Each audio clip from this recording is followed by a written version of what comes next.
Humanity has ravaged nature and now the universe's punishment mechanism has been activated. An era of global apocalypse descends upon the world. From this moment on, a different doomsday calamity will manifest on Earth every single month. All human technological means are rendered null and void. Every person on the planet will receive a randomly assigned shelter with their current residence automatically transformed. Each shelter possesses its own unique talent, use it wisely and strive to survive. If humanity is completely wiped out, Earth will usher in a brand new epoch. If humanity endures 10,000 different apocalyptic catastrophes, it will become the eternal and sole master of Earth.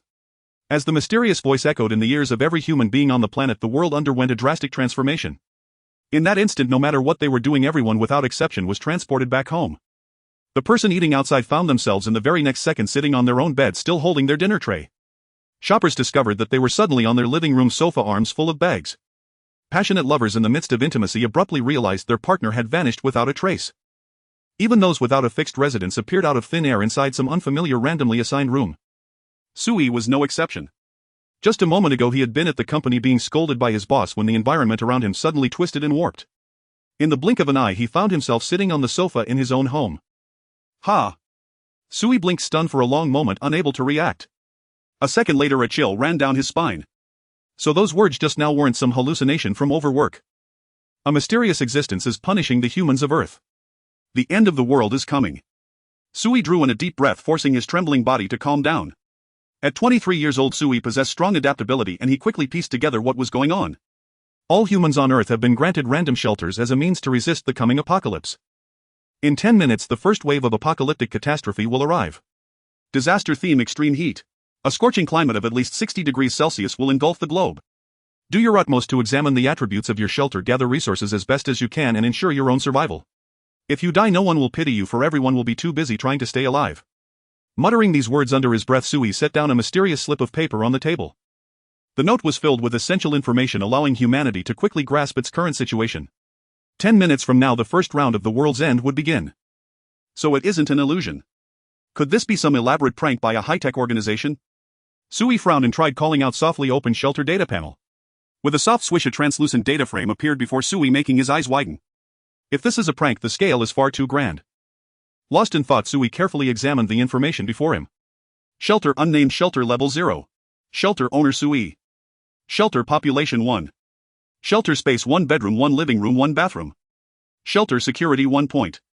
Shelter comfort 1 point. Shelter item resources: 7 pieces of table and chairs, 1 bed, 1 sofa, 1 refrigerator, 1 computer. Shelter food resources: 5 small loaves of bread, 2 boxes of instant noodles, 3 bags of chocolate snacks, 2 bundles of dried noodles, 4 bottles of soft drinks, 8 bottles of beer, 2 barrels of drinking water. Shelter miscellaneous items of no value, miscellaneous not recorded. Doomsday survival points 0.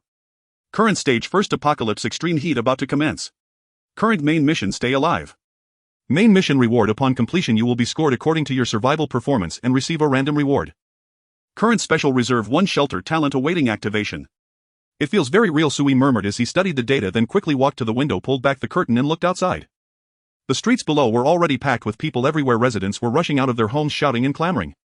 Some were half-dressed, some wore expressions of sheer terror, and some had sprinted straight to the nearest corner shop. What's going on? I was just hauling bricks at the construction site. How did I suddenly end up at home? This is incredible. I actually teleported. Can it send me abroad too? I want to travel overseas. Bunch of idiots.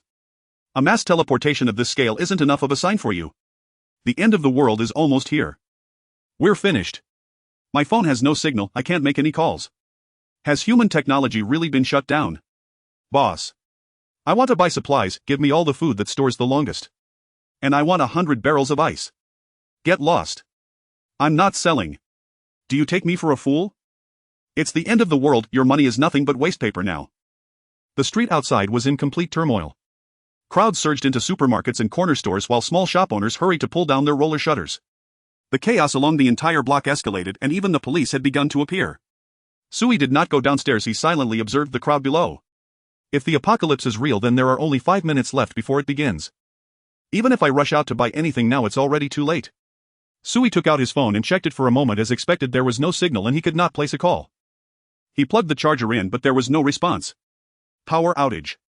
Sui checked the water and found that for the moment the running water in his home had not yet been affected. If the apocalypse doesn't arrive, so much the better.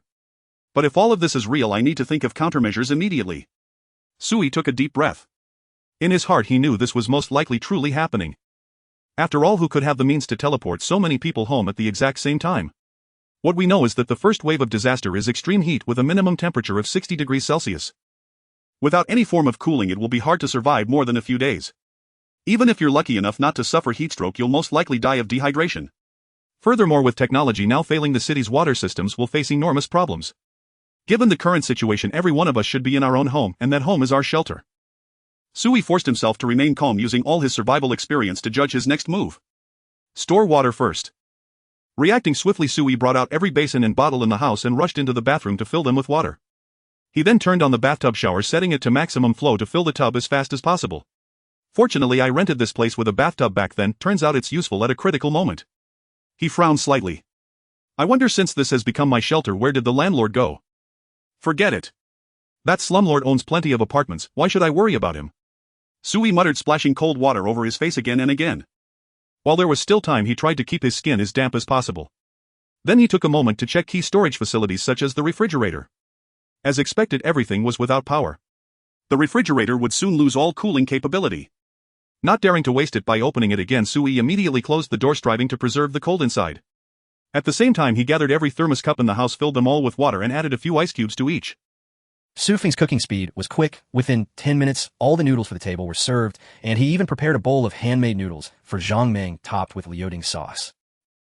Sui glanced at the time. Only 1 minute remained. If 1 minute from now global temperatures really soared past 60 degrees and all human technology truly failed, he would find it nearly impossible to survive. With what I have right now, it's nowhere near enough to get me through such a lethal environment. Looks like I'll have to rely on the shelter's talent. Lifting his head to the data floating before him, Sui took a deep breath and spoke in a low, probing tone. Activate shelter talent. Hello, a dormant talent has been detected. Activation in progress. A new notification popped up in front of Sui, and moments later a beam of white light flared before his eyes. When the white light faded, new talent information appeared. Congratulations, you have obtained the shelter talent, Home of the Shooten. Home of the Shooten SS grade. For every 24 hours you remain inside your shelter, you will receive a randomly granted survival reward that is precisely what you currently need most. When the shelter levels up, the effect of this talent will also be enhanced. Ha! An SS grade shelter talent. Sui was momentarily stunned, then overjoyed. So I get rewarded just by staying at home. And the reward is always what I need most. Whatever I lack, I'll be given. He couldn't help cursing in amazement. Then why am I busting my ass like this? This talent is telling me to lie flat and ride out the apocalypse. Sui was a cautious man. When he became certain that the apocalypse was truly coming, fear gnawed him, and he tried to use every bit of knowledge he had ever learned to increase his chances of survival. Yet after the shelter talent appeared, Sui suddenly realized that he might simply be able to let things take their course. An SS level talent, no matter how you look at it, that can't be weak. But I still have to wait until this time tomorrow to verify its exact effects. For now, forget it, I've already done everything I can. All I can do is wait. Before his murmurs had even faded, Sui suddenly felt an unbearable heat surge through his entire body, igniting a restless burning sensation from head to toe. The scorching sensation arose from nowhere, drying the surrounding air in an instant as the temperature climbed higher and higher. Sui felt as though even the air he breathed was aflame. Sui hurriedly turned his head and saw that the sky outside the window had already turned crimson. The world itself had changed. Endless searing heat waves poured into the room through the open window. In an instant, the temperature inside the room became as scorching as an oven. Damn, I forgot to close the window. The first wave of the apocalypse has already begun. Sui's expression changed drastically. He rushed to the window, but the moment he reached out to tug the curtain, his hand accidentally brushed the bars of the security grill and was seared by the blazing metal. Hiss. So hot. Has Earth's temperature really risen this fast?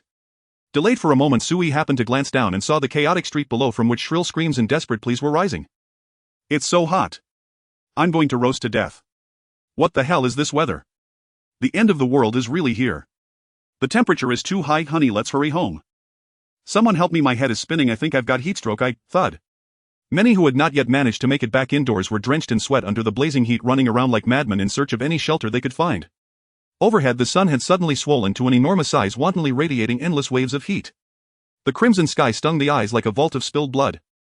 On the streets, the bodies of frail people were already sagging and collapsing under the unbearable heat, showing clear signs of severe heat stroke. There was no one left who could save these weak ones. Everyone was frantically sprinting for their homes or ducking into nearby buildings for a patch of In that moment, all of humanity understood. None of this was an illusion, it was a true upheaval of heaven and earth. The end of the world had truly arrived. Life and death were being decided in this very instant. Sui let out a faint sigh. He could not save anyone else, he could only look after himself. He tore down the curtain and wrapped it around his hand, then gritted his teeth to shut the window and pulled the curtain tightly closed. The temperature inside the room dropped slightly. Although it was still stiflingly hot, it was at least somewhat better than the inferno outside. Only a few minutes had passed since the apocalypse began, and although Sui had done nothing strenuous, he was already drenched in sweat, his body losing water at an alarming rate and his lips cracked and on the verge of splitting. His head had begun to swim, his body felt inexplicably fatigued, and a baseless irritability gnawed at his heart. These were the signs of acute dehydration. Sui dared not be careless. He stripped off his clothes, gulped down a bottle of water, then hurried into the bathroom and immersed himself in the bathtub. Despite the poor business at the restaurant, Shinwagwa did not remain idle, but instead inquired around the community to see if anyone was looking to sell their house or shop. Alive. The thought flashed through Sui's mind, but he quickly dismissed it. If the climate is only around 60 degrees, it shouldn't be that exaggerated. But the disaster information also said that the first wave of the apocalypse has a minimum temperature of 60 degrees. It never said it couldn't go higher. The oppressive scorching dryness made it hard for Sui to stay calm, and his thoughts churned uncontrollably. Sui desperately wanted to come up with some way to break the situation, some method to raise his chances of survival. But under the current circumstances, that was almost impossible. Ordinary people holed up in their own homes and suddenly confronted with such brutal heat and an unknown future could do little more than silently await whatever fate had in store. It seems that for now I can only wait for the effects of my talent. Sui sighed but quickly forced his spirits up again. He soaked in the tub for quite some time before finally rising, water streaming from his body. Before he even stepped out of the bathroom, the droplets on his skin had already evaporated completely. My body feels a bit better. I should eat something. In this heat, some things will spoil if left out too long. Sui picked out the food at home that wouldn't keep well, forcing it down despite the scalding sensation in his mouth. I'm a bit of a homebody anyway, so at least I've got some food and drink stored up. As for those who never got into the habit of stocking supplies, I'm afraid they'll be the first to die. Sui pondered silently, then suddenly chuckled. Well then, who would have thought the end of the world would actually favor shootins like us? Finding solace in suffering was after all a basic survival skill for homebodies. Sui deliberately slowed his movements as he ate, hoping to conserve his strength as much as possible. During this time he could hear shouting and yelling from outside the apartment and from the floors above and below. He could not make out the words, but he could clearly feel the despair and torment in those voices. It was simply too hot. The human body could hardly adapt to such a sudden surge in temperature. With the apocalypse crashing down without warning, many people lacking mental resilience inevitably panic, some even suffering complete psychological collapse on the spot. Extreme heat will make people irritable, overloaded with pressure, unable to remain calm. To keep his own mental stress from spiraling out of control, Sui kept drinking water while taking out pen and paper to analyze the state of his current survival environment. If my talent really works, then by noon tomorrow I should receive the first reward. He lowered his gaze to the written description of his talent. According to how this talent functions, what am I most desperately lacking right now? Sui surveyed his supplies and pondered. The first disaster is extreme heat. Heat means water loss. In theory, what I lack the most is drinking water. But judging from what I currently have, both food and water can last me for a few days. They're not yet the most urgent resources. Compared to water, I'm actually more short on food, since in this heat food will spoil much faster. He mused, so tomorrow at noon there's a high chance the reward will be some food or drinking water. Sui lifted his head to look at the ceiling, puzzled. But how will the reward be delivered? Will it just fall out of the sky? He had no answer, all he could do was wait. Beyond his hopes for the shelter talent, Sui was even more concerned about whether the existing human order on Earth still remained. At least on the Huaxiao lands, given their societal order, as long as there was even the slightest possibility, they would resist the disaster with everything they had. Could they do it this time? Sui did not know. He could only endure the blazing heat in silence, repeating the passage of time over and over in his mind. 8 hours later, night finally fell. Sui could still occasionally hear signs of human activity and movement from the streets, many people venturing out of their shelters to search for food while the temperature was slightly lower at night. Yet he still did not receive any news of official rescue. With human technology completely crippled, combined with such a sudden disaster, the nations of the world have truly been devastated. Even if someone is trying to organize rescues in the short term, it will be nothing more than a drop in the bucket. After all, next month brings another wave of catastrophe. Humanity across the globe has already become a plaything. Sui closed his eyes and lay down on the bed. A whole night of thinking had left him with a clear understanding of his own situation. Rather than pin his hopes on others, it was better to rely on himself. How was he going to survive? By staying at home. The next day at noon, Sui lay half-conscious on the bed. Suddenly he raised his head to glance at the clock on the wall and murmured its time. The sheltered talent reward should be arriving now. Before the words had fully left his mouth, a translucent information panel abruptly popped up before his eyes. Congratulations, you have successfully triggered your shelter talent and obtained a random reward, ice water generator grade D. As the information panel appeared, a beam of white light blossomed on the floor in front of Sui. When the radiance faded, a large object resembling an industrial freezer lay there before him. Sui froze for a moment, then turned his gaze toward it. He could clearly see a line of small descriptive text hovering above the massive freezer. Ice water generator. Ice water generator, a graded shelter item with a permanent cooling function and built-in refrigeration space. Every 24 hours it can automatically generate ice water sufficient for 10 people drinkable. The ice water effectively lowers the body's perceived temperature by 5 degrees for 2 hours. It cannot hold more than 10 portions of generated ice water at any one time, regardless of where those portions are taken. With the appearance of the large freezer, a new entry labeled Ice Water Generator was added to the list of shelter items in Sui's At the same time, the comfort level of his shelter rose from 1 point to 11. There really is a reward. Sui drew in a deep breath and quickly strode to the massive freezer, slowly lifting its lid. A surge of icy white mist instantly rushed out, the chill so delightful that Sui almost closed his eyes in pleasure and nearly cried out. It felt incredible, like suddenly stepping into an air-conditioned room at noon in midsummer. The comfort was so intense it nearly took his breath away. Sui bent down, almost half his body disappearing into the interior. As he luxuriated in the icy sensation, he carefully examined the contents of the freezer. Inside were 10 bottles of liquid, each about the size of a large beverage bottle. Sui took one out, twisted off the cap with ease, and cautiously took a small sip. A notification chimed. Ding. You have consumed graded ice water and gained a 2-hour continuous status. Perceived body temperature reduced by 5 degrees. With that mouthful of ice water, Sui could distinctly feel a rush of coolness coursing through his entire body. The skin that had been burning with heat finally calmed, his pores drawing slightly closed and the torrent of sweat slowing to a stop. He felt infinitely better. What a marvelous thing. Sui sighed in satisfaction. This was precisely the resource he needed most at this moment. With this machine, the greatest survival problem in the extreme heat was solved. He no longer had to fear heatstroke or thirst. Just as Sui was about to continue studying the freezer, a sudden frantic knocking sounded at the door. Dong dong dong. Dong dong dong. Bang. Bang. Bang. Urgent knocking echoed at the door, instantly tightening Sui's nerves. His instinct whispered that a group of people stood outside, yet their intentions remained unknown. Sui narrowed his eyes. He did not answer the knocking. Instead, he held his breath, standing utterly still, emitting not a single sound. Even as a novice to apocalypse, he grasped an immutable truth: in cataclysmic collapse, human hearts turn inscrutable. Now, with global systems shattered and calamity rampant, who could say whether those outside were predators or prey? Opening the door would be reckless, so much as uttering a word would be unwise. Is anyone there? Open up. We're your upstairs neighbors, open the door. A gruff male voice boomed from beyond the threshold, deep, rugged, unmistakably belonging to a burly man, intensifying Sui's tension. He crept forward step by silent step toward the nearby cabinet, where a row of kitchen knives rested, the most common household weapon for self-defense. Damn it, another empty place. Strange. According to that broadcast, everyone was supposed to have returned home. This apartment should be occupied. Brotherly, let's move on. Maybe whoever's inside has already succumbed to heatstroke. No point wasting time.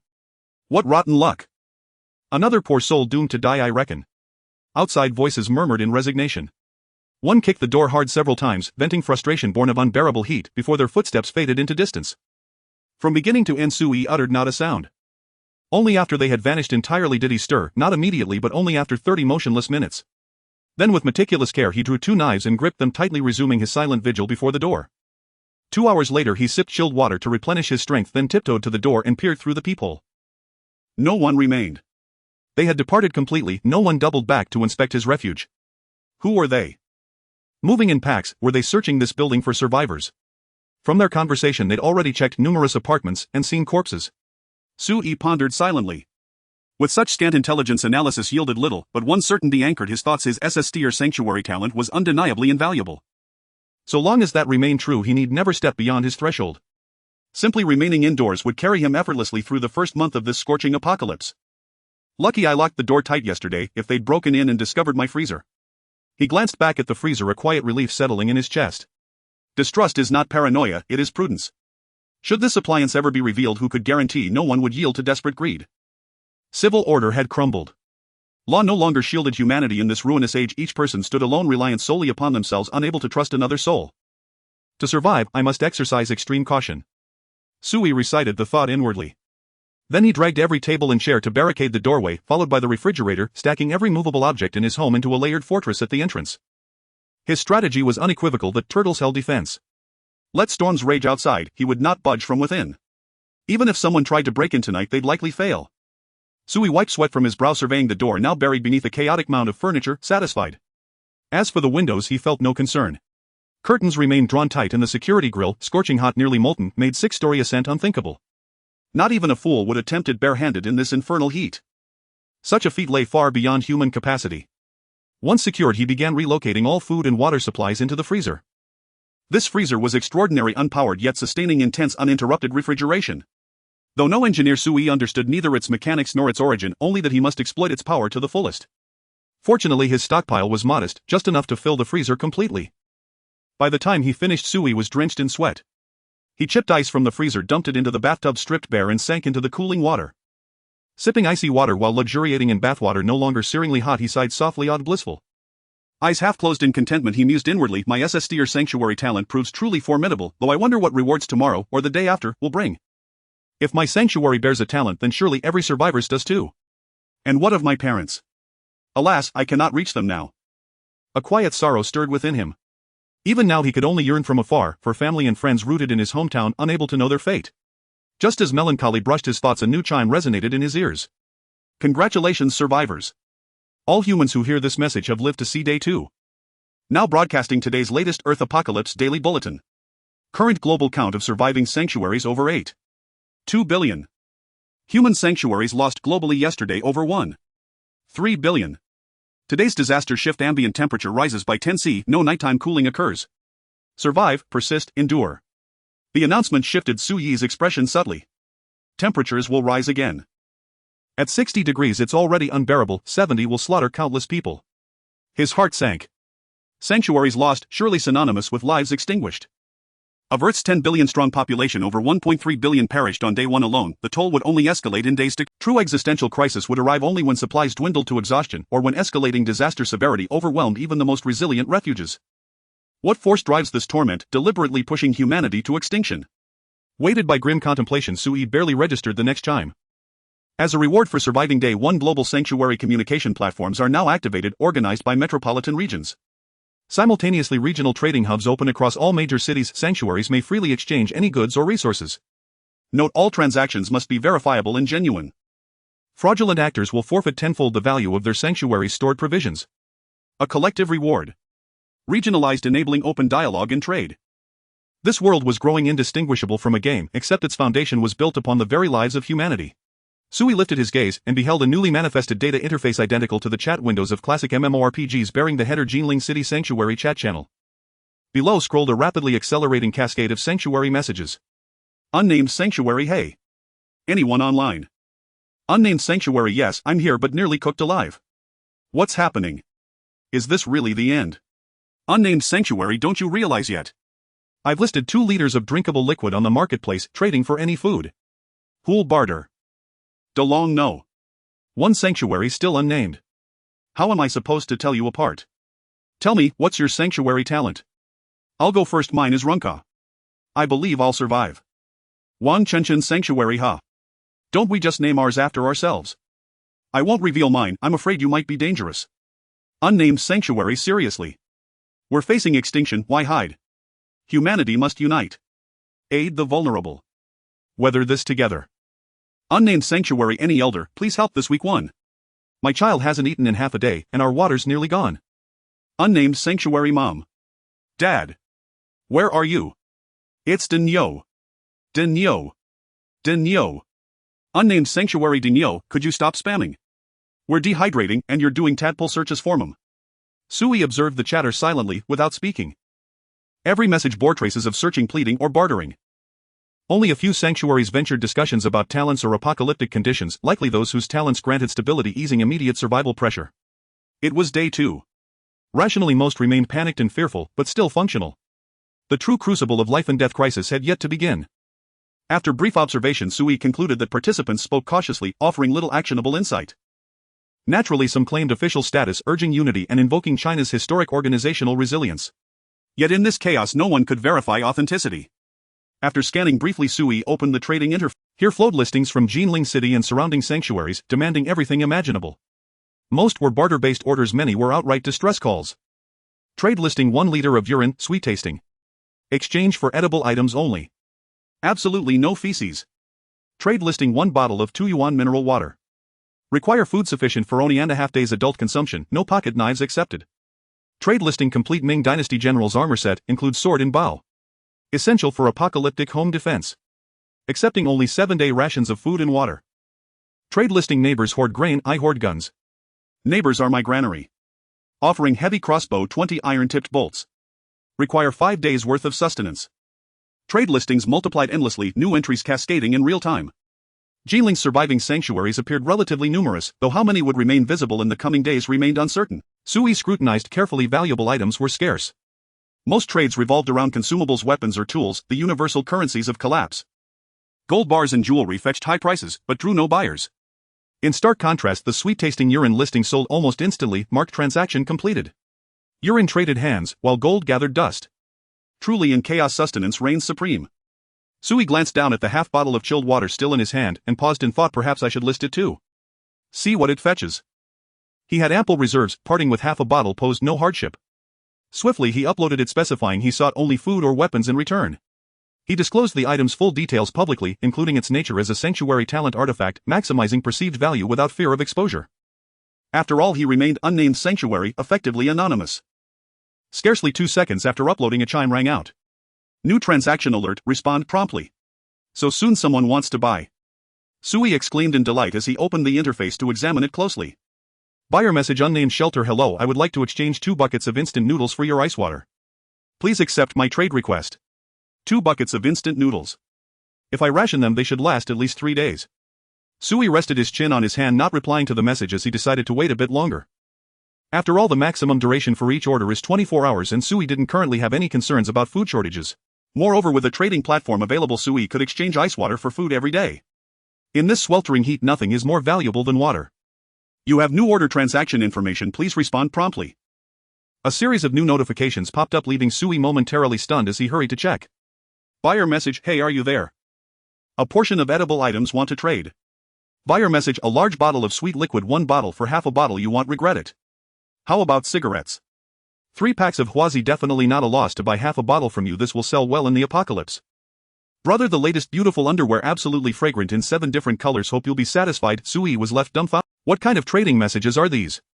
Other than the cigarettes, which are somewhat normal, the rest are quite bizarre. There were even attempts to remotely seduce Sui. What is this? Cyber seduction. What time is it and what's with the 7 colors? Can this even be eaten? Sui lost interest in replying to these messages, but an unending stream of notifications continued to sound. Everyone was eager for the special effect of this half bottle of ice water, which consistently reduces body temperature by 5 degrees. If used at a critical moment, it could be a life-saving cooling artifact. There were plenty of discerning individuals, but they all hoped to take advantage. Sui decided to set the trading categories to food and weapons. Any trading information that did not fall under these 2 categories would be automatically filtered out, blocking any disturbances. After doing all this, the nuisance messages Sui received indeed dropped sharply. About 2 hours later, among the normal trading messages, Sui spotted an item information that caught his eye. Buyer information: plant bread grade consumable, consuming it can provide basic nutrition required by the body for 1 day, replenishing energy for a day's labor, though hunger will still be felt. How about it, brother? 2 magical breads for half a bottle, you definitely won't lose out. This message was quite interesting. The buyer claimed his bread was magical, and the message he sent was evidently another miraculous item, a special product from the shelter. Exchanging magical ice water for magical bread seemed like a fair trade. Each party gets what they need. Sui quickly agreed to the trade request and confirmed the transaction details. Before long, a notification sounded. Ding! Your order has been successfully traded. With the notification, the item information on the shelter interface updated to include plant bread. Sui silently recited, spreading his hand, and 2 pieces of bread about the size of his palm appeared in his hand.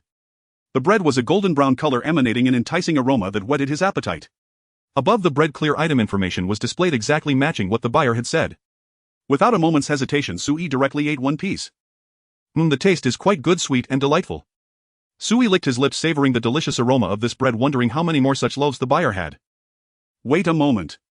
Sui looked at the remaining piece of bread in his hand, and a flash of insight struck him as he suddenly realized something. My talent rewards me with the most urgently needed items every day. Based on the first instance, the next reward will likely be food-related. After all, under the current circumstances, drinking water and food are definitely the most crucial, but if I can exchange ice water for enough food, what will the second reward be? If it changes, does that mean I can control the content of the rewards? Sui murmured to himself, if I already have enough food, will the second reward change? Suddenly Sui realized that this might be the correct way to use his talent. Obviously every human has a shelter, and if humanity is to survive the continuous disasters of the apocalypse, they must learn how to manage their own shelters well. Sui immediately went to the fridge, took out 5 bottles of ice water and listed them. This time he chose to only seek food in exchange. Within just 2 hours a flood of trade requests came in, including ordinary food and magical food. Sui only selected some large quantity and easy toaster food such as instant noodles and biscuits. The focus was on volume. After selling the 5 bottles of ice water, Sui received a bounty of various dry food items, filling the area of the bathroom with an ample variety. This way the food issue is resolved. I'll see what kind of reward I receive tomorrow. Sui murmured, having already formulated his plan. As long as the sky doesn't fall, I won't go outside. Fully leveraging the talent of the shelter, I'll stay home and accumulate a large number of disaster relief rewards first. Although it might be a bit boring, at least my safety is guaranteed. Sui lay on the sofa idly browsing the chat channel of the Jinling area. Currently the entire city was without water and electricity, and mobile phones and computers had long since ceased to function. The only pastime left was to observe the situation in the city and gather information about the outside world through remote chatting. Sui initially intended to secretly spy, but to his surprise, as soon as he opened the chat channel, he saw that half the city was calling out, "Ice water brother, are you there? I need a wave of ice water, the price is negotiable. Ice water brother. I need a few more bottles I missed out just now, I can give you more food. Ice water brother, big brother, I risked my life to go to the supermarket for a $0 purchase, please trade me a bottle of water." In the city channel everyone was shouting for ice water brother, and Sui realized it. These people were calling for him. They all wanted ice water. Some who were less aware of the outside information curiously asked, "What are you shouting about? Who is Ice Water Brother? Is there even a web celebrity in the apocalypse? Ice Water Brother is way cooler than any web celebrity." Someone quickly explained, "Just now on the trading platform several bottles of ice water appeared drinking that can lower body temperature. Think about it, with the temperature about to rise it's going to be 70 degrees. If you have a bottle of ice water it could definitely save your life at a critical moment." A web celebrity. A web celebrity can be compared to Ice Water Brother. Ice Water Brother is practically a sage. "Ice Water Brother, please sell me another bottle." Ice Water Brother. "Ah. I need ice water. I feel like I'm about to pass out. I'm hot and feel ants crawling on me. Please sell me a bottle, I'm struggling. Even half a bottle would work." Sui gasped, "Humans are truly insane." Many discerning people realized the critical nature of ice water. However, unfortunately they could not summon Ice Water Brother. It was as if he had vanished without a trace. Only in the chat channel remained some fortunate individuals flaunting the ice water they had purchased or flipping it for a profit. Special ice water. Starting at 10 boxes of instant noodles. Highest bidder wins. Ice Water Brother's ice water is now listed. Come with plenty of food or a gentle lady will do. Ice water 1 sip version launched. Personal testing shows even a small sip can have a cooling effect. Special price 5 packs of instant noodles or 5 bottles of regular drinking water. Seeing this information, Sui's heart jolted. Good gracious. The business acumen of the Chinese people. Even in the apocalypse they don't forget to profit from the price difference. Keeping some magical ice water for himself and then selling part of it could ensure that many fortunate individuals secured their initial supplies. This also made Sui realize how valuable the ice water he held was at the moment. Damn, it sold too cheaply. Sui sighed, but he wasn't planning to sell the remaining ice water just yet. Right now I am the only one in Jinling with cooling ice water. The 4.5 bottles on the market haven't been sold yet. Relisting them would only lower the price of the ice water further. I'll wait a bit. When they have no ice water left and when they are at their wits' end, that will be the time for me to maximize my profits. Sui was very calm. He didn't think there was anything wrong with what he was doing. In times of apocalypse one's own interests come first. The lives and deaths of others have nothing to do with me. Time flew. Before long it was 8 o'clock at night. The temperature showed no sign of dropping. With the onset of darkness an abnormal surge of 10 degrees had turned every breath into a searing ordeal, as though human organs were roasting in the open air. Sui felt irritable and restless under the oppressive heat, endlessly scrolling through trade listings and local chat to kill time, until suddenly voices erupted from the street outside his window. Someone's emerged. Sui rushed to the window and gently parted the curtain just enough to peer out. There beneath the dim nocturnal glow several figures clutched candlesticks and crude torches as they filed out one by one from the residential building where Sui lived. Hurry up, no dawdling. It's sweltering out here. Brotherly, are we really going to find food? It's even hotter outside than indoors, I swear my throat's on fire. We'll search whether or not we find anything, or would you rather starve? This accursed weather refuses to cool even at night. A group of men in work uniforms grumbled loudly. Windows opened across every floor, faces leaned out watching silently downward. Brotherly. A flicker of recognition stirred in Sui's mind. Isn't that the man who knocked on my door this morning? He recognized the men, but knew nothing of their origins or intentions. Preoccupied with work, he'd scarcely met any of his neighbors. I'm parched. I remember several shops along this street. Let's check them out. Did everyone bring their gear? Don't let us return empty-handed again like last night. Brother Lee, we've got everything. Say, can we trade extra food for ice water later? I hear it's miraculous. Ice water. Too expensive. Not worth it. Plain water will do. As they spoke, the men strode deeper into the encroaching darkness. Sui, observing from the shadows, saw clearly each man carried weapons, rebar rods, kitchen knives, makeshift bows and arrows. A scorching apocalypse where heat itself is the enemy. Yet they carry so many weapons, their motives must run far deeper. Sui murmured softly, then stiffened with sudden alarm. There must be people inside those shops. They're planning to raid them. The scorching apocalypse brought only extreme climatic upheaval, shattering humanity's former ecological balance without directly eradicating it. Compared to the unbearable heat, humanity itself posed the gravest danger. With cities paralyzed globally and resources vanishing, the darkest impulses buried deep within the human heart began to surface. In such times, those who flouted old rules thrived most. Moments later, mercy. Spare my life. Husband. What have you done to my husband? Murder. Help, someone help. Murder. Piercing screams shattered the night, emanating from the darkness just beyond the street. A man's agonized cry, a woman's desperate wail, and the terrified sobs of a child, all interwoven in chilling clarity. Instantly, tension coiled like smoke around nearby apartment buildings. From the gloom, countless unseen eyes watched, silent, watchful, fixed upon the source of the sound. An hour later, Brother Lee and his crew returned, shouldering bulging sacks and bundles, laughing easily as they walked. Bro, why'd you stop me from having a go at that woman? She had some spark. What do you know? We must conserve strength. In this heat, exertion like that could dehydrate you to death. Ah, what a shame. Just a touch, but her skin felt incredible. Quick, now we've got food. Let's make several more trips tonight. Don't let others snatch our spoils. Their conversation punctuated by lewd chuckles, they sounded thoroughly pleased. Sui noticed fresh blood staining many of their clothes and crimson streaks smearing the weapons they carried. Indeed, a dangerous lot. Sui narrowed his eyes, inwardly relieved he'd refused to open the door that morning. Alone and unarmed, he'd have stood no chance against them, and his freezer would surely have been looted. They've clearly banded together, but what precisely is their innate talent? They've adapted swiftly to apocalyptic law. If left unchecked, it's only a matter of time before they unearth me. A quiet unease settled over Sui as he reflected. They hadn't forced his door today, but tomorrow offered no such guarantee. Once humanity sheds its inner restraints, no atrocity remains beyond reach, not even systematic door-to-door raids for supplies and plunder. I must reinforce the shelter's defenses. Self-preservation is no longer optional. Sui drew the curtain shut and sat motionless in the dark, thinking calmly. Soon he reopened the trading platform and listed 4 bottles of ice water, changing the exchange requirement to any effective means of shelter defense. Weapons, armor, or anything else capable of enhancing shelter security, he was willing to trade. He even added explicitly, if the price seems unreasonable, feel free to negotiate. So long as the item held real value, he'd gladly trade multiple bottles, even all 4. After all, by noon tomorrow his freezer would regenerate 10 new bottles. His ice water trade was pure arbitrage. The Ice Water Brothers back. A new listing just appeared, 4 bottles at once. It's definitely him. Let me check the order. Whoa, this time he's seeking defensive tools. Sharp thinking. He's already secured food and drink, now adding defense. In this apocalypse, he's practically guaranteed survival. Damn it, I'm dying of thirst while my neighbors lie dead next door and the Ice Water Brothers already fortifying his sanctuary. Humanity must unite and overcome this crisis. I urge the Ice Water Brother to distribute ice water freely, to become the city's true hero. Chat channels filled with chatter about the new listing, but far more messages begged for rescue or proclaimed self-appointed savior's demand. On the second night of the apocalypse, novelty had long since faded, replaced only by gnawing dread of what lay ahead. Resources dwindled rapidly, heat intensified unbearably.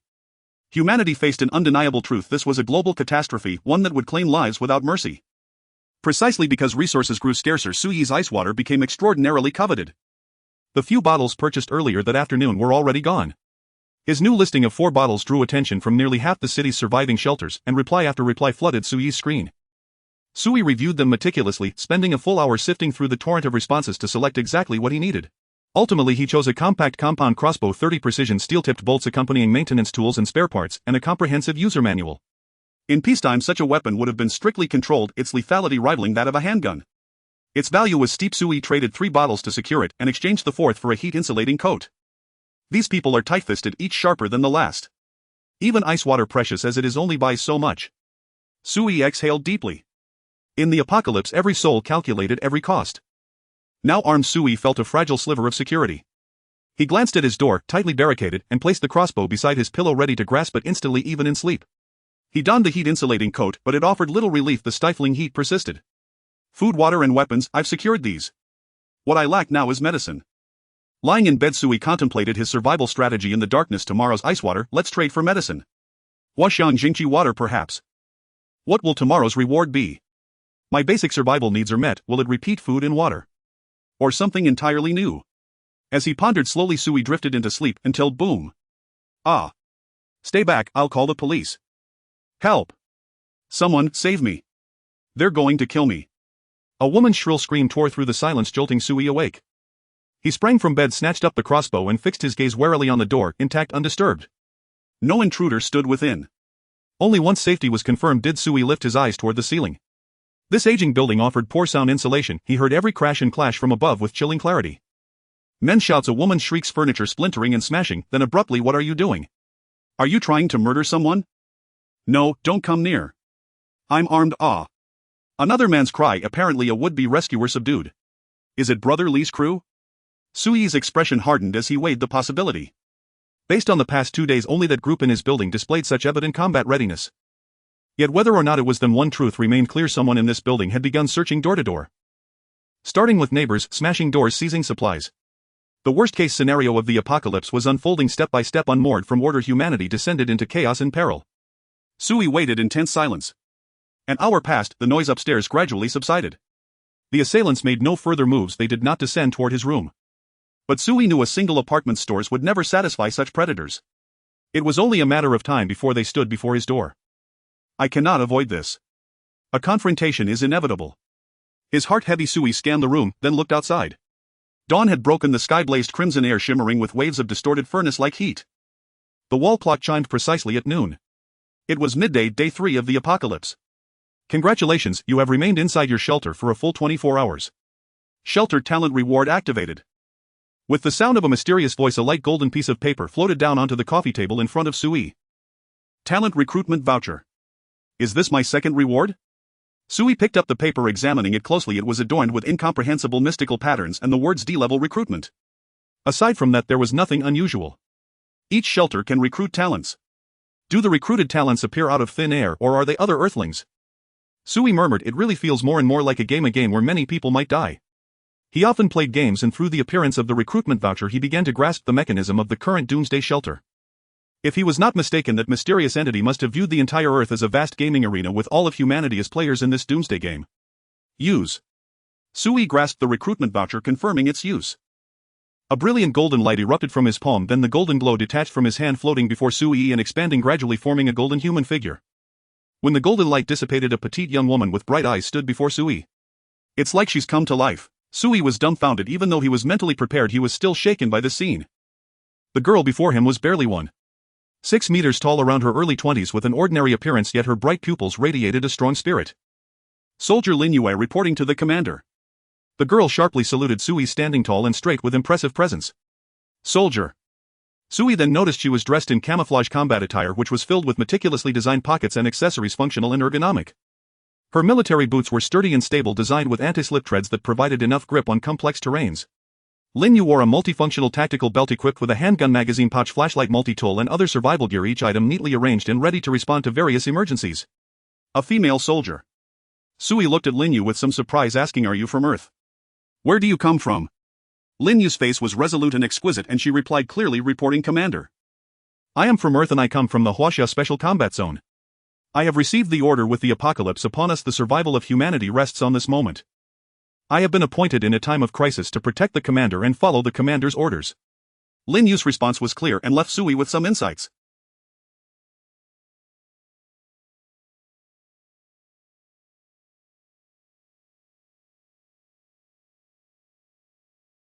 This might be the new humanity created by that mysterious entity based on Earthlings. Her memory naturally contains the concept of loyalty to me and an understanding of the current situation.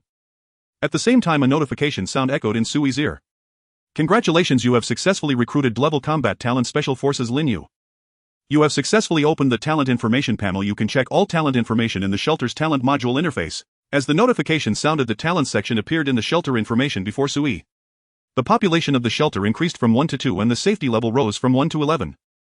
Sui tapped the talent module and Linyu's detailed information quickly popped up.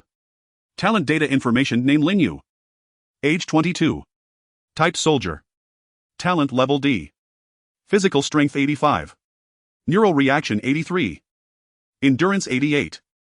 Mental will 95. Self-healing immunity 82. Talent trait loyalty: she is a loyal Huaxia warrior and will never betray no matter what difficulties the shelter faces.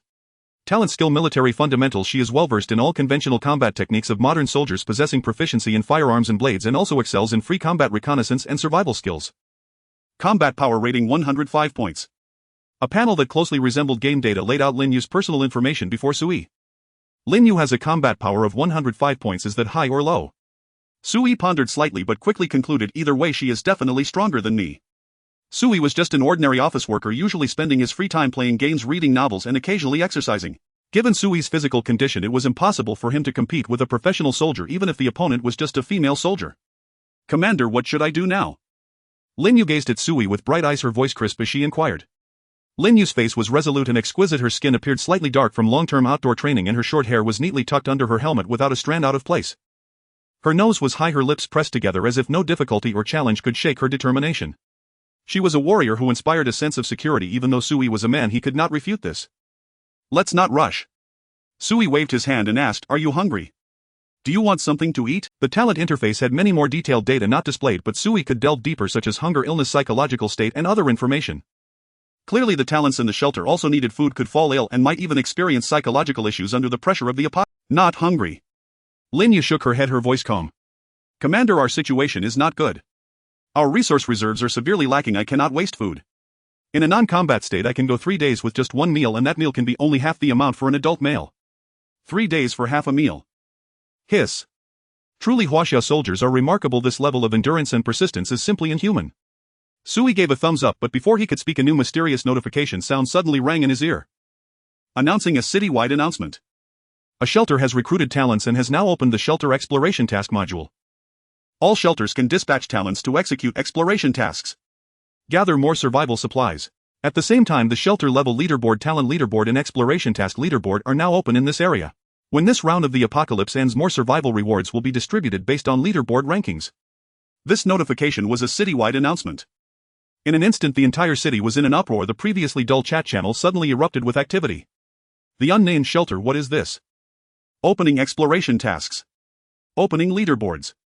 Why does this apocalypse feel like a pay-to-win online game? The unnamed shelter, are we just here half dead while a mysterious entity watches us play a game? Damn it, I'm going to die of thirst. I am a big cow. Which brother recruited a talent? Is he strong? Can you help me contact my parents? Wang Qinshan, I saw the leaderboard. There is only one talent on the talent leaderboard, which is the unnamed shelter, but I can't privately message that brother. Jinling Human Self-Rescue Association, I urge this brother to come forward. Join the Human Self-Rescue Association and contribute your strength to the disaster victims of the whole city. The chat channel was in an uproar with everyone discussing this matter. Some speculated that the person was Ice Water Brothers, some pretended to be the mysterious number one, while others were closely discussing the exploration task module. After silently observing for a while, Sui closed the chat interface and then opened the 3 leaderboards to take a look.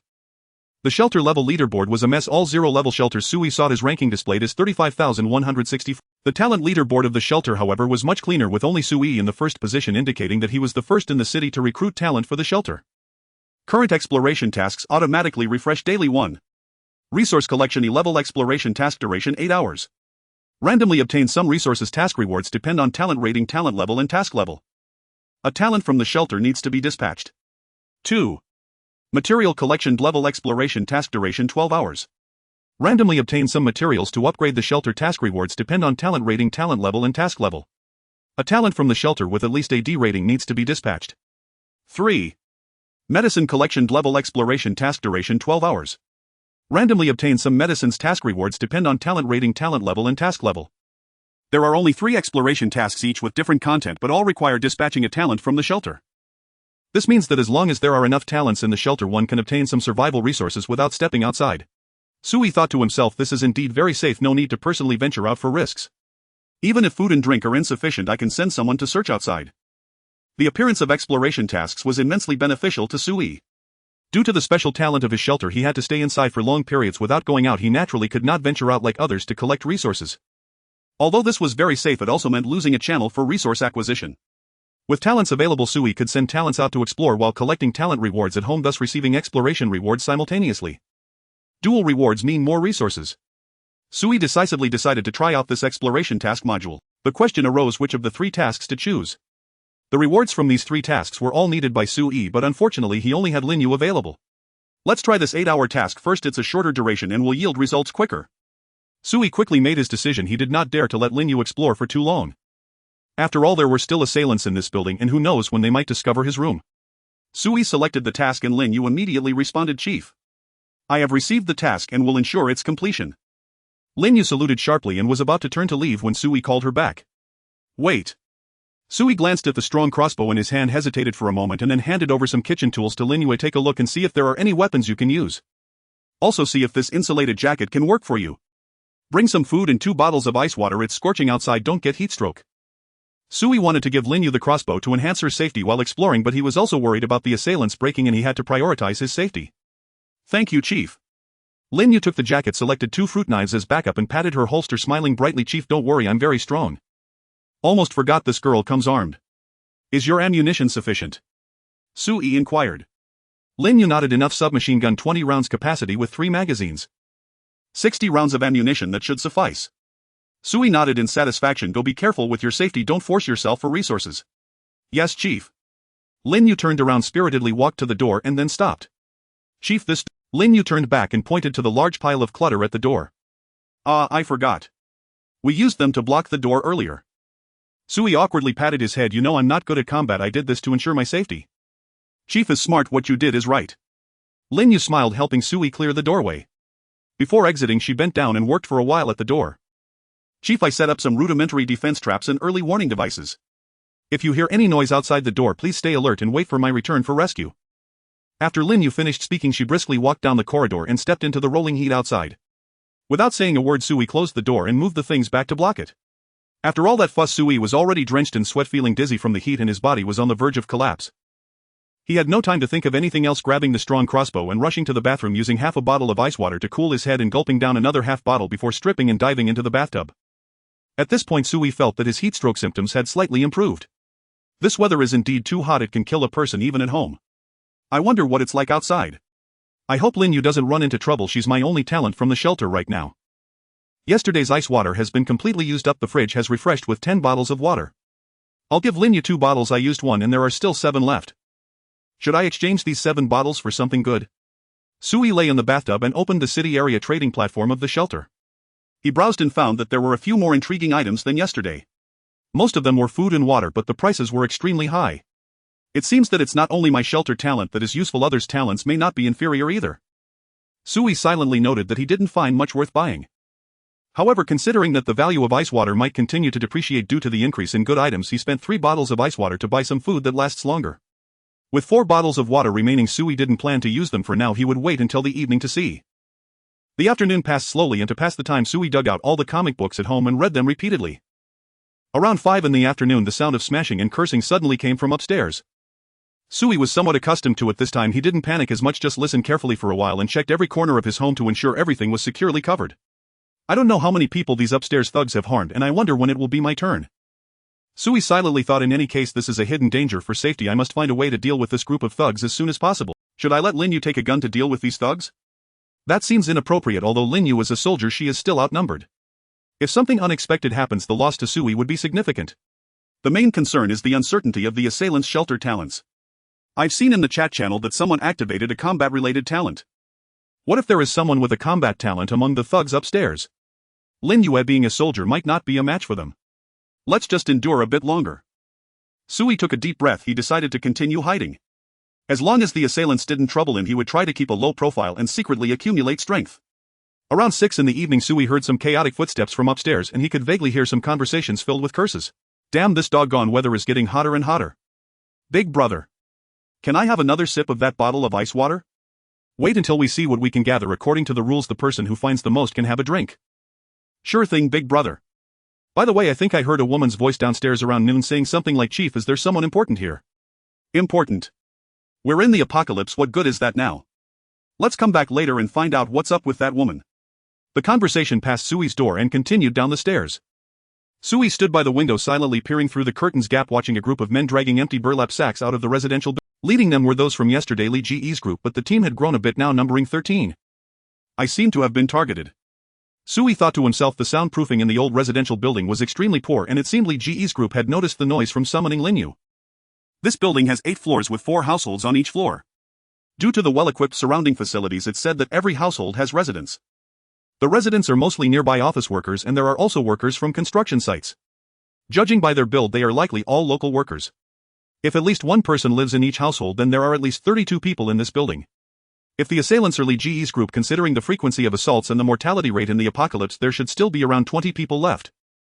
Sui silently calculated, I live on the 6th floor and Li Ji's group can only be on the 7th or 8th floor above me. Considering that violent incidents have already occurred upstairs, Li Gu and his group will search for me at most by the day after tomorrow. If luck is bad, they might find me tonight. There isn't much time left for me. Sui felt a strong sense of crisis. Li Guess helpers were increasing, and relying on Linyu alone might not be enough to deal with these dozen burly men working on construction sites. If using guns were considered, it might intimidate the criminals, but what if the other party has some troublesome shelter talent? Sui's chances of failure would be even greater. I still need to find ways to enhance the shelter's defensive capabilities. If possible, I need to transform this building into a fortress. Time passed slowly. By around 8 in the evening, the sky had completely darkened. Li Ji's group had not returned yet. The streets outside were quiet, with occasional voices heard, presumably from survivors searching for resources. Even though the night temperature didn't drop, it provided a psychological illusion of cooling. The darkness also gave a sense of security. Everyone seemed accustomed to operating in the dark at night. Sui remained at home silently, making no noise while continuously searching online on the trading platform for items that could enhance the shelter's defensive capability. Suddenly, knock knock knock. A series of knocks echoed outside, startling Sui, who quickly grabbed the strong crossbow. In the darkness, Sui held his breath nervously.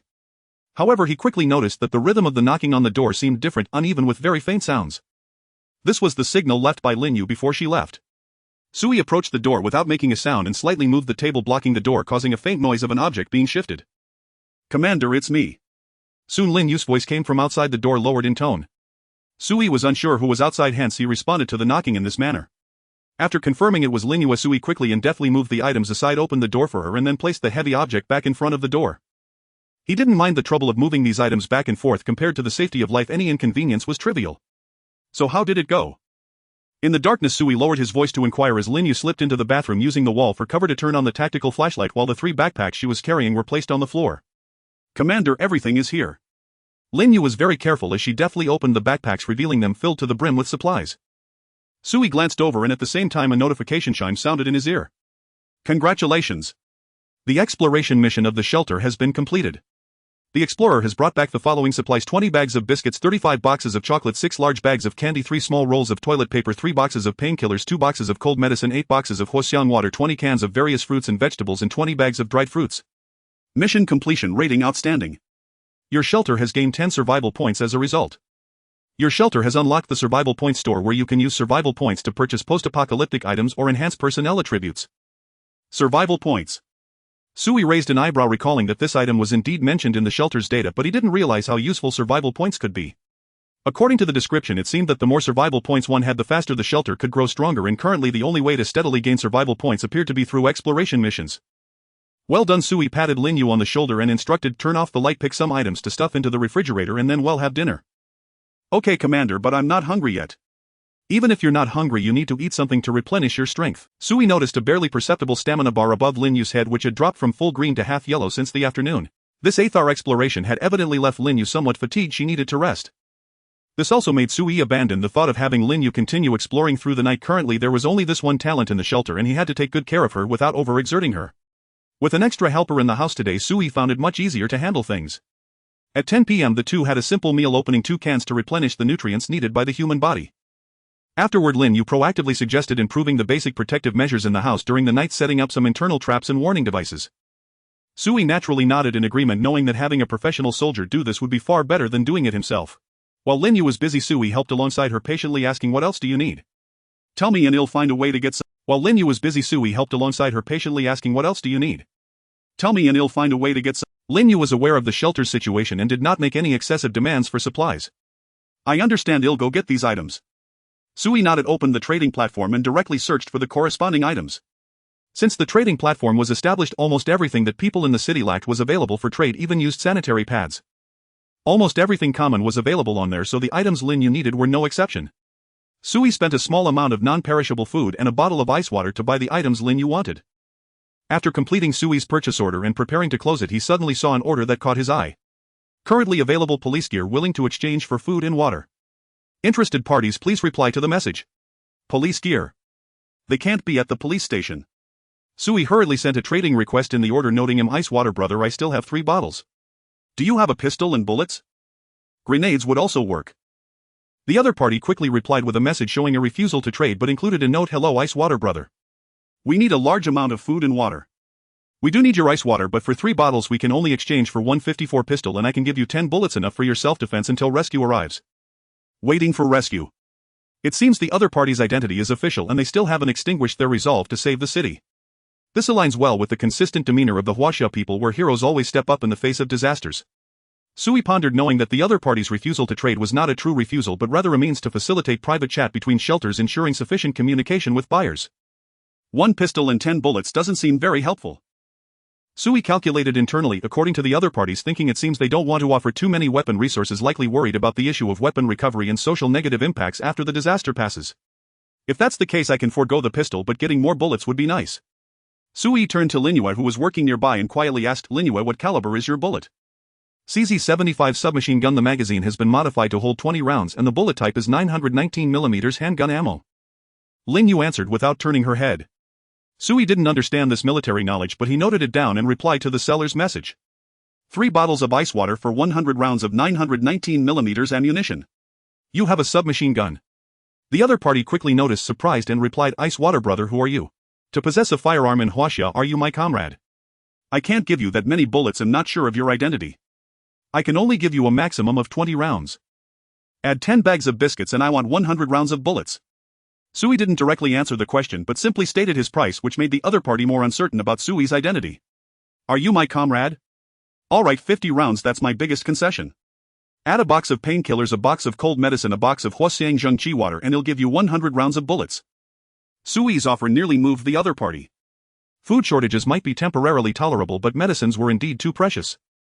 Given the current heat outside, if there were no pharmacies nearby or if no one opened the pharmacy door, it would be very difficult to obtain these medications. And these medicines have immense significance in the current environment. Especially the painkillers and Huaxiang Zhengqi water, they are life-saving treasures. Congratulations! You have successfully completed a transaction order. The other party quickly agreed without sending another refusal and readily accepted the order, sending 100 rounds of bullets. At the same time, the online platform also took away the trading items Sui offered, reducing his supply reserves by 1/10. But all of this was worth it. Sui looked at the 2 small boxes of bullets stacked in front of him filled with brand new rounds. An uncontrollable smile crept onto his face. Linyue, did you use any bullets today, and how many do you have left? Commander, I was saving them. I didn't use my gun today, I still have 60 rounds left. Here, this is 100 rounds, don't be too stingy, just shoot when it's a critical moment. Sui handed the box of bullets to Linyue with a smile, saying, it's a pity I couldn't get the magazines, I'll find a way to buy more next time. Thank you, Commander. Linyue's eyes sparkled as she saw the bullets and she quickly took them. She understood well that her and the commander's life safety now almost entirely depended on her gun and the bullets. With more bullets, Sui felt less pressure and couldn't help but smile. Linyue, will help you set up traps. Just as the two relaxed, a sudden loud bang shattered the night silence. Boom! A sound resembling a missile explosion came from outside the window, illuminating the night sky with a flash of fire. The deafening sound was so close that it nearly startled Sui's soul out of his body, while Linyue also became instantly alert. What is happening? Sui almost jumped in place, rushing to the window to look outside. A fiery red light illuminated Sui's face and he looked outside in shock, witnessing a raging inferno erupting on the adjacent street. The earlier inexplicable explosion had caused a fire in the city. In the sweltering heat, the flames seemed to have a mind of their own, rapidly spreading and engulfing several surrounding buildings. The terrifying flames grew higher and higher, resembling a long serpent climbing towards the tops of the buildings. A residential building was completely engulfed by the flames, with windows thrown open as inhabitants awoke from their slumber, emitting piercing screams and cries for help. Sui even saw someone unable to withstand the rapidly spreading fire risking it all by leaping from a high floor. They were soon devoured by a sea of flames. Those who dared not jump to survive could only become rolling fireballs in their rooms, writhing in agony and screaming. Scenes of human tragedy unfolded before their eyes. This fire is huge. Sui's body stiffened, the firelight revealing the faint fear in his eyes. Just a street away, such a blaze at this temperature spread at an astonishing speed. This meant that the house Sui was in was no longer safe. In the chaos of the entire city, no one could suppress the flames. It wouldn't take long for the fire to reach the residential building where Sui was located, and within days it could cover half the city. The entire Jinling city might be consumed in this sudden inferno. The raging fire also stirred up a whirlwind in the city's chat channels, which were already filled with pessimistic sentiments. It's over. I'm done for. The fire is right next to me, it's about to engulf me. Help! Someone save me. I'm in the fire. I was nearby and I think it was an explosion caused by a gas leak. I fear we are all doomed. Who was there to extinguish the flames now? Ice Water Brother. Calling Ice Water Brother, our city needs a hero to step up. Stop shouting. Do you expect Ice Water to extinguish the fire with just a few bottles of water? Are you still half asleep? The entire city's chat channel was engulfed in panic, everyone filled with despair. Sui's expression was also one of silence as he realized this was an almost impossible crisis to turn around. Commander, we need to leave here quickly. Lin Yu approached Sui, her gaze heavy as she looked ahead, whispering, this fire will destroy the city within 2 hours, it will definitely reach us. We don't have much time left. Is there no other choice but to flee? Sui clenched his fists, his eyes filled with complexity. It was the end of days, where could he run to? If the shelter was destroyed, would his talent still be effective? Without his talent, how would he survive? Even if he took enough supplies and the combat-capable Lin Yu with him, how long could they endure? After surviving the first apocalypse, there would be a second and a third. Sui had too many concerns, but he knew Lin Yu was right. If he didn't prepare now, he wouldn't be able to escape. Ha! Lin Yu stared at the raging fire, suddenly murmuring in confusion, it seems to have stopped spreading. Sui's spirit jolted quickly, looking up to observe the scene carefully, and indeed the flames had ceased spreading. 20 minutes later, Sui was completely certain that the flames had not spread further, remaining confined to the 2 residential buildings and the surrounding structures. The range was about 800 meters and the buildings outside the edge of the flames were unaffected in the slightest. The air was thick with heat waves and the temperature within the burning area ranged from 600 to 2000 degrees, yet such high-temperature flames had not affected the surroundings at all. Even the nearby greenery remained unburned. Strange, why is this happening? Sui murmured, his brow furrowed. Not only he was puzzled, but the people in the city chat channels had also noticed this, and they were discussing it. Some lucky individuals nearby discovered they were unharmed and decided not to flee, starting to narrate the fire live for all the survivors in the city. Some watched with a sense of curiosity while others felt a lingering fear, but their gazes could not protect the survivors perishing in the blaze. Half an hour later, the building engulfed in flames no longer echoed with screams. The last survivor had also perished in the fire. At midnight, the once raging flames quickly extinguished, completely ceasing in less than 10 minutes, leaving behind several ruins billowing thick black smoke. This fire burned oddly, and its extinguishment was equally peculiar. Sui had been observing, and he still couldn't understand it until the flames were out. At that moment, just seconds after the fire was extinguished, a citywide announcement appeared. Currently conducting a city area announcement. The first regional apocalypse-derived disaster has emerged. The derived disaster module is now officially activated. Globally, any location and any time may trigger a derived disaster based on the current apocalypse type. Derived disasters will not affect living beings and objects outside the disaster area. When they occur, there may be signs, and some disasters will provide advance notification. If any shelter survives a derived disaster, that shelter will receive a substantial apocalypse survival point. If not, it will be a fatality. The cold announcement voice startled the entire city, leading to surprise and realization. It's becoming more like a game with random events appearing. Sui murmured, speculating that the derived disaster should revolve around randomly occurring catastrophic events that might erupt in reality. The downside is that the destructive potential is likely very strong, beyond what current shelters can withstand. The upside is that it won't spread indefinitely, only covering a certain range. If I encounter a derived disaster at this stage, I'm afraid there would be no hope of survival. Just as Sui was contemplating, he suddenly heard whispering sounds from the window above. Big brother, that fire burned very strangely, as if it were some sort of disaster. What if it unexpectedly ignites here? What are you afraid of? Second brother's place is strong enough, the fire can't kill us. Yes, let's work together, invincible under heaven, ha. It was the voices of Brother Lee's group, who had returned without Sui noticing, seemingly residing on the top floor. Sui silently pulled the curtain's gap shut, revealing no signs of disturbance. Lin Yu beside him was about to speak, but was halted by Sui's raised hand. Let's sleep and talk tomorrow.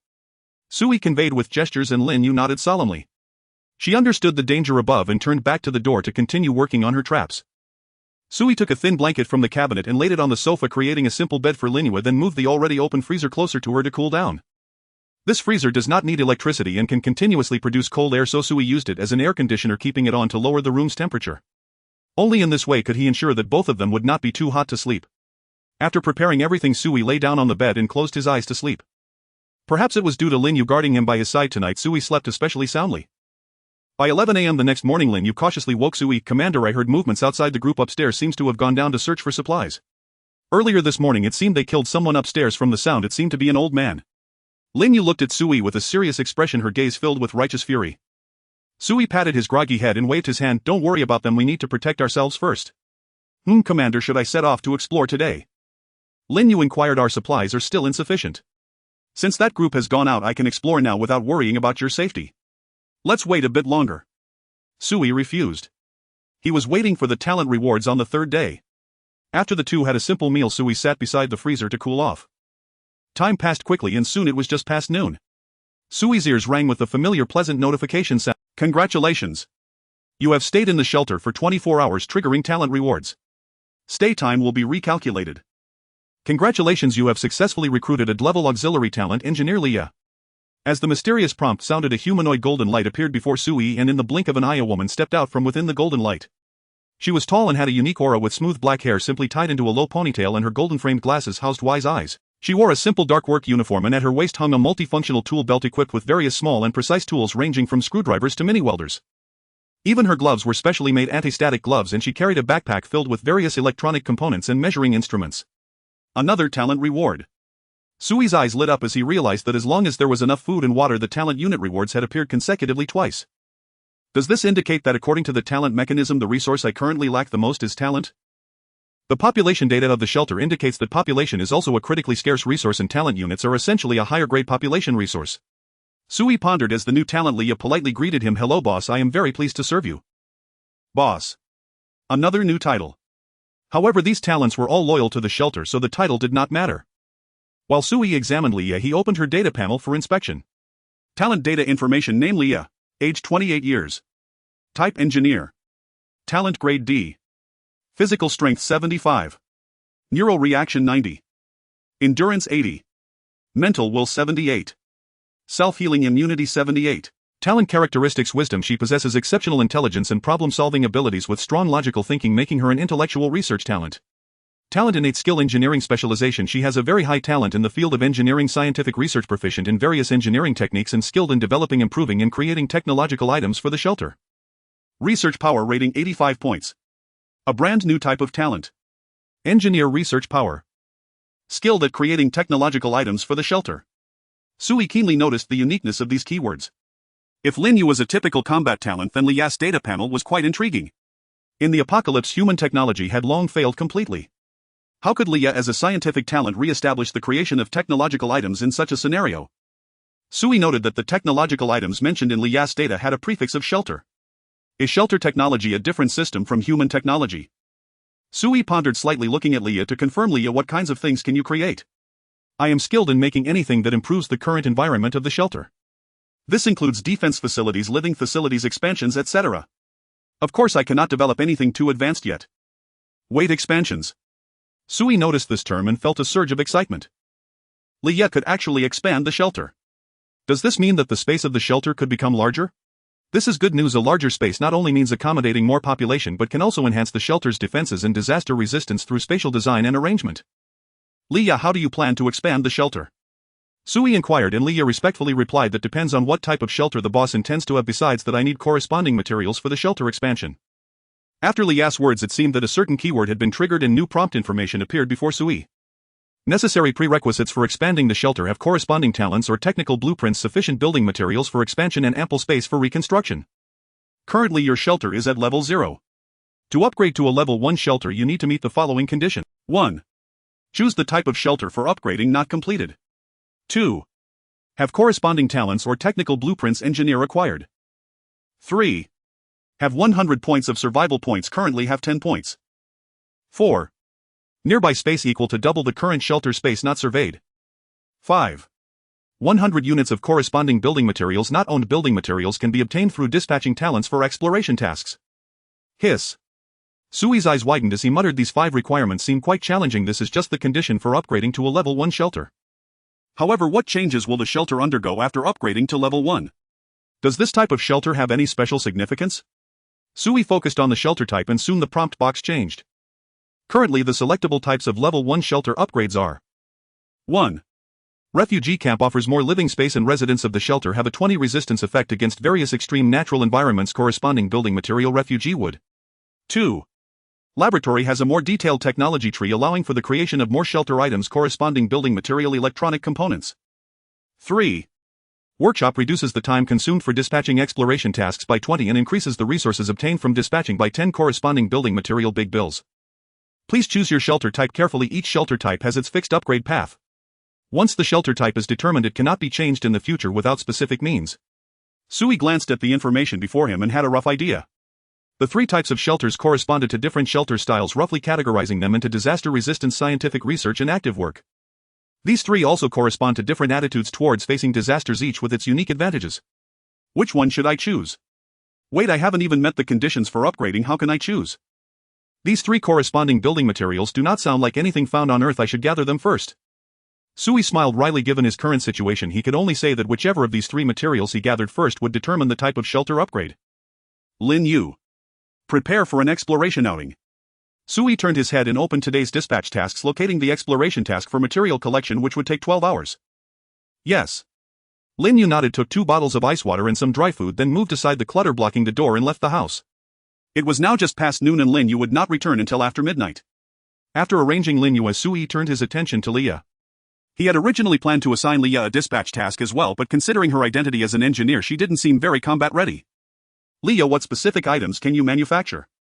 Can you tell me? Sui looked at Leah, wanting to place the talent in the right position to fully leverage her abilities. Boss, I am not sure how to introduce them. Leah shook her head and suggested, but you can tell me what you need, and if I can make it, I can start working right away. Don't you need specific materials to create things? Boss, I can use local materials for low-level items. Leah appeared quite confident. Sui couldn't help but excitedly ask, can you generate electricity? Like creating a generator. Electric energy is crucial for humanity. If electricity could be generated, many things could be accomplished. Leah shook her head. Without specific materials and blueprints, I cannot do that. Then, how about modifying our shelter to enhance its defenses? Sui inquired, and Leah nodded. I can do simple repairs and enhancements, but I cannot improve it too much. Whatever improvement you can make is fine. Sui was already quite satisfied as long as the shelter was sturdy enough to withstand risks. That would suffice. Let's get to work now. By the way, let's keep the noise down so the neighbors don't hear us. Okay, boss. Leah nodded, grabbed her toolkit and began to work diligently. She didn't require Sui's help and started measuring and planning in the room on her own. Sui wandered nearby, wanting to help but unable to contribute. He decided to lie back down on the bed, contemplating the path ahead. He thought of many things regarding the shelter's upgrade, talent arrangements, and the potential threats from Li Gu and others, with various thoughts colliding in Sui's mind. The room remained hot, but fortunately the refrigerator beside him continually emitted cold air, and the cool feeling made Sui's mind drowsy, causing him to drift off to sleep. Boss. Boss, wake up. Leah softly called, startling Sui awake as he turned over in bed. It was pitch black outside and Sui suddenly realized, Leah, how long have I slept? 9 hours, boss. Leah squatted by the bed and gently said, you were under too much mental stress, so you slept deeply, but that's a good thing. Effective sleep can restore your mental state. Leah, did anything happen while I was asleep? Was there any noise outside? Boss, about an hour ago a group of men came outside. Leah reported softly, it seems to be a group of men trying to push open our door but failed. It's Li Gu and his crew. Sui immediately became tense and reflexively glanced at the door. Just that glance left Sui dumbfounded. The obstacles he had originally placed next to the door had all disappeared, returned to their original positions in the room. The old wooden door, which was once unassuming, now had a structure with steel bars intertwined and covered inside. The outside was a wooden door while the inside had layers of closely intertwined steel bars. On top of these steel coverings there was also a layer of fine iron spikes, seemingly designed as a defensive measure to prevent the wooden door from being pushed open. Boss, I explored the other 3 apartments on this floor and retrieved several usable materials. Leah explained, a statement that helped Sui grasp an important insight. It seemed that once he issued a command, his personnel would independently devise ways to fulfill the task. Leah, for instance, had proactively scouted the shelter's immediate surroundings in search of suitable materials. Did you encounter any danger? Sui paused briefly and cautioned, safety must be your top priority, do not take unnecessary risks. Thank you for your concern, boss. Before venturing out I ensured my safety and made no conspicuous noise. Leah hesitated, then added, I originally intended to fabricate lockpicks to open our neighbors' doors, but upon stepping outside I discovered all their apartments had already been forcibly breached. The remaining 3 units on this floor were unoccupied, only traces of blood remained, suggesting a violent external intrusion. Inside everything was in disarray, food and water had been looted, leaving behind only discarded repair materials. Given what befell our neighbors, I reinforced our main door and installed several door traps. I also crafted 5 steel spears. Leah tilted her head, glancing toward the corner of the wall where 5 steel spears, each roughly 2 meters long, stood upright. Their shafts were fashioned from standard steel pipes, their tips, welded from kitchen knives, had been meticulously sharpened and polished to a brilliant sheen. An excellent weapon. Sui's eyes lit up. A spear offered formidable reach, especially in a world stripped of firearms, and could provide real resistance against armed assailants. Leah, you are truly exceptional. Thank you for your praise, boss. By the way, those intruders failed to break down our door. Did they realize someone was inside? Sui asked, inwardly chagrined at having slept so deeply in fact that he'd heard none of the commotion. Yet it was hardly his fault. For 3 days straight the weight of the apocalypse had pressed heavily upon him, especially during those long stretches of solitude when external threats loomed in the form of marauders and natural calamities, while internal anxieties centered on dwindling supplies. Under such sustained psychological strain, once sleep overtook him, awakening became nearly impossible. They likely did not notice. Leah shook her head. I recalled your instructions. I moved without sound. Even my welding tool was fitted with a silencer. Still, an ordinary wooden door cannot withstand repeated hammering or battering. Sooner or later they will deduce we're hiding here. Leah's assessment was accurate. The exposure was inevitable. Before that moment arrived, Sui needed to prepare far more thoroughly. Yes, I understand. Sui took a deep breath and surveyed the room. Nearly every corner bore subtle yet deliberate modifications. Windows had been insulated with layered wooden panels, curtains thickened for light and heat retention. Even the refrigerator now featured a rudimentary cold air diffusion device. Leah's renovations addressed not only security but also livability. No wonder the temperature felt lower tonight. Leah, you've worked hard. Sui smiled with quiet satisfaction. It's nearly time for dinner. We'll eat first. Lin, you should be back shortly. I've already eaten, boss. Please go ahead, I still have further modifications to complete. Leah rose and melted into the shadows of the room, vanishing silently to some new project. Sui picked up a loaf of bread and a chilled bottle of water, eating slowly as he prepared to log into the trade platform to check for newly listed items. He had developed a daily habit, exchanging surplus chilled water for essential resources, maximizing the shelter's stockpiles. As he browsed the interface, Sui noticed, with quiet surprise, that one of the 5 prerequisites for upgrading the shelter had just been fulfilled. Proximity survey for upgrade-eligible adjacent space successfully completed. Survey completed. Had Leah's search of nearby apartments been part of this objective? A thought struck Sui: if adjacent shelters exist, does upgrading demand their total eradication? After all, most modern dwellings shared structural continuity, meaning that if neighboring residences were also shelters, territorial expansion would inevitably spark conflict. Even those unwilling to upgrade or to invite trouble will find trouble seeking them out. In the apocalypse, everyone seeks strength. Everyone seeks to upgrade their shelter. And in that process, many will die by the hands of their own kind. Sui sighed. He could not alter the cruel reality of the disaster, only protect himself and those within his care. Opening the trade platform, Sui immediately searched for weapon listings. Weapons remained his most urgent shortage. He hoped above all else to acquire another firearm and ammunition. I still have 6 bottles of chilled water today, surely enough to procure a decent weapon. He scrolled swiftly until a listing caught his eye, a weapons for trade offer posted by the Jinling Rescue Group shelter. Multiple law enforcement grade weapons and gear available in bulk. Exchange accepted for medicine, food, or potable water. Interested parties please submit inquiries. Note: do not ask our location. Shelters enforce strict population caps. We cannot accommodate additional survivors. In this world, no one saves the weak. You must save yourselves. This message intrigued him. Not only were they selling arms, but they appeared privy to deeper shelter mechanics. They must have attempted large-scale urban rescue and failed. Is this how the apocalypse game functions, deliberately fracturing human unity, forcing us into solitary struggle? Sui promptly submitted his chilled water order and cautiously embedded his question within the transaction note. Hello, chilled water brother, I'm very interested in your offer. Let's discuss details. Their negotiation proceeded smoothly, no haggling, no delays. They readily accepted Sui's terms and unexpectedly shared several critical pieces of city intelligence. Chilled water brother, we now know definitively humans possessing shelters cannot reside within another shelter. And those who voluntarily abandon their shelters cannot be absorbed en masse. Even our level 0 shelter has strict occupancy limits. We lack capacity to rescue more people. Our support is limited to provisions and arms, while ensuring our own survival remains paramount. This crisis has shattered humanity's greatest strength, our ability to unite. Yet we refuse surrender. We persist, searching for new paths, striving to aid more of our kin. May chilled water brother do all you can, help whom you can. In times of national peril, heroes must rise. The sender seemed affiliated with official channels, offering earnest counsel rather than mere transactional exchange. For Sui, it confirmed something vital. Amid the ruins, a group still labored tirelessly, attempting to gather survivors, forge alliances, and kindle collective warmth. They had failed, but continued searching for alternatives. Thank you for the intelligence. I'll do what I can to aid the vulnerable. His reply was insincere. He had no intention of doing so, but given their generosity, a courteous platitude cost nothing. 6 bottles of chilled water secured 2 Type 54 pistols and 50 rounds. An outstanding deal. Sui turned the pistol over in his hands awed. Though aged and limited in ammunition, these weapons finally enabled full armament. Every shelter resident now carried a sidearm. With such firepower, unexpected threats no longer inspired dread. "Leah, can you shoot?" he whispered into the darkness. Leah's head emerged softly from the shadows, illuminated faintly by moonlight slipping through a window gap, her expression disarmingly gentle. "Yes boss, I can handle a firearm, though my accuracy is modest. Would you teach me? I've never fired one." "Of course boss." Leah stepped beside him, calm and patient, guiding his hands through the fundamentals of marksmanship. Most of the room lay submerged in deep shadow, the young man and woman alone together, acutely aware of each other's presence, of the subtle unmistakable scent of the opposite sex. In such intimate proximity, passion might easily ignite. Yet Sui harbored no such distractions. His focus was absolute, hers equally unwavering. Though bodies touched closely, their hearts remained pure, unclouded by desire. 2 hours later, a series of heavy muffled knocks reverberated against the door, louder than before, amplified by its newly reinforced steel plating. Leah's expression tightened instantly. She raised both pistols, pivoted sharply, and leveled the barrels at the entrance. "No need to panic, it's Lin Yu returning."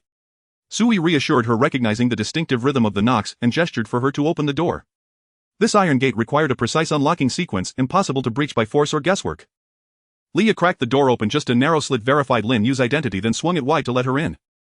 Lin Yu entered laden with bulging bags.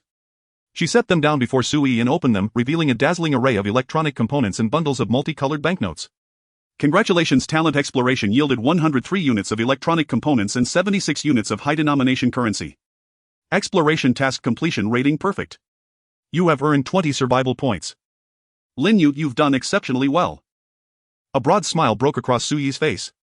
This collection mission had been flawless, delivering precisely the materials required for one of the shelter's upgrade categories. It also awarded 20 survival points, bringing his current total to 30. Yet the mission granted only upgrade materials, no supplementary supplies were included.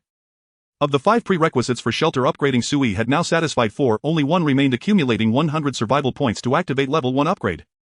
Based on his earlier discussion with Leah, upgrading to a level 1 laboratory-type shelter would restore partial electrical infrastructure, bringing living conditions closer to pre-apocalyptic standards. Having endured days of oppressive darkness, Sui yearned desperately for light, making the laboratory upgrade his strongest preference. Lin Yu, though praised, remained grave. She fixed her gaze on Sui and lowered her voice. "Commander, I overheard them preparing for a sweep while ascending the stairs. They plan to clear this entire building tonight." Her words caused Sui's expression to stiffen imperceptibly. Before he could respond, raucous shouts erupted in the corridor outside. "Move quickly, grab your weapons. Tonight we flush out every living soul." "Damn, turns out killing grants survival points too. Brotherly says finish this floor tonight, then hit the adjacent buildings tomorrow and the day after. Before long the whole city will be ours, we'll reign as emperors of Jinling. Follow Brotherly and there'll always be meat on the table." Their voices drew nearer, until they gathered directly before Sui's door. "This one. I sensed something off about it, I couldn't even break it down. Men, breach it now. Kill anyone inside, or loot if it's empty." Sui's face darkened, his composure cracking. These thugs had moved faster than anticipated. Without warning, they had launched a nocturnal assault. As soon as Lin Yu's message reached Sui, the thugs outside had already gathered in the hallway. Sui barely had any time to react. He could hear the men outside starting to thoroughly check this floor, with faint sounds of the thugs coming from the neighboring room. The traces I left here yesterday are gone. Someone has been here. It seems like something is missing. Damn it, go find them. How dare they hide?" Sui squinted at Lin Yu, who discreetly signaled him and Leah to stand in the room's dead corner. Sui nodded, carefully standing against the wall while Leah stood diagonally opposite him. Lin Yu crouched behind the freezer, all 3 holding guns, holding their breath and waiting for the enemy to arrive. After a short while, a loud banging on the door echoed from outside. Boom. Bang bang. "Come out, you people inside. If you keep hiding, you'll kill you all. Damn it, how dare they play tricks on me. I came to knock on the door on the first day and they didn't even make a sound. Open this door, bring the hammer." Boom. Rumble. Alongside the thugs' shouts, the sound of wood shattering rang out. The old wooden door outside could not withstand the thugs. When the wooden door shattered, beams of blinding flashlight light pierced through the gaps in the steel bars into the room. The light swayed, allowing Sui to catch glimpses of shadowy figures outside through the reflection in the mirror. Rough estimates indicated there were at least 20 people. The group of thugs had grown larger and outnumbered. Sui dared not recklessly fire his gun and expose their position. Instead, Lin Yu was extremely bold the moment the light shone, and she decisively fired. Day. A small burst of bullets erupted from the gun's mouth, and almost instantly a sound of a puff rang out from outside. "Ah! There are guns. The people inside have guns. Damn it, I got hit. Let go, I got shot, I'm going to die. Hide. Let's hide quickly, where are our guns? Take them out and shoot. Outside, a chorus of screams and chaos erupted. Lin Yu's ambush completely disrupted the enemy's arrogance. Impressive. Sui's eyes lit up as he looked at Lin Yu, who was crouched behind the freezer. He knew how complicated the modifications were that Leah had made to this iron door. Although there were gaps between the steel bars, they were not large. If it were Sui firing, most of his bullets would likely not pass through the gaps and could bounce back, injuring his own team. Lin Yu's shooting skills were quite remarkable. She could accomplish this even with a fully automatic submachine gun. However, the thugs outside were not to be underestimated. Soon dark gun muzzles pressed against the gaps of the iron door. Bang! Bang! The crisp gunfire erupted in the darkness, with bullets ricocheting wildly off the walls of the room, destroying some items. The thugs also had guns likely purchased from an online trading platform. Kill them. Fire. Out of bullets. Damn it. I wonder if anyone inside is dead. It's quiet inside, hurry up and smash this broken door. Take advantage of their illness to take their life. The thugs outside shouted, having already emptied a magazine of bullets. Just as they continued to smash the door, Sui saw Lin Yu signaling to Leah. Leah nodded, exposing half of her body from the corner of the cover, aiming at the doorway where the flashlight was and firing 3 rounds. Bang. Bang. Bang. One bullet missed, hitting the iron door Waknoshir, while the other 2 clearly shot out the door. Ah. Damn. There are still survivors inside. My brother got shot. My brother got hit. Li Go, what do we do now? Fire. Keep firing. The thugs outside were thrown into disarray. After reloading, they continued firing into the inside. But Leah had already hidden back behind the wall. The thugs' bullets ricocheted wildly in the room but failed to harm any of the 3 inside. This was because Lin Yu had arranged their positions with the possibility of stray bullets in mind. Their positions in the cramped space were relatively safe and not affected by stray bullets, nor could the enemy's bullets hit them directly. As soon as the thugs' barrage of bullets came to an end and the gunfire just stopped, Lin Yu almost instantly exposed herself, firing 2 bursts of bullets towards the doorway. Dod day day. Dod day day. Puff. Puff. The sound of bullets hitting flesh rang out from outside, and the thugs' screams were incessant. We can't be targets at the door anymore. There are sharpshooters inside, we can't win, Li Gu. Let's retreat for now. Damn it, points too painful, let's retreat upstairs. The thugs lacked the combat spirit of regular soldiers. After several counterattacks, many were injured and were terrified of being the next unlucky one to be shot. Amidst the noise and screams, the chaotic sounds outside gradually receded. Have they left? Sui whispered, but Lin Yu held her breath and remained still. Suddenly, Lin Yu exposed her arm and fired to the right. Did. Along with the eruption of gunfire, screams rang out at the doorway again. Damn. They found us inside. Go. Hurry. Damn it. A new chaos erupted outside, followed by another frantic retreat. Cold sweat broke out on Sui's forehead. These thugs were too insidious. In such a situation, they were still trying to ambush the people inside, waiting for them to relax under pressure before launching a new surprise attack. Fortunately, Lin Yu was here. Her combat skills were exceptionally high and she saw through the thugs' ambush. Chief, they have run away. Lin Yu quickly walked to Sui's side, bending down and asking with concern, you weren't hurt, were you? I'm fine. Sui shook his head. He hadn't fired a single shot and had hidden well, so of course he was unscathed. Sui wasn't timid, it was just that in the darkness visibility was limited and it was his first time handling a gun.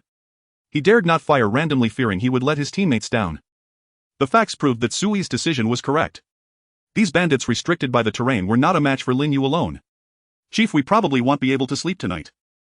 Lin Yu lowered her voice, analyzing the upcoming battle situation for Sui. The people outside suffered losses, at least 5 of them must have been hit, and they will likely attempt to sneak attack us again in the early hours of the morning. This iron door should hold them off, but if the other side has breaching equipment it might be difficult. Lin Yu's expression was serious and the strong smell of blood wafting from outside corroborated her analysis. Having suffered such heavy losses, the thugs were naturally unwilling to swallow their anger. Then we'll counterattack. Leah lowered her voice and suggested, Lin Yu, you are so strong. We should take the initiative and disrupt their formation, retreating while advancing. Your analysis makes a lot of sense. Lin Yu glanced at Leah and smiled wryly, but I can't do that. They should be hiding in the hallway waiting for us to go out. We still don't know how many guns the enemy has. Besides, the chief has mentioned that they might have some combat abilities which are likely even harder to deal with. I'm not afraid of death, but I'm worried that if I go out I might not be able to take them all down. If I die and let a few enemies slip away, the chief will be in danger. Lin Yu frowned. Currently she was the only combat unit in the shelter. Although Leah could shoot, her combat skills were definitely not on par with Lin Yu's. As for Sui, he was even less capable. Just a few days ago he was an ordinary person. It was fine to let him fight, but he could only be considered a weak combat force. It seems we can only adopt a delaying tactic. Leah glanced at Sui and whispered, "Boss, we shouldn't let Lin Yu go out these days. We'll wait for the enemy to come to us and find a way to inflict pain on them before we can break the situation. I'm afraid we don't have that much time to waste." Sui's expression was grim as he opened the city area chat channel only to see a shocking message. High price for purchase grenades, flamethrowers, oil and other weapons. Goods are negotiable. If you have them for sale, post your orders quickly.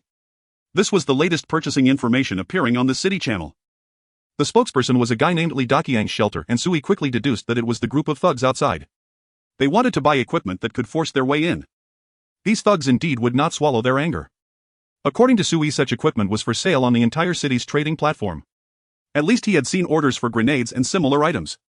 This meant that the thugs' next wave of attacks would begin soon and would be even more brutal. The threat is greater. If those thugs truly manage to acquire suitable equipment. No, this is virtually inevitable. They scour the city daily for supplies, even slaughtering neighbors to seize their stockpiles. Their reserves must be vast. So long as they're willing to pay exorbitant prices, acquisition is guaranteed. If they lay hands on such devastating weapons tonight, I won't survive it. Commander Yu. Lin Yu noticed Sui's expression shift and murmured softly, "Is the situation truly dire?" "Yes." Sui nodded, then relayed his concerns and discoveries to Lin Yu and Leah. "Do either of you have a solution? We only need to hold out until noon tomorrow, that's all it takes." Sui pleaded earnestly, hoping these two gifted individuals would offer sound counsel. By noon tomorrow, Sui would receive a new talent reward. According to its description, this reward would grant precisely what he most urgently needed, something capable of breaking the deadlock. Lin Yu remained silent, head bowed. Leah glanced first at Sui, then at Lin Yu, her mouth parted yet no words emerged. "Boss, I have a plan, but it's perilous. Tell me, quickly." Sui's eyes lit up. In this desperate hour, any viable path forward was invaluable. If the thugs acquired their weapons and laid siege again, all would be lost. Their current shelter was merely an ordinary residential unit, utterly incapable of withstanding flamethrowers or grenades. It may require Lin Yu to take extraordinary risks. Leah turned toward Lin Yu, a voice low. "Among us three, she possesses the greatest combat capability. And it's night ideal conditions for defense and solo concealment. If we provide covering fire while she slips outside, she'll surely draw the thugs' attention away from us. Should they attempt another siege, Lin Yu can strike from the exterior, enabling coordinated assault from within and without. There's a strong chance we'll repel them once more. Yet numerous obstacles remain. First, the thugs may have already set up overwatch positions outside. Opening the door might not get Lin Yu out and could instead shatter our defensive barrier. Second, darkness safeguards Lin Yu now, but come morning, if she fires recklessly, her position will be exposed. Within this cramped apartment building, evading enemy search parties will be nearly impossible. If Lin Yu falls outside, neither of us will last long indoors." Leah's analysis was thorough and unflinching. Sui opened his mouth, then sighed deeply. Was he truly prepared to send a woman alone into certain death? She was a comrade in arms within their shelter. Leah's plan was already the most coherent and pragmatic option he could envision. Their numerical disadvantage against the thugs rendered most conventional stratagems futile. "Then let's proceed." Lin Yu spoke suddenly, endorsing Leah's proposal. "Commander, Leah is correct. Stepping outside grants us greater initiative and maximizes our ability to delay those bandits." "You'll die." Sui gazed at Lin Yu, his expression torn. "There's a high probability you won't survive out there." "I fear no death, as long as you live." Lin Yu replied without hesitation, her gaze fierce and resolute. "You are paramount. I will do everything in my power to hold the enemy at bay until noon." Sui fell silent. His moral compass recoiled at the thought of sending a woman to her death. Yet raw instinct, the primal will to survive, whispered that this was their sole recourse. Even if Lin Yu's daring maneuver proved futile, it was still preferable to waiting helplessly inside this room. Then one final question: how do we get her out? Leah looked to Lin Yu, who gazed out the window, brows lifting sharply through the window. "Can you manage it?" "Yes, it's standard military training." Lin Yu spoke with unwavering confidence, and flashed Leah a playful wink. "A Chinese soldier's fundamentals include scaling walls and traversing eaves. Lin Yu, you're not on a training exercise now. You have no safety rope. Under current conditions, I cannot fabricate climbing gear for you." Leah's tone was grave. "You'll climb barehanded. I refuse to see you fall. Dying pointlessly is worse than staying beside the boss. Leave it to me, keep the commander safe."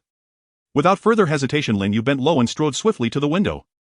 She drew back the curtain slightly, swiftly removed the coverings from the frame, and swung the window open. A scorching wave surged inward. Lin Yu clipped a chilled water bottle to her belt, then sprang nimbly through the opening, her silhouette vanishing into the night. "Lin Yu." Sui rushed to the window, peering out. Bathed in moonlight, a lithe figure leapt across air conditioning units and clung to searing water pipes, moving steadily along the building's outer ledge. Every surface she touched blistered with heat. The scene was harrowing. If her foot slipped, she would plummet to her ruin. Scorching gusts swirled relentlessly around her, sapping strength and moisture with every breath. Boss, step back. Leah pulled Sui away from the window. Watch the doorway, any gunfire would strike you directly here. Trust Lin Yu. This is our only path to survival. Leah guided Sui to a corner, her expression stern. In extraordinary times extraordinary measures are required, compassion must yield to necessity. Is it compassion? Sui lowered his head, a bitter smile playing on his lips. Had he truly been compassionate, he wouldn't have stood mute while decisions were made or allowed Lin Yu to undertake a mission tantamount to suicide. He knew this course was right, yet humanity possessed conscience. He understood he ought to harden himself in the apocalypse, to silence empathy, to extinguish mercy. But he wasn't a protagonist reborn from fiction, born cold and ruthless. To survive, however, he had no choice but to become so. Yes, I've already begun. He whispered inwardly, face etched with conflict. If Lin Yu dies, I won't last until noon tomorrow. His thoughts spiraled. Perhaps Lin Yu isn't human at all, merely data conjured by some enigmatic entity, perhaps a replicated soldier, a simulacrum. But was she truly not human? He didn't know. The more he tried to convince himself, the more vividly he recalled the profound sense of security she'd given him these past days. Whether or not she was human, Sui knew one thing for certain: he owed her something. Boss, in the apocalypse you must learn to be colder. If you don't, then you're unfit to lead. Leah pressed close, vigilantly scanning the doorway as she whispered, this isn't weakness, it's leadership. I'm learning. Sui muttered, pressing fingers to his temples and exhaling heavily. Leah, I'm already cold enough, I simply need more time to adjust. Guilt notwithstanding, Lin Yu had gone forth anyway. He was becoming colder, just burdened by lingering conscience. A hush settled over the room. Gradually Sui's expression softened. He had steadied himself. At the very least, this proves recruited talent holds exceptional loyalty to me. Sui inhaled deeply, thinking silently, let us endure until noon tomorrow. In the suffocating pressure of the apocalypse, even moments to reflect upon one's conscience became a luxury. How much time had passed? No one knew. Silence reigned beyond the door. The thugs appeared to have failed acquiring equipment powerful enough to breach the entrance. Only muffled curses and wounded men's cries echoed from upstairs. Lin Yu's whereabouts remained unknown. No corpse lay below, no sign of fatal misstep. Sui had no idea where she'd concealed herself. Time crept forward minute by minute. Dawn broke. Sui fought off drowsiness until abruptly he saw the sky beyond the window bleed crimson. Rat-a-tat-a-tat-tat. A furious burst of gunfire erupted from above, the unmistakable sound of Lin Yu striking first. Sui suddenly jolted, quickly looking up at the ceiling. Beside him, Leah also gripped her gun tightly, nervously glancing towards the door. Soon the sound of gunfire erupted from upstairs, accompanied by screams and curses. It's the window. Over by the window. Damn, it's a woman. Is she one of the residents downstairs? I don't know. Brother Lee, my brother has lost his breath. He's dead. He's dead. Damn it. I don't want to wait any longer. What kind of useless strategist are you? Brother Lee, don't listen to him. Let's take revenge now. One grenade should be enough to crush this bastard. This filthy woman dared to counterattack me. Wait. Brother Lee, she has already shown herself. There probably aren't any residents downstairs, it's just a single-room tenant. We can't waste grenades on an empty house. I thought there was a man living downstairs. When did it change to a woman? The chaotic sounds continued from upstairs as Sui listened carefully, his expression growing grave. Indeed, the other side had managed to get grenades. No wonder Lin Yu suddenly opened fire. She was drawing fire to prevent the enemy from using grenades against Sui. Shoo! Leah placed her finger to her lips, signaling Sui to remain silent. If the enemy realized there were still people downstairs, both of them would surely face death. In such a confined space, they would definitely suffer the full brunt of a grenade explosion. Sure enough, within minutes a rustling sound came from outside the door. Sui's hair stood on end as he used a strategically placed mirror in the corner to reflect light, catching sight of a pair of eyes peering through the gap in the iron door. The person was pressed against the iron door, their eyes darting around like a demon, sending chills down Sui's spine. Moments later, a shout came from outside. Brother Lee! There's no one downstairs, not a sound. But this iron door is locked tightly. It seems she hasn't used the main entrance. Indeed. That woman has come out. She climbed up the window to ambush us. Damn. Is that filthy woman Spider-Man? Search the whole building. We must catch her. Damn it. Shit. Brother Lee, once we catch her, hand her over to me. I want to avenge my brother. I will kill that woman with my own hands. Heavy footsteps sounded from upstairs as if they were mobilizing their forces. Brother Lee, I'll follow you. I believe you are the strongest. Following you is safe. Stop wasting time. Count the bullets and have the strategist carry the grenades. Are there enough bullets? That woman's marksmanship was deadly last night. Don't be careless. Split into 2 teams. We'll start searching from the top floor while you go to the first floor. We'll search towards the middle together. Don't leave any room unchecked and be thorough outside each window. Remember what the strategist said, move quickly. Capture her. The thugs upstairs began to mobilize and soon the hallway was filled with the sound of hurried footsteps. Sui bit his lip hard, his eyes flashing with icy hatred. These guys, I haven't done anything yet, they insist on killing me. Lin Yu, stay alive. For both my own safety and Lin Yu's at this moment, Sui desperately wished for Lin Yu to survive. About 10 minutes later, another round of gunfire erupted downstairs. Damn. That woman is on the second floor. The strategist is dead, the strategist is dead. Damn it, her aim is too accurate, she headshot him. Where on the second floor? Did we catch her? Sui heard Brotherly rushing down from upstairs anxiously shouting, what happened to my strategist? Brotherly, the strategist is gone. That woman is in the room on the right side of the second floor, we searched this place before and the door was left open. Damn it. Old song. Old song. You useless bunch can't even protect the strategist. What are you standing there for? Don't you dare rush in to catch her. Brotherly. That woman is very tricky, her marksmanship is too accurate. Downstairs was in chaos. Sui listened nervously for a long time but no new gunfire broke out. Clearly the thugs didn't dare to rush into the room immediately, instead giving Lin Yu the opportunity to escape. They failed to catch her. Damn. There's no one inside, keep searching. That filthy woman, I want to tear her apart. Where are my grenades? Give them to me. Brotherly, downstairs. Day.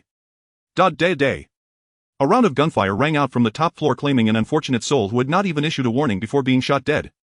Brotherly was nearly driven mad, rushing upstairs with his men only to come up empty. Useless bunch, hold her down. Hold her down, wait for me. Brotherly was almost furious. His subordinates didn't dare to retort, seemingly terrified of Brotherly. But they also feared Lin Yu. The more they trembled, the greater their fear of her. This woman was elusive, killing without warning and then vanishing. If they hesitated, they wouldn't catch her at all. Moreover, she was quite clever, completely avoiding Brotherly and only targeting his subordinates. Good, very good. Sui clenched his fists tightly, sweat beading on his forehead. He didn't realize he was nervously murmuring, Lin Yu is doing well. Don't run into that Li guy, he must have combat talent. Boss, it's already 1030 in the morning, Leah whispered beside him, almost pressing her mouth to Sui's ear to avoid detection by the thugs outside. Sui glanced at the clock on the wall. It had been hit by stray bullets last night and was now in ruins, but he could barely see the hands still moving slowly. There are still 2 hours left. Sui gritted his teeth. His only worry now was the effectiveness of his talent reward. He was unsure if the talent would truly work. After all, this was only the level 0 shelter's talent reward. Even if it provided what he desperately needed, what if it turned out to be useless? Or unable to resolve the current predicament? That would truly lead to a dead end. Sui had no better solution. He could only pray in his heart, enduring great inner turmoil. If only my start was a bit better, if only these thugs weren't around. Sigh. Sui sighed deeply. The heavens granted him an SS level talent but also arranged for him to be surrounded by such a group of mad thugs. It truly was a double-edged sword with an incomprehensible underlying fairness. Time passed slowly, with gunfire erupting intermittently, rising and falling unpredictably. Now even Sui was unsure of Lin Yu's location. He had taken a few risks peeking out the window but saw no sign of Lin Yu climbing. God knows how she managed to evade detection, moving like a ghost. The small residential building had almost become Lin Yu's battlefield. However, Lin Yu was not invincible. She had been conducting a guerrilla war, avoiding direct confrontation with the enemy, striking and then fleeing. During this guerrilla warfare, Sui heard the thugs pass by his door multiple times. That Brotherly even suspected at one point that Lin Yu had hidden back inside, attempting to force the door open. Thankfully, Li Ya's skills were excellent and Brotherly returned empty-handed, kicking the iron door in frustration. Both sides remained in a stalemate until the time reached 1220. Just as the new rewards were about to be issued, a deafening explosion suddenly echoed from the rooftop. Boom! The entire floor shook and Sui lost his balance, seeing dust and debris falling from the ceiling. It's a grenade. Li Ya's beautiful eyes widened in shock. The enemy used a grenade. They must have caught Lin Yu. Is she dead? Did she die? Sui gritted his teeth and scrambled up, looking at Leah. She silently shook her head. No one knew Lin Yu's fate now. After the explosion, excited male laughter faintly echoed from upstairs. Ha ha ha. Filthy woman, I won't let you die so easily. Brotherly is amazing. I thought our building was going to collapse. This old building is surprisingly sturdy. It hasn't collapsed. Where is that woman? Where's the corpse? I don't know, it seems she fell down. Hurry up and find her. Even if she's dead, I want to see her body. I want to desecrate her. Ha ha ha. Brotherly, is that a proper desecration? Form a line. I want and I'm second. The thugs upstairs' raucous laughter almost signaled their victory. After a morning of entanglement, that woman was finally killed by them. Sui listened with trembling ears, not from fear. He was filled with rage. Lin Yu had fought desperately to buy time, yet she still died. These bastards. Give me what I need the most. You can't deceive me, you were very clear. Sui closed his eyes, almost talking to himself, his fingers turning white from gripping too tightly.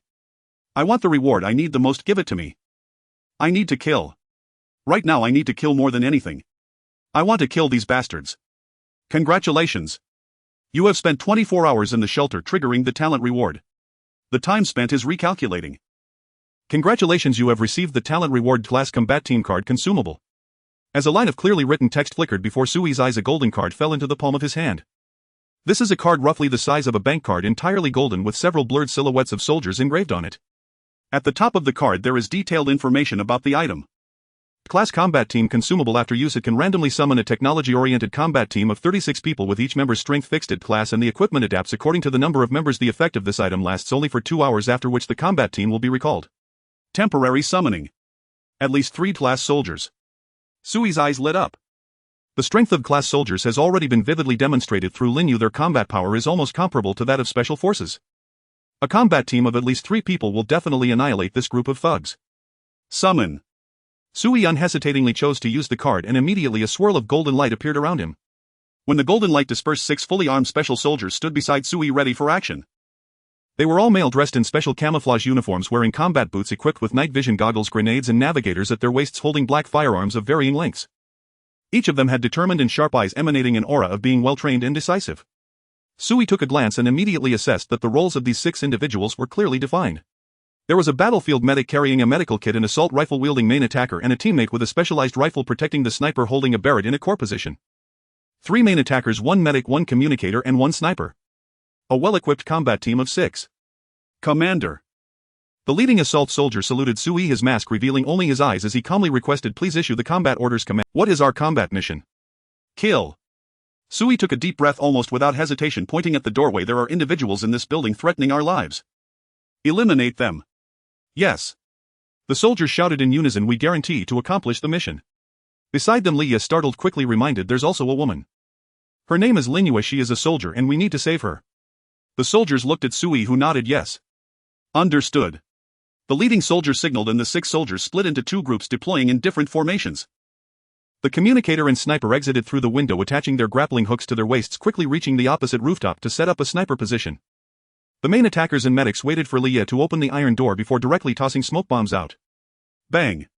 Smoke erupted and the outside was immediately filled with the panicked voices of crouching thugs. Li Gu, the iron door is open. What the hell, where did this smoke come from? Tat tat tat. A hail of bullets swept through, abruptly silencing the thugs' panic. The male soldiers exchanged hand signals, stepping silently into the smoke.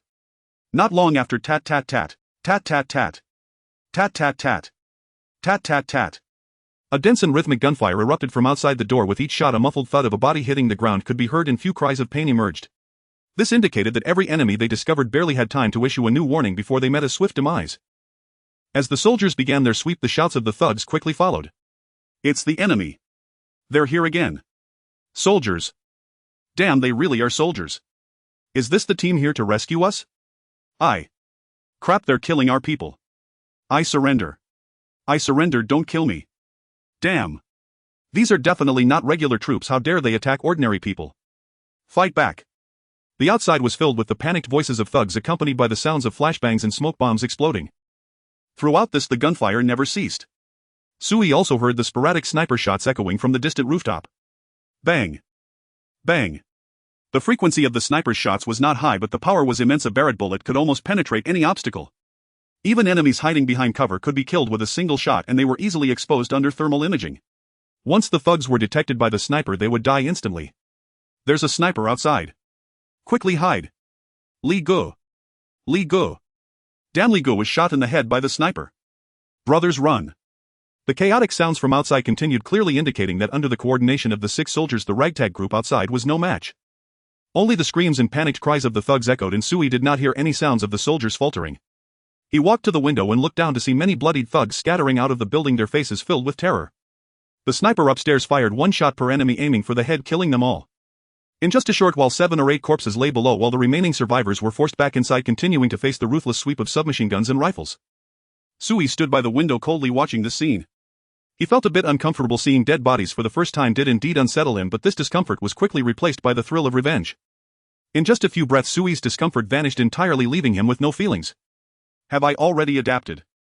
Sui silently pondered, his face still expressionless, showing no signs of joy. Lin Yu had not appeared yet, he had still suffered losses. In 2 hours the combat team would be recalled. Overall it seemed he hadn't gained much, merely venting his anger. The speed of the combat sweep was extremely fast. Soon the communicator's earpiece transmitted, "Commander, the threat has been eliminated. There are 5 prisoners who surrendered and some personnel are of uncertain identity. Please advise, Commander." "Wait for me to take a look." Sui took a deep breath and walked out of the room with Leah. This was his first time leaving the shelter. If necessary, Sui did not want to step outside at all. But things did not go as planned. These thugs forced him out of the shelter, compelling him to retaliate. Guided by the communicator, Sui led Leah to the top floor. In the corridor along the way there were corpses and blood everywhere. The stench made Leah instinctively cover her nose while Sui walked on expressionlessly through the pools of blood. "Boss, aren't you going to cover your nose? This smell is unbearable." "No need, didn't you tell me to learn to be ruthless?" Sui glanced at Leah and forced a smile. "I think I need to adapt in advance. In the future such scenes are likely to be frequent." Silently Sui continued upward and reached the top floor, where he saw that this level had been completely connected. Inside the chaotic room the air was filled with the smell of blood and unsanitary odors, and garbage was scattered everywhere, with several headless corpses lying on the floor. In the inner room there were about 10 women huddled in the corner, their faces filled with terror. "Commander." The rifleman guarding the female captives saluted Sui quietly, reporting, "All the resistors have been killed. This group of women has no weapons and appears to have been captured by the bandits. Should they be killed too?" "No need." Sui glanced. These were women without even weapons, their faces showing only despair and numbness. He even recognized some familiar faces, such as the girl he had seen jogging on his way to work, a young mother taking her daughter to school, and the cleaning lady who worked at a nearby company. They were all without exception victims of violence. "What about the rest?" Sui withdrew his gaze and looked at the rifleman, who pointed to the room across the hallway. "There are a few who surrendered being held there." "No, I'm asking about Lin Yu, the female soldier." Sui stared at the rifleman. "Have you found her?" "People have been arranged to continue searching, but there are no results yet." The rifleman shook his head, delivering disappointing news to Sui. They hadn't found her yet, and it seemed likely that she was in grave danger. If she had been hit directly by a grenade, Lin Yu's body would likely not be intact. Sui felt weighed down, ignoring the group of female captives, and directly walked into the room across the hallway, where he saw the assault soldier guarding 3 men. They were crouching on the ground with fearful expressions, and when the assault soldier shouted the commander's name, they all looked up at Sui. "It's you!" One man suddenly spoke, his face filled with surprise as he looked at Sui. "You are Sui. You are the resident downstairs." "I recognize you," I said. "I remember there was a man living downstairs." Sui silently scrutinized the man, frowning as he spoke. You are the one with a daughter. I remember your surname is Zheng." Yes, that's me. I'm old Zheng." The man nodded, eagerly, smiling ingratiatingly, trying to approach Sui, but was blocked by the gun's muzzle. The assault soldier's gaze was cold. "Watch your distance. Do not approach the commander." Yes. Old Zheng, frightened, shrank back, looking at Sui with longing. "Sui, we are neighbors. There must be a misunderstanding. Can you have him let me go?" "Where are your wife and daughter?" Sui asked coldly, looking at old Zheng. Old Zheng was taken aback and lowered his head. I don't know. They should be next door, right? I saw them just now." Sui's lips curled into a mocking smile. "You can even sell out your wife and child. I can't have a neighbor like you." "It's not like that. Sui, I couldn't overpower that guy surnamed Li." Old Zhang's face turned red as he desperately tried to explain. "To survive you sold your wife and daughter." Sui looked at him indifferently. "I don't care about that. That's your family matter, but you tried to kill me. Last night you were among those who attacked, right?" Old Zhang opened his mouth to argue, but then dejectedly lowered his head. "Sui, I beg you, I really don't want to die." The blazing sun outside shone on old Zhang's back, almost causing him to faint from the heat, but the heat could not dispel the terror in his heart at this moment. God knows how the young man living downstairs, who had previously been unknown, suddenly possessed such an armed force. If he had known Sui was so powerful, he wouldn't have sought out that guy surnamed Li, but would have followed Sui long ago. "What about that guy surnamed Li?" Sui asked, and a man nearby quickly chimed in. "Boss, he's dead. That guy surnamed Li was shot in the head. I saw it with my own eyes." "Where's the body?" "He's not dead." Before Sui could finish his question, old Zhang suddenly spoke up, capturing Sui's attention. "What did you say?" Sui turned to old Zhang, frowning as he asked, "How do you know he's not dead?" He has an immortal body." Old Zhang looked up at Sui, gritting his teeth and deciding to inform that guy is very strong. There's no way to kill him. Someone has tried, but he resurrected. He was stabbed through the heart, his head was chopped off, yet he could still come back to life.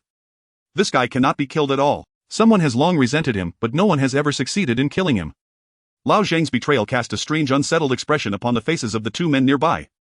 They had not expected Lao Zhang to possess such audacity, to betray their leader so utterly without the slightest fear of retribution or vengeance after the fact. "Is it true?" Sui frowned as he fixed his gaze upon Lao Zhang, skeptical that anyone could possess such an extraordinary, terrifying ability, resurrection from death itself. This ability must surely rank among the SS tier talents. In the apocalypse it rendered one nearly invincible, no threat however dire could inspire fear. It's true. Lao Zhang clenched his teeth and nodded, his face grim and ashen. I've lost all will to live, I'll endure this humiliation no longer. Kill him if you can, if not grant me a swift merciful end. His words bore the ring of truth. Sui remained silent for a moment, then issued his command, take Lao Zhang to identify the corpse, locate Li's body. If the body cannot be found, find the man himself. Yes sir. The assault trooper saluted, then escorted Lao Zhang out. The medic and rifleman swiftly exchanged positions. The rifleman now stood guard over the remaining captives and ensured Sui's safety. Sui intended to keep the two captives alive for interrogation. Speak. Tell me everything you and that man surnamed Li have done. Sui swept his gaze across the two prisoners and spoke coolly, tell me everything you know, do not attempt deception. Lao Zhang has already abandoned all hope of survival, every word you utter will be verified against his testimony. Should I detect even a trace of falsehood, you shall join Lao Zhang on his final journey. His tone, though chilling, held within it the faintest glimmer of reprieve, a fragile conditional promise of survival. The two captives exchanged a glance. One finally gritted his teeth and asked, boss, what exactly do you wish to know? Everything, every act you committed since the apocalypse began. Sui scanned them once more and pressed firmly, especially that man surnamed Li, what is truly unusual about him? Boss, if we speak you won't kill us, right? The other man trembled, swallowing hard as he murmured, the day we were brought back, the sky turned red. We shared an apartment on the 3rd floor. There was no food left at home, we were starving. Then that man surnamed Li appeared and offered to lead us outside to scavenge for food and water. So we followed him each night, we ventured out for supplies by day, we slept upstairs or indulged with women. Afterward Li gathered many others, seizing control over most of the people on this floor. The man's voice dropped lower, his head bowed in shame, as if even he recoiled from the monstrous deeds he'd committed. At first Li merely threatened people. Then came the day he drew blood and took lives. He declared that all who resisted would be executed, elders were the first to fall. He ordered the men to hunt in shifts, returning each time to rest and take women. Many reasoned that in this ruined world obedience was simply survival. As the man rambled on, Sui cut in sharply, how does Li's immortality work? I don't know. A flicker of terror crossed the man's face as he shook his head, whispering, but I saw it, I truly did. His head was set. There was a girl on the rooftop. Her boyfriend, a skilled Sanda practitioner, was with her when the apocalypse struck. That man decapitated old Li, and then Li's head regrew within moments, and he slaughtered the man. His girlfriend was later tortured to death by Li. After that no one dared resist. Not dared, nor wished to, Sui remarked coldly, raising an eyebrow. The man shuddered violently and fell silent. Li was no ordinary tyrant, he wielded both fear and favor with ruthless precision. Through exemplary punishment and calculated reward he secured loyalty. In a world already trembling with uncertainty, his iron-handed rule quickly won over most men. Had fortune held, Li's shelter would likely have expanded rapidly into a formidable stronghold. Since Li possesses immortality, what is your ability? Sui asked impassively. The man blinked, baffled. Ability? What do you mean by ability? Sui raised an eyebrow, studying him intently. This man showed no sign of deceit. Or was his ability deliberately concealed, so deeply hidden even he remained unaware? Sui could not discern the truth. Yet the man, unnerved by that piercing gaze, hurried to explain, boss, you don't actually think we're immortal like old Li, do you? We're just ordinary people, mortal flesh. A single blade ends us. Please, don't test it. We only want to survive. Much of what we've done was born of desperation. Even if we deserve execution, it should be lawmen who arrest us, not vigilantes who judge and sentence on their own. Panicked, the man stammered, until Sui interrupted abruptly, have you not returned to your own apartment? Ever since following Brotherly. Ah, yes, boss. The man paused, then nodded, puzzled. Old Li forbade us from dispersing, he feared betrayal. We were required to remain within his sight at all times, even our sleeping quarters had to be visible to him. No wonder. Sui murmured softly. Li likely knew of abilities and feared rivals. Hence his strict decree, no one was permitted to return to their own shelter. Many had been taken by Li before their abilities awakened, leaving them utterly ordinary, unremarkable humans. Sui silently summoned his shelter's data interface only to receive no response. Conservatively speaking, only Li possesses an awakened ability. These 3 survivors have yet to awaken theirs. Sui weighed this thought, yet his greatest concern remained Li's immortality. At that very moment the worst possible news arrived. The assault trooper and Lao Zhang reported back they had searched every floor up and down, yet found no trace of Li's corpse. Sui's brow tightened. No corpse meant Li had already revived. A living resurrected enemy posed an existential threat, especially given that Sui's 5 elite fighters had less than an hour remaining before deactivation. Once they vanished, and with Lin Yu's fate still unknown, Sui's shelter would be left defenseless. A fresh wave of urgency surged through him. Secure these captives. Recall the calm specialist. The sniper continues searching for Lee. Relocate all supplies downstairs immediately. Everything edible or usable, take it all. Not a single item left behind. Also notify Leah reinforce her residence immediately and allocate all building supplies to her use. She has precisely 1 hour. With that order, every operative, except the sniper, sprang into motion. The 3 captives under armed guard were set to hard labor, shuttling supplies up and down the stairs, hauling every item Lee and his men had scavenged over recent days down to the ground floor. 7 strong men worked swiftly, but Sui still deemed it too slow. He paced relentlessly, counting seconds in his mind, circling repeatedly before the group of women confined inside the inner room. Sui harbored no ill intent, only strategic calculation. Could these women become assets bolstering his shelter's security? They've suffered enough under Lee, they must loathe him bitterly surely. Chin resting in hand, Sui murmured, if I can awaken the hatred slumbering in their hearts, they may yet become allies. After all, the enemy of my enemy is my friend. Yet how to approach them, how to stir that dormant fire, he had not yet decided. All he knew was this: he needed every possible ally to stand against a foe who could rise again and again. Just as Sui pondered how best to address the numb, hollow-eyed women before him, suddenly a new line of text materialized before his eyes, freezing him in place. Sui was taken aback, realizing he had unwittingly stayed in this room for half an hour, triggering the potential doomsday game mechanism. He recalled that the group of thugs seemed to mention that killing could increase survival points.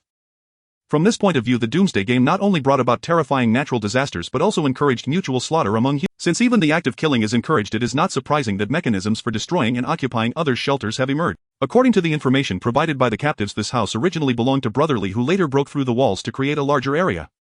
Sui narrowed his eyes. If I operate this option now, will Brother Lee's shelter disappear, and will his talents still exist? The answer seemed self-evident, and Sui almost hesitated before quickly confirming, destroy the current shelter. A red light instantly appeared before him as he confirmed. The women looked at this scene in panic, constantly curling themselves into the corners. They were afraid, fearing new tortures and changes. Sui had no time to care for the emotions of these poor women. He fixed his gaze on the red light, watching it expand and spread, covering most of the room in just a few breaths. When the red light dissipated, Sui received new prompt information. Congratulations! You have destroyed a level 0 shelter and received a reward of 100 survival points. The current shelter's owner will lose their shelter talent and all rights related to the doomsday game mechanism. You now have a 30% chance to inherit the current shelter's items with an inheritance ratio of 20. Since this is your first time destroying a shelter, the inheritance probability is raised to 100. The inheritance ratio is raised to 100. Do you confirm inheritance? If you do not respond to this message within 24 hours, it will be regarded as a forfeiture of inheritance. A series of prompt messages made Sui overjoyed. Indeed, by destroying the shelter, he lost the resurrection talent. Sui laughed uncontrollably, oblivious to the increasingly desperate gazes of the women before him. To them, this young man had seemed quite normal, but suddenly he was laughing in a lewd manner. Well, at least he wasn't ugly. Letting him sleep with them wasn't a complete waste. Just as the women tried to console themselves in despair, Sui confirmed the new information. Confirm inheritance. Sui raised an eyebrow, determined not to miss any opportunity to strengthen himself. Although Brother Lee's shelter might not have anything good, having more is better, and Sui didn't mind. Inheritance complete. The destroyed shelter contained 2876 survival points and a grade bun-making machine and 3 bottles of grade cooling solution. You have perfectly inherited all the above items, and the items and survival points have automatically entered your shelter reserves, which you can freely extract after returning home. Sui was stunned, his eyes widening in disbelief. That guy Lee is surprisingly wealthy. How does he have over 2,000 points? Sui murmured, suddenly realizing he might have overlooked something. If killing and destroying shelters both yield points, Brother Lee as a thug could not possibly be unaware of this. This building had 32 residents, meaning there were at least 32 shelters. Aside from Brother Lee and Sui's shelters, in theory Brother Lee could have accumulated at least 3,000 points by destroying the other shelters in the past few days. Adding in the points earned from killing outside. All things considered, Brother Lee's points could not be less than 3,000. As for the grade bun-making machine and grade cooling solution, Sui had seen them in the survival points marketplace provided by the shelter. The prices weren't too high, but their existence indicated that Brother Lee already understood the function of points and had started using them. Then why did he leave so many points unused? Sui blinked, thinking that Brother Lee might have known about the possibility of upgrading the shelter. He wanted to save points for an upgrade or to buy some more expensive items. However, before he could gather enough points, Sui had intercepted them all. The hard-earned survival points became Sui's. With so many points and set to become rich in one go. Sui sighed, having fulfilled the last point requirement for upgrading the shelter. Now that Brother Lee's immortality talent was gone, even if he were still alive, he posed little threat. At least on the surface, without Linua, Sui still had Leah by his side. 2 against 1, how could he lose? Moreover, Sui had no intention of casually going out. He just needed to keep Leah continually enhancing the shelter's defenses while he stayed home, growing stronger every day. Thus Sui didn't believe that a brotherly without a shelter could do anything to him. Hurry up. Sui picked up the walkie-talkie given by the communications soldier and instructed the male soldiers moving supplies in a deep voice. We have less than half an hour left, so speed it up. Also leave 2 people to set up some traps at the door. Remember, the more the better. Don't be afraid to waste materials, fully utilize your military training to maximize the security around the shelter. Sui planned to make the most of the remaining time, having the soldiers set up enough countermeasures for the shelter before they disappeared. Yes, sir. A clear response came from the walkie-talkie. Strangely, while the walkie-talkie system and the city police department had failed, these summoned soldiers still had an intact combat communication system. It seems that the technological restrictions imposed by the Doomsday game only targeted the technology that humans originally had. The technological modules born from the shelter mechanism were not affected or restricted. Lin Yu was covered in scars, her body marked with charred traces left by the explosion. Half of her face was a bloody mess, her clothes were tattered, and the skin on her hands and arms had been seared away by the intense heat, revealing pink flesh and blood vessels. Lin Yu. Sui rushed to her side, supporting her. Lin Yu was still alive, which was a good thing, but her condition seemed only slightly better than death. Lin Yu appeared to have completely lost her fighting capability. Sui could even feel the barely surviving bullet wounds on her body, already soaked in blood. Commander, I'm fine, I can still breathe. Lin Yu paused, her voice weak, struggling to speak. Those guys used grenades on me, but I managed to lure their leader in. I discovered that he seems not to fear bullets, he is not human and can revive. So? Lin Yu raised her head to look at Sui, a bloody smile on her face. I tied him up. No matter what he grows, I will keep chopping it off. His head and limbs. I thought as long as I can hold on, I can exhaust him to death. Just now his head didn't grow back. It seems I managed to exhaust him to death. You should be safe now. Lin Yu's last words were not finished when she collapsed softly into Sui's arms. Medic! Medic! Sui grabbed the intercom, shouting furiously, get up here and save her. Hurry! Commander, I'm coming. The medic downstairs quickly dropped the supplies and hurried upstairs. He took Lin Yu from Sui's arms, laid her flat on the ground, and opened the first aid kit to begin rapid examination and treatment. Sui looked at Lin Yu lying on the ground being treated, his expression complicated. He had underestimated the loyalty of his talent. Lin Yu discoveredly guessed revival ability but still had no intention of escaping. She was determined to hold Li Gu back with all her strength. Although Lin Yu thought she had exhausted Li Gu to death, none of it mattered anymore. With Li Gu losing his ability, he was definitely dead after Lin Yu chopped off his head. Now Sui just wanted to treat Lin Yu as quickly as possible. A loyal and dedicated combat talent was immensely significant for the shelter. Commander, I can't save her. The medic looked up, a hint of regret on his face. She has 7 bullet wounds and has been blown up by a grenade. Her skin on the surface has basically been burned away by high temperatures. She is severely dehydrated, has lost a lot of blood, and her internal organs are also damaged. We must perform surgery to save her, but I lack the surgical conditions and medical supplies. If she is held on this long, it must be due to her willpower. I expect she will die before nightfall. The medic's report darkened Sui's expression. It was already afternoon with only a few hours left until nightfall. Even if he seemed to take Lin Yu to the nearest hospital for an operating table and medical supplies, the medic wouldn't last that long. They were running out of time. We must save her. I remember there are medical supplies in the survival shop. Sui gritted his teeth, signaling the medic to carry Lin Yu, and then they quickly headed home. After returning to the shelter, Leah also noticed the severely injured and unconscious Lin Yu, rushing over in shock to help. Leah wanted to ask Sui, but he had already dashed into the room. Open the survival points shop. Sui called out to the panel as soon as he returned to the shelter. A semi-transparent data interface appeared before Sui, confirming that humans could only perform these operations upon returning to their shelters. Filter item categories, intelligently adjust purchase needs, treatment items for severely injured combat talents. In the past few days, Sui had been holed up at home, becoming very familiar with the shelter panel and proficient with many detailed operations. In no time, the store's item information in front of Sui rapidly changed, revealing new information. It displayed a dazzling array of medical supplies, most of which had miraculous effects, not things that human technology could produce, but their prices were exorbitant. The cheapest medical supply still required 500 survival points. Sui did not hesitate much. After selecting a few items, he made his purchase directly. For those who devoted their lives to him, Sui was very generous, even if the other party might just be a clone created by the shelter. Congratulations, you have successfully purchased C-Class Medical Consumable Gene Improvement Agent. Gene Improvement Agent, C-Class Medical Consumable that can inject new gene sequences into the target, fully treating most of the target's injuries with a certain probability of optimizing the target's gene sequence and enhancing the target's physical fitness. Purchase price 1,000 survival points. A price of 1,000 points. There are probably not many people in the world who can fork out that much at once. Sui felt no regret and directly bought it, preparing to inject it into Lin Yu. As the emerald green liquid was pushed into Lin Yu's veins with the syringe, her previously pale face began to regain color and the wounds on her body were visibly healing slowly. Although Lin Yu remained unconscious, according to the medic's latest examination, her body was gradually recovering and was expected to wake up on its own in a few hours. As long as she can be saved, that's good. Sui sighed in relief with Lin Yu fighting so hard he had no reason to neglect her. Moreover, the shelter would need Lin Yu's combat talents to support it for a long time to come. After arranging for Lin Yu, Sui intended to look up and give new orders to the soldiers, but when he raised his head he found that the medic who had just stood in front of him had vanished. "Leah, where did those soldiers go?" "They disappeared, boss." Leah squatted at the door continuing to repair the iron gate, answering without looking up, "Did you not say that just now?" "They were a temporary rescue force and would disappear." "Alright, time is indeed up." Sui looked down and saw that the intercom had also been left behind. The equipment they brought had vanished. Even the trap Sui had set at the door had disappeared, all traces of their presence erased from the world. "What a pity," Sui lamented, feeling somewhat reluctant. 6 fully armed special forces. This was an exceptionally formidable security force. If they could have stayed, the security level of the shelter would have increased significantly. Perhaps my shelter level is too low and the talent rewards only granted me temporary usage rights. If the shelter level were higher, I might have more combat talent rewards. Sui was eager to upgrade the shelter, but cautiously he first had Leah go upstairs to drive the women away. Of course Sui wouldn't be too heartless, he would leave them clothes and some food. However, these women could not stay on this floor any longer. Sui needed to maintain the internal security of the entire building, ensuring no strangers were present. After Leah drove the women away, she stayed downstairs following Sui's instructions to start modifying the external entrance of the building while continually setting new traps in the hallway.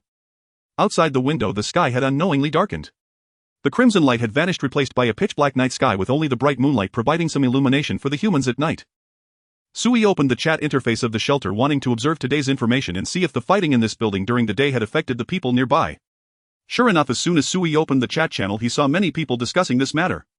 Really, it felt like watching a cop movie. The gunfire lasted from last night until this afternoon.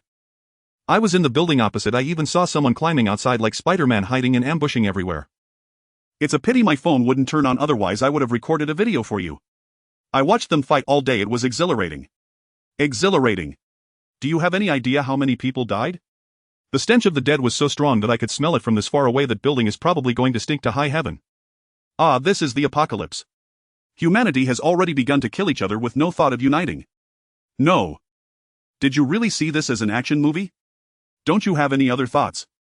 I heard that many women came out of that building just now, seemingly driven out. It seems there is some truth to that. Damn. Get out there and take in anyone you can.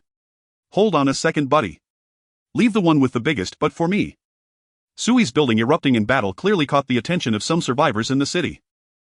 However, the mainstream messages in the entire chat channel were not solely about this incident. After all, it had been several days since the apocalypse began and chaos and killings were everywhere in the city. I don't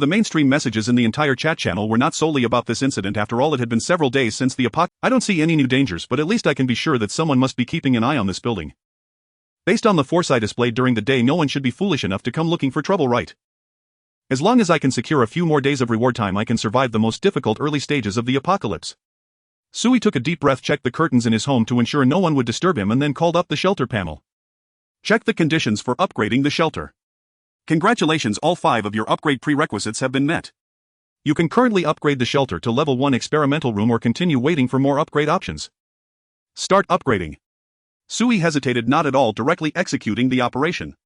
He had no time to choose. After all, there were only 3 types of shelters that could be upgraded, so it didn't matter which one he picked. What he cared about was not the type of shelter but whether the talent rewards after the upgrade would be more generous. Congratulations. The conditions are met and the shelter begins to upgrade. As the information in front of Sui changes, a wave of golden light emerges from the void, filling the entire room. Everything in the room is enveloped in golden light, dazzling yet gentle on the eyes, though Sui cannot see the specifics of the shelter's upgrade process. After a few breaths, the golden light dissipates and everything returns to calm. Sui hurriedly surveys the surroundings, only to be somewhat disappointed to find that the shelter appears to be the same as before. It is still the house he resides in, with no changes in area items or rooms. You can now gain additional area in the 4 adjacent spaces left, right, front and back. The new area of the shelter will be 4 to 5 times larger than before. You can now freely modify the adjacent spaces by consuming resources and survival points to transform your shelter. The current shelter has opened the experimental technology tree. You can arrange suitable talents and improve the technological level of the shelter by consuming resources and survival points. After a series of new information prompts, Sui realizes, so this is just an upgrade. The specific transformation process of the shelter still requires my personal involvement. He notices that an option for shelter transformation has appeared in the shelter module information before him. He reaches out to click it open and suddenly feels a sense of disorientation. Sui feels his soul being extracted from his body and his perspective shifts to an aerial view, observing the entire shelter from above. All walls and obstacles become transparent while green markings appear on the floor indicating areas that include Sui's original house and the resources of his neighbors in all directions. The green areas cover the entire current floor, representing the space belonging to Sui's shelter. Sui then sees a series of construction options pop up before him. He can freely place new rooms within these green areas, break down walls, adjust the position of load-bearing walls, or choose colors for the rooms and purchase various decorations. This is really like a construction game. Sui's eyes widen, feeling that this world has completely gone mad. Sui feels as if he is playing The Sims, experiencing an incredibly detailed and complex shelter construction module. But he is clearly a living human existing on Earth. Why does his survival feel more and more like a game? Sui is deeply shocked. He does not immediately transform the shelter, instead he quietly exits the construction interface. He needs to calm his emotions and think through how to adjust the upgraded shelter. Just as Sui exits the shelter construction interface, a new wave of information prompt suddenly surrounds him. Congratulations! You have completed the upgrade of your shelter and your shelter talent has improved. Homebuddy's Haven. For every 24 hours you remain in your shelter, you will randomly receive one of the most urgently needed survival rewards. The minimum reward is of grade tier except for special rewards. The current talent timer resets to exactly 12 p.m. You have 1 hour of outdoor exemption time each day, which does not affect the reward timer calculation. After upgrading the shelter, the talent effect will continue to be upgraded. Congratulations! You are the first survivor in this city area to upgrade your shelter, and you have received a special reward, the Horn of the Pioneer. Horn of the Pioneer crate special item can be used on any talent to add the Pioneer trait. Pioneer trait effect. In this dangerous era, the most important quality of a brave pioneer is luck. The owner of this trait often has good special reward. Sui strokes his chin, feeling pleasantly surprised. He did not expect to be the first to upgrade the shelter in the entire city and receive a reward akin to a game achievement. Just as Sui is checking how to use this reward, new prompts present themselves before him. Congratulations! You are the first survivor in this country to upgrade your shelter, and you have received a special reward, Awakening of the Bloodline. Awakening of the Bloodline, a great special item, can summon a special talent with national characteristics possessing growth potential and high potential. There's another special reward. Sui's eyes widen. Besides being the first in the city area, there's also a national first achievement. A great talent. Damn, this is a huge gain. Sui is nearly grinning from ear to ear. To acquire a great talent for free is likely to lead all shelters at this stage with top-tier talent. However, at the same time, Sui realizes a rather unsettling news for the entire country. The apocalypse has begun for so many days, and I am the only one in the country to upgrade my shelter. How great must the survival pressure be for others? Sui sighs, knowing that most of humanity's technological means have been restricted, leaving only some low-end technologies and simple weapons available. But this is not an apocalypse like in Resident Evil. Under the global high temperatures, the air has become humanity's enemy. After all, even if humans are armed, they cannot shoot to stop the spread of high temperatures. Rather, the lack of many life-related technologies has caused humanity to lose most effective means of resisting high temperatures. Sui's lament does not last long. He knows he is just an ordinary person without the grand vision to worry about the survival of all humanity. Sui only wants to survive, to live well. Both special rewards from these two achievements are stored in the shelter's data, and Sui can use them at any time, as he did when he first activated his talents. Use Awakening of the Bloodline. As Sui uses the reward, a golden light bursts around him, quickly condensing into a human form. Before long, a woman in a white cheapao stands before Sui. Her features are exquisite, as if painted. Her skin is as fair as jade, and beneath her slender willow-like brows her eyes are as clear as autumn waters. Sir! The woman gently bows to Sui, resembling a graceful figure from classical poetry, beautiful and enchanting, with a faint smile that feels like a spring breeze. What is your name? Sui gazes at the woman, quite astonished.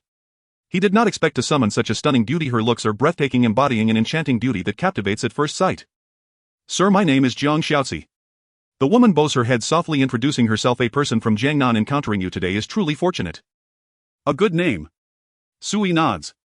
Jiang Xiaozi has a tall, graceful figure, and the white cheapao perfectly highlights her slender waist, making her appear charming. This woman exudes an air of nobility with a distinct and graceful beauty typical of Eastern women, suggesting an extraordinary background. Yet what attracts Sui the most is not her alluring figure beneath the cheapao, but the ancient jade pendant worn at her waist, intricately carved with complex patterns. The jade is circular, entirely green, and emits a faint glow visible to the naked eye. Congratulations! You have obtained a great special talent, Jiang Xiaozi. Information prompts appear before Sui. He casually opens Jiang Xiaozi's data panel. Upon glancing at it, his expression changes dramatically. Name Jiang Xiaozi. Age 28 years. Type National Fortune Genius. Talent level A. Physical strength 60. Nerve reaction 68. Endurance 50. Mental will 368. Self-healing immunity 211. Talent traits National Fortune blessing. She possesses specific qualities of the Chinese nation, and being blessed with National Fortune means that her shelter will not be harmed by the apocalyptic derived disasters. Filial piety first. For every resident in the shelter over the age of 40, the exploration rewards the probability of obtaining advanced talents, and the speed of technological research will increase by 1%. The maximum enhancement limit is 100%. Long-term planning. Any affairs in the shelter requiring strategy, tactics, research, traps or defense will not fail. Talent gift. Wide social circle. She has many friends, and there is a certain probability each month that she will bring new talents to the shelter. If no talents are recommended in a month, the probability of recommending advanced talents will be increased for the next time.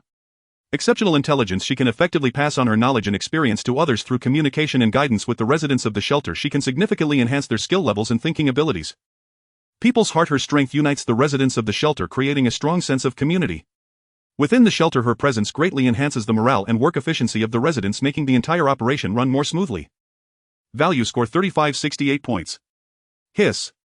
Sui couldn't help but inhale sharply, repeatedly looking at Zhang Xiao's talent data, confirming that he wasn't seeing things. This is too exaggerated. Sui murmured. Zhang Xiao's data was simply miles ahead of Lin Yu and Leah. With a mental will of 368 and a self-healing immunity of 211, these were not enough to shock Sui. They merely indicated that Zhang Xiao's data panel represented a talent type not skilled in combat. What surprised and shocked Sui the most were Zhang Xiao's talent traits and gifts. 3 traits and 3 gifts working together made her the epitome of an ideal domestic talent. The combination of her talents and traits could almost be called a self-operating group buff. The key point is this wide social circle. Will I still need to worry about a talent shortage? 1 free talent a month and there's a chance to acquire advanced talents for free. Is this like buy one get N? Sui couldn't stop smiling. The only aspect of Zhang Xiao's entire panel that left him a bit disappointed was the trait filial piety first. Its effect requires that there be residents over 40 years old in the territory to take effect. In an environment plagued by apocalyptic disasters, it is very difficult for both the elderly and the very young to survive independently. To put it nicely, it is not very suitable for survival. To put it bluntly, it is a burden. The first round of apocalyptic disasters was already unfriendly to the elderly. The subsequent rounds of disasters might be even more troublesome, and the probability of these older humans surviving is very low. If the shelter has too many such populations, it will also drag down the shelter's disaster resistance and development potential. But its effects are truly appealing. 3 types of benefits with a maximum enhancement effect of 100%. Sui murmured. Awakening of the bloodline can summon talents with national characteristics. This is indeed quite characteristic. Filial piety is paramount. It seems that in the future we'll need to find a few elderly people to take care of. Sui was contemplating realizing that as long as he controlled the number of elderly people, the effect of this talent trait would provide a significant boost to the shelter. Just as Sui was thinking about how to make the best use of Zhang Xiao's traits and gifts, he suddenly heard a woman's soft moan from the bed behind. Whom? Water. It was Lin Yu. She opened her eyes, awakening from her severe injuries. Her wounds had nearly healed, but she still felt very weak. Water is here, drink slowly. Before Sui could react, Zhang Xiao had already brought water and was patiently and gently feeding Lin Yu. You? Who are you? Lin Yu asked with some confusion and vigilance. She saw Sui standing behind Zhang Xiao and hoarsely asked, Chief, is she a new member? Sui nodded and emphasized, she is very important from now on. For anything at home you all must listen to her, and I am no exception. Zhang Xiao's trait effects have clearly indicated that she is a strategist-type domestic talent possessing considerable wisdom. This woman is smart, so whatever matters arise following her suggestions is bound to be correct. Even if mistakes occur, it won't matter. Sui felt that if Zhang Xiao's wisdom could make mistakes, he surely wouldn't be able to see the problem. As a leader, one must have self-awareness to know how to use people wisely. Very important. Lin Yu pondered this word, struggling to stand up with her weak body. Comrade, I can manage on my own. She didn't dare let Zhang Xiao take care of her, but was pressed back down by Zhang Xiao. You are injured, you need to rest well. Listen to her, rest well. Sui smiled and added, you are also very important, don't neglect your own health. I am also very important. Lin Yu was taken aback, looking up at the man in the dark who was smiling gently. Our family has grown a bit compared to a few days ago. It can be considered a bit of vitality. Sui sat by the bed and said to Zhang Xiao, including you and me, there are now 4 people in the shelter, me, you, Leah, and Lin Yu. Lin Yu is my first subordinate. She is a soldier and very loyal. Leah is an engineer with some insights into modifications and technological research. Additionally, I just checked more information related to talents, and I have already given you some operational permissions for the shelter. Sui paused, his expression serious. Xiao, may I call you that? The future of the shelter will largely depend on you. I am not a clever person, and I hope you can use your wisdom to protect everyone. Zhang Xiao nodded gently, responding softly, I will, sir. Lin Yu looked back and forth at the two, and when they finished their exchange she couldn't help but interject, Chief, have all the enemies been eliminated? Sui nodded yes. Chief, I seem to remember. You still had some soldiers, where are they? They have already left. Sui said with a wry smile, our shelter still only has 4 people, but perhaps it will increase in the future. By the way, Xiao, I brought back the supplies from upstairs today but haven't had time to count and sort them, so I'm entrusting that to you. Okay, sir. Zhang Xiao nodded and walked toward the pile of supplies. Her movements were light and graceful, swaying beautifully as she moved, pleasing to the eye. Lin Yu also noticed that the room, which was not originally cramped, was now filled with various supplies. From toilet paper and toothbrushes to food and drink, everything was there, and supplies filled the entire room, even spilling out into the doorway. Hiss.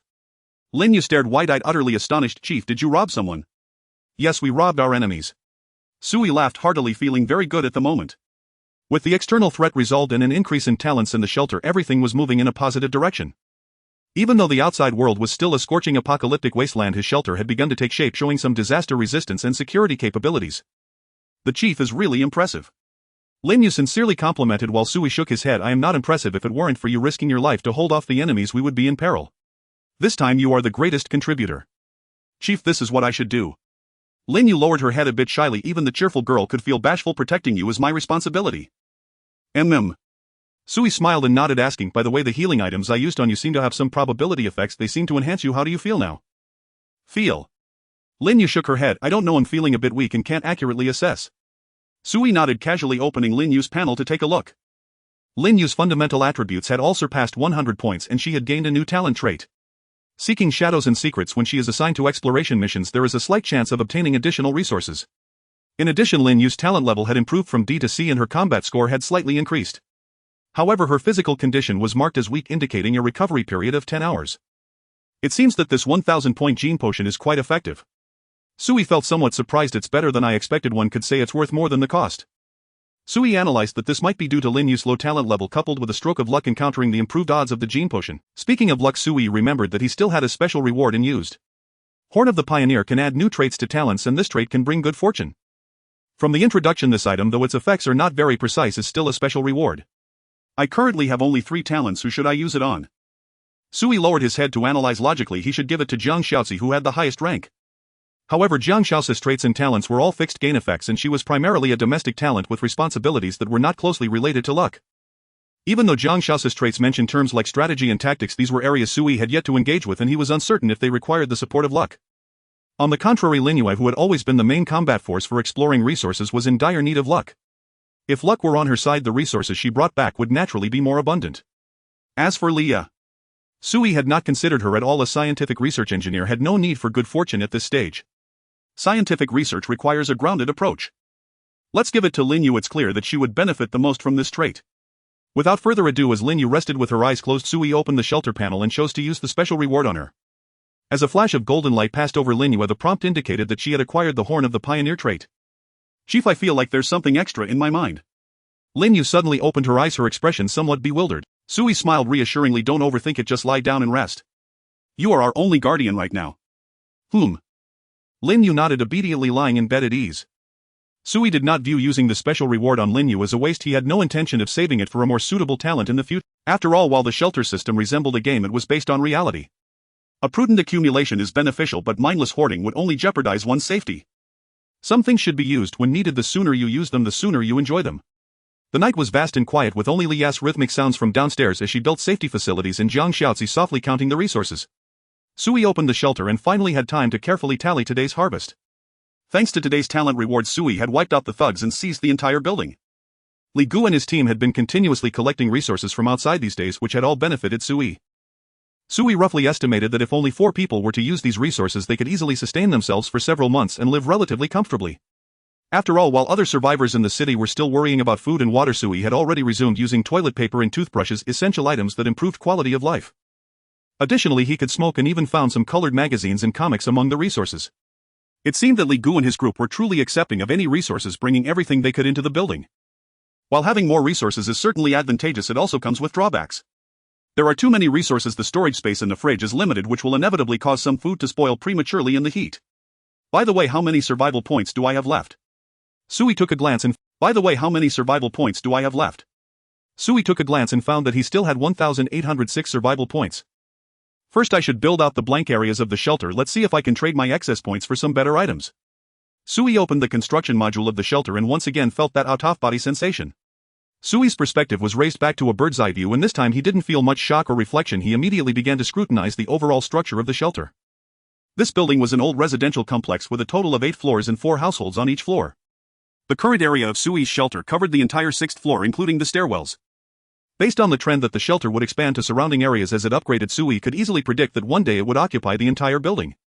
Therefore, my construction vision should be slightly longer term, aiming to build a blueprint for the entire building as the main body. Currently I cannot directly build anything on the other floors, so I naturally cannot establish a defensive mechanism on the first floor. Thus the defensive mechanism should not be the primary goal. And besides, it's too expensive. Sui glanced at the items available for construction in the shelter, which included basic defensive facilities such as iron doors, electric gates and wire mesh, as well as wall-mounted guns, laser traps and movable flooring. They were a diverse array categorized extensively and could not all be comprehended at a glance. Yet without exception these items were all extremely expensive. Even the simplest iron door required 100 survival points. While the advantage of constructing items in the shelter is that they can be directly installed, saving the process of collecting building materials and manual construction. However, Sui still did not plan to purchase anything from here, as he realized that the only suitable defensive mechanism he could buy was the iron door. And the iron door could be made by Leah herself, although it wouldn't be as excellent and sturdy as those in the shelter's construction module. It would suffice. As for other defensive modules, either the shelter level was insufficient or there were prerequisites. Sui discovered that not just defensive modules and items, but most things that could be constructed in a level 1 shelter, including circuits, underfloor heating, central air conditioning, chemical research labs, etc., required a prerequisite room known as research room. Research room consumes 1000 survival points to create a level 1 research room, unlocking the technology tree system for the current shelter type, allowing for the research of more prerequisite technology modules. Understood, a technology tree is necessary for advancing technology, which enables direct purchase of more shelter construction items. Sui nodded. Very reasonable. I increasingly feel like I'm playing a game. This setup is truly authentic, perfectly aligned with the unique end-of world survival game for humanity from Earth, isn't it? Sui had no choice but to shed tears as he spent 1000 points to purchase the research room. Please select the placement location for this room. The range available for placement is marked in purple. As the prompt appeared before him, Sui saw that the area occupied by the research room was quite substantial. One room actually occupied the entire area of a tubed room, one living room next door. The newly upgraded level 1 shelter was not small, but this one room took up a third of it. No wonder, it is the most important prerequisite building. It indeed takes up a lot of space. Sui sighed, contemplated slightly, and chose to place it further inside, away from the stairwell. This item is so important that it must be well protected. In case the building encounters enemies in the future, he must ensure the research room is not discovered or attacked first. Congratulations, you have successfully placed the research room. Your shelter has unlocked the technology tree system, upgrading apocalyptic technology. Transforming a better life. A better life. Let me see how wonderful it is. Sui rubbed his hands together, slightly excited to open the latest unlocked technology tree module on the shelter panel. As Sui opened the technology tree list, a myriad of technological projects unfolded before him. At the top of the list was written experimental shelter sequence, followed by various technological projects such as basic power system, autonomous water resource system, enhanced basic defense measures, preliminary projects for living facility improvements, enhanced research and exploration capabilities, agricultural automation system, medical aid station, air purification system, intelligent monitoring, network waste disposal center, and central air conditioning module. The dense array of technological projects nearly overwhelmed Sui. Even without examining the detailed effects of these technology modules, just by looking at their names, one could imagine that if all these technological projects were fully activated, the shelter would undergo a tremendous transformation. Let me check the prices. Sui scrutinized the list, muttering: power system 1000 survival points, autonomous water resource system 1000 points, waste disposal center 300 points. Central air conditioning module 800 points. Damn, that's so expensive. Sui gasped, looking at his remaining 800 survival points, unable to suppress a bitter smile. It seems that building a shelter is indeed a long-term task. This is just a level 1 experimental shelter. There will likely be even more expensive technological projects ahead. Sui pondered how to maximize the benefits of these 800 points. Central air conditioning is important, but for now I can cope with ice water against the heat. Medical aid station. It's decent, but not the most urgent. Let's prioritize activating the enhanced research and exploration capabilities module first. 500 points, but it's currently the most beneficial technological project. Enhanced research and exploration capabilities consumes 500 points. Dispatch engineers, scientists, and other research talents for studying takes 10 hours. Upon successful research, it can enhance the exploration yield of the shelter by 10% and increase the research speed of technological tree projects by 10%. These two 10% may seem small, but when accumulated, the additional yield becomes quite significant. This is the one I'll choose. I still have 300 points left. Should I save it or take another look? Sui contemplated, his gaze unconsciously falling on the waste disposal center technological project. Waste disposal center consumes 300 points. Dispatch engineers, scientists, and other research talents for studying takes 12 hours. Constructs fully automated waste disposal devices within the shelter that can harmlessly process various types of waste. Perfectly, 300 points. Sui hesitated slightly, but ultimately decided to purchase this project. He simply couldn't endure the foul stench at home any longer. Without a city water source he couldn't even flush the toilet, having to accumulate a large pile of waste every day to process them later with the almost rotting foul water. Doing so made Sui feel a pang of pity for the water resources. Modern humans have already achieved civilization, making it hard to endure living in unsanitary conditions. Excrement breeds bacteria and poses a significant threat to human survival. Selected technological project, please dispatch suitable personnel to the research room for study. Leah. Leah. Sui hurriedly called back Leah, who was downstairs. Leah peeked upstairs and asked in confusion, "Boss, did you call for me? How's the construction of the defense measures downstairs going?" "It's almost done. In about half an hour the traps and the reinforcement of the entrance will be completed," Leah cheerfully replied. "Although this building is a bit old, the materials are quite solid. The original door is an iron door, saving me from needing to make extensive renovations." "Okay, after finishing today make sure to rest well, there's a big project to tackle tomorrow," Sui nodded, informing Leah about the 2 technological projects. Leah's eyes lit up at his words. "Boss, there's no need to wait until tomorrow, I can start right now." "Now?" Sui glanced out the window. It was already pitch black outside. "Isn't it past 11 p.m.? "It's too late, you should rest well." Sui didn't want to overwork his subordinate, but Leah was very determined. "No way. Boss, I can research all night. I promise to complete the task before tomorrow night. I can sign a military order." Leah was eager, her eyes sparkling with enthusiasm for scientific research. Sui helplessly realized that despite Leah's delicate appearance she was essentially a research fanatic. "Sir, I also support Miss Lee starting the research now." Jiang Shaoxi suddenly spoke up softly, offering her opinion. "This is a crucial moment, our lives depend on this. The sooner we let Miss Lee play her part, the better we can ensure everyone's safety. Thus many times we cannot focus too much on regular sleeping hours but must adjust according to the situation." Jiang Shaoxi expressed this very tactfully and Sui nodded in agreement. "All right, let's do it this way, just make it tough on Leah." "It's fine, boss." Leah wiped the sweat from her forehead with her hand still holding a wrench, her smile sweet. "I'm happy to do these things." With that, Leah asked Sui for the location of the research room and dashed out. The research room was located in the room of the former neighbor. Sui had never seen what it looked like, so he curiously followed her. From the outside, the research room looked much like a normal residence with just an ordinary wooden door. However, upon pushing the door open, various strange research apparatuses, high-powered microscopes, chemical workbenches and high-precision cutting machines were set up inside. There were many devices Sui had never seen before, let alone knew how to use. Yet Leah was different. She was familiar with the research instruments in the room and skillfully manipulated them. From her expression, she seemed to be thoroughly enjoying herself. After observing briefly, Sui chose not to disturb her and quietly exited the room. Back in the main house, Sui felt as if he was the only idle person in the entire shelter. Leah was busy renovating the building and developing technological projects. Jiang Shaoxi was busy counting and categorizing supplies while also planning the future development of the shelter. Even Lin Yue, who was normally resting, was a wounded hero sleeping soundly. Should I also sleep? Sui scratched his head, realizing he really had nothing to do. Even if he wanted to further renovate the shelter, he didn't have any survival points, so he simply collapsed beside Lin Yue and closed his eye. When Sui opened his eyes again, everything was bathed in a crimson hue. Outside the window, the sky had brightened and the scorching sun was relentlessly tormenting every living being on this planet. Perhaps due to the resolution of the threat posed by the marauders, Sui had slept exceptionally soundly this time. When he turned over to get out of bed, he found that Lin Yue had already vanished. At that moment, Jiang Shaoxi walked in from outside carrying 2 plates of steaming fragrant dishes. "Sir, you're awake. Lunch is ready, come eat." Jiang Shaoxi smiled and beckoned Sui. "What time is it?" In response to "Sir, it's already 1210 p.m. I slept so long. By the way, where did you make this meal?" Sui sat at the dining table somewhat surprised. "I remember that our gas was cut off, wasn't it? The neighbor downstairs has a gas tank and stove, and I thought some of the food in our supplies wouldn't keep well, so I took the initiative to make this meal." Jiang Shaoxi gently explained. "You mentioned yesterday that I could handle these minor matters myself without consulting you."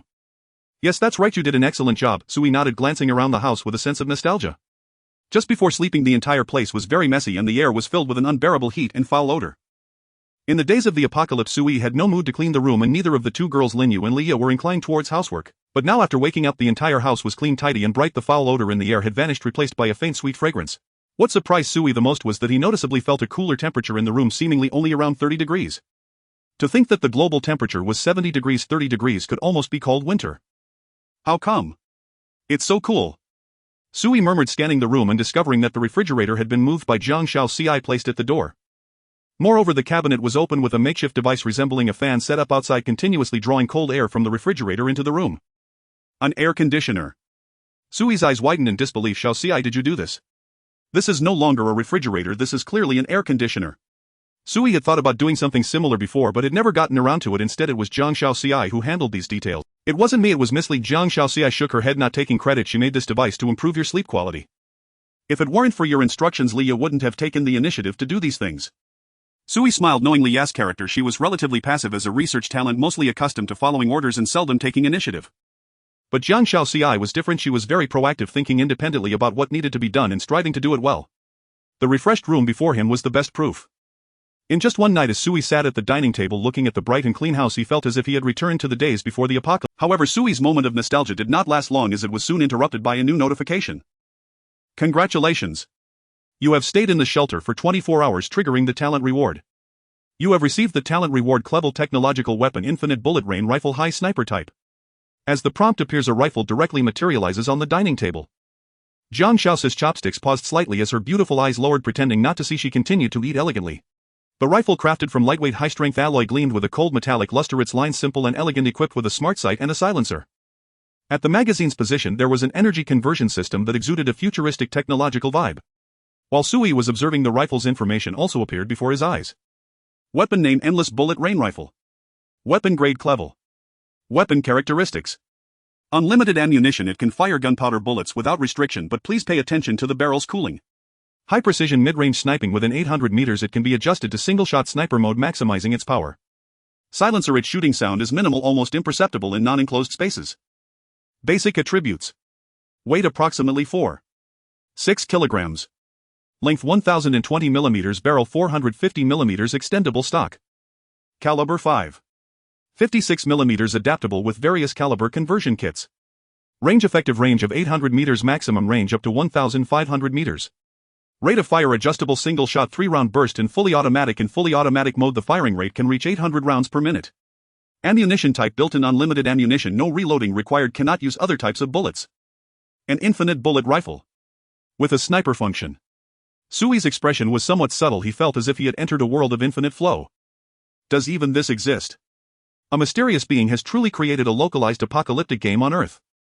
A Clevel weapon. The reward grade has indeed increased by 1 level, which may be related to my talent upgrade. But according to the talent mechanism, is what I currently lack really weapons. Sui rested his chin on his hand, analyzing. If he were to calculate seriously, the shelter currently had no shortage of food, water, or talent, but indeed lacked sufficient weapons. Counting the firearms confiscated from the thugs led by Brother Lee, the entire shelter had only 5 handguns, yet the ammunition had already dwindled to less than 100 rounds after yesterday's gunfight. While it was possible to arm everyone with a handgun, the remaining ammunition reserves were simply insufficient to handle higher intensity confrontations. So did the talent reward conveniently give me a rifle that doesn't require bullets? This is indeed a timely boon, however, since I usually don't go out, there aren't many opportunities to use this rifle. Sui raised his head and asked Jiang Shaoxi, "Where is Lin Yu?" "She went to check the body," Jiang Shaoxi replied softly.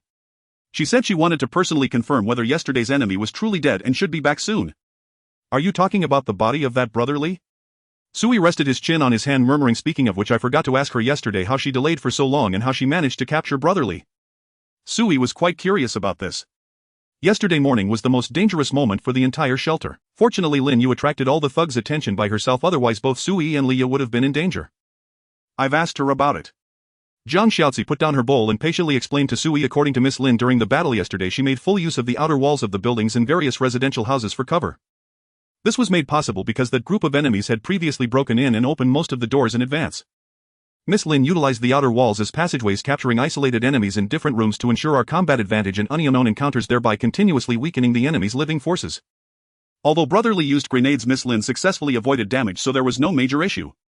As for how she captured Brother Lee, coincidentally, it is said that among the new warriors you brought there was a sniper whose appearance intimidated Brother Lee and diverted most of his attention. Only then did Miss Lin seize the opportunity, ambushing Brother Lee and successfully capturing him. Since Miss Lin noticed that Brother Lee seemed to have the ability to resurrect, she specifically bound him to try to prevent his continuous revival. As for what happened next, you already know.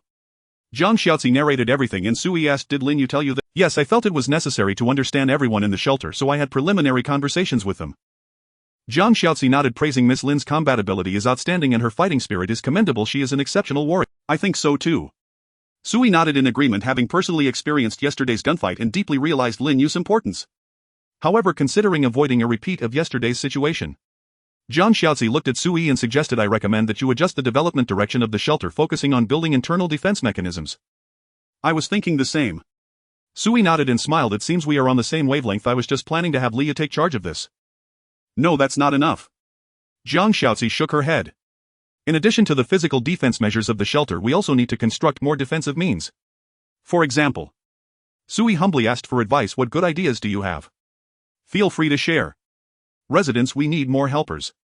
Zhang Xiaozi spoke softly. I understand that you don't trust outsiders. After all, human hearts are complex and unpredictable, and I fully understand this. But aside from that reason, population is a key factor for the shelter to become stronger. If we had enough population, fights like yesterday wouldn't be so perilous. The strength of Brother Li and his group stems from their numbers. Actually, from the information I've gathered afterward, Brother Li does not possess outstanding management skills. He only uses the most brutal methods to control his subordinates. These subordinates cannot be said to be loyal to him. They only harbor resentment and fear, yet even so Brother Li still maintains a strong grip over them. Zhang Xiaozi paused, her expression serious as she promised, if you trust me, I can take charge of this matter, ensuring the new residents' loyalty to you to the greatest extent possible. Gather the strength of the people to forge your shield and sword. Zhang Xiaozi spoke very seriously, clearly outlining her vision for the shelter's development. What you say makes a lot of sense. Sui pondered, his brow furrowed deeply as he seriously considered Zhang Xiaozi's words. Sui's cautious nature made him insightful. He could understand the unspoken implications of Zhang Xiaozi's words. Given the current apocalyptic world situation, the policy of staying at home is quite good. However, once faced with a situation that requires unity and coexistence, a shelter that is too weak will inevitably suffer. Based on the mechanisms currently exhibited by the apocalyptic game, there will inevitably be phenomena of shelters swallowing each other for better survival. Swallowing others will bring more population and resources, and the population itself is one of the prerequisites for survival. Even if Sui didn't consider the factors of apocalyptic rotation, he still had to be wary of threats arising from other shelters growing stronger. I have also hesitated. Compared to outsiders, I prefer gathering more talented individuals as residents. People like you, Lin Yue and Li Ya, are the foundation of the shelter. We currently lack stable means for recruiting talent. Zhang Xiaozi looked at Sui, her tone still gentle. Therefore you need to learn the art of managing people and I will assist you. Sui gazed into Zhang Xiaozi's beautiful eyes, feeling a sudden sense of emotion. It turns out encountering a strategist feels like this one cannot help but be persuaded. Zhang Xiaozi's analysis was quite correct and Sui could not refute it, nodding in agreement. All right, I leave this matter to you. But since you can see through my character, you should understand me. Yes sir, I know what to do. Zhang Xiaozi smiled as she spoke. I will formulate a comprehensive recruitment system for the shelter as well as a management plan. I will do my utmost to tailor a safe identity for you. Zhang Xiaozi spoke mysteriously and Sui was a bit curious. What identity is the safest? A behind-the-scenes big shot. With that, the door was cautiously pushed open by Lin Yue, who peered inside, hesitant to enter. Both of their expressions were serious, especially the chief, whose seriousness was tinged with surprise and anticipation. It's fine, come in. Sui waved his hand and asked Lin Yue, how did the body check go? No resurrection, he's completely dead. Lin Yue smiled happily. The body stank, so I threw him out of the building. Sui nodded, handing the rifle in his hand to Lin Yue and explaining its basic information. Is this for me? Lin Yue was pleasantly surprised, caressing the rifle's body with infatuation in her eyes. Soldiers love their weapons, it is instinctive. Moreover, this is a rifle with infinite bullets and its functions are very complete, capable of handling many dangerous and complex battlefield environments. Give your submachine gun to Xiaozi for self-defense. Chief, that gun has very few bullets left, only 20 That's enough. Sui smiled. If we need to let Xiaozi face the enemy now, it means we are not far from annihilation. The chief is right, I will never let anyone harm everyone. Lin Yu's delicate face displayed a determined expression as she gripped the rifle tightly, filled with confidence in her newfound strength. Lin Yu had indeed become stronger. Her recovery combat power rating was 256 points, which increased to 456 points once equipped with the rifle. This rifle directly boosted her combat power rating by 200 points. According to Sui's estimation, Lin Yu's actual combat power now reached at least the peak level of ordinary humans. Those stronger than her could only be the superhumans from movies. Then let's set off. Sui opened the dispatch tasks and noticed that all 3 daily refreshed dispatch tasks had risen from level to level. Higher level dispatch tasks would presumably yield more abundant resources. Sui selected a dispatch task for collecting medicine and assigned it to Lin Yu. Currently, the most lacking supplies in the shelter were medicines. Lin Yu received the task, puffed out her chest and saluted. Chief, please rest assured. I guarantee I will complete the task. After saying that, Lin Yu took the rifle and essential supplies and left the shelter. The execution time for this task was 12 hours, so she would likely return by evening. There are still too few combat talents. Currently there is only Lin Yu. Sui sighed. Once she leaves, the safety level of the shelter will drop several notches. Sir, everything will be fine. Zhang Xiaozi comforted. Everything will come, just take your time. By the way, please continue. Sui glanced at Lin Yu's retreating figure, then looked at Zhang Xiaozi with great interest. Please continue discussing your behind-scenes big shot development plan. After Lin Yu left, Sui communicated extensively with Zhang Xiaozi. Through Zhang Xiaozi's analysis and explanation, she tailored a plan for Sui termed the Mastermind Plan, which specifically aimed to recruit more human survivors to serve the shelter. Establish a management system centered around the talent units of the shelter, constraining the survivors with suitable talent units, suppressing adverse elements among the survivors and guiding them to contribute more diligently to the shelter. As for Sui, he would remain behind the scenes, limiting the survivors' opportunities to approach him, ensuring that only the most loyal talent units were by his side.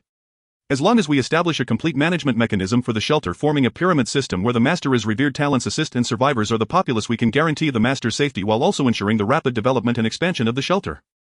Zhang Shaoxi softly said, the so-called mastermind does not require the master to personally handle any affairs, he only needs to give orders and arrange for others to execute them. When no one can approach you, your safety is naturally assured, thus there is no need to worry about treacherous hearts. Zhang Shaoxi's words made Sui ponder slightly. This system sounds somewhat familiar. Isn't this just like the ancient emperors? You can understand it this way. Zhang Shaoxi's smile made Sui's heart flutter. This woman is trying to drape me in a yellow robe. But to be fair, what Zhang Shaoxi said is indeed accurate. If we want to satisfy Sui's vigilance while also taking the shelter's development into account, then this is the only path to take. Let's give it a try. Who can say what the future holds? Sui did not directly agree but promised to let Zhang Shaoxi arrange things along this path first. I will make the necessary arrangements. Zhang Shaoxi nodded and reminded, Master, the food is getting cold, let me go heat it up for you. No need, let's just eat it as is. Sui waved his hand, feeling somewhat indulgent. Days into the apocalypse, most food in the city had rotted and even drinking water had become foul. Most humans were running low on food and water. How could anyone enjoy the delicacies from before the apocalypse as he could? Though it was merely some home-cooked meals, Sui's treatment had already far surpassed that of most survivors in the city. After enjoying lunch, Zhang Shaoxi stood up to clear the dishes and then took her leave as she needed to continue organizing and planning the entire building. Since Sui intended to establish his roots here, she naturally had the duty to handle the remaining details. In the afternoon, Zhang Shaoxi was busy organizing the building. Lin Yu was out exploring and Leah was still immersed in the research room working on the technology tree project. Sui was left alone in the entire residential building doing nothing. I really do feel a bit like an emperor. Sui lay on the bed for a nap, feeling the cool breeze from the fridge and reflecting, I just give orders and the talents are responsible for execution. This feeling is indeed pleasant. In a drowsy state after a satisfying meal, Sui dozed off for a while. When he woke up, it was already 3 in the afternoon. This empty time as a homebody was truly hard to pass. After all, there were no computers or phones for entertainment, so Sui had to seek out new things to pass the time. Let's check the trading platform to see if I can buy some bullets. Sui opened the information interface of the shelter and was about to access the trading platform when he suddenly noticed many new rankings in today's shelter leaderboard module. In addition to the shelter level leaderboard, talent leaderboard, and exploration task leaderboard, there were now also rankings for shelter resource reserves calculated only from dispatch task earnings, destroy shelter, kill enemies leaderboard, shelter equipment items leaderboard calculated only from shelter equipment, and survival points leaderboard. Numerous leaderboards stretched out before him with at least over 10 in total. Sui glanced over and was surprised to find that he actually ranked first in 5 of the leaderboards. They were first in the talent leaderboard, first in the level leaderboard, first in the exploration task leaderboard, first in the resource reserve leaderboard, and first in the equipment leaderboard. Am I really this impressive? Sui blinked, realizing for the first time how strong his shelter really was. Since the apocalypse began, it had been less than a week, yet he had already claimed first place in 5 leaderboards. The more leaderboard positions he held, the better it naturally was. Because after the current apocalypse round ends, mysterious entities would issue rewards based on leaderboard rankings. The higher the rank, the better the rewards, making it easier to create a snowball effect of advantages. Let me see the other leaderboards. Wow, the first place in the kill leaderboard is downright exaggerated. Sui widened his eyes as he saw that the data for the first place in the kill leaderboard indicated 161 shelters destroyed. This leaderboard was almost like a PK leaderboard in a game. Anyone who could make the list was a combat enthusiast. But one must realize this is the real world. Although there is an apocalypse game mechanism, the ones killed are still living humans. Destroying 161 shelters meant this person had killed at least 161 people, possibly even more. The apocalypse has only just started for a few days, yet they've managed to kill so many. I refuse to believe that they only encountered enemies. Sui murmured, I'm afraid this is a serial killer. Whether for pleasure in killing or to gain more survival points, it signifies that this person is extremely dangerous. Sui kept the name of the first place in the kill leaderboard firmly in mind. Little White Bear Shelter. A name that sounds relatively cute, but the deeds committed by this person are anything but cute.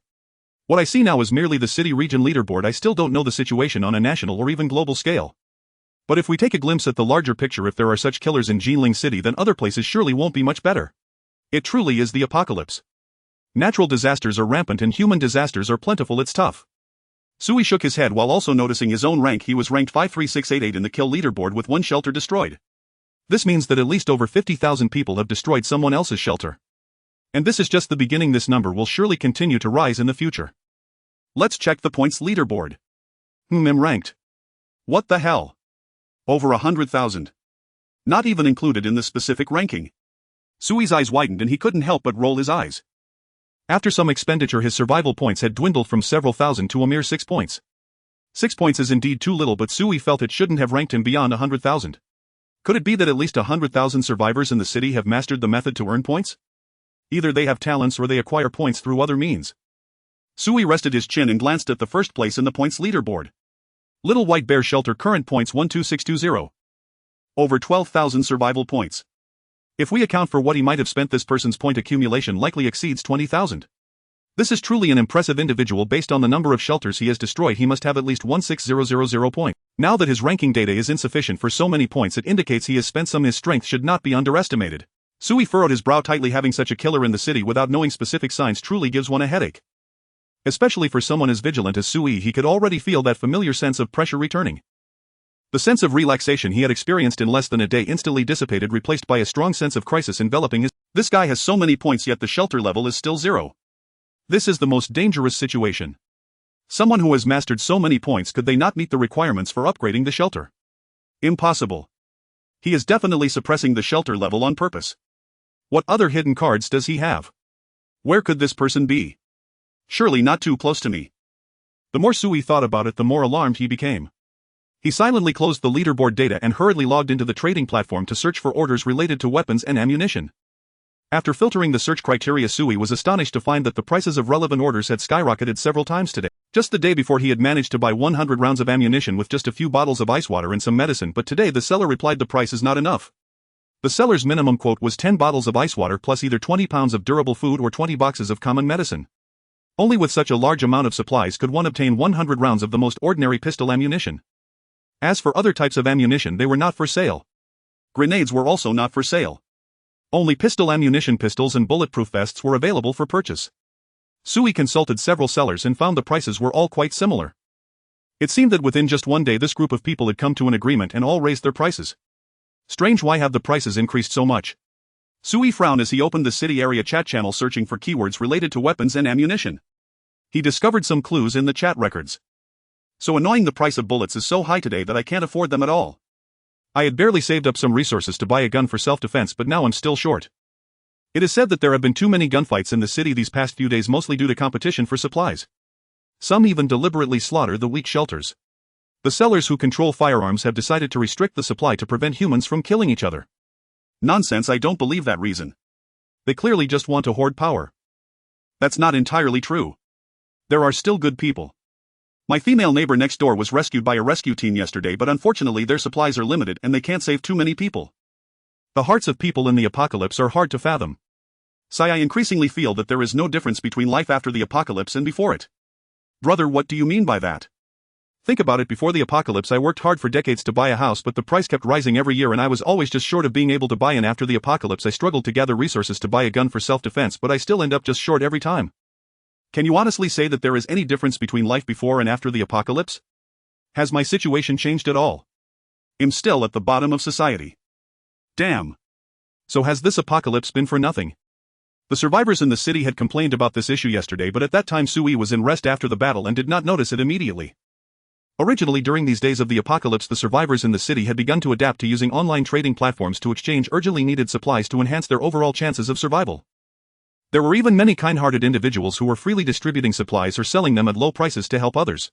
But it didn't take long for the atmosphere of the entire trading market to change. The altruists disappeared and low-priced supplies were gone. Whether it was drinking water, food, or even weapons and equipment, prices had multiplied several times. The more essential the survival goods were, the more expensive they became. Items such as toilet paper, toothbrushes, and cigarettes, which were not essential for survival, were surprisingly cheap but were completely. Everyone was now at a critical moment of life and death, struggling to make ends meet, who still cared about the quality of life. Sui was also troubled by this issue. Originally he planned to trade with ice water, but now it seemed that ice water was no longer considered a necessity in the eyes of the survivors in the city. After all, ice water was too scarce. Currently only Sui could produce it steadily, but he only had 10 bottles each day. Even if he sold all 10 bottles in the entire city's demand market, it would be like a drop of water under the scorching sun, utterly ineffective. Everyone had already regarded ice water as a special scarce resource, considering it a type of luxury item, and its demand had sharply declined. Am I supposed to exchange expired food for bullets? Sui pondered, attempting to communicate with the sellers, but found them quite picky. Many perishable foods were not priced high at all, only half the price of durable food. How has everyone become so shrewd in just a few days? Everyone is just trying to take advantage, huh? Fine, I won't buy it. Sui gave up. He didn't want to suffer a loss. Moreover, Sui already had an infinite ammo rifle, so his need for weapons and equipment was not urgent and he didn't need to be a fool. But I still need to buy something, right? Sui looked at the list on the table, which included some food items that Zhang Xiaozi had listed the night before that were about to expire. If these things were not dealt with promptly and allowed to spoil, it would be a huge waste. Eat? Completely impossible to finish. The shelter only had 4 people, but the amount of stored supplies was enough to sustain dozens of people for a week. Even if Sui allowed everyone to eat freely, they could not consume all this food. After all, the other 3 besides Sui were all women. How much can women eat? The most they could eat was Linua, that girl. If not, I'll just buy some cigarettes or something. They're cheap and I haven't smoked in days. Sui pondered, feeling that this was still a bit wasteful. While others were still worrying about starving, he was already considering whether to stock up on a few cigarettes to satisfy his mental needs. Just as Sui was thinking about what to buy, a commotion suddenly erupted downstairs. It sounded like a lot of people were gathered down there. What happened? Sui was startled and he hurriedly rushed to the window, pulling aside the curtain to look down. He saw a group of women standing downstairs, the same women he had driven away yesterday, who were originally residents of this building. Returned. Sui frowned his gaze, noticing that among the women Lin Yu was also standing there. She held a gun facing the crowd, seemingly trying to calm the women, and then turned to walk towards the residential building using the special method taught by Leah to open the door. Before long, the sound of Lin Yu coming upstairs could be heard in the hallway outside the door. Meanwhile, a new prompt appeared in front of Sui. Attention! Your dispatch talent unit Lin Yu has triggered a special event and returned to the shelter early. Triggered a special event and returned early. Sui raised an eyebrow, muttering, does returning early affect the quantity of materials explored? Sui was unsure. He still did not fully understand the mechanism of dispatching exploration. From Lin Yu bringing back this group of women, it seemed that the dispatch mission was somewhat similar to survivors searching for supplies outside. The dispatch talents would search for supplies within a certain range without requiring the survivors to do the work themselves. Before long, Lin Yu pushed open the door and appeared in front of Sui. Commander. Lin Yu's voice was clear as she saluted Sui. It's not dark yet, why are you back early? Sui looked calmly at Lin Yu. Did something happen? Yes, Commander. Lin Yu took a deep breath, suppressing her inner tension, and reported tentatively, while carrying out my mission, I discovered a group of thugs not far from the shelter committing violent acts against a group of innocent women. As a soldier, I have the duty to protect the people, so you drove away the thugs and brought those women back. Sui lifted the curtain again and glanced down, speaking lightly, you should know they were the ones I drove away. I know, Commander. Lin Yu lowered her head, her tone somewhat hesitant as she tried to explain the situation. I didn't mean to defy your orders, it's just that they are indeed very pitiful. I know that during the execution of a mission there can be no unnecessary softness and compassion. But Miss Jiang mentioned to me last night that if suitable people were encountered during the mission, they could be brought back to the shelter. She said our shelter needed more fresh blood. She didn't specify which people. So seeing them in such a pitiful state, Commander. I'm sorry. Lin Yu lowered her head, her determination waning, becoming dejected. I'll let them go immediately. That isn't necessary. Sui waved his hand and sighed slightly. It seemed Zhang Xiaozi was clever and had already been considering the plan to develop the shelter since last night, confident that she could successfully persuade him today. At the same time, Zhang Xiaozi also saw through Lin Yu's character. Although Lin Yu was a talent unit of the shelter, Sui actually saw her as no different from a living person. He repeatedly believed that this group of talents was essentially no different from humans, and Lin Yu's background as a soldier of Huaxia gave her the resolve and action to stand up for the weak. The courage to sacrifice and protect the people. These 8 words are the best description of Huaxia soldiers. She did this and Sui had no way to say anything. Every talent has their own characteristics. If it weren't for Zhang Xiaozi's words at noon, Sui would have simply had Lin Yu drive the women away again. But now it was, go find Zhang Xiaozi. Sui turned around, closed the curtain, and softly said, she will handle these women well. Commander, will we kill them? Lin Yu was somewhat nervous, tightly gripping the rifle in her hands. Sui noticed her small movement and couldn't help but smile. Lin Yu, if I ordered you to kill them, would you do it? Commander, I don't know. Lin Yu panicked immediately, her beautiful eyes wide open, almost unable to believe that the one she was loyal to could be a cruel tyrant. Can you pull the trigger? Military orders. Military orders are as heavy as a mountain. Lin Yu's whole body stiffened, muttering, I'll die to atone for my sins. You seem very conflicted. Sui smiled, I won't give that order. Go find Zhang Xiaozi, she will take in these women. She knows how to arrange things. Commander, you agreed. Lin Yu suddenly rejoiced, looking at Sui with sparkling eyes, her expression full of surprise. Do I look like a murderer? Sui asked in confusion. Lin Yu opened her mouth and shook her head vigorously. No, you are not. You are the greatest leader in my heart. to still extend a helping hand to innocent people even in the most difficult circumstances. Such actions can most impress Huaxia soldiers. Alright, I'm not great, I have my own plans. Sui waved his hand. He wasn't as good as Lin Yu said. There were too many supplies in the shelter right now, and instead of wasting them it was better to raise more people to work. Raising a group of men is not as good as raising a group of women. The threat level and variables will be slightly lower. Go now, find Jiang Xiaozi. Yes, Commander. Lin Yu turned around excitedly and left. She wanted to share this good news with the poor women downstairs. Does this count as utilizing them? Sui looked downstairs through the curtain, murmuring, but at least I can provide safety guarantees. It can only be seen as a mutually beneficial arrangement. So in this sense I don't seem too bad. The apocalypse hasn't completely changed me. As Sui's self-talk faded, a new prompt suddenly popped up in front of him. Congratulations. You have successfully completed the special event of the dispatch mission. Your talent unit Lin Yu has received great encouragement and gained a new talent feature, My Belief. My Belief talent feature. She received enough encouragement. Her loyalty to her commander strengthened her beliefs and pursuits, granting her the opportunity to break through to a higher talent tier. Oh. Sui was taken aback, pleasantly surprised. Is there an unexpected delight? A special event, can it be considered as completing a task? And rewards. Did I fulfill the spiritual needs of the talented, thus allowing them to grow stronger? This time I hit the jackpot. Sui smiled joyfully. Not only had he acquired a group of laborers for free, but it also allowed Lin Yu to experience growth. As the only military force in the refuge, Sui naturally hoped she would become stronger. Currently Lin Yu is at crank. If she can grow stronger she might break through to rank right. I truly look forward to it, but I wonder when this trait will show its effects. Sui looked outside the building. Sister Li, do you think will he agree to let us go home? Outside the building, among a dozen women, a girl in her early 20s timidly spoke up. Her delicate face was pale with alarming deep red marks around her neck, and her tattered clothing was in disarray. Even though the red-hot sun was above and the surrounding temperature was so high it felt like one could faint, the girl still struggled to pull at her torn clothes, desperately trying to cover more skin.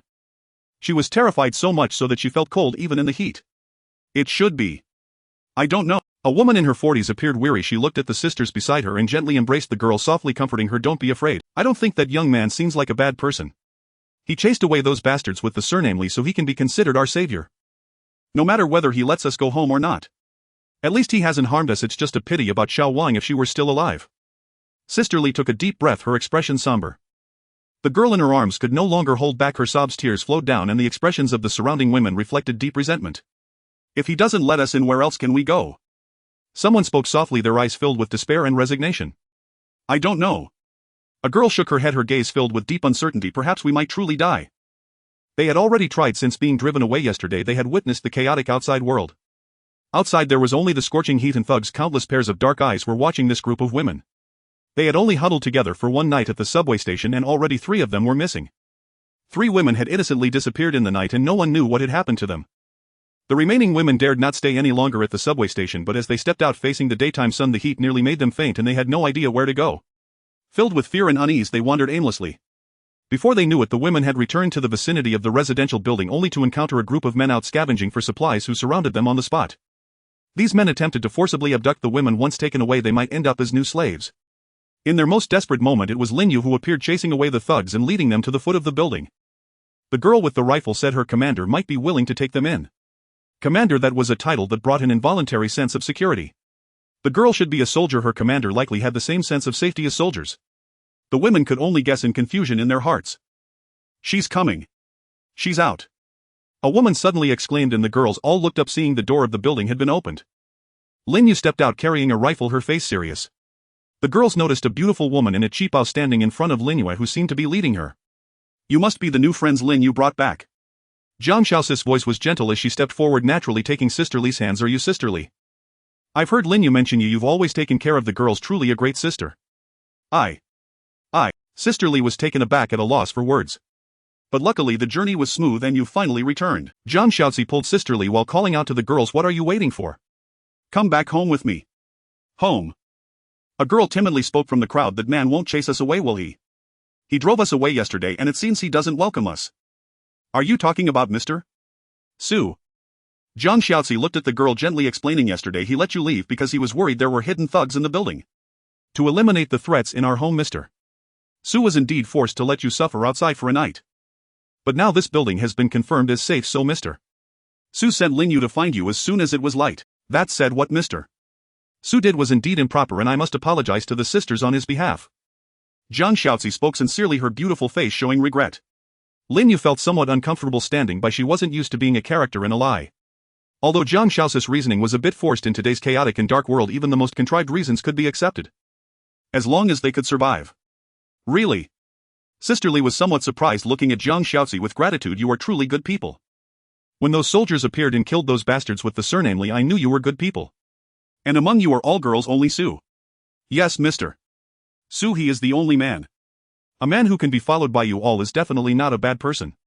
Sister Li spoke somewhat flustered. Her heart was very excited at this moment. To be able to return to their original home, no longer living in fear outside, was the survival instinct of all humanity. Quick, come back with me, rest while I have prepared food and water. Zhang Xiaozi paused, smiling gently. You can even take a bath in this weather. It's like a ready-made hot bath. A bath. The women's eyes lit up. How many days had it been since they last bathed? Ever since the ones with the surname Li took over the whole building, they had been tormented daily, only able to eat the leftovers from those men to fill their stomachs. Delicious food and hot baths.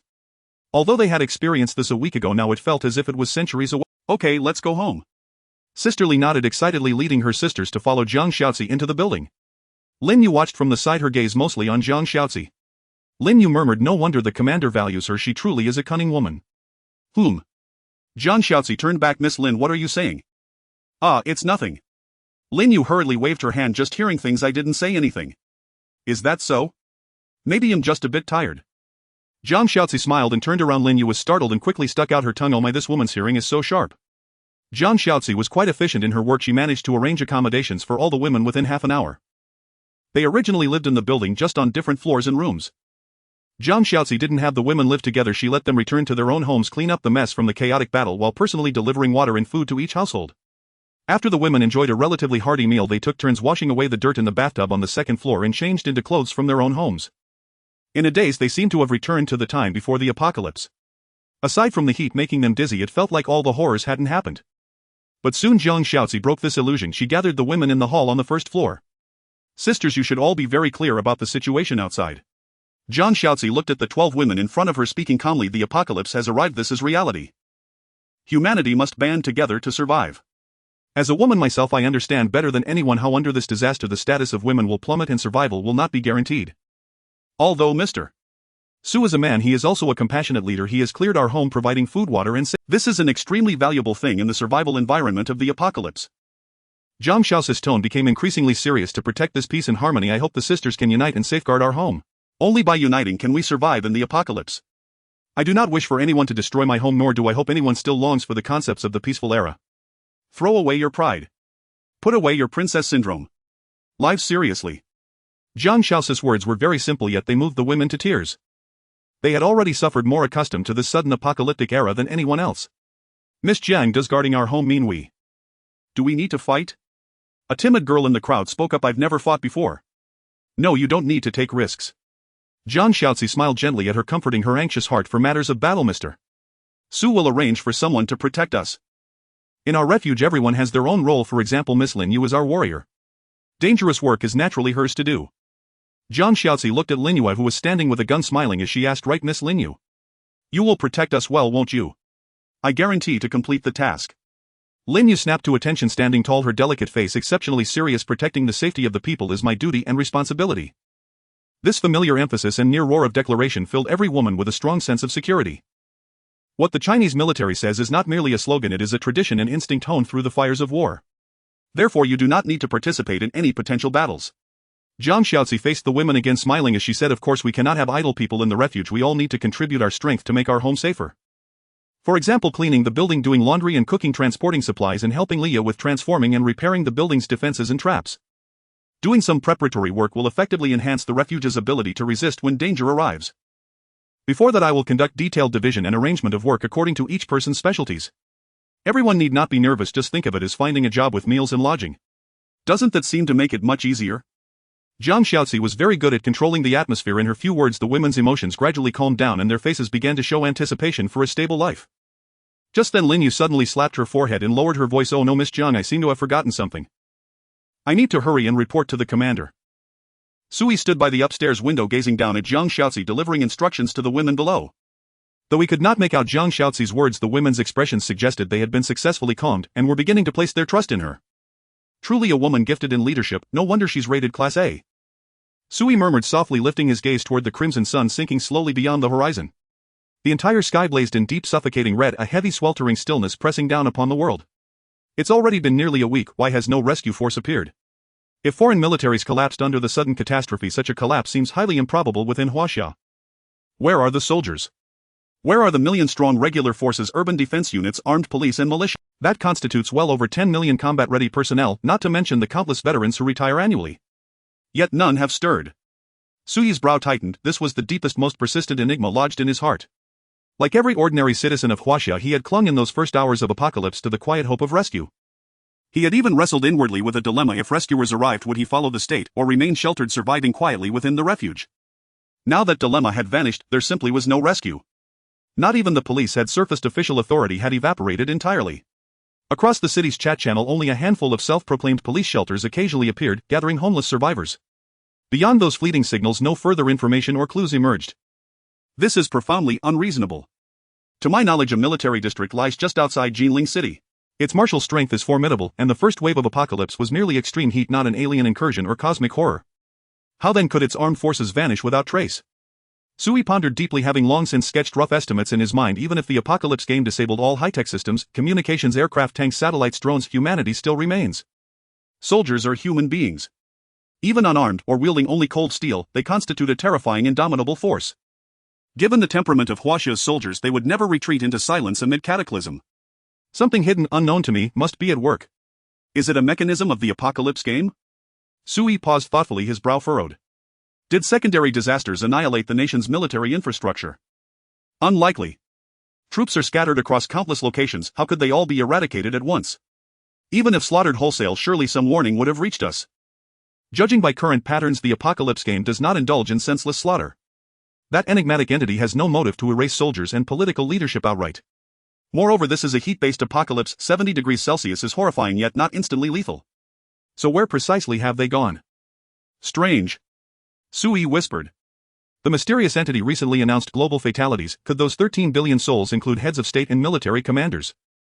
Sui could not comprehend, and possessed no means to gather intelligence. His sole conduit to the outside world remained the citywide regional chat interface granted by the enigmatic entity itself.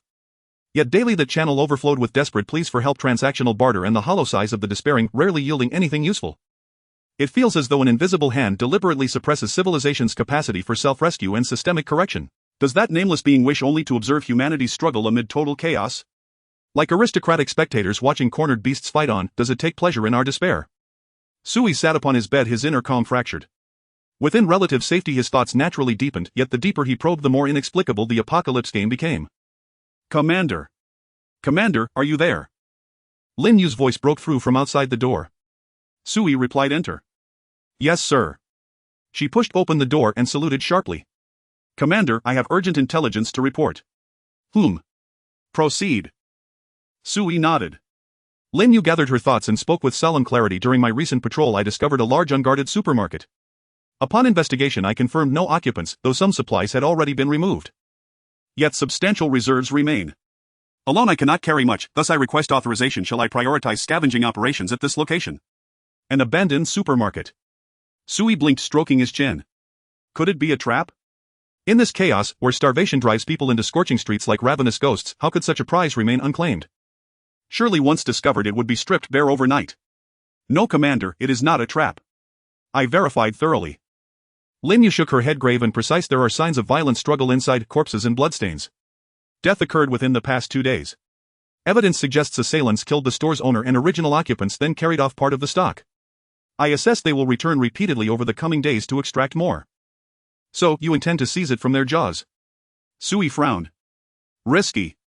Commander, they have no firearms.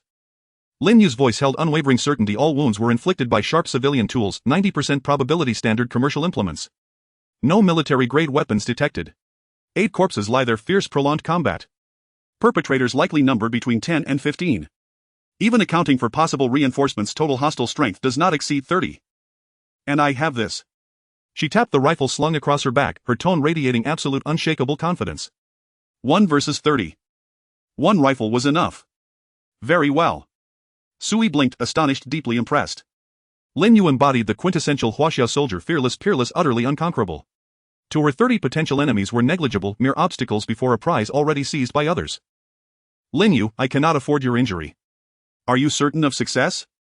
Sui felt the temptation keenly. The settlement had just absorbed new members demanding greater reserves to sustain them. Zhang Xiaozi could train these women into capable residents, but only if Sui could feed them all. Absolute certainty, I will secure it. I mean, I refuse to see you wounded. I will not be wounded. Lin Yu lifted her chin, voice calm resolute. A band of ill-equipped thugs, most won't even glimpse me before they fall. Whoa. Such audacity, you're a female warrior king. Sui smiled faintly. Indeed, Lin Yu possessed the mettle of one, something he'd witnessed firsthand. Very well, I approve. Design the operation as you see fit. I'm no tactician. But consult Jiang Xiaozi, she's brilliant. Her counsel will aid you. Also notify Leah, ask her to fabricate whatever practical tools you may need. Sui paused. Earnest, don't rush. Prepare thoroughly, I cannot afford to lose you. He spoke those words with profound sincerity, not born of romance but necessity. Lin Yu was irreplaceable. Guaranteed victory. Lin Yu snapped a crisp salute, then turned and departed. With authorization secured, she immediately sought Leah deep in her laboratory, and together they approached Zhang Xiaozi for strategic counsel and logistical planning. 3 women convened, strategizing for over an hour, then dispersed to execute their roles. At 8 p.m. Sui watched from his window as Lin Yu led Zhang Xiaozi and 12 women out of the building in disciplined formation. Good heavens, total mobilization. Every woman save Leah and Sui herself marched forth. Each bore crude steel-tipped spears and wooden shields rapidly forged by Leah in her lab. Though rudimentary, their armament conferred genuine combat capability.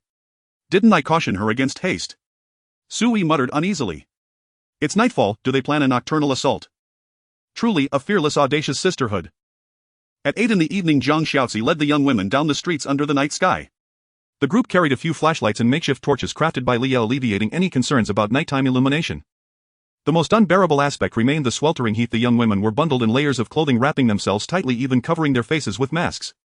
At first glance it seemed as if they were preparing for winter, with some even donning down jackets. This was the method of heat preservation taught by Leah, which involved wearing multiple layers of clothing to create an insulating air layer. The inner layer could consist of moisture-wicking fabrics such as cotton or advanced synthetic fibers to keep the skin dry, while the outer layer could utilize thicker materials to block heat. It proved effective. Although everyone was sweating profusely in their clothes, it was still preferable to having their skin exposed to the scorching 70-degree temperatures.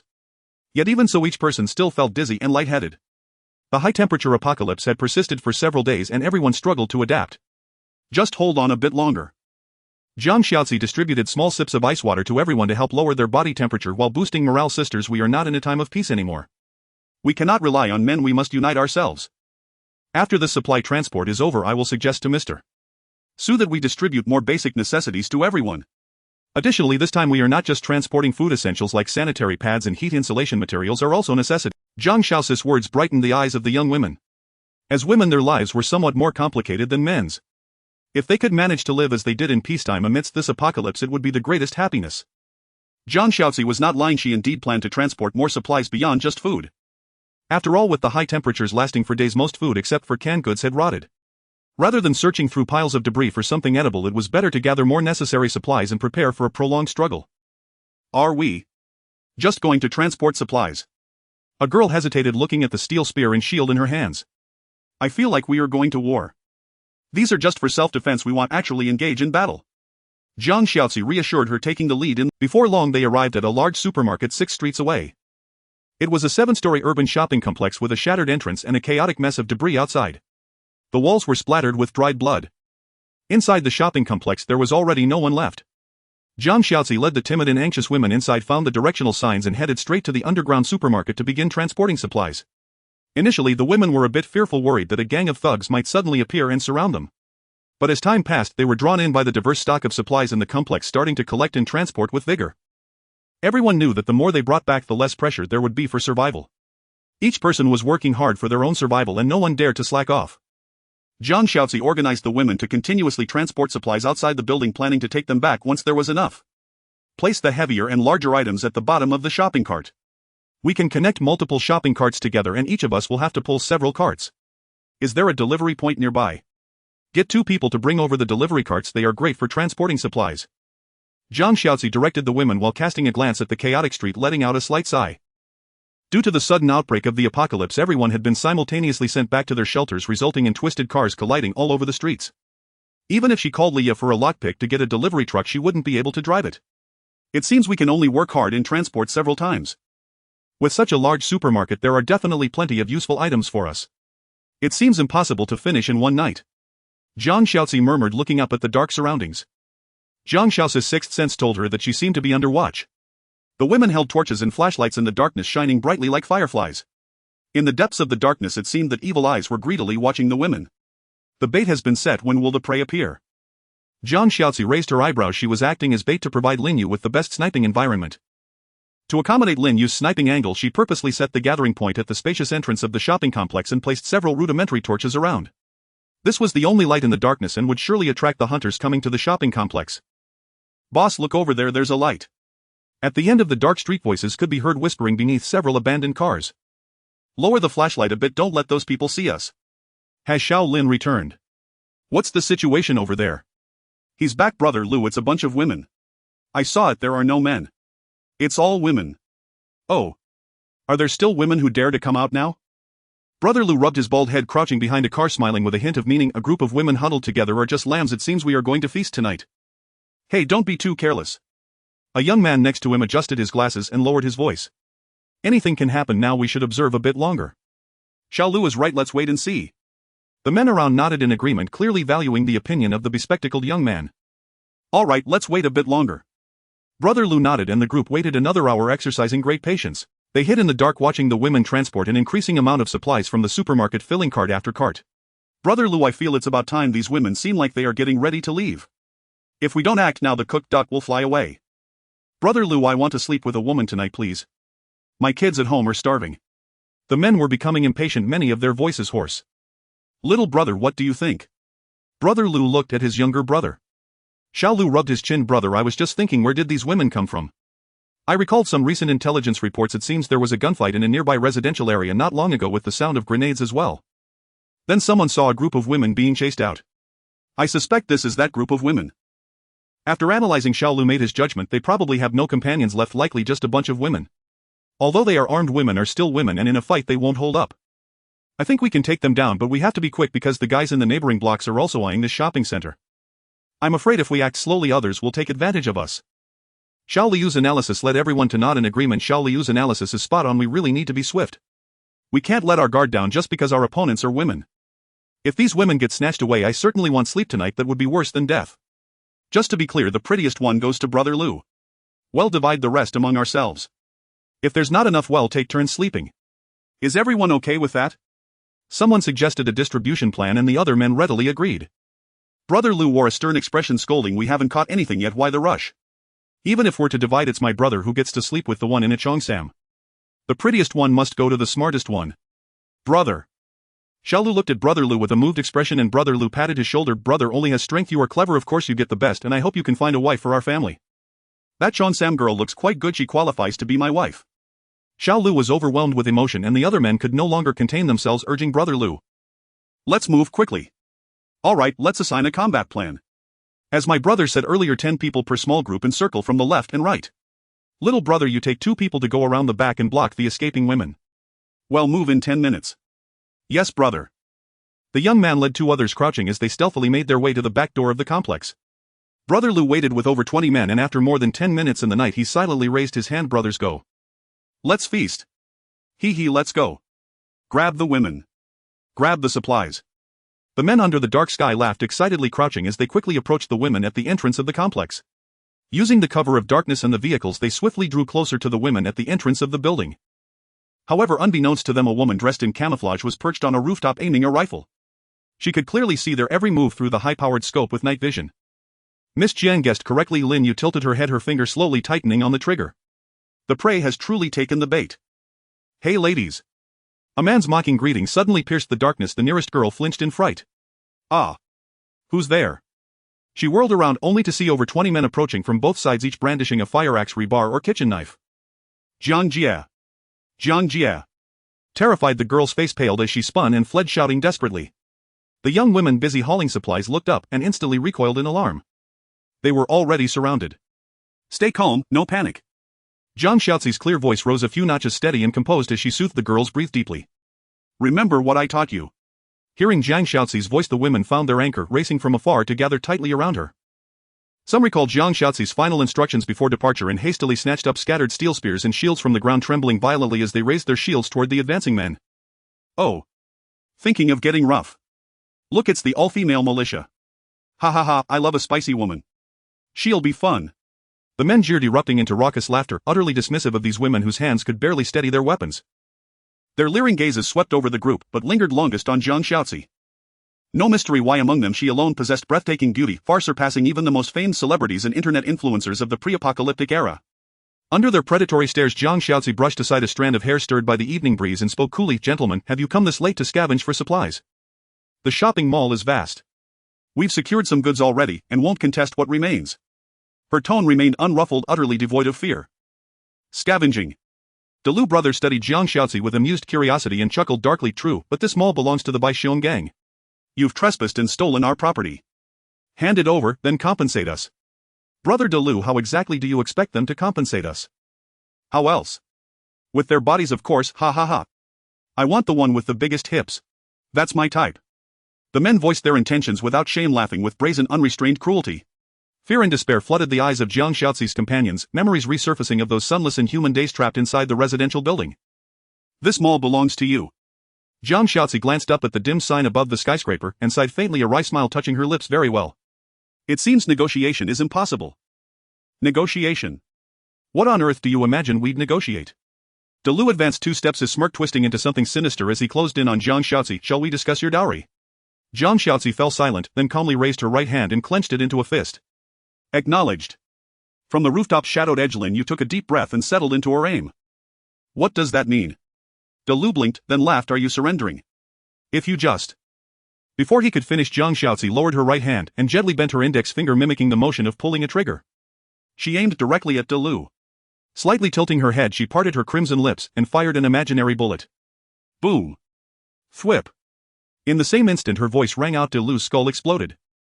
Crimson, yellow and white matter sprayed violently across the night. The women shrieked, piercing ear-splitting cries that jolted heatstroke-stricken survivors awake across the sleeping city. Thud. Dalu's headless body collapsed softly into a widening pool of blood. Amid the screams, the men froze, staring disbelieving at their fallen leader.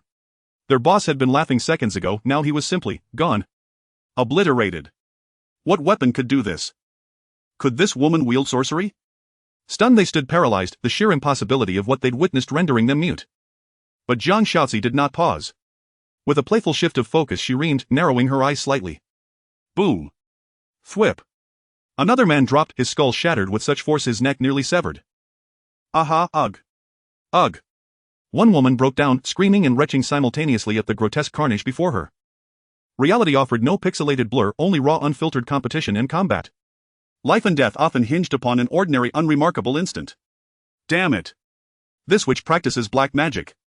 A man leapt back, terror flooding every face as they stared at Jiang Shaoxi. Avenge Brother Dalu. We can't run, we'll never escape. Charge together. She's alone, she can't possibly hold off all of us. Grab her, break her fingers. A shrewder man realized flight was futile and chose desperate resistance instead. Over 20 men surged forward.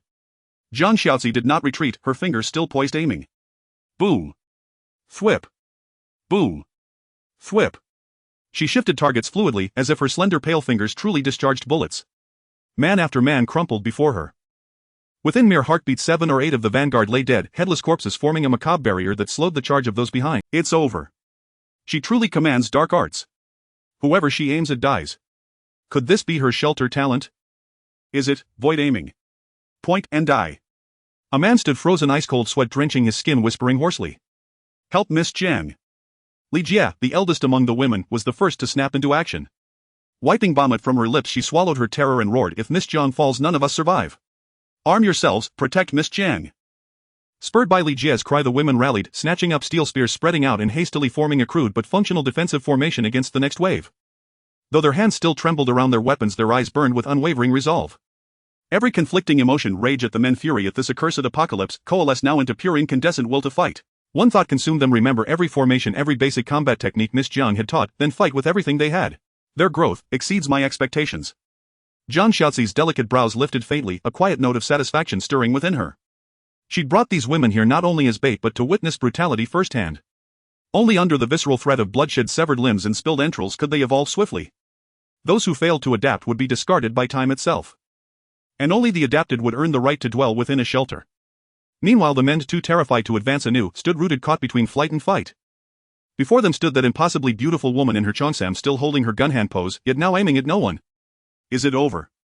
Lin Yu exhaled slowly, grateful for the reprieve, letting her overheated rifle barrel cool. You mentioned the Bai Xiong gang. Zhang Xiaozi tilted her head slightly, eyes narrowing with calm inquiry. Where is your shelter located, and how many reside there? Did you slaughter the survivors inside this shopping mall? Question after question fell like hammer blows. The men exchanged silent, fearful glances, each seeing his own dread reflected back. Clearly this terrifying woman must not be provoked. She was exquisite but also formidable. Beautiful lady, we're good people. We only meant to greet you. A man summoned courage, his voice rasping as his eyes locked onto Zhang Xiaozi's fingers, terrified she might aim at him. A greeting. Zhang Xiaozi scoffed coldly. Answer my questions, now. Her sharp command sent the men trembling en masse. One blurted out, panicked, don't do anything rash. Our shelter is Xiao Baixiong, we answer to the top-tier player himself. Be wise, your talent is impressive, but Xiao Baixiong is stronger. He's the undisputed apex survivor in this entire city. Let us go and we'll pretend none of this happened, and never speak of you again. After all, we don't know who you are nor where you hide. A quick-witted man seized the moment. Others nodded, fervently staring at Zhang Xiaozi with desperate hope. This statement, part threat, part assurance of non-aggression, was calculated to persuade. After all, in the apocalypse no one wished to multiply enemies, especially not the city's most powerful patron. Xiao Baixiong's name had echoed across the city these past days. Every survivor bearing a shelter interface knew its fame, even those who'd lost theirs had heard the legend. The men assumed Zhang Xiaozi, a lone woman, would surely hesitate to cross the city's reigning power. Xiao Baixiong. Zhang Xiaozi showed no surprise, only a brief thoughtful silence. The men held their breath awaiting judgment until Zhang Xiaozi slowly raised her left hand. Oh. Kill them all. Lin Yu stiffened and squeezed the trigger without hesitation. Boom. Boom. Boom. Boom. Gunfire flickered in the night, silent bullets leaving the barrel, each striking true, each detonating a skull. Unerringly precise, every shot a headshot. She's insane. She'll slaughter us all. Run. Run now. You bitch. Thwip. In blind desperation the men scattered, yet two legs could never outrun bullets. Across this open expanse they became perfect moving targets for a sniper. In under a minute Lin Yu erased every last man. Moments later only headless corpses littered the blood-soaked ground, like a human abattoir exhaling dread into the midnight air.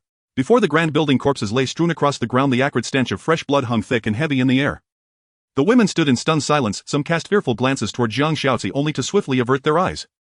Zhang Xiaozi's ruthless severity had cowed the women into submission. After a brief pause Li Jie broke the silence, steeling herself against the nausea rising from the sight of the bodies, and called out to the others quickly.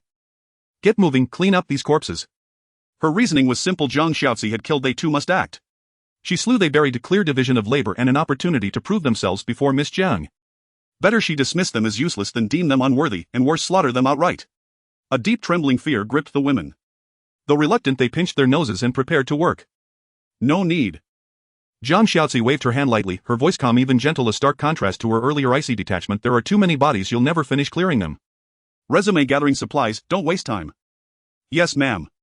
Li Jie bowed her head eagerly, her tone markedly more deferential, and immediately directed the others to resume loading supplies onto the vehicles. Only one girl, 17 or 18, hesitated. As she passed Zhang Xiaozi she could no longer suppress her, questioned Miss Jiang, why did you kill them all? They had already begged for mercy. Trembling slightly the girl gazed up at Zhang Xiaozi, still anchored in the moral compass of the old world, unprepared for such chilling pragmatism. Hate you. Get to work. Li Jie stamped her foot anxiously, scolding sharply, don't disturb Miss Jiang.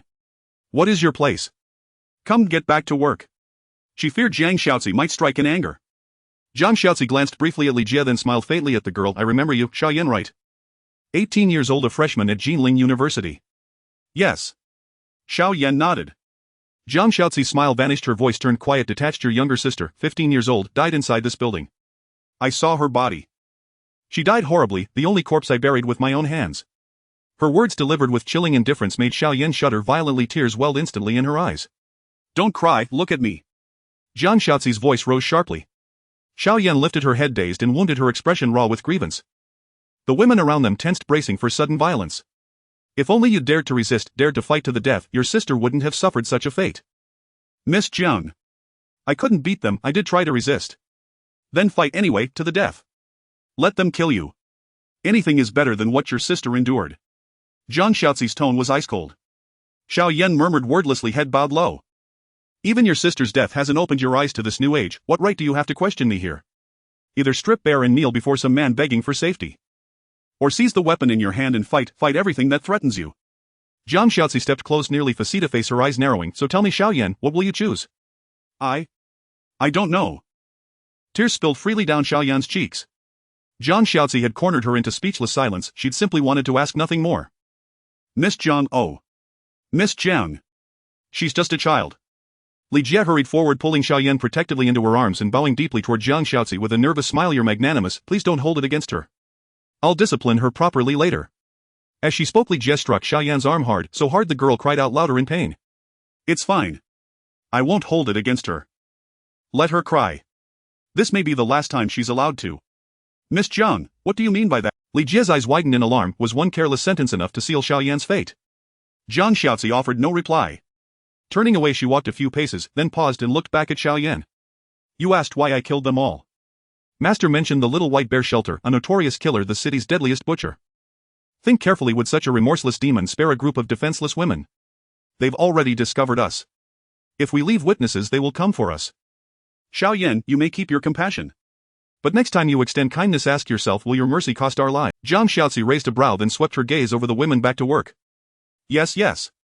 They responded in unison, suddenly enlightened by her explanation. Miss Jian wasn't slaughtering innocents, she'd acted to protect them all. Yet that phrase, defenseless women, struck them as bitterly ironic. Jiang Xiaozi herself hardly seemed fragile. In truth, she bore far more resemblance to the monster she'd just named.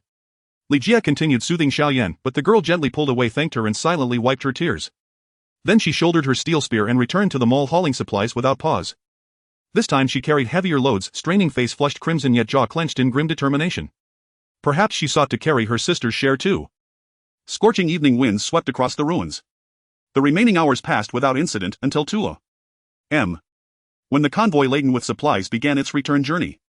At 4 a.m. Sui stirred awake, roused by the cheerful chattering voices of women downstairs, bright lilting laughter threading through the dark. Curious, he opened his door and descended the stairs to the first-floor lobby. Since his talent had upgraded, he now enjoyed 1 hour of daily exemption from confinement, no risk to his talent rewards. From the stairwell he saw the lobby overflowing with supplies piled high and shopping carts filling every corner. Holding torches and flashlights, the women laughed and sorted the goods meticulously. Their laughter rang with the pure joy of harvest, unquenchable even by searing heat, radiant with the fierce tender hope of survival. Lin Yu leaned against the wall, rifle cradled, her vigilant gaze sweeping the room, then lifting as if sensing movement toward the stairwell. She caught sight of a man's silhouette. Snap. Instantly snapping to attention, she barked instinctively, "Comrade Commander." In that instant the lively chatter ceased, silence fell like a blade. Countless eyes swiveled toward Lin Yu, then followed her salute upward. In the hush only the crisp steady rhythm of boots on stairs echoed clearly. A man emerged slowly from the shadows of the staircase, Sui expressionless, descending into their midst. He wasn't posturing, he simply lacked experience, so he held his face stern and unreadable to mask uncertainty. "Rise, please rise." Women scrambled to their feet, lining up behind Lin Yu. Li Jie abruptly dipped her head and called out, Comrade Commander. Comrade Commander. Comrade Commander. One after another their voices rose, not perfectly synchronized but resonant with awe. And beneath the reverence flickered quiet curiosity. A bolder girl lifted her gaze, stealing a glance at the commander by torchlight. He looked young, strikingly handsome, with sharp sword-like eyebrows and clean scholarly features, utterly unlike the portly grizzled commander of. Sui's gentle appearance quickly won the women's goodwill. Though solemn-faced, he radiated no oppressive authority, only approachability, warmth, and quiet sincerity. He stood before them. Jiang Xiaozi watched, lips curved in a knowing half-smile, silent, ceding the stage entirely. Lin Yu remained mute, standing ramrod straight behind Sui like a living pillar of loyalty. Jiang Xiaozi's luminous eyes flickered toward him, a subtle encouraging wink. This was the commander's first meeting with his people. He ought to say something, even a simple greeting. Sui drew a slow breath, suddenly aware of the weight settling upon his shoulders. His shelter now held its first residents, women who had endured unspeakable suffering, entrusting him with their very lives. Indeed he should speak, to offer them solace, to anchor their fragile hope. He parted his lips, yet before a single word escaped. Commander, you're so handsome. Ha! Sui blinked in surprise, his words halting midair as he hastily composed his stern expression once more. Jiang Xiaozi, ever perceptive and gracious, stepped forward to break the silence, bowing deeply before delivering her report with utmost reverence. Master, we secured a considerable quantity of supplies tonight. Here is the inventory. I have documented every item meticulously. As if conjuring from thin air, Jiang Xiaozi presented a sheet of paper densely inscribed with provisions. The women had no idea when she'd compiled it, only that the moment felt uncannily miraculous. Sui nodded, gravely scanning the list carefully before lowering his voice. How long will this sustain us? Accounting for spoilage, perhaps half a month, for so many people. Jiang Xiaozi likewise lowered her voice. Should subsequent exploration and procurement proceed efficiently, Master need not concern himself unduly. I shall resolve it. Good. Sui nodded in satisfaction. Since Jiang Xiaozi joined the shelter, he had been wholly liberated from logistical burdens, truly embodying the old saying, when matters arise entrust them to the secret art, when none arise still entrust them to the secret art. Cough, cough. In any case, the principle stands. In short, Jiang Xiaozi is exceptionally capable. You've done superbly, and so have all the others. Sui turned toward the crowd. Something inexplicable stirred within him, and suddenly he blurted out, "Comrades, you've all worked hard." Disaster. Accustomed to being hailed as "Commander, Commander," the phrase had slipped out instinctively. The women froze in unison, except Lin Yue, who snapped upright behind him and saluted on reflex. Serving the people. Then, as if awakened, the women echoed in unison, "Serving the people." Their voices rang clear and bright, harmonized with unexpected precision, imbuing the hall with the crisp discipline of female soldiers. Sui gazed upon them, and in their eyes he glimpsed a flicker of fervent hope markedly distinct from the desolation they'd worn at daybreak. These women, whose shelter had crumbled in the earliest hours of the apocalypse, had been destined to perish miserably in the wasteland. Yet now they seemed to have rediscovered both the courage and conviction to endure. Excellent, truly excellent. A formidable presence. Sui lavished praise, wholeheartedly affirming their transformation. Jiang Xiaozi watched the scene with a gentle smile. When the clamor subsided, she murmured softly, "Master, there is something I wish to discuss with you. Come up, we'll speak upstairs." Sui nodded, gesturing for her to follow. Once they departed, the great hall erupted into a flurry of animated whispers. "Hey, don't you think the commander's rather handsome?" "Absolutely. And so young. Wait, why did Miss Jiang go upstairs with him?" "Need you even ask? They're clearly. Shu, just understand. They truly are a match, talented man and graceful woman. I'm suddenly at a loss, whom should I envy? Tell me, between them who holds greater authority? Is it the commander?" "No, I believe Miss Jiang wields the greater authority. She affords him dignity before others, but behind closed doors. She must be fiercely commanding." "Master." Jiang Xiaozi entered the chamber and immediately knelt before Sui, posture supple and reverent. "What are you doing?" Sui regarded her, startled. With tender grace she removed his shoes and whispered, "You are the master, I am the servant. In public you honor me, yet in private I must uphold propriety. There are no such formalities here, rise." Sui waved dismissively, then asked curiously, "Truth be told, I'd yet to inquire closely about your origins. Lin Yu served as a modern soldier, Li Ye trained as a contemporary engineer. And you, are you from an earlier era?" Jiang Xiaozi's demeanor suggested she was no child of the present age.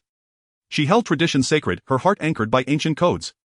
"Master, if measured by time, I am a figure of the modern era." Jiang Xiaozi clearly understood the current age. Bowing her head, she gently peeled off his socks. "Precisely speaking, I hail from the Republican period." "The Republican period?" Sui paused, thoughtful.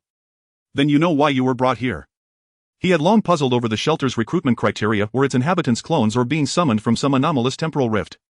In a manner of speaking. Jiang Xiaozi offered a faint knowing smile. "My world differs from yours, yet shares much in common. Regardless, I shall serve you faithfully. After all, I cannot return."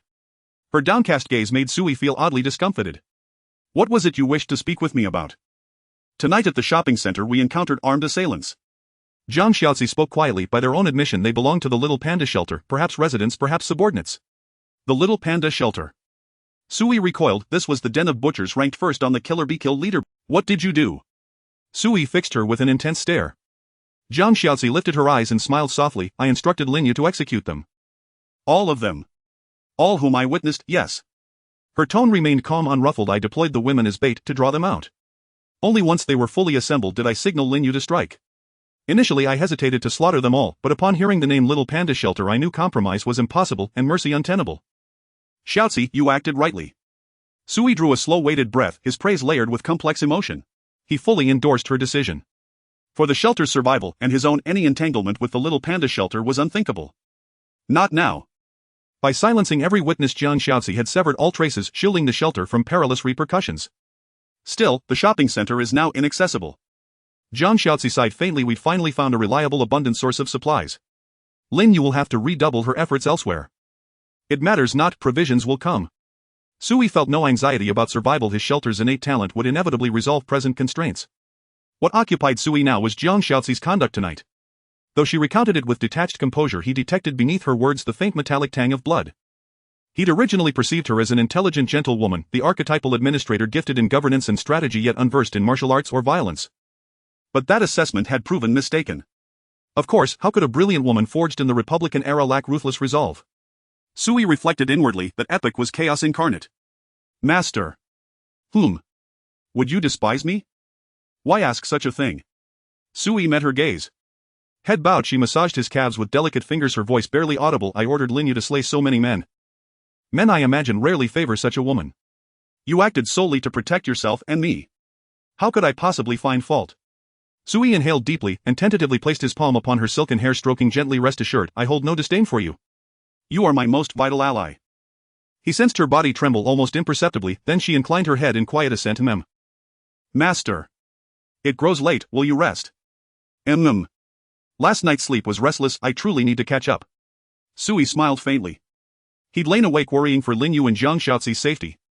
Though dawn's first light now brushed the horizon, it posed no obstacle to his returning to bed.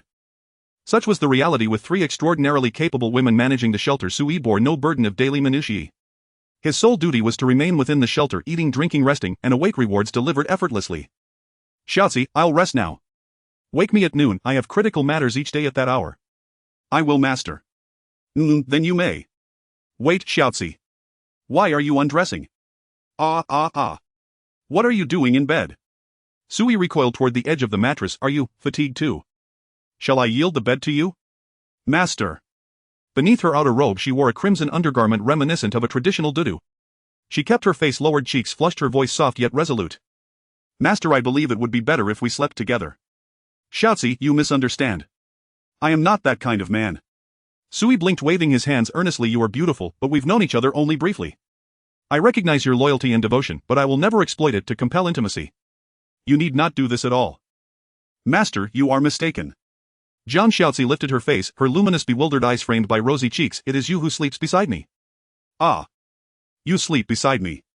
Sui stared, blinking slowly, dazed, uncomprehending. You sleep with me, I sleep with you, both are asleep. What difference does it make? In the ensuing silence he watched her lower her gaze again, her voice a whisper. Master, I beg your pardon. I have over... Zhang Xiaozi bent to retrieve her qipao, utterly unconcerned that her flawless form was fully exposed to Sui. Her sorrow ran deeper than mere rejection, more like a rootless child wandering lost and trembling through the midnight dark. Perhaps, even artificial beings retain humanity and differ little from me. Sui watched her in silence, then called out, wait, come lie down. Master, you consent. Zhang Xiaozi brightened, turning her smooth jade-like back to him as she folded her qipao neatly atop the nightstand. Her unwavering trust, her complete unguarded vulnerability, compelled Sui to respond with newfound gravity. Yes, I consent. Sui scratched his head, but shall we keep it chaste? Master, do you not intend to claim me? I suspect you'd prefer not to. I can consent. Then remove the word can and return when you mean will. Sui shrugged lightly. Perhaps what you truly need is simply a safe, peaceful bed, not me the man. Or perhaps what you seek is the affirmation of home, a sense of belonging. You are a woman displaced across worlds, from one era of turmoil into another. Even a wanderer adrift upon life's tempestuous seas yearns for harbor and may surrender pieces of themselves they never intended to yield. Master. Zhang Xiaozi settled beside Sui with a serene smile and tenderly drew the quilt over him. Has anyone ever told you you are truly a good man? Xiaozi, in my time good man carries no praise. Master, you are a good man, a man of virtue. A peaceful night of sleep. There were no winds or storms, only the silent musings of a man and a woman alongside the gradually rising sound of Sui snoring. To be honest, Sui found this way of sleeping quite delightful. Lying next to a stunning beauty who was hardly dressed, he felt the coolness of her smooth skin. Sui was unsure if this was due to the cold air from the refrigerator or the sensation of skin against skin. He was no novice yet tonight, he felt an unusual hint of tension. Sir. Sir. When Zhang Xiaozi's gentle voice rang in his ears again, Sui opened his eyes to find the sun high in the sky. What time is it? Sui got out of bed and turned to see Zhang Xiaozi dressed in a red qipao arranging a sumptuous feast on the table. It's already 11:30 and you have plenty of time to have lunch first. Zhang Xiaozi gracefully approached Sui, helping him get dressed, which made him feel somewhat uneasy. He was a good homebody of the new era, he had never experienced such a feudal lord's life. Zhang Xiaozi seemed to sense Sui's discomfort and softly said, you must let me do something so that I feel truly important to you. All right, Sui said with resignation, relaxing and allowing Zhang Xiaozi to take charge. After washing up he sat at the dining table enjoying a lavish lunch while asking, what are the plans for today's gathering? Resting, renovating, tidying up. Zhang Xiaozi served Sui dishes while softly reporting, we have just occupied this building and the rooms on both floors need organizing. There are also many supplies that need careful allocation. We now have over 10 people. Although it's not many, we still need a detailed management protocol.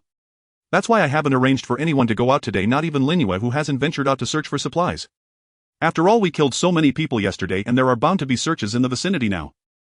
Zhang Xiaozi paused and smiled, saying, so let's take this opportunity to tidy up our home properly. That's a good arrangement, Sui nodded in appreciation. Zhang Xiaozi continued, for easier management I've designated the 6th floor and above as restricted areas forbidding non-talented individuals from going upstairs. This way those women won't have access to you, and if we need to recruit residents later they won't easily meet you, greatly ensuring your safety. Zhang Xiaozi paused and tentatively said, of course, if you ever need anything just let me know and I will choose some reliable and beautiful women to bring to you. What would I need them for? Sui was taken aback and quickly waved his hand. No thanks, I'm not some lecherous fiend. Everyone gathers just to survive, there's no need to treat me like a feudal lord. Understood, sir. Zhang Xiaozi smiled with satisfaction. Sui, being a traditional Chinese man, held the belief that one should focus on self-improvement when in need and help the needy when capable. If one lacks the ability, they should just live well. If one has the ability, they don't mind lending a hand to the unfortunate. The survival philosophy of the Chinese people has allowed them to thrive until now. Since there's nothing much to do today, let everyone rest well. Sui put down his utensils, having eaten his fill. Tell everyone not to worry too much about the future. Let's live steadily. Whatever resources we have, we will strive to provide a decent life for everyone. But let everyone know that we do not raise ungrateful wolves. They must understand the current times and not engage in foolishness. Regretting it later will be too late. Understood, sir. Zhang Xiaozi bowed her head obediently, replying, I will set the rules to keep you from worrying. Xiaozi, you really are quite remarkable. Sui nodded in satisfaction, patting her shoulder. Keep it up. The leadership has high hopes for you. After their exchange, Zhang Xiaozi tidied up the dishes and left the room. Although there were no tasks for exploring supplies today, there were still plenty of other matters to attend to. Since Sui recruited Zhang Xiaozi, she has been the busiest person in the entire shelter. Sui has basically delegated all significant affairs to her because he trusts her management skills far exceed his own. With Sui having ensured that his talented individuals were extremely loyal, Zhang Xiaozi now essentially held a position just below him. As for Sui himself, life had become increasingly easy with Zhang Xiaozi around. At night, cuddling a soft beauty to sleep, waking to steaming hot meals. No matter what he wanted, someone was there to serve him. He only needed to issue commands. This must be what it means to have everything handed to you on a plate. Sui sighed, sitting in a reclining chair by the window, squinting his eyes to feel the warmth of the sun coming through the window. Due to the enhanced cold air transmission of the refrigerator, the room's temperature was maintained around 28 degrees Celsius by Zhang Xiaozi, which made Sui feel a bit chilly, giving him the urge to bask in the sun. This sounds quite exaggerated. Outside the shelter, people struggled to survive in the sweltering heat, with daily occurrences of dehydration or heatstroke leading to death. Everyone was frantically researching the shelter's game mechanics, desperately trading for meager resources to ensure their survival. Only Sui, this oddity, actually wanted to bask in the sun during the heat wave. In his hazy state, he suddenly felt something shimmering in front of him. He got up from the recliner and upon opening his eyes, he realized it was time the new talent rewards had been distributed. Congratulations!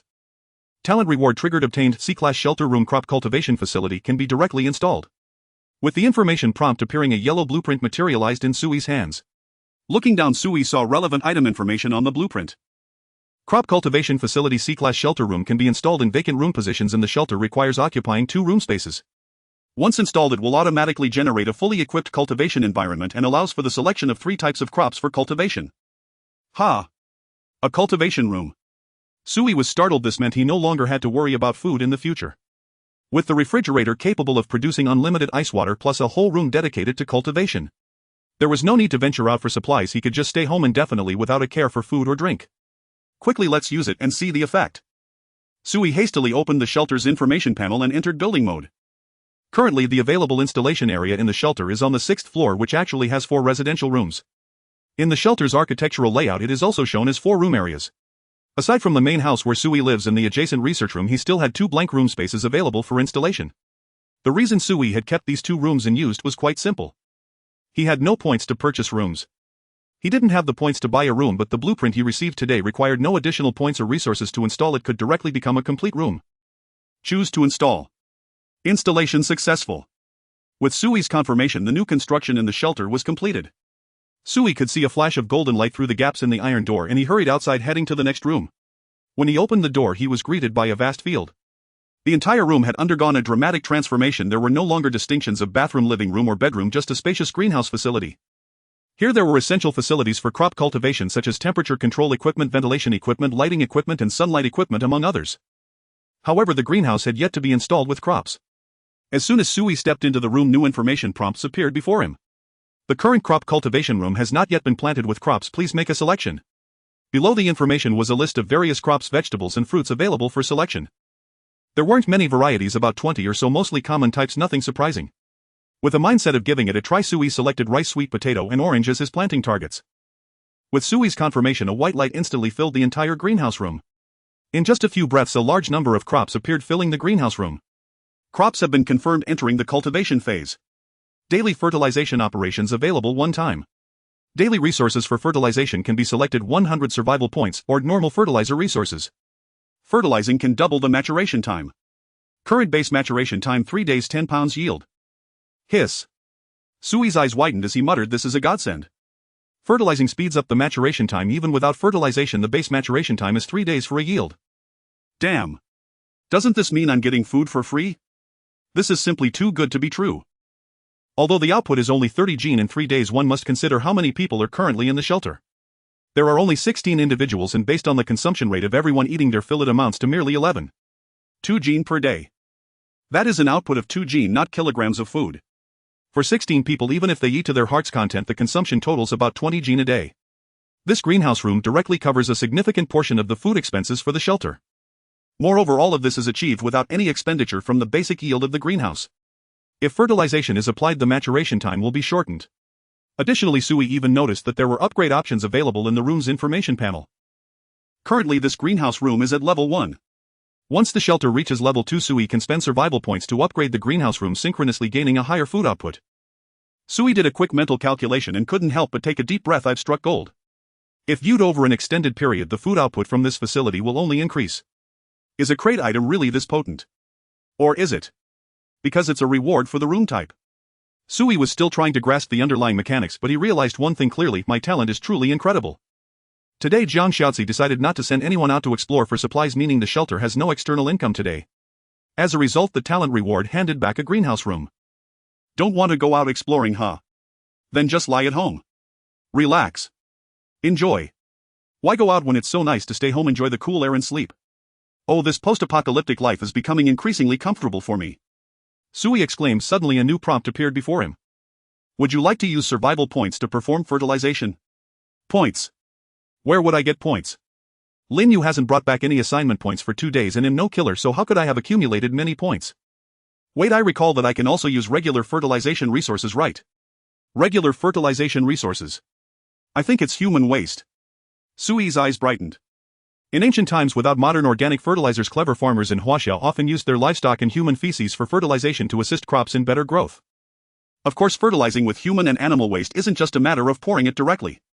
There are still some operational steps involved. Sui vaguely remembered that when he was a child in a farming family, he often saw his grandparents gather waste together, seemingly needing to ferment it. Sui didn't understand the intricacies of it, but he wasn't anxious. I have Leah. I have Jiang Xiaozi. Leah is an engineer. Even if she doesn't understand fertilization, she should know about the relevant chemical reactions and their outcomes. Jiang Xiaozi is so smart, and being a woman from the Republic era, she must know how to plant crops right. Even if neither of them knows, worst case I can just fail at fertilizing and try several times to figure out some techniques. Sui's eyes lit up and he decisively went out to find Jiang Xiaozi, informing her about the fertilization issues concerning the greenhouse room. What a marvelous room it is. Jiang Xiaozi smiled and then lowered her head in thought. Sir, I have had farming experience before. The method you mentioned regarding using waste for fertilization is indeed feasible. However, one must pay attention to isolation and fermentation issues. It must not be contaminated with sewage, and the waste should be mixed and piled with other organic waste such as straw and ash. At the same time, enhancing ventilation conditions will promote the speed of fermentation. Only by allowing the waste to mature under suitable conditions can it be used for irrigation. As soon as Jiang Xiaozi finished speaking, Leah put down her notebook and raised her head. Boss, this is actually the decomposition effect of microorganisms, promoting the activities of microorganisms through fermentation, converting organic matter into stable humus. In this way, various nutrients required for crop growth can be formed. However, besides this, I believe we still need to pay attention to pest control. Although the probability is low, we should still be prepared for it. Leah pondered for a moment. In about 3 days I can develop a sample pesticide and we can give it a try then. Ha! You can even make pesticides. Sui was astonished, looking Leah up and down. Sister, what kind of deity are you? You seem to be quite versatile. An engineer can make pesticides. I've never heard of such a thing. Is it really that difficult? Leah tilted her head adorably. The equipment in the research room is quite complete and there are various scientific books inside. I'm not very skilled, but I can make things based on what the books teach. Moreover, aren't we collecting supplies outside every day? Just let Lin Yu bring back some pesticides and I can analyze the components and replicate something similar. It shouldn't be too hard. If this goes well, our shelter can form a preliminary self-circulation system achieving a basic closed-loop structure for food, water, and waste treatment. Of course, I still need to produce the raw materials for making pesticides. After all, I can't create pesticides out of thin air. Leah spread her hands, looking innocent. Sui found her little demeanor increasingly charming, wanting to hug and kiss her. Talent, pure talent. Sui laughed heartily. All right, I will inform Lin Yu about this. Xiaozi, you should be able to take charge of the waste fertilization issue, right? Of course.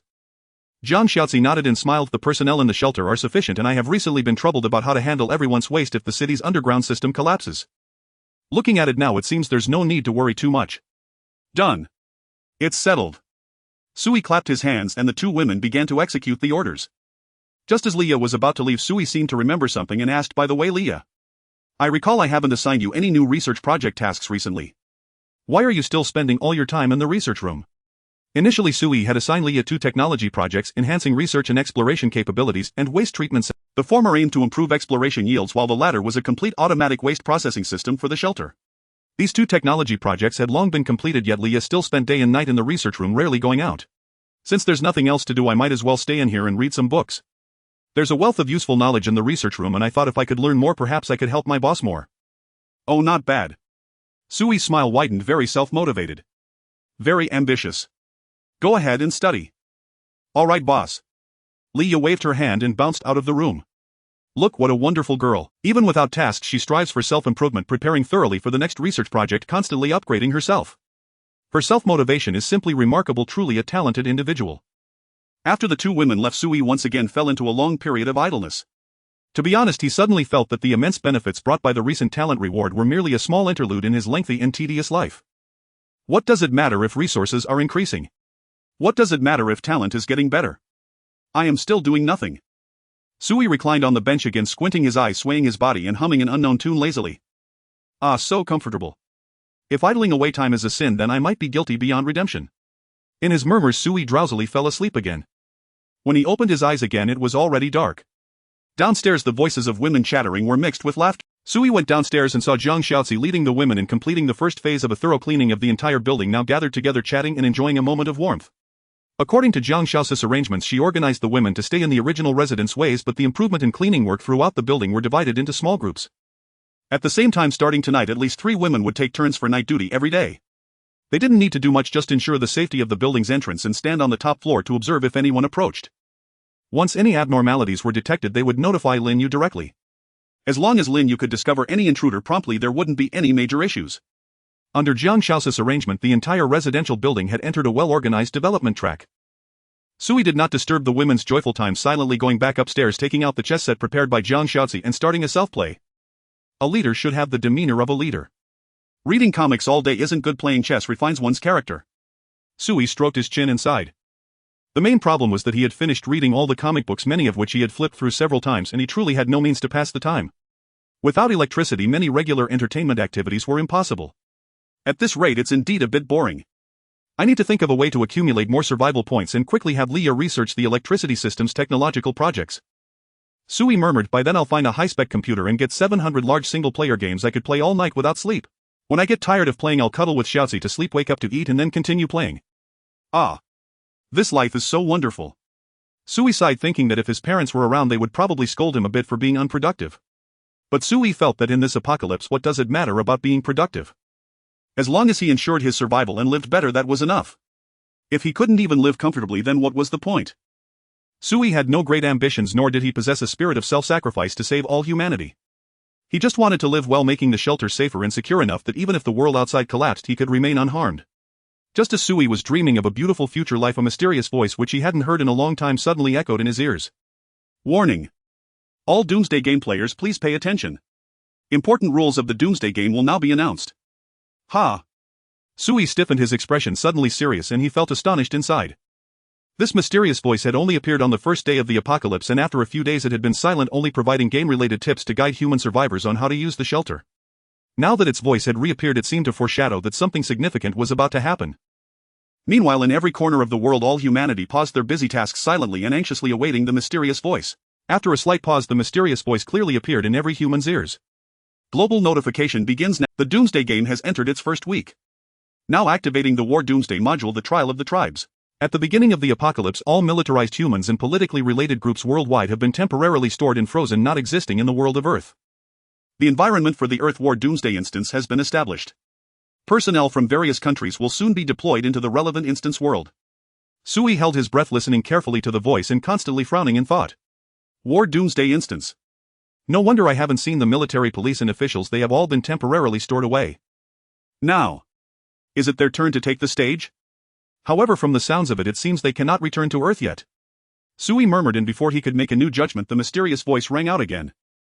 Now conducting national notifications for the Huaxia region. In 1 hour, a national online vote for the Doomsday will commence. Voting content decide the difficulty of the war instance faced by the militarized population of this country.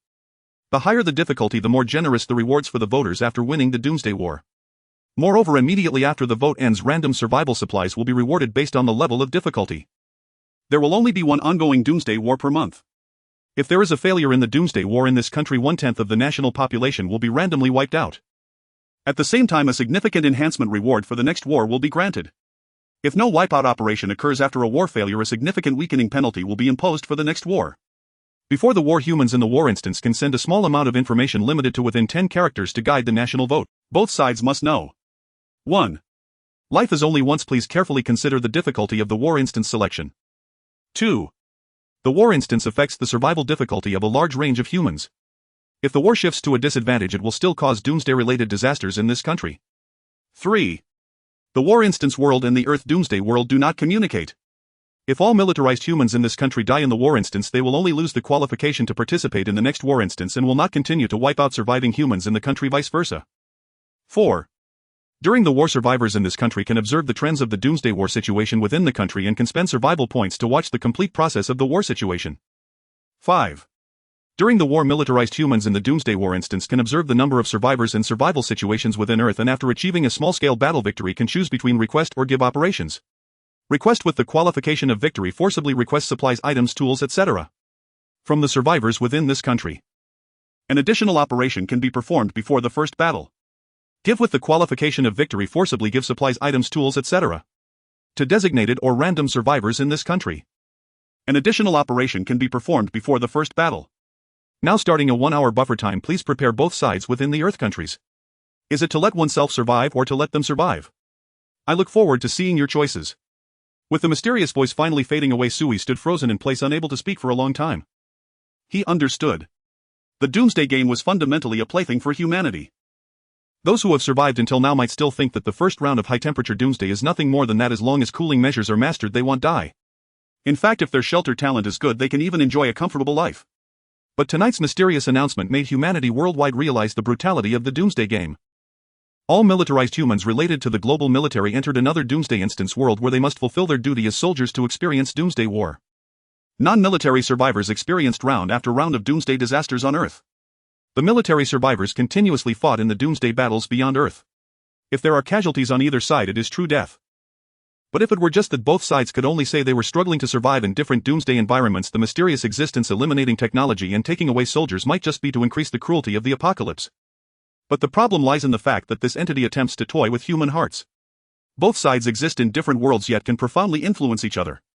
Earth survivors can vote to determine the difficulty of the Doomsday War faced by their country's military. Do you want to enjoy comfort? Then let your country's military experience the highest difficulty of Doomsday War.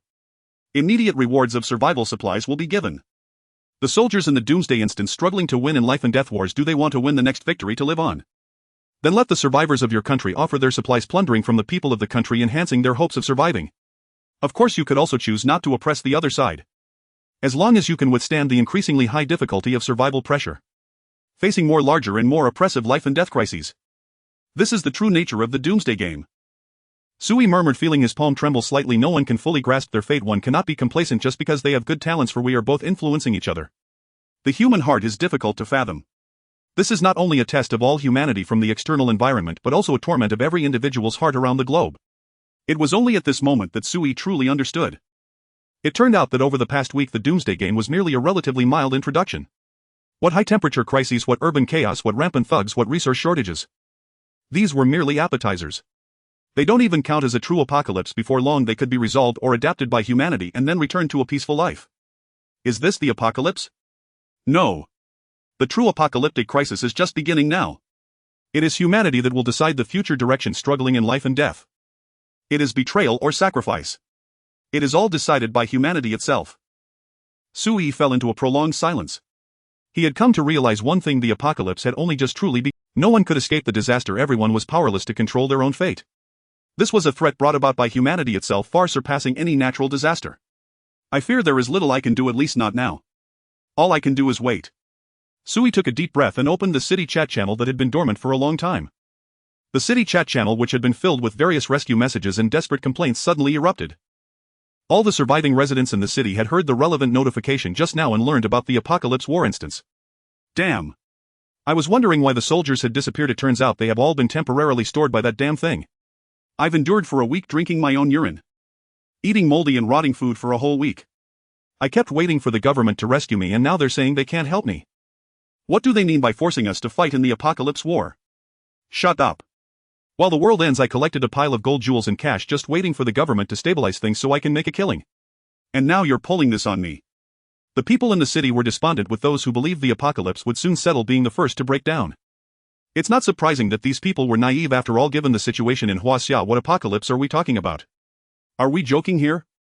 Our army enters the city and resolves it in minutes. What natural disasters can't we handle? A civilization that has survived for 5,000 years cannot be toppled by such minor difficulties. Do they really think it's like abroad, where a few zombies can cause chaos? Just a big flood and everything collapses. It's not that we are overly confident, it's just that these things lack difficulty. But now things have changed and everyone has lost their confidence. The mysterious existence seemed to possess mind-reading abilities, as if it knew what the trump cards of the Huaxia people were, directly pulling them away. You have no trump cards left, just continue playing the apocalypse game. If it were just that simple, it wouldn't be a catastrophic beginning. After all, new heroes can also emerge from ordinary people. The mysterious entity seemed to have predicted this, directly implementing a mechanism for a dual-world common apocalypse survival. Soldiers fight the apocalypse war in another world, while ordinary people experience rotating apocalypse disasters on Earth. This move is utterly ruthless. It's like pulling the rug from under us. A survivor cursed in the chat channel, "Let them fight their war, why drag us down with them?" This entire mechanism looks complicated, but it's really just two words: infighting. It's designed to make us fight each other, forcing us to vote for the hardest wars for the soldiers, while the soldiers ensure they keep pulling our resources for their next victory. With this round of operations, if one side distrusts the other, they will fall into a cycle, soldiers fighting the hardest wars every day. We're just left waiting to die without food or water. Even those survivors who didn't fully grasp the mechanism began to realize the severity of the problem after seeing the explanations. This was not merely sowing discord between one or two people, the mysterious existence was manipulating all of humanity. It forcibly divided humans into two camps, compelling each side to send the other to hell. What should we do? How do we vote later? Minimum difficulty. After all, let's not forget there's also an erasure mechanism. If we lose, any of us might die. Maximum difficulty. I believe in our military. I want supplies, I'm dying of thirst. If you don't give me something to drink, I might not even live to see the day of erasure. Damn it, even the officials have been taken away, there's not a single leader left. Who should we listen to? How about we compromise and choose a medium difficulty? Actually, I don't have much water left to drink. What's the point of discussing this? We don't even know how many difficulty levels there are for voting, and it's not just our city that decides. I have a bad feeling I think I might die. Just hearing about that apocalypse war sounds tough. There's no mention of when it will stop. Are we to fight endlessly? If that's the case, knowing that they can't return, will they prioritize ensuring their survival? The entire chat channel was in chaos. People were discussing fervently, and some attempted to maintain order by shouting, but it was futile. In moments like this, only those with special statuses such as high-ranking officials and soldiers could quell the chaos and gain the trust of the populace. Beyond that, no one was willing to yield to anyone else. Why should we listen to you? Sui was keenly aware of this, silently observing as the chaos in the city continued to expand. Perhaps this is what the mysterious entity hopes to see. Just a few words have thrown the surviving residents into chaos, fostering more despair about the future. It simply wants to toy with us. Sui sighed deeply, realizing that many survivors were observing quietly, like no one knew what others were thinking. No one dared to be sure whether the soldiers who had been taken away still held to their principles and beliefs. After all, this was neither a time of peace nor a time of war among humanity on Earth. This was the apocalypse. A cruel game entirely controlled by the mysterious existence. The voting phase begins now. Before the voting phase, guiding messages regarding the apocalypse war from our nation will be announced. The following are the specific contents of the guiding messages. A new prompt appeared before everyone, a special red dialog box slowly materializing in the last line. It was a guiding message consisting of a simple 10 words. Choose the highest difficulty. Trust the People's Liberation Army. In an instant the entire city fell silent, devoid of noise and complaints. Everyone stared blankly at the line of text before them. Those 10 words stirred a surge of blood and evoked a strong impulse to cry. No reservations. No cowardice. Only resolute persuasion without needing us to question the possible outcomes. These simple 10 words seem to be etched into the pupils of every surviving Huaxia person. Incredibly hot. Is it because the higher the difficulty the more survival supplies we receive? Sui murmured that was the only answer he could think of. There was no other reason, just to rescue the populace. Even though we are no longer on Earth, we must still do our utmost to rescue the people of the nation. Because sacrificing for the people is the foundational essence of every Huaxia soldier, the most solid cornerstone of great belief. You all are a bit too straightforward. Sui chuckled bitterly, raising his hand to touch the moisture on his cheek. But I was indeed moved. Sui took a deep breath, trying to calm himself, for he saw new prompt information appearing before his eyes. The guiding information has been released. Let's continue with the online voting. The first round of our nation's Apocalypse War difficulty options are as follows: single choice F level, E level, D level, C level, B level, A level, S level. The difficulty increases sequentially starting from the D level. The survivors of our nation can obtain basic survival supplies, and each increase in difficulty will double the material rewards. The theme type of this Apocalypse War is Bloodbath. War scene: random city map environment within the nation. Duration 21 days. Victory condition: annihilate the enemy. Defeat condition: our side is completely destroyed or time runs out. The number of soldiers participating in the war is limited to 1,000,000 without any military equipment, and must annihilate 1,000,000 frenzied beasts within a month. Frenzied beasts: monsters from the Apocalypse War world, humanoid, 3 meters tall, with twice the speed and strength of humans, and possessing biological features such as rapid healing, disease infection, low altitude flight, and advanced intelligence.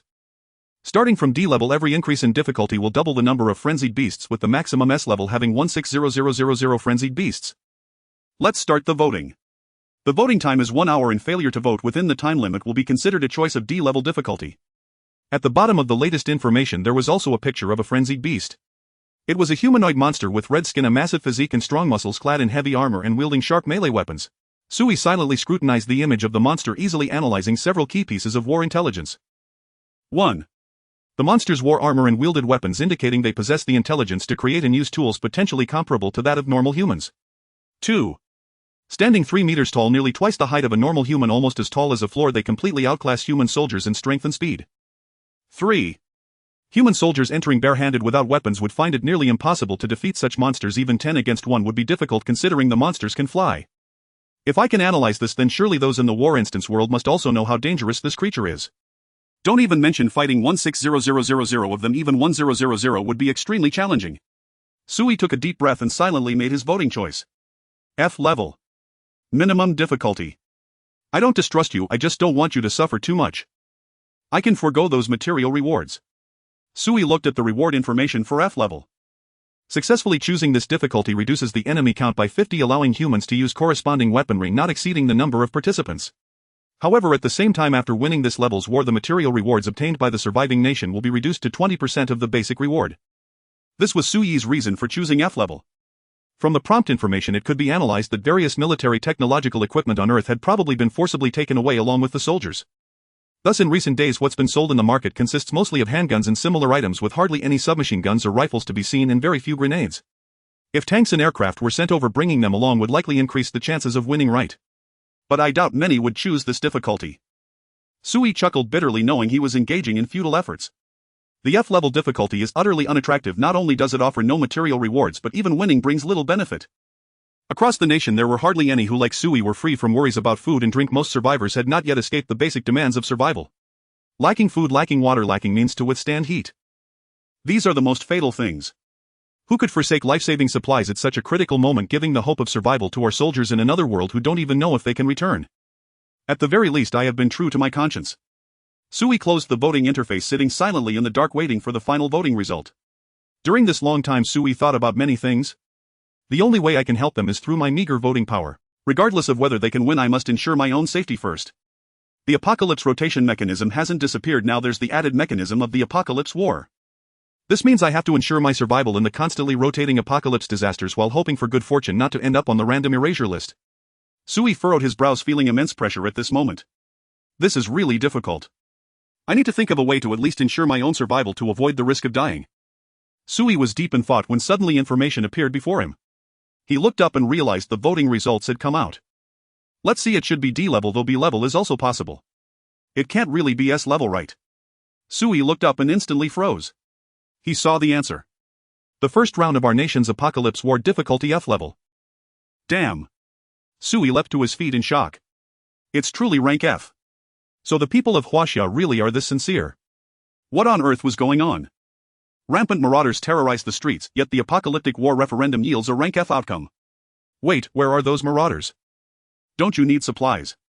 Or is it that having indulged in lawlessness during the apocalypse you suddenly awaken to noble duty when national survival hangs in the balance? So you've all become chivalrous outlaws now. Sui felt utterly bewildered. Reality struck him as surreal, perhaps his understanding of his own people had been far too narrow. Sui wasn't the only one baffled. The city's chat channel erupted in chaos. Rank F. Wait, didn't we just agree to vote rank C? We said we'd each take some survival supplies. Damn it. We've been deceived. I'm the only one who voted rank S, in the sole loyalist heeding the nation's call. You're all plotting rebellion. Laughable, you truly don't trust the People's Liberation Army. A rank F difficulty vote leaves even our soldiers stunned and speechless. Soldier brothers, I'm Earth's celestial envoy, but my own kin demand I fight the easiest battle. Oh, just moments ago you were wailing you'd die of thirst, and this is your answer. Would you rather die of thirst than vote rank F? That's not quite fair. I checked the vote tally. Rank F led by a mere 83 votes, a razor-thin margin. Rank B came second. I've tragically missed out on rank B supply rewards. So, you voted rank B. I recall you crying you'd perish of thirst moments ago. Were you voting rank B, or rank S? I voted rank F, thank you. My life is cheap anyway, let the soldier brothers live a few days longer. Damn. Brother, send your coordinates. I'll deliver supplies right away. Survivors across the city channel shouted in disbelief, the shadow of apocalypse momentarily lifted, replaced by shared astonishment. Across the nation every survivor watched the referendum results with rapt attention, even cross-referencing raw vote data with meticulous scrutiny. Top vote rank F. Second place rank B. Third place rank D. Fourth place rank S. Only these four ranks surged far ahead.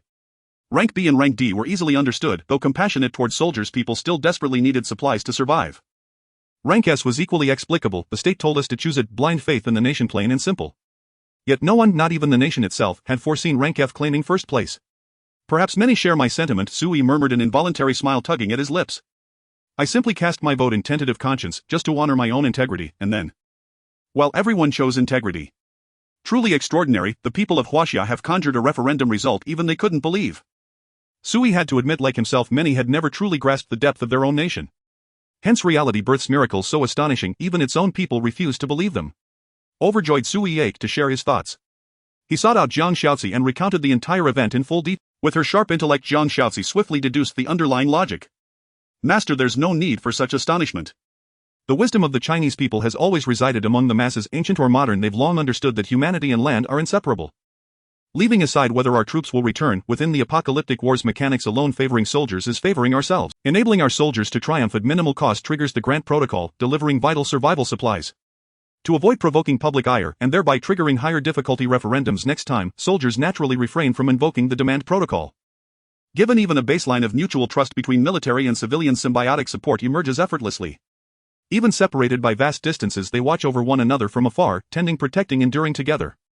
Zhang Xiaozi's analysis held profound logic, yet Sui suspected the common people hadn't deliberated so deeply. Xiaozi, do you know the PLA's founding principle? Master, I've only recently arrived, I'm still unfamiliar with it. Zhang Xiaozi spoke humbly. Is there some nuance I've overlooked? Is my analysis perhaps flawed? It's perfectly sound, yet perhaps the people simply didn't think quite so deep. Sui stroked his chin and suddenly laughed.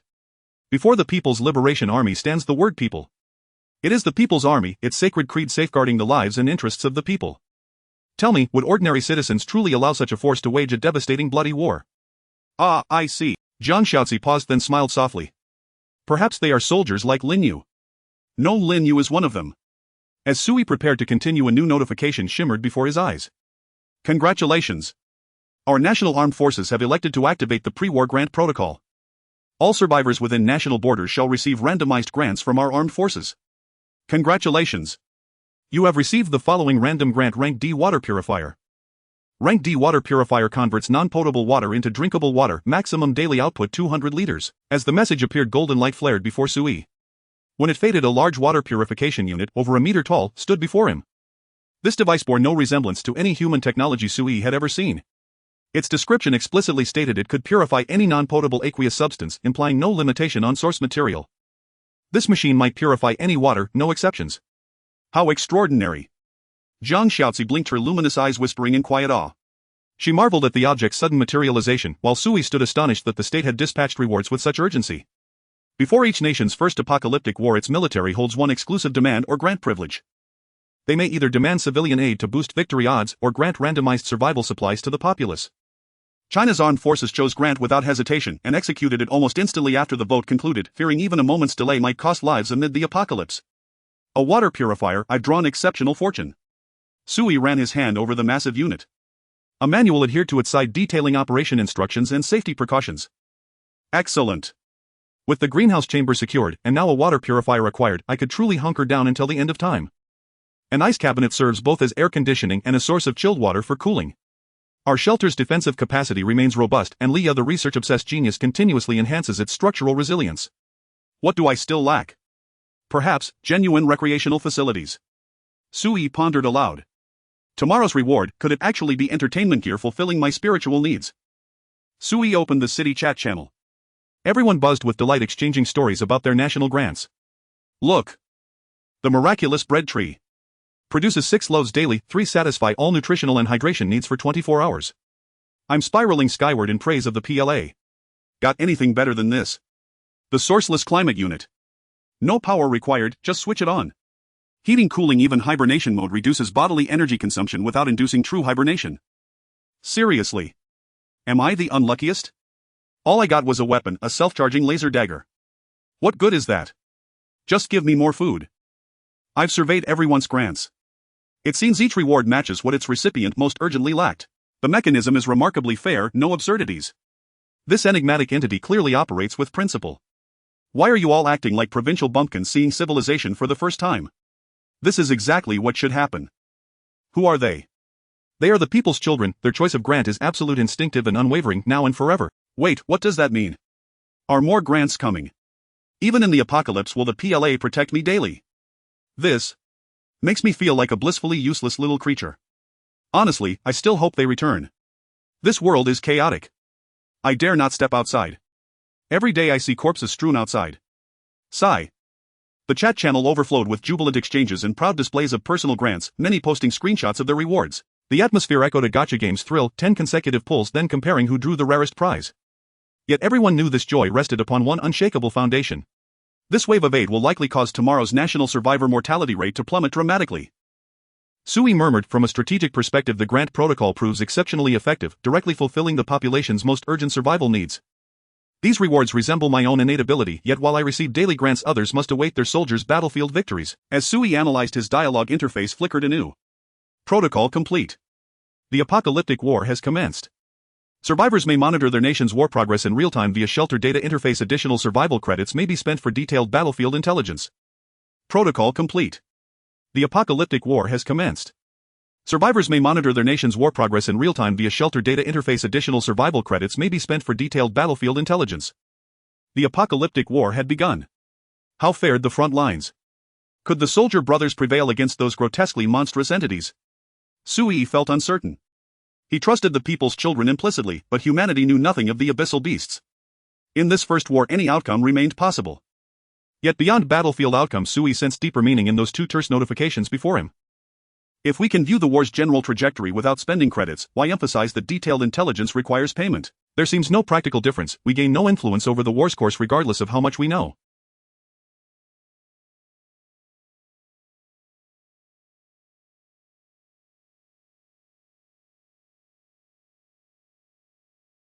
Reconsider. Is this message truly so simple? Could it foreshadow that Earth's survivors, by spending credits, may influence the apocalyptic war's very course? Sir, what are you thinking? Zhang Xiaozi looked up and saw Sui lost in thought. She asked with curiosity, is there something wrong with this machine? Zhang Xiaozi had already worked out the device's function and how to operate it. She could not understand why Sui had not yet ordered its installation and deployment.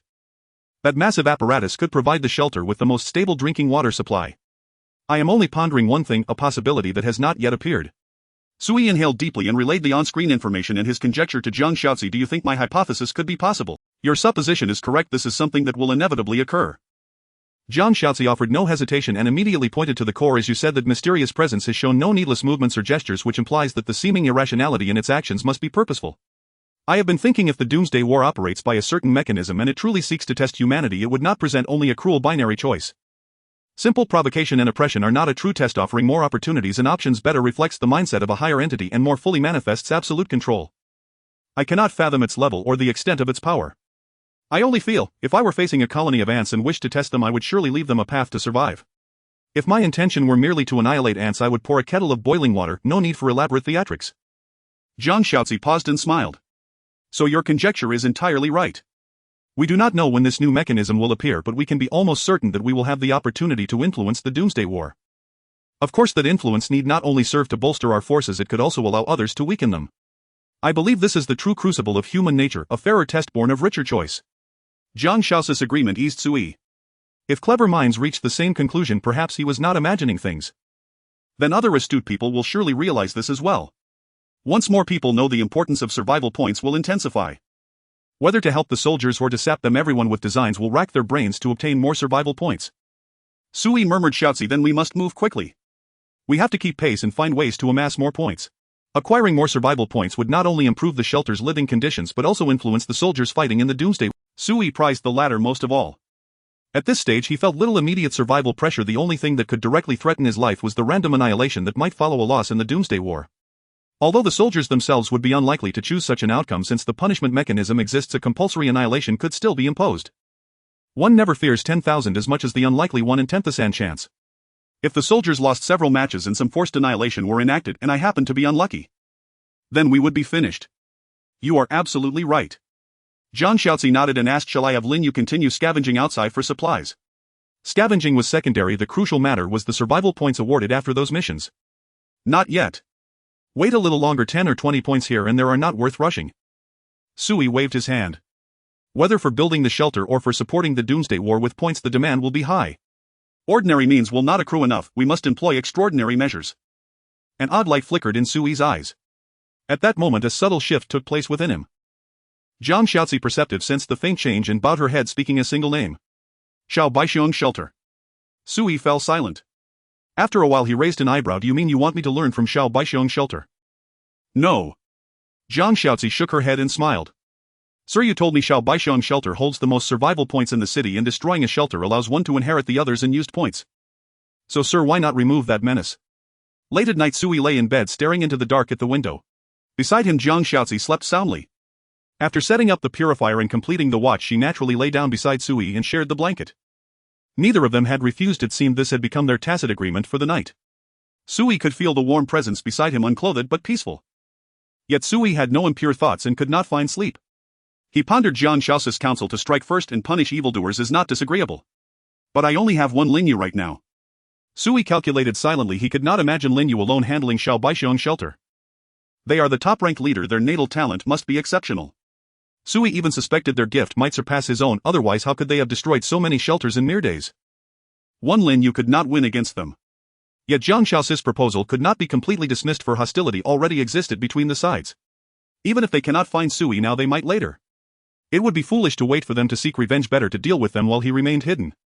But to raise the shelter's combat power quickly, the best method is to leverage my talent. How to use it so that the talent rewards consistently yield the types I need.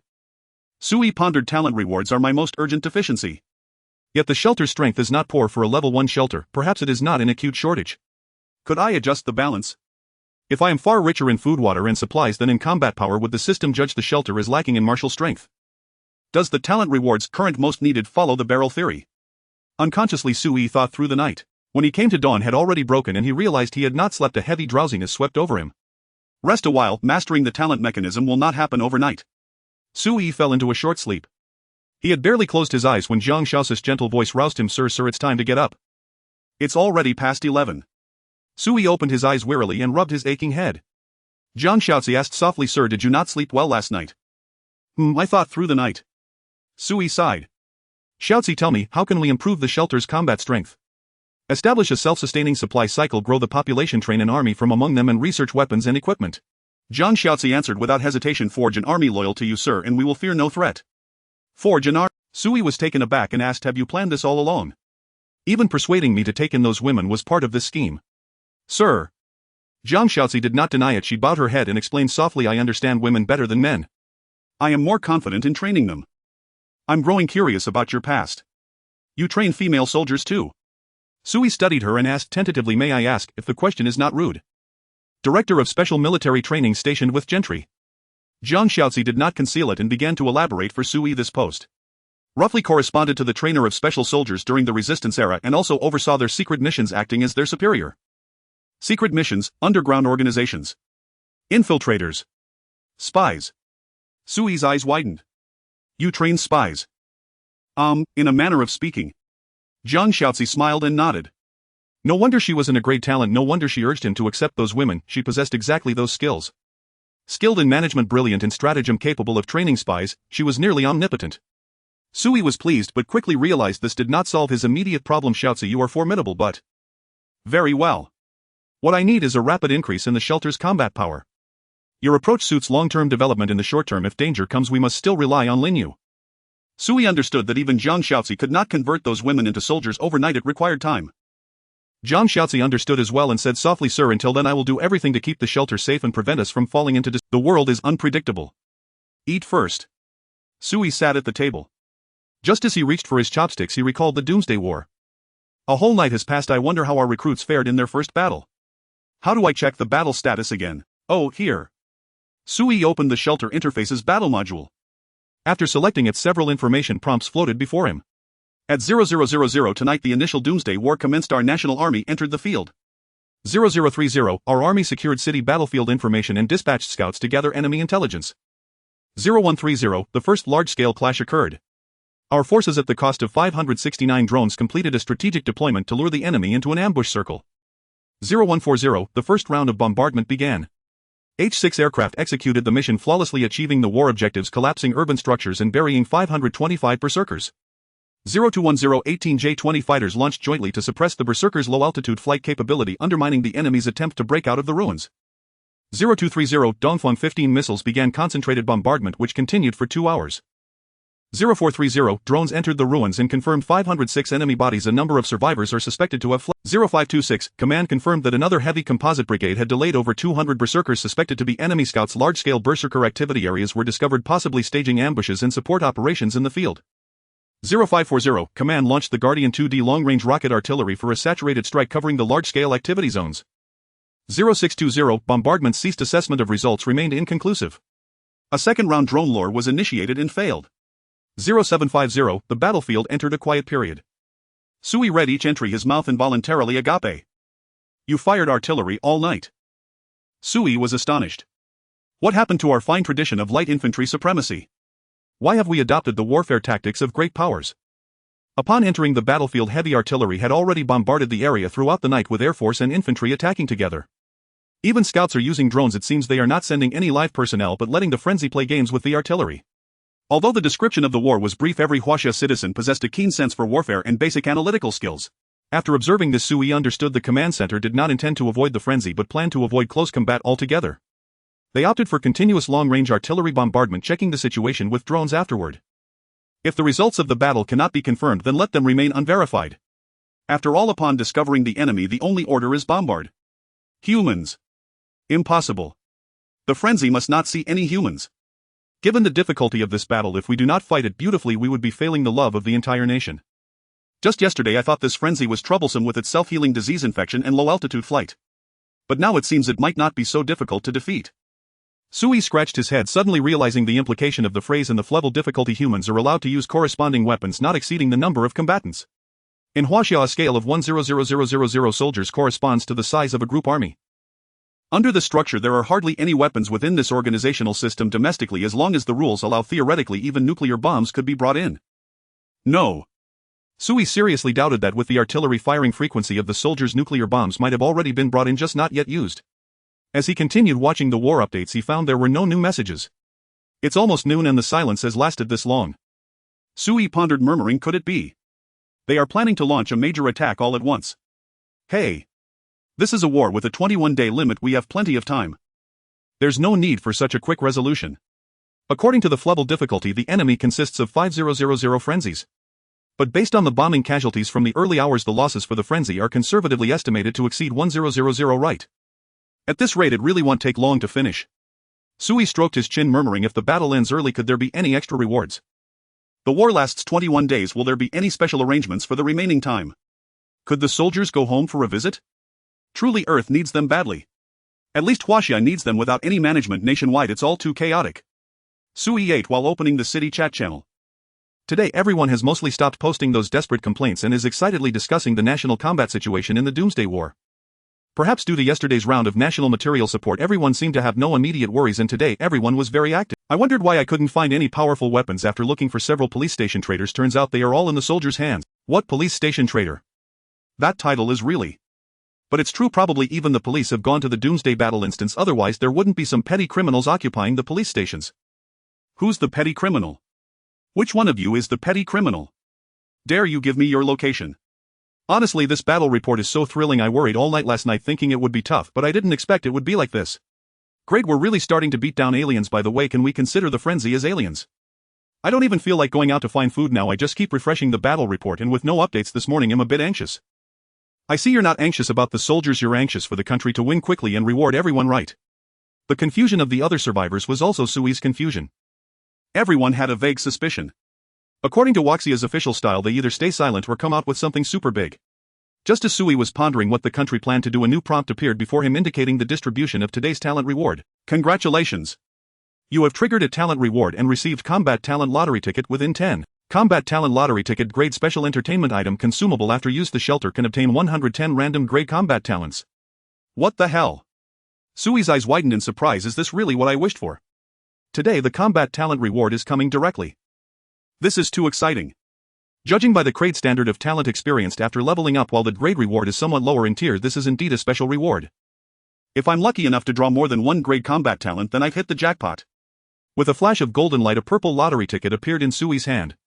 Sui observed for a moment. Just as he was about to use it with excitement, a spark of inspiration suddenly struck him in his mind. Wait, speaking of. The Doomsday game doesn't have any mechanism that emphasizes prohibiting talents from using items under the shelter system, right?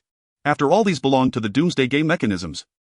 If talents are allowed to use this ticket, why not let Lin Yu use it? Sui repeatedly checked the information of this item, confirming that there were no restrictions preventing talents from using it. Let's give it a try. What if it works? If Lin Yu can use it, wouldn't that mean she could use her luck buff? Sui suddenly stood up, hurriedly went out to call Lin Yu. Commander. Lin Yu responded quickly, rushing up from downstairs. I was training those girls. Do you need me for something? So soon? They've arranged military training. Zhang Xiao's efficiency is really high. There's something very important. Sui handed over the lottery ticket, asking sternly, can you see if this can be used? Used?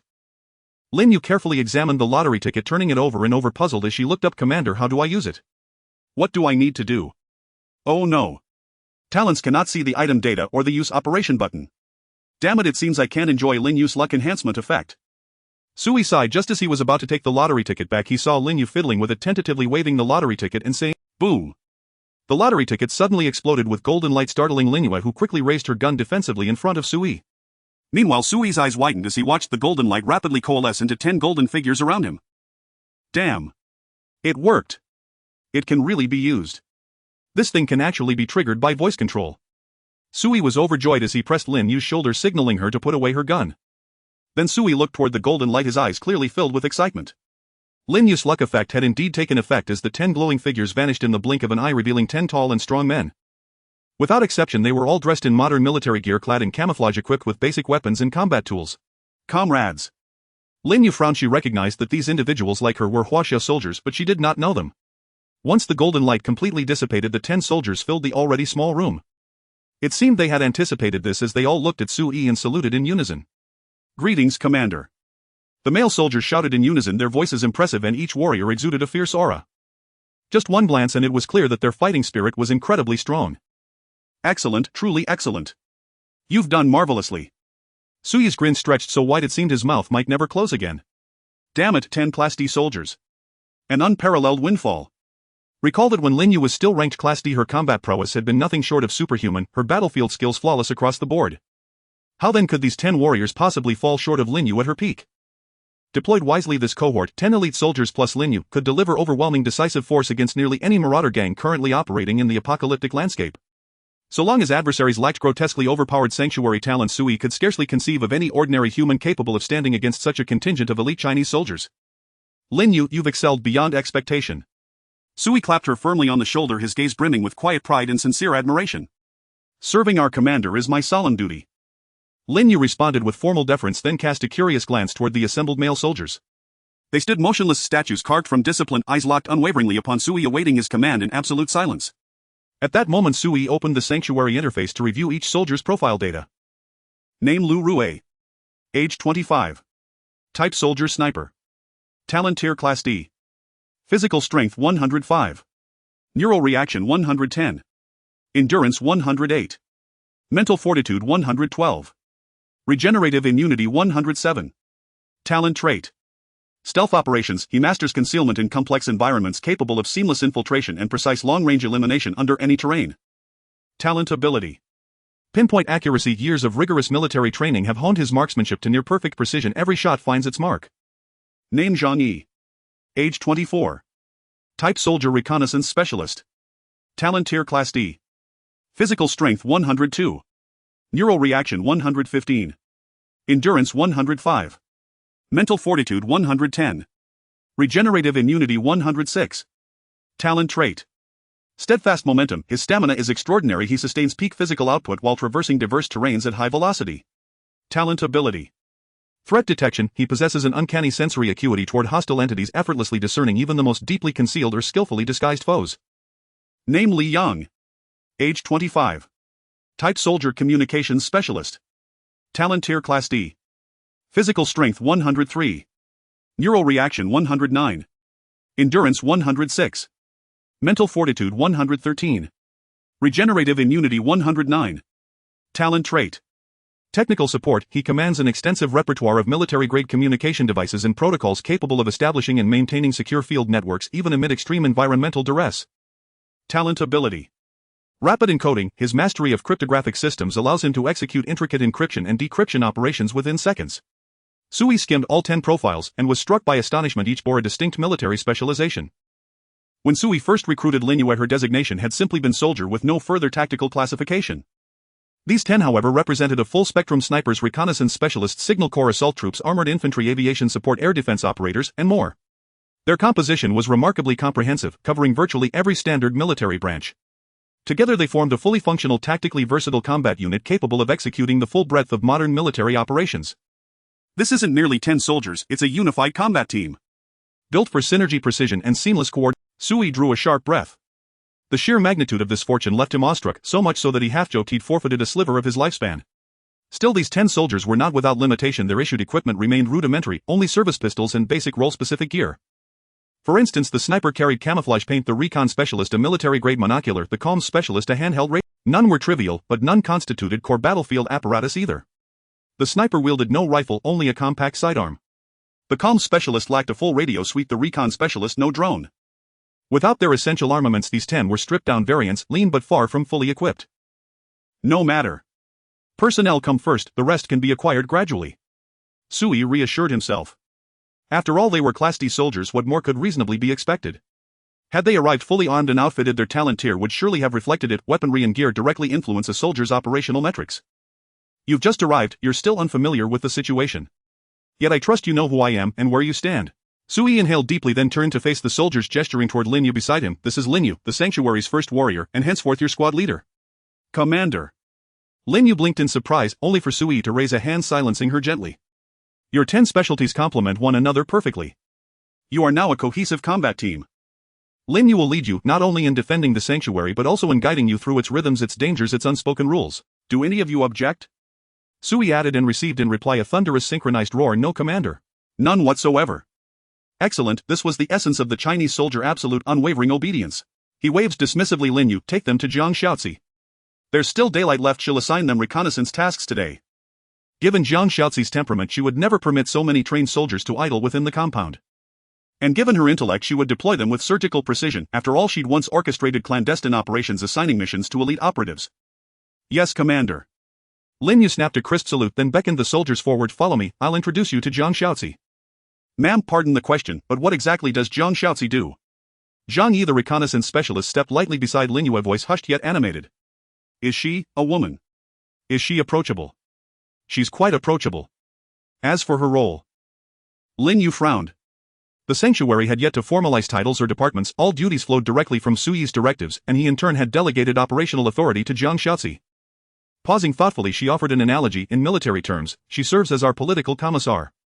A political commissar. The soldiers' postures stiffened instantly, respect blooming in their eyes like dawnlight.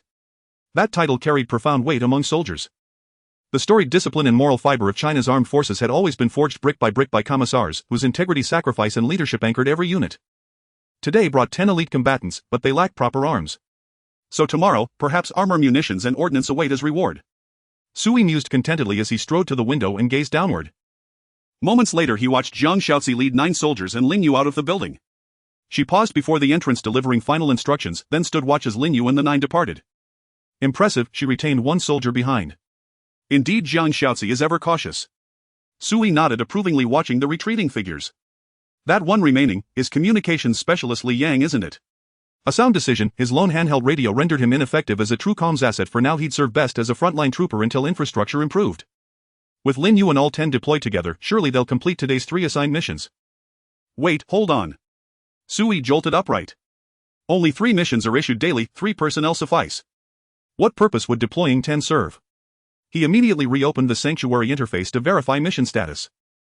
There, stark and undeniable, the 3 missions remained marked pending, untouched by Zhang Xiaozi. 10 soldiers trained to fight as one, yet sent forth not for resource scouting, then for what? HSS. Eyes widening, Su Yi's mind erupted with revelation. They're going to kill. Destroying rival sanctuaries yields survival points. Zhang Xiaozi clearly disdains the paltry returns of routine missions. She seeks greater gains for me. Damn it, she truly is a master operative.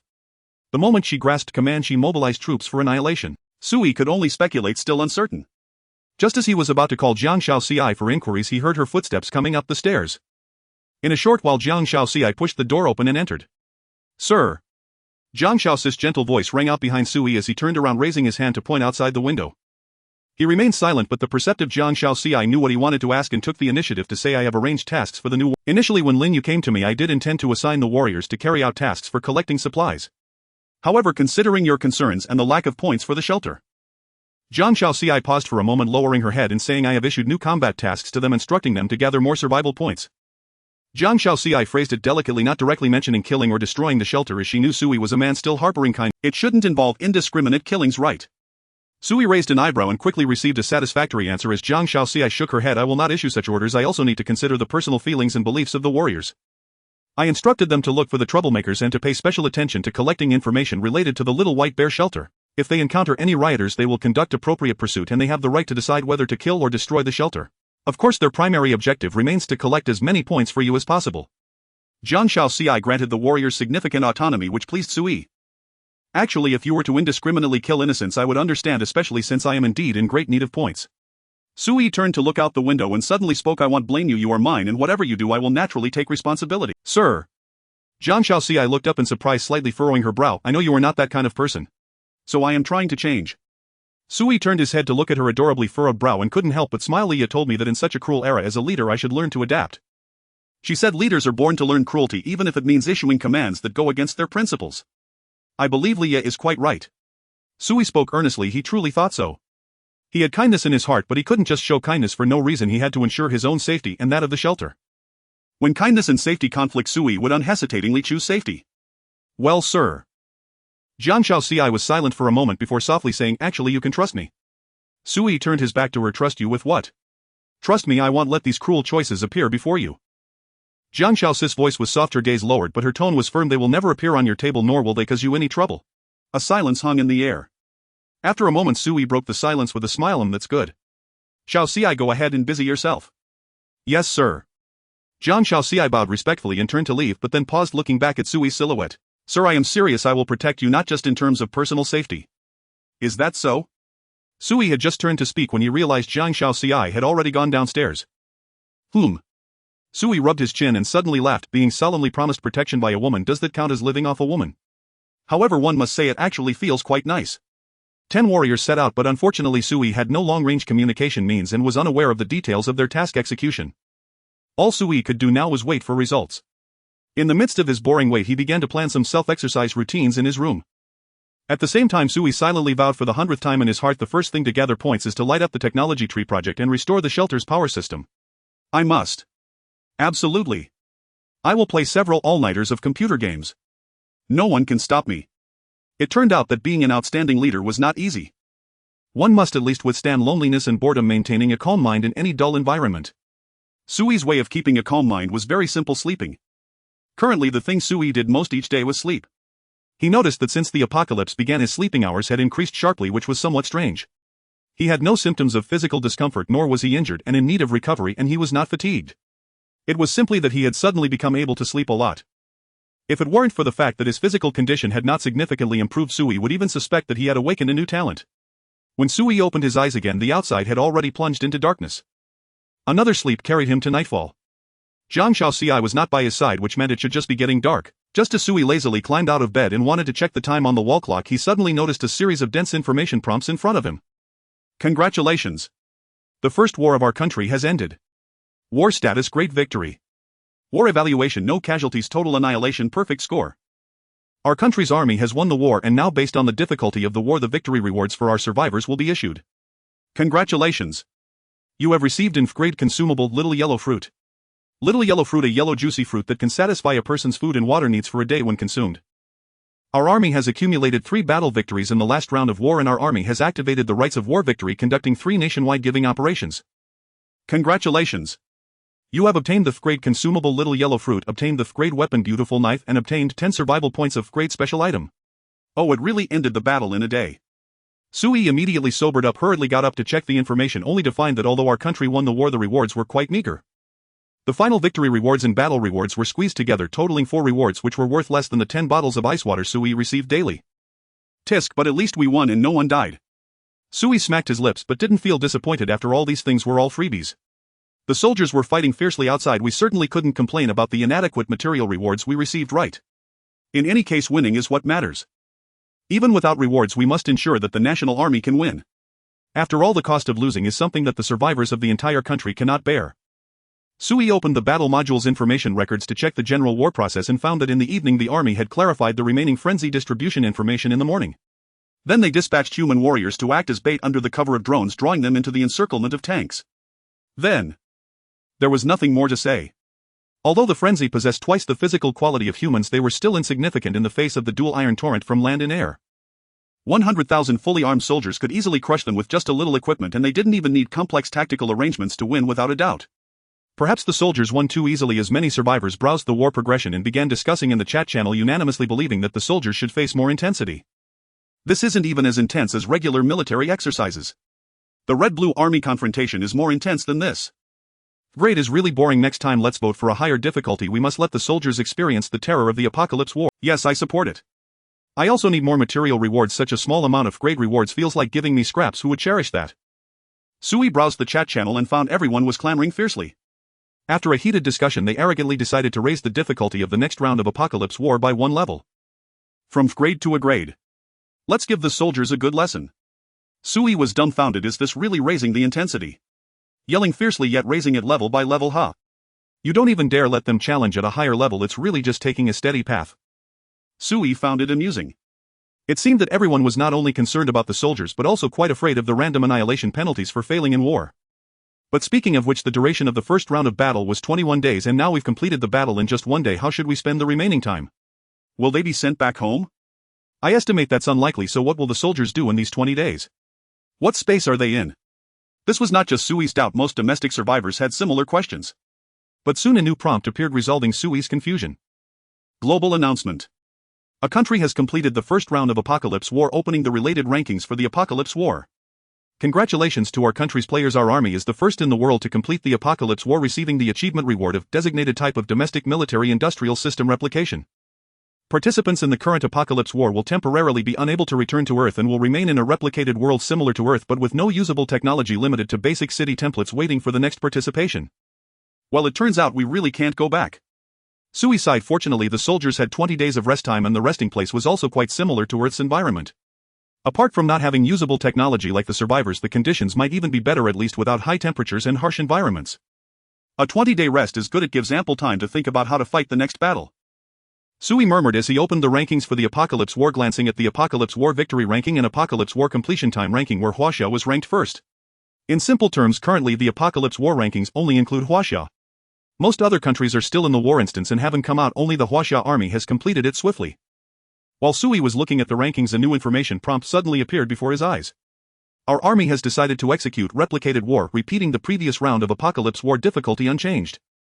The penalties of the replicated war will not affect the survivors of our country. The rewards of the replicated war are limited to our army. Ah. Sui was startled. They don't plan to rest and want to engage in replicated war. Is this, are they addicted to fight? Sui sighed, yet he understood the state's intention. Clearly the government had discerned the mechanics of the replica war, and they also possessed an accurate grasp of the fanatics' true combat strength from the previous engagement. One could say an frank battle posed almost no strain for the nation. Even if the frank rewards were as meager as a mosquito's leg, that was far preferable to idly waiting 20 days for nothing. What if after accumulating enough victories they awarded an industrial system restoration? The industrial system directly affected the army's logistical capability.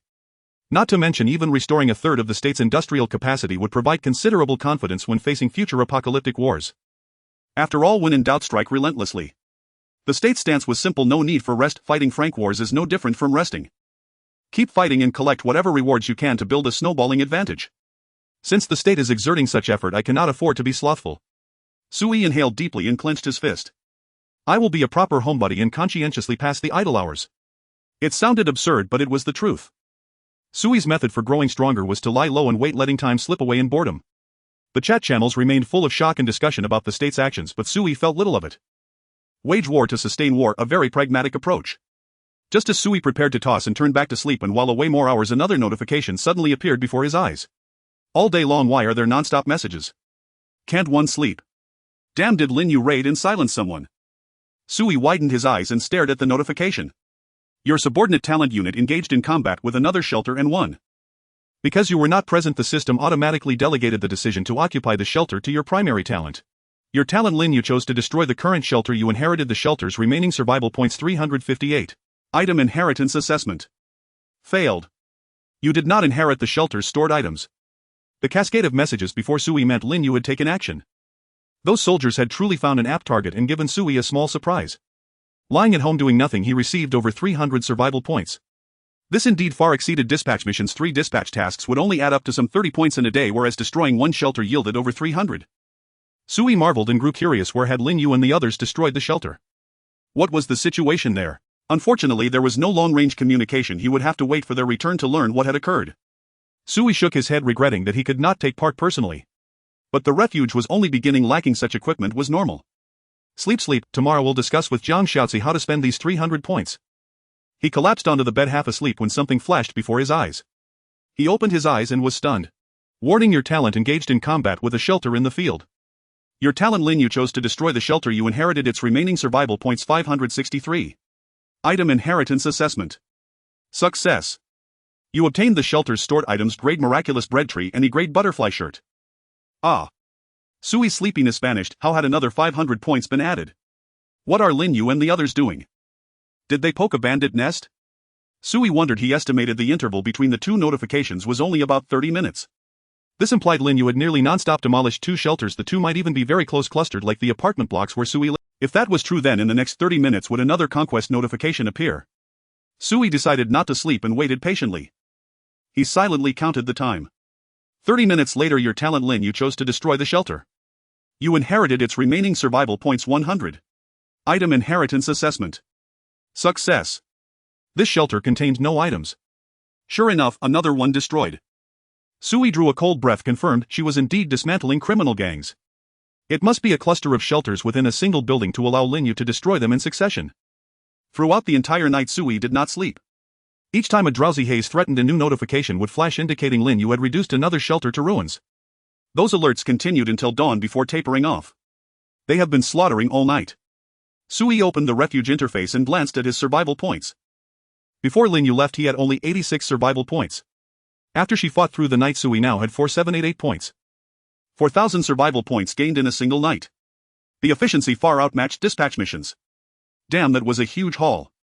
Sui felt giddy with delight, unable to suppress the grin on his face. He finally understood Li Ge's exhilaration. Lin Yu had almost certainly torn apart an entire building. Even if most of the thugs in that building had no survival points, destroying a level 0 shelter still guaranteed a baseline reward of 100 points. Even an older residential block would have at least 20 or 30 units. That baseline alone equated to 2,000 or 3,000 survival points. Add the points some of the thugs had hoarded and the total indeed reached 4,000 or 5,000. "Sir, are you still awake?" A soft sleepy murmur came from beside him. He turned to see Jiang Xiaozi had woken, her eyes heavy as she looked at him. Her black hair lay in disarray in her languor. There was a delicate charm that quickened his heart. "I can't sleep, what Lin Yu?" Sui shook his head, his excitement still unabated. "Over 4,000 points. They got me more than 4,000 points in one night. Quick Xiaozi, how should we spend so many points? Any good suggestions?" Sui had no desire to sleep, he wanted only to spend freely. He could not end up like Li Gu and those thugs Lin Yu had taken out, dead with unspent points. Truly a pity. So many points, it seems Lin Yu and the others are indeed capable. Jiang Xiaozi smiled gently, propping herself up and lazily resting her head on Sui's shoulder. "So many points, actually I do not fully know how to spend them. I do not yet completely understand the apocalypse game you mentioned. But given our current situation and considering your safety, we should prioritize strengthening the building we occupy. If you are the core of the refuge, then our need is to fashion a shelter nearly comparable to a fortress. To meet that requirement, with my limited insight, high-tech solutions seem the most feasible." Jiang Xiaozi toyed with Sui's fingers and suddenly said, "Sir, I remember Li Ya's room was the research lab, right?" "Ah yes, right." Sui's heart beat faster. Was she trying to flirt? It did not seem so. Her gesture was casual, she was earnestly contemplating the question.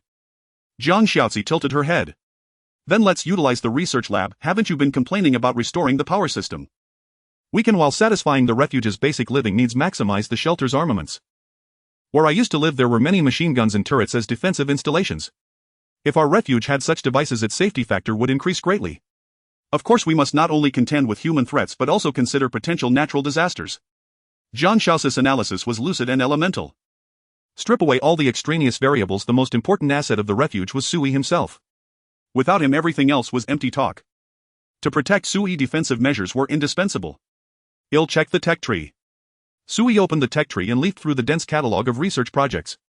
Because Jiang Xiaozi could not see the data, Sui read the information aloud as he heard her analysis and advice. After their exchange, Sui selected several technology projects. Basic power system costs 1,000 points and grants small-scale power generation equipment and construction technology. Once built, it restores normal electricity for residents and can supply power to 10 shelter rooms excluding special room types. Autonomous water resource system costs 1,000 points and provides a small pumped storage reservoir that autofills daily. Once built, it can supply daily water needs for up to 50 shelter residents. Water collection points can be distributed throughout the refuge and extend outward. These two projects were exactly what Sui had long wanted. Once activated, ready-made miraculous devices become available, granting the refuge freedom of water and electricity.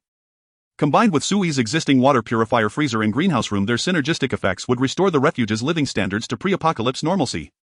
But those two items were truly expensive. A normal person would need to save for a long time to afford them. 2,000 points gone, let's examine defensive facilities with the remainder.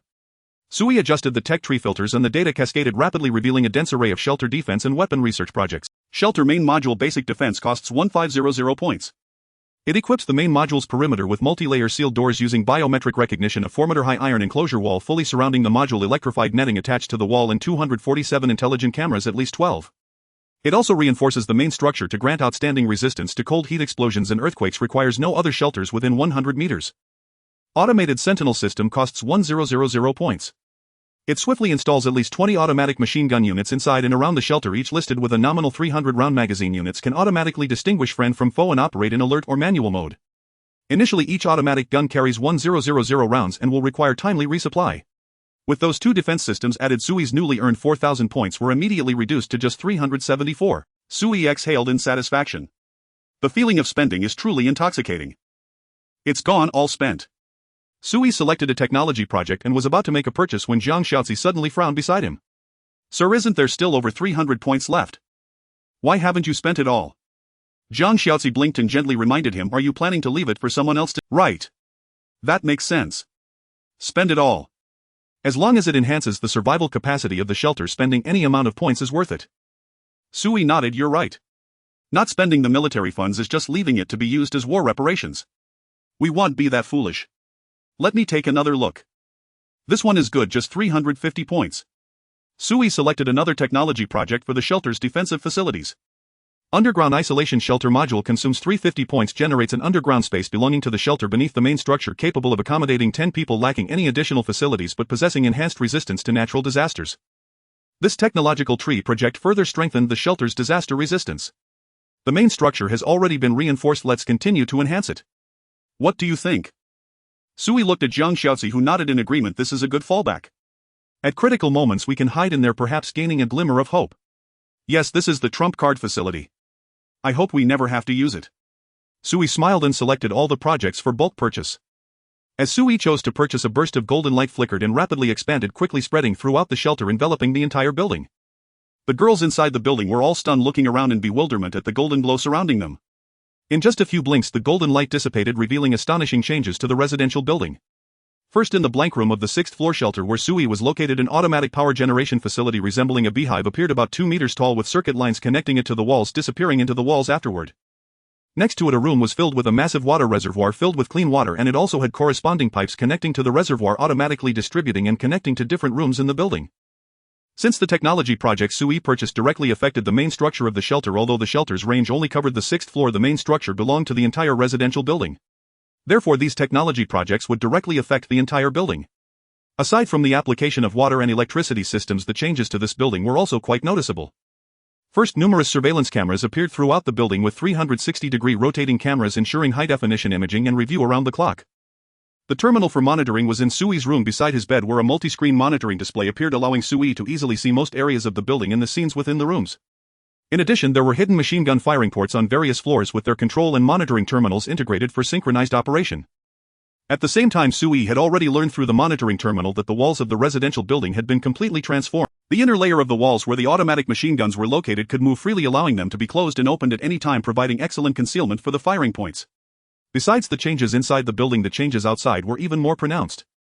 A 4-meter high pure iron fence appeared out of nowhere, completely enclosing the old open-plan building, and these iron walls were adorned with various electrified barbed wire. At first glance, this looked like the outer wall of a suddenly appearing military restricted area.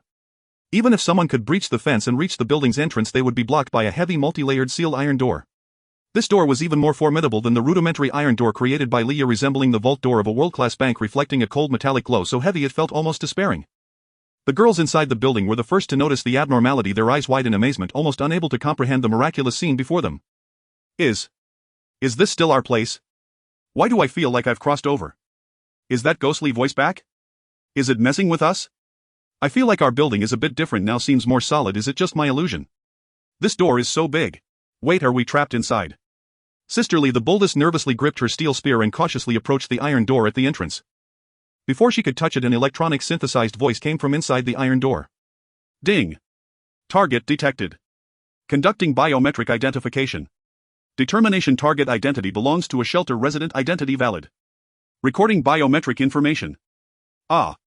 Sisterly was startled. This strange iron door actually had a complete set of super-intelligent electronic identification system. Excuse me, do you need to leave the shelter? The iron door emitted an electronic inquiry. Sisterly turned back to look at her sisters, who were all in shock, and tentatively spoke. I want to go outside and take a look. Creak. The iron door emitted a heart-stirring sound of gears operating, accompanied by a puff of white steam slowly opening. We wish you a safe departure. Please be careful while exploring outside. As the voice of the iron door echoed, Sisterly saw several sisters standing outside, dazed. They were all seeing such miraculous things for the first time, feeling as if they were in some science fiction movie. Sisterly, what? What are these things? Where did they come from? They seem very obedient. We can come and go freely. You silly girl who has never seen the world, didn't you hear what that iron lump said? It can recognize our identities. Is this something the commander made? I heard that group of people with the surnamely discussing before, saying something about a shelter panel that can produce many miraculous things. Women chattered excitedly, their faces filled with curiosity and astonishment. Soon a girl rushed down from upstairs shouting excitedly, the power is back. The water is back. I can turn on the air conditioning. I just tested it and the power is really back. This shout left the women momentarily stunned. In the next second, everyone rushed upstairs, madly returning to their rooms. Then click. Click.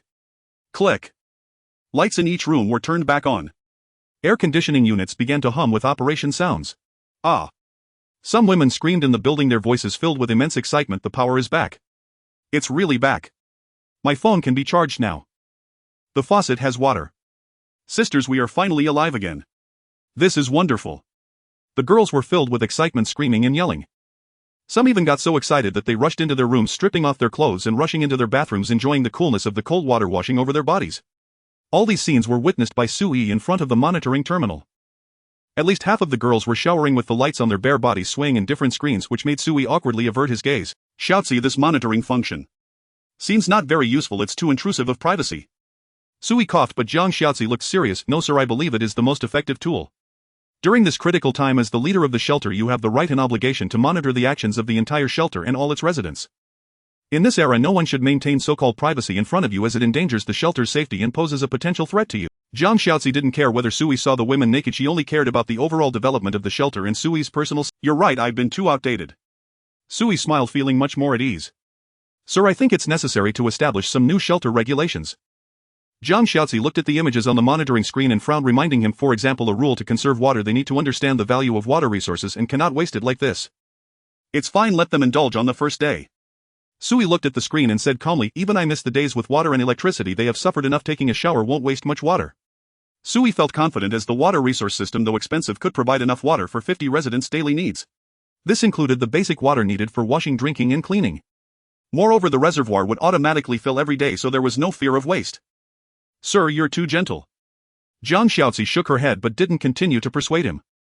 She understood better than anyone that it was precisely because of Sui's gentleness and kindness that made her willing to contribute her greater abilities to him. But willing or not, she would still focus on the long-term development of the shelter and would not allow the women to waste water resources. Sir, we should be able to transport the water from the reservoir, right? Jiang Xiaozi reminded him, we can add more water storage space, transporting the saved water each day to fully utilize the reservoir's automatic replenishment function. That's a good suggestion, you always think a step ahead of me. Sui nodded in agreement. Jiang Xiaozi's mind was indeed sharp, moving faster than ordinary people. While ordinary people might still be immersed in the joy of the restored power and water, Jiang Xiaozi was already pondering how to utilize the restored resources to strengthen the shelter's resource reserves. If you allow it, sir, I want to make some new plans to fully utilize these new technological facilities.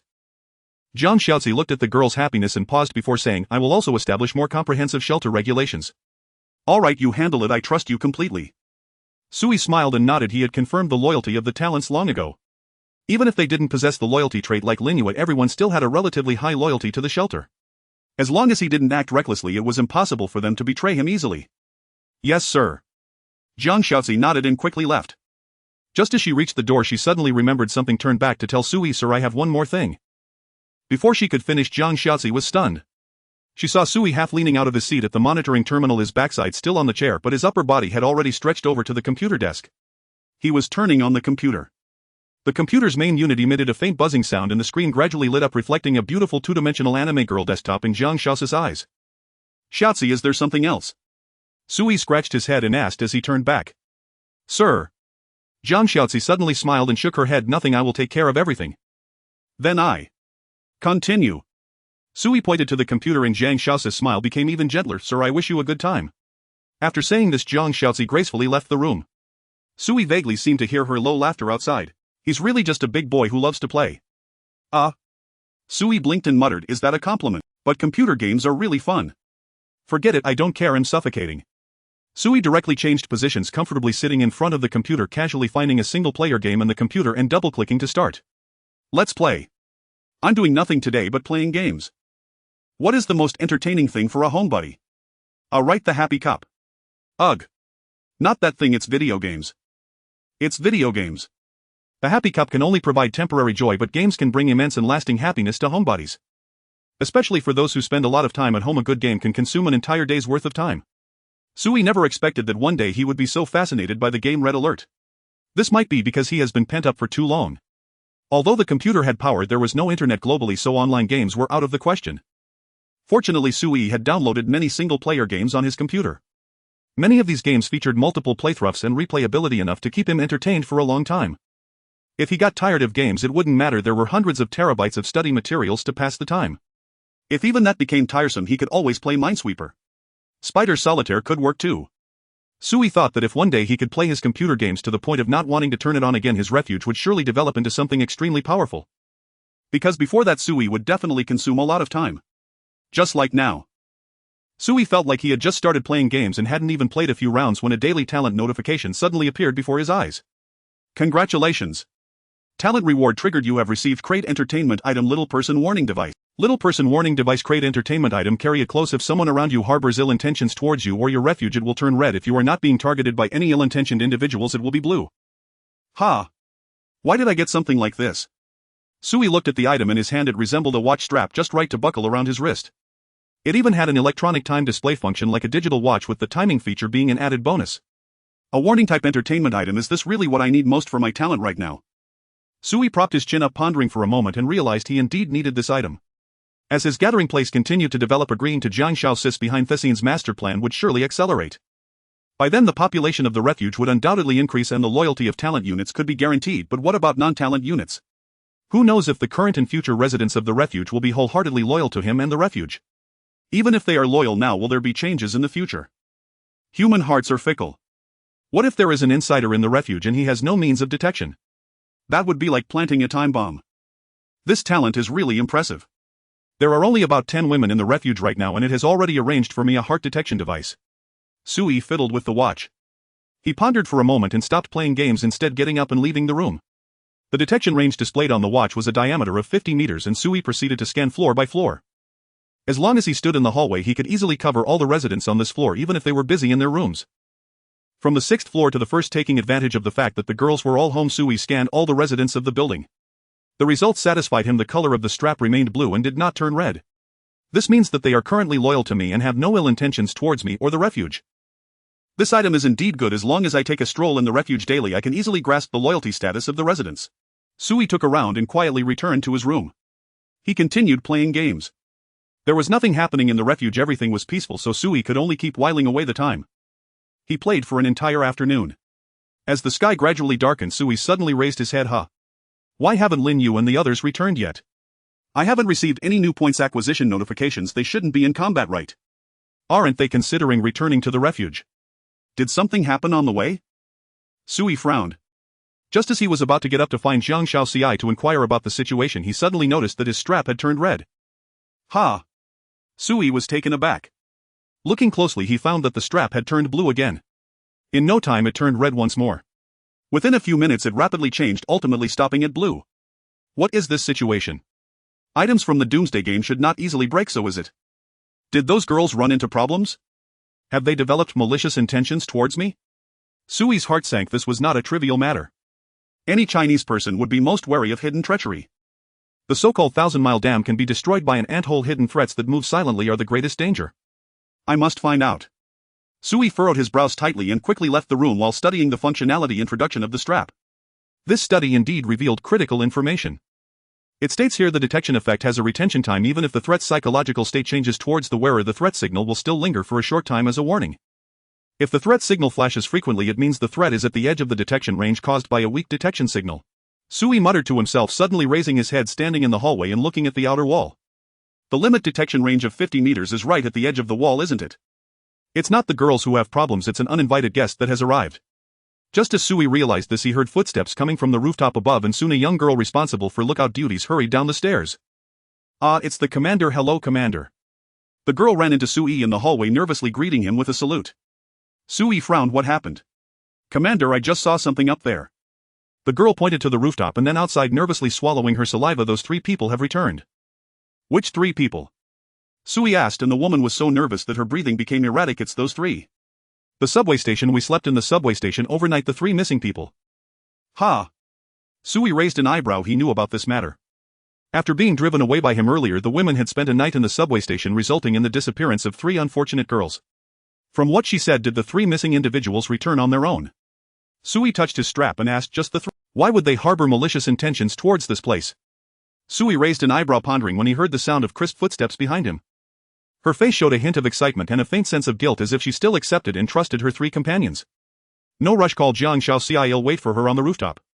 Sui raised an eyebrow and turned to go upstairs. 10 minutes later. Sui stood on the rooftop where there was a makeshift telescope modified by Leah. Through the telescope Sui could clearly see 3 ragged women wandering outside the wall on the community street. They looked panicked and terrified, huddled together, neither leaving nor getting too close, just walking along the wall and observing. Just them. Sui looked down at his strap. He observed closely and found that whenever the 3 women got closer to the edge of the wall, the strap would turn red and then quickly turn blue. A weak signal indication. It seems that the anomaly of the strap is caused by these 3 women. They were originally residents of this building and knowing the way home is normal, but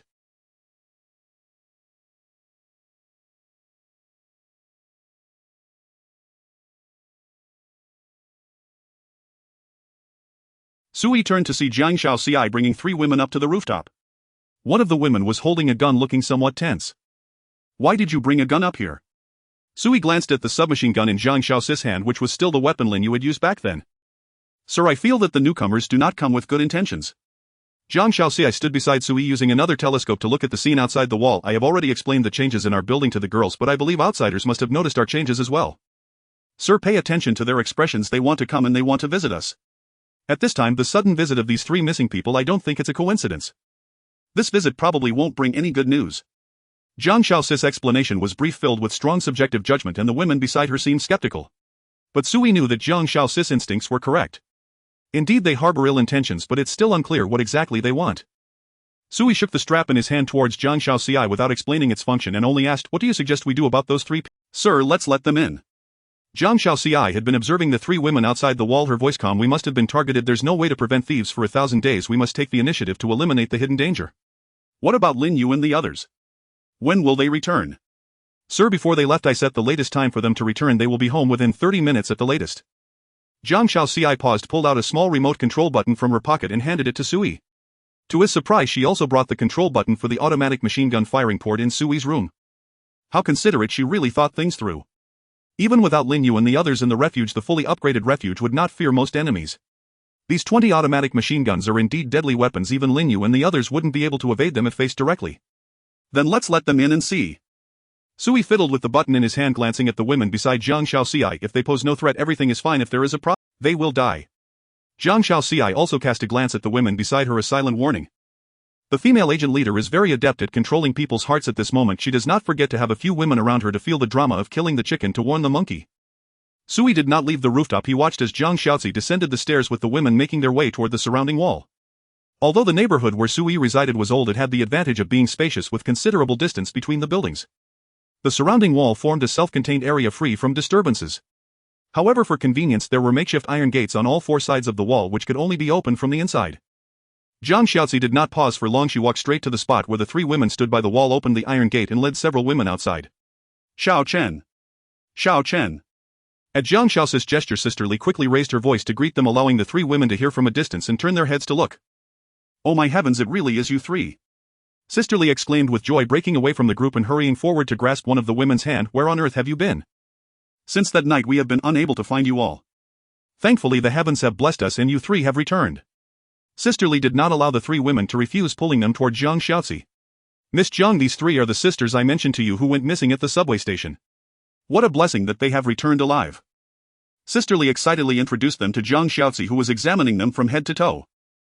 The 3 girls were in tattered clothes, revealing much of their skin with bruises indicating they had been mistreated. Their faces bore expressions of panic and unease, and even their scent was unpleasant. Sister Li signaled to the 3 girls, "Quick, greet her." They hurriedly lowered their heads and shyly replied, "Hello, Miss Whom?" Jiang Shaoxi nodded slightly and asked indifferently, "I am glad you have returned, but I am curious. Why did you go missing at the subway station?" We were too hungry and went out to find something to eat." One of the girls explained with her head down, looking sincere. "Is that so?" Jiang Shaoxi said, a smile that was neither a smile nor a frown on her face. "I heard from Sister Li that you all had food when you left, enough for 2 days. You only stayed outside for 1 night and the food was already insufficient." Jiang Shaoxi raised an eyebrow and suddenly asked, "Are you quite the eater?" "Ah. Yes, I have a big appetite." The girl nervously nodded, flustered by Jiang Shaoxi's remark and hurriedly accepting the implied question. Now even Sister Li and the women around her could see something was off with the 3 sisters. A look of helplessness appeared on Sister Li's face, but she did not speak, only gazing at Jiang Shaoxi with some trepidation. "Whom?" Jiang Shaoxi nodded and deliberately asked, "You have returned. You don't plan to leave again, do you?" "No. No plans to leave," the girl replied, lowering her head and not daring to meet Jiang Shaoxi's gaze. "Open the door," Jiang Shaoxi said without further ado, gesturing for the girls inside to open the iron gate. "New friends are home." The iron gate slowly opened and Jiang Shaoxi led the women inside the surrounding wall. Outside in the shrubbery of the neighborhood, 2 men with knives crouched low, squinting their eyes as they watched the women return home. "They've entered. It seems there are some juicy targets here." One of the men licked his lips, his eyes gleaming like a hungry wolf. "This place is full of women, and that one in the cheapao is stunning. If I could just touch her, it would be worth it, even if it shortens my life. I feel something is odd. Would such an old community have a wall like this?" The other man muttered, feeling uneasy. This place looks like a military fortress. It might not be a juicy target, it could be a trap. So what should we do? Those 3 women have already been let go. Are we just going to lose them? The expression of his companion was also hesitant. He gritted his teeth. Those 3 women mentioned that the boss of this place was killed by another guy. The one who killed him must have used a lot of points to build this wall. Go back and inform the boss. As long as we bring more manpower and equipment, we won't necessarily be worse than them. Besides, we still have 3 insiders inside. If we can take this place, not only will we get those women, but all of this wall will belong to us. The 2 men conferred and quietly left the neighborhood. At this moment, inside Sui's shelter, as soon as the 3 women entered the building, they felt a rush of coolness, a shiver running through their bodies. It's so refreshing. The temperature inside the building felt like it was only around 30 degrees, and it even got cooler as they ascended. The drastic temperature difference caused the 3 women to break out in goosebumps, shivering slightly. There are many air conditioners running here. Be careful not to catch a cold. Sisterly kindly brought over a few pieces of clothing and handed them to the 3 girls, explaining with a smile. One of the girls looked astonished. Sisterly, didn't the entire city lose power? How can the air conditioners still be running here? This place has power. Zhang Xiaozi replied coolly, not allowing Sisterly to elaborate further. Power. The 3 girls exchanged glances, shocked by what they saw in each other's eyes. In a citywide blackout during a sweltering apocalypse, this building could still run air conditioning seemingly unaffected. Was this building still the same place we had stayed not long ago? The girls felt a sense of confusion sinking into silence. Although they stood in a familiar environment, they were filled with an unsettling sense of strangeness. Instead, it was Zhang Xiaozi who spoke first, sizing up the girls and bluntly asking, "So what is your purpose in returning?" "Miss Zhang, they may just want to go home." Sisterly tried to interject, but under Zhang Xiaozi's indifferent gaze she wisely fell silent. Yes, we just want to go home." One of the girls quickly nodded, lowering her head as she replied, "We used to live here." Sisterly can testify. "We have been searching for her and the others since we went missing. We searched everywhere and had no choice but to come home and try our luck, not expecting to actually find you here." Before the girl could finish, a girl named Xiao Wang, who stood behind Zhang Xiaozi, suddenly spoke up. "You're lying. After we came out of the subway station, we have been looking for you all and almost encountered danger ourselves. If it weren't for Sister Lin you rescuing us, we wouldn't even know where we are now. With so many women together, we would all encounter danger. How could you 3 be okay while searching for us?" Xiao Wang's gaze fixed on the 3 girls, who felt flustered under her stare, lowering their heads in silence. Zhang Xiaozi smiled, still unwilling to speak the truth. "It seems you have quite a stubborn mouth. Take them to the basement." Zhang Xiaozi turned to leave, with Xiao Wang bravely leading the way, holding a steel spear against the backs of the 3 girls. "Hurry up. Xiao Wang. We all know each other, there's no need for this." Sisterly tried to mediate but was met with a glare from Xiao Wang. "Sisterly, we have been too soft-hearted, getting bullied all this time. Miss Zhang told me that women must be more ruthless than men to survive in this era." Xiao Wang turned and barked, "Hurry up." The steel spear pressed against their backs, causing a sharp pain. The 3 girls felt anxious, confused as to why the usually timid and gentle Xiao Wang seemed completely transformed. This place was still the same as before, with familiar people, but everything felt incredibly strange. In the empty dark basement, the light from the torches dispelled the darkness. There was no cool air from air conditioning here. The stifling heat filled the entire room. The 3 girls were led into the basement, where there was only an iron bed against the wall. Zhang Xiaozi stood by the bed, her long fingers caressing the edge of the iron bed. "This is your last chance. Why did you come here?" They looked at Zhang Xiaozi in confusion, remaining silent. Sigh. Zhang Xiaozi sighed slightly, looking up at the girl guarding the 3 women. Xiao Wang nodded. "Sister Zhang Xiaozhang will be bringing the items soon." Before long, hurried footsteps approached from above the basement, and another girl with a ponytail entered, carrying an old cloth bag. "Sister Jiang, most of the items are here, but Sister Leah said there are some things she doesn't want to make." Xiao Zhang handed the cloth bag to Zhang Xiaozi, who nonchalantly nodded. Got it." Clang. Zhang Xiaozi dumped the contents of the bag onto the iron bed, and the women holding torches around them changed color. What poured out of the bag were handcuffs, iron stakes, branding irons, clamps, daggers. An assortment of torture devices. "Do you know? I used to use these little gadgets often, but I don't know if I've lost my touch now." Zhang Xiaozi picked up a small pair of scissors, casually trimming her nails. "Miss Jiang." Sisterly trembled, gathering her courage to speak. We don't need to go this far, right? The chief will allow this." Xiao Wang, pick one and tie her to the bed." Zhang Xiaozi did not respond to Sisterly. She ordered without looking up, her tone indifferent. "Yes." Xiao Wang was taken aback but gritted her teeth and nodded, pushing one girl forward. "Go." I. The girl trembled all over, her eyes wide in disbelief as she looked at Zhang Xiaozi, this beautiful woman who could employ such horrifying methods. Now anyone could guess what Zhang Xiaozi intended to do. One of the 3 women, unable to withstand the terrifying and oppressive atmosphere, cried out, "I'll tell you. I will tell you everything. Please don't torture me, I don't want to. I don't want to." The woman's cries echoed painfully in the basement. "Are you ready to speak?" Zhang Xiaozi raised her head, tilting it slightly, suddenly smiling. Too late, I don't believe you. Zhang Xiaozi picked up an iron dagger from the iron bed, shaking it to indicate. I only believe this. Ah. Sui removed his headphones and glanced up at the window, puzzled. He thought he had just faintly heard a woman scream, horrifying, piercing, like something from a ghost film. Was it my imagination? Sui rubbed his chin, then glanced at his computer screen and closed the game interface. Though Zhang Xiaozi had assured him she could handle the three girls competently, allowing Sui to rest and relax, he still felt uneasy. Better go downstairs and check. Though nothing has gone wrong yet, those 3 walking time bombs might detonate at any moment. Sui prepared to descend. He still had several dozen minutes of authorized outdoor time remaining for the day. Just as Sui rose and reached the door, it suddenly swung open. Zhang Xiaozi entered, light as wind, graceful as mist, and the modest room seemed to brighten instantly. Master, are you stepping out? Zhang Xiaozi swept back her silken tresses and smiled tenderly. Whatever you require, I am at your service. I wanted to ask how things went. Sui settled back onto the sofa and gestured for her to approach. Have the 3 women been properly accommodated? Did you uncover their true identities? Sui had permitted the 3 women inside not to play eternal guard, but to end the uncertainty. Since they had targeted the shelter, he needed to discern their real intentions. Entrusting this matter to the sharp-witted Zhang Xiaozi gave Sui considerable peace of mind. Yes, I have fulfilled my duty. Zhang Xiaozi glided forward, seated herself with willow-soft elegance beside Sui and leaned in gently. I spoke with them at length. They revealed the truth. They approached our shelter with ill intent. You actually got that out of them. Can you hypnotize people? Wait, no. Sui froze, brows furrowing slightly as he leaned closer to Zhang Xiaozi and inhaled softly. Blood. That's blood. What did you do? A brief exchange, some splatter clung to me. Zhang Xiaozi lowered her gaze to her own pale, delicate palms, then lifted her eyes with a faint, serene smile. We have no perfume at home, the scent lingers. What kind of exchange draws blood? Interrogation. Sui blurted out, stunned. You tortured? Yes. Zhang Xiaozi did not lie. She nodded frankly. Indeed, master. Only thus can I ensure their words hold truth. I possess no polygraph. Such methods are necessary to guarantee intelligence reliability. She spoke with solemn sincerity, no deception intended, no secrets withheld. That really does suit your profession. Sui drew a slow, deep breath, speechless for a moment. A former spy master's interrogation techniques must be excruciating. Instinctively he felt this had crossed a line, yet every act Zhang Xiaozi committed was for the shelter's survival. His reason told him unequivocally her judgment was correct. In the apocalypse, coldness toward others is the ultimate self-preservation. It seems I still have much to learn. Sui sighed. Zhang Xiaozi gently massaged his temples, her voice soft as silk. Master, some matters need not be questioned, only their outcomes need be known. And what is that outcome? Sui paused, then added, by the way, did any of the 3 survive? One remains alive. She will likely not live past tomorrow, Zhang Xiaozi stated calmly. Ah, they're all going to die. Sui blinked, disbelief flickering across his face.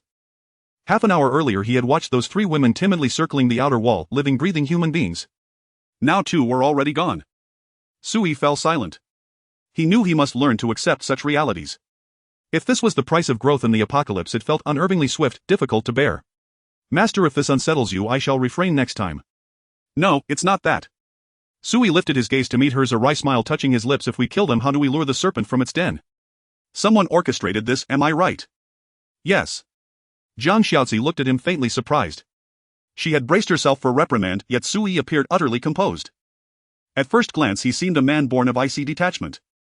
Yet Zhang Xiaozi sensed his heart racing fiercely beneath the calm. Master, he was just as she once had been, burying genuine feeling, forcing himself to accept and adapt to a world governed by chaos. Master, according to intelligence they hold no further value alive, and their survival may even pose complications. Zhang Xiaozi steadied her composure and spoke quietly. They confessed they were seized by a gang of marauders at the subway station. The gang's stronghold lies 8 blocks from here. Their leader possesses a bizarre innate ability, seemingly capable of remotely controlling life and death and inflicting physical torment. Empowered by this gift he amassed numerous followers, capturing lone survivors, using them as bait to locate hidden shelters. As for their purpose upon finding a shelter, likely looting supplies or destroying it outright. The 3 women were coerced under his power, stripped of autonomy, compelled to return as infiltrators and establish contact with the marauders to breach our shelter. Zhang Xiaozi paused, idly brushing back her hair, and added softly, per their confession the marauders were scheduled to contact them before night. Night has fallen, and they have not come. Thus the women have lost all utility. Why do you say? Could it be the marauders spotted our perimeter defenses and retreated intimidated? If so, we might still need the women to pinpoint the marauders' location and neutralize the threat. Their location I have already extracted. Zhang Xiaozi gazed out the darkening window and said suddenly, Master Lin Yu and the others have not returned, they are nearly 20 minutes overdue. Sui's expression shifted instantly. Xiaozi, you mean? The marauders have arrived. They encountered Lin Yu's group en route. Zhang Xiaozi offered a faint knowing smile that leader is not the only one with extraordinary abilities.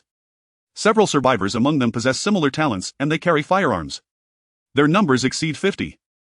Such a force would never retreat merely because our wall appears thick. It is not intimidation that holds them back.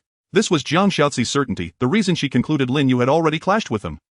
Now that direct confrontation is inevitable, the three women hold no further value. Though they acted under coercion, I cannot rule out whether the Marauder's ability extends far enough to trigger them into sudden lethal violence even here. If battle looms, I must purge every latent threat within the shelter. Zhang Xiaozi explained meticulously, more thoroughly than she ever had before. Xiaozi, you sound like you're instructing a child. Master, I simply wish not to be misunderstood. Zhang Xiaozi bowed her head slightly. I am not a woman who kills without cause. Yes, I believe you. Sui drew her close, his tone grave and earnest. Without you, even if I'd suspected those three, I could never have uncovered the truth so swiftly. Had hesitation delayed action and jeopardized the shelter's safety, that would have been the gravest failure. Your decision was sound. You did nothing wrong. He had no grounds to reproach Zhang Xiaozi. She wielded intellect to shield him from the apocalypse's horrors, undertaking every grim task herself, sparing him the burden of cruel choices. Her loyalty had long since been proven in action. Still, this apocalypse truly is. Sui inhaled deeply and smiled wryly. I sit safely at home, and death walks right to my door. Master, you seem untroubled by Lin Yu's possible defeat in combat. They won't lose. Even if outmatched, they can always fall back and regroup. Sui waved the remote control lightly, a spark of anticipation dancing in his smile. After all, we have more than a few machine guns. Hardly had the words left his lips when Li Jie's voice rang sharply through the hallway. Miss Jiang. Miss Jiang. Miss Lin Yu has returned. Sui got up and walked down the stairs with Zhang Xiaozi. As they reached the first floor, they saw Lin Yu and the male soldiers brushing off the dust and blood from themselves. Lin Yu. Commander. Lin Yu raised her head and saluted Sui along with the soldiers. Lin Yu reporting for duty. Whom? Sui nodded and walked over to Lin Yu, lowering his voice to ask, did you encounter enemies at the front door? Yes, Lin Yu nodded, standing straight as she reported. After receiving Miss Jiang's mission yesterday afternoon, I formed a 10-person combat team and set off focusing on the shelter to search for potential thugs within a 5-street radius while also scouting suspected locations storing large amounts of supplies. We discovered a night market street and witnessed a group of thugs committing murder, brutally killing several survivors who had come out to search for supplies. Through preliminary judgment, we unanimously believed that the enemy met the target characteristics for extermination, and we took action to kill the enemies, obtaining more information about the hiding places of the thugs from the captives. That night we approached the gathering point, arranged tactics, and conducted a night raid, finishing the battle after a night. This morning, after relocating the survival supplies within the shelter to a safer place, we prepared to return. On our way back in the afternoon, we discovered a grain store and engaged in battle with lawbreakers during the search, which took some time. As we were about to return in the evening, we spotted a large group of armed individuals near the shelter suspected to be approaching it. To ensure the safety of the shelter, we engaged in battle with them in advance. Lin Yu paused and said loudly, in the end we killed 20 enemies and the rest fled. We were concerned for the shelter, so we did not pursue. Lin Yu's powerful report filled the surrounding women with envy in their eyes. They too wished to possess strong combat abilities like Lin Yu and proudly recount their achievements. Good. Sui nodded in satisfaction, waving to Lin Yu. Come upstairs with me. Xiaozi, you come along too. Sui paused for a moment and glanced at the male soldiers. Li Yan, take your men to the top floor and be mindful of enemy movements. Other soldiers stay on the first floor and keep an eye on the sounds outside the walls. Be prepared to defend. After giving his simple instructions, Sui took the two women upstairs. Inside the room, Sui sat on the sofa while Lin Yu stood before him. Lin Yu, tell me in detail about the enemies you encountered in the evening. Sui looked down at his watch and asked without raising his head, did you encounter any unusual individuals, perhaps with strange abilities or making odd movements? Zhang Xiaozi noticed Sui's actions. She was unsure of the watch's function, but she could sense Sui's distrust. This distrust was likely not aimed at Lin Yu, but rather at the few male soldiers downstairs. Zhang Xiaozi knew that Sui had absolute trust in Lin Yu, but if the information from the three women before their deaths was correct, those thugs possessed strange methods to control humans. The soldiers were strong, but even the strongest might not be immune to the bizarre abilities from various shelters. Strange movements. Lin Yu tilted her head, recalling carefully, there was a guy who seemed to point at me during the fight, muttering something, but I couldn't hear clearly. How did you feel? Sui looked up and asked, did you feel unwell at all? No, I feel great. Lin Yu shook her head, saying that person had their hand shot off by Lu Rui and then ran away. Even if they had some ability, they probably couldn't use it anymore. Sui looked down at his watch, not noticing any change in its color. It seemed the male soldiers were not affected by any abilities. As for Lin Yu, Sui was not worried at all. Lin Yu's trait of loyalty was incredibly strong. It meant she would never betray the shelter in any dire situation. According to Sui's understanding of the apocalypse game mechanics, even if something tried to control Lin Yu, it would fail. What about the other thugs' performance? Did you feel pressured during the fight? No pressure. Although they were well equipped with guns and compound bows, their combat abilities were very poor. Lin Yu shook her head and said solemnly there were many of them, but it was evident they were a disorganized rabble. They ran away after a short time of fighting. How could a group with guns and bows outnumbering them fail to injure even a single soldier? These people were even less fierce than Li Guess group. At least Li Guess men had fought Lin Yu hard for a while without thinking of escaping. Strange, could the intelligence be wrong? Sui looked at Jiang Shaoxi. Among those who fought there were no endowed individuals. Perhaps the endowed person is the leader with a significant status. Jiang Shaoxi reminded, although the captives also do not know this. Based on my guess, those who possess abilities should belong to the strong category in the current atmosphere of the city. Strong individuals as leaders would rarely personally engage in battle. Lin Yu may simply not have encountered one. Sui nodded, closing his eyes to think slightly. Jiang Shaoxi did not interrupt this time. She chose to wait for Sui's command. She keenly observed that Sui was growing and changing every day, including the fact that this time Sui called Lin Yu upstairs alone but left Li Yang and the other soldiers together. This was clearly to have Li Yang supervise the other soldiers while calling Lin Yu up to confirm more insider information. If those male soldiers were controlled, Sui could make comprehensive judgments based on Lin Yu and Li Yang's performances and implement rapid countermeasures. This was Jiang Shaoxi's understanding of Sui's actions. She did not know that Sui's watch had a more precise function of gauging hostility. Sui did not ponder for too long. He quickly opened his eyes. Lin Yu, are you tired? Tired. Lin Yu was taken aback, reflexively glancing at Jiang Shaoxi beside her only to see Jiang Shaoxi suddenly shake her head. Lin Yu quickly understood and shouted, Commander, I am not tired. I can continue fighting. Really? Guarding the commander and the shelter is my duty. Good, then let's conduct a night raid, but we do not seek to annihilate. Sui nodded and looked at Jiang Shaoxi. I believe this group still does not know Lin Yu is one of us. They suffered setbacks midway. They should not expect that we have already grasped their positions, let alone that we would actively strike at night. During our night raid they will surely fall into chaos. Once they do, we will be safe and we will hold the initiative. Sui was consulting Jiang Shaoxi for her opinion. She smiled and agreed. What you say is correct. I also believe we should take the initiative to extinguish the danger in its cradle. Alright, then this is the plan.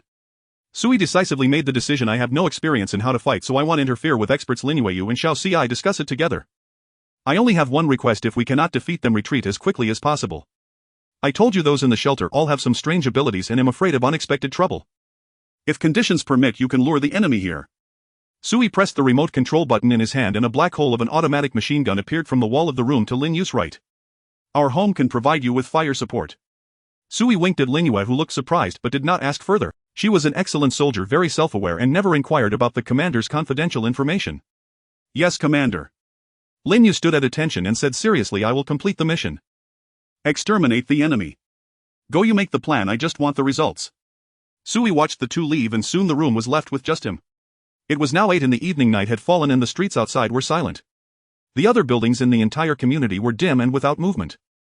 It was uncertain whether the survivors in the other buildings were dead or too afraid to make a sound. The city under the night was utterly silent. If it weren't for the activity in the city chat channel, Sui might have felt he was in a deserted ghost town. I might not be able to accommodate you 3 women. Sui looked out at the dim night, murmuring, but at least I can help you take revenge. You won't have died in vain. There will be company on the path to the underworld. Half an hour later the soldiers who had just returned to the gathering point set out again, and this time even Li Yang went alone. Sui stood by the window watching the soldiers disappear into the darkness. They had learned of the thugs' gathering point through Jiang Shaoxi's intelligence. This time their goal was to create as much chaos as possible and inflict damage on the enemy while cautiously collecting more relevant intelligence during the battle. With enough intelligence support and with Jiang Shaoxi's wisdom and Lin Yu's combat skills, it would be easy to devise a complete annihilation plan for the next battle. I seem to have indeed changed somewhat. Sui sat on the sofa reflecting on his recent psychological journey. Although it's against a group of thugs, I find myself less averse to killing now. Is this the survival of the fittest mentality? Humans are indeed highly adaptable beings. Sui chuckled self-deprecatingly, his gaze turning back to the computer desk as he had no interest in entertainment at the moment. Rather than sitting idly waiting, it would be better to find something to do. If the soldiers are out there fighting for their lives while I sit at home playing games, isn't that a bit inappropriate? Sui pondered and sat down at the computer desk, starting a new game. Time gradually passed. Soon it was 11:30 p.m. and Jiang Shaoxi had yet to come upstairs, seemingly establishing new rules for the women below. Just as Sui was getting tired of the game and feeling drowsy, a series of new prompts suddenly appeared before his eyes. Warning. Your shelter's combat personnel are engaged in battle with other shelters in the wild. The battle has ended and your shelter has achieved victory. Your combat personnel are now occupying the enemy shelter. Occupation time completed. Your combat personnel have destroyed a level 0 shelter and you have inherited the remaining survival points of this shelter, 1362 points. Judging items for inheritance. Inheritance successful. You have obtained the following stored items from the current shelter: random talent lottery ticket, X1 ability enhancement ticket, X1 personal skill ticket, X1 D-class weapon, perfect compound bow, 100 arrows daily. Ha! Sui was taken aback upon seeing the information before him. Lin Yu won. I sent her to create chaos and conduct a night raid and she annihilated their shelter in one go. Wait. This inheritance item information seems off. Why does it look like all premium items? What kind of shelter is this? Who would leave so many items unused? Sui was stunned, and amidst his astonishment he thought of a possibility. Could it be that these thugs encountered Lin Yu and lost in the evening, then returned home to use their points for a big purchase to enhance their combat power? Then unexpectedly Lin Yu took advantage of the night to strike, and the leader had just used up all their points to buy items, not yet having time to use them before being killed by Lin Yu. Could it be that lucky? This would require some incredible luck. Sui suddenly fell silent as a question occurred to him. Lin Yu's luckbringer trait seems to influence luck. Damn, a night raid with a delightful surprise. Sui repeatedly read the information prompt, confirming that he had not misread it. Moreover, the inherited items and points had already arrived in his refuge's storage panel. Sui had even taken out these items and placed them before him. Random talent lottery ticket, a special item that can summon 1 DB level random refuge talent. This item is a special one and the purchaser must first obtain purchasing qualifications. Talent effect enhancement ticket, a special item that can enhance one's refuge talent, guaranteeing a positive transformation for the talent. This item is a special one and the purchaser must first obtain purchasing qualifications. Personal skill ticket, a points shop item, requires 2,000 points for purchase, can randomly grant 1 personal skill for player use only, not exceeding C level.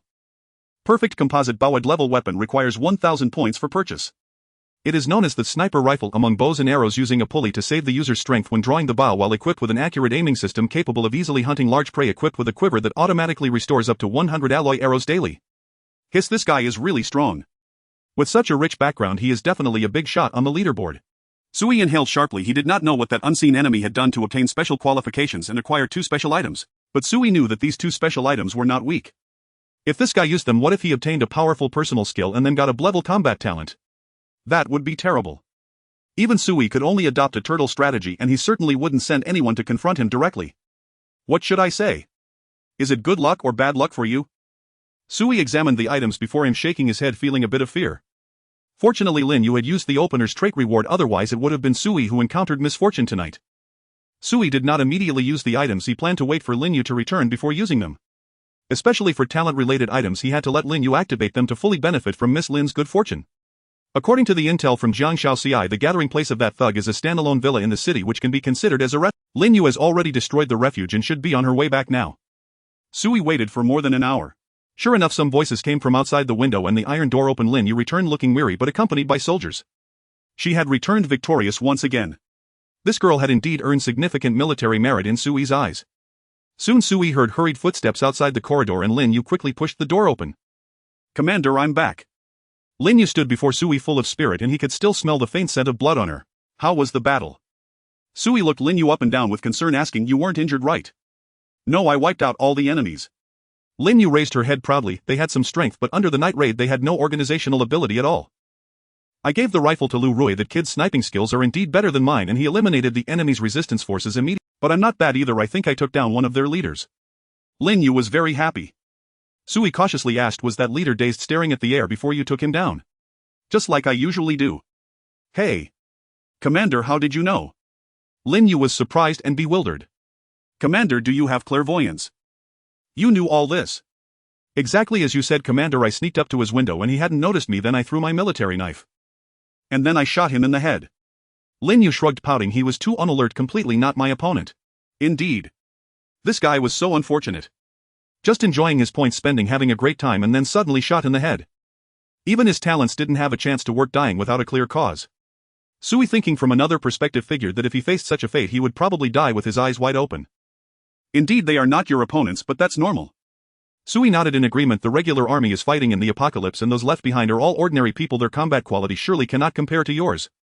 Even with great talents, most survivors do not possess the combat quality of professional soldiers. Lin Yu's successful sneak attack, while seeming clever and luck-based, is truly a testament to a soldier's strength. Congratulations, sir. Your foresight has resolved the hidden dangers and you can now rest easy."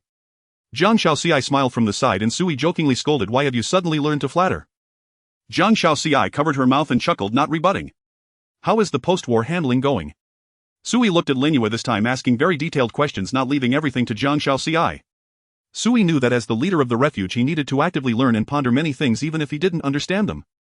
There are no living enemies left in that villa, however we did find some captives, both men and women, young and old. I heard from the captives that they were all captured to be flesh puppets controlled by that leader. Seeing their pitiful state, I took the liberty to release them. Before they left they asked me my name. I thought it would expose our details, so I lied. Lin Yu paused and Sui pressed on. How did you lie? I said my name was Lei Feng. Lin Yu scratched her head, smiling a bit shyly. They insisted I was from the Liberation Army. I told them I wasn't. I am from the Lei Feng Army. Ha ha, good, the Lei Feng Army. Sui laughed heartily, not meaning to blame her. Seeing Sui in a good mood, Lin Yu cautiously continued. Additionally, I felt sorry for them, so I let them take some supplies from the villa, all food and drink. I figured since we were going to battle we weren't fully prepared and couldn't take too much at once.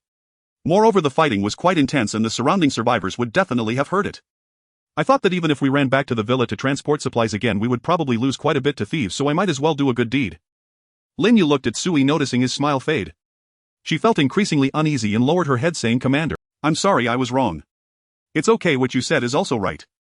We are here to fight, emphasizing swift victory and withdrawal. Even if we win we can't take too many supplies.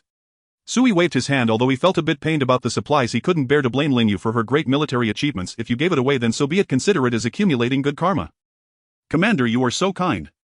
Lin Yu smiled, realizing that the commander was a benevolent person who wouldn't truly blame her. Sui sighed, realizing that these three women under him had truly different personalities. Leah was a reticent person just like him, a homebody who stayed indoors to study all day. Zhang Xiaoxiai was a ruthless woman, and it would not be wrong to describe her as someone who would kill without blinking.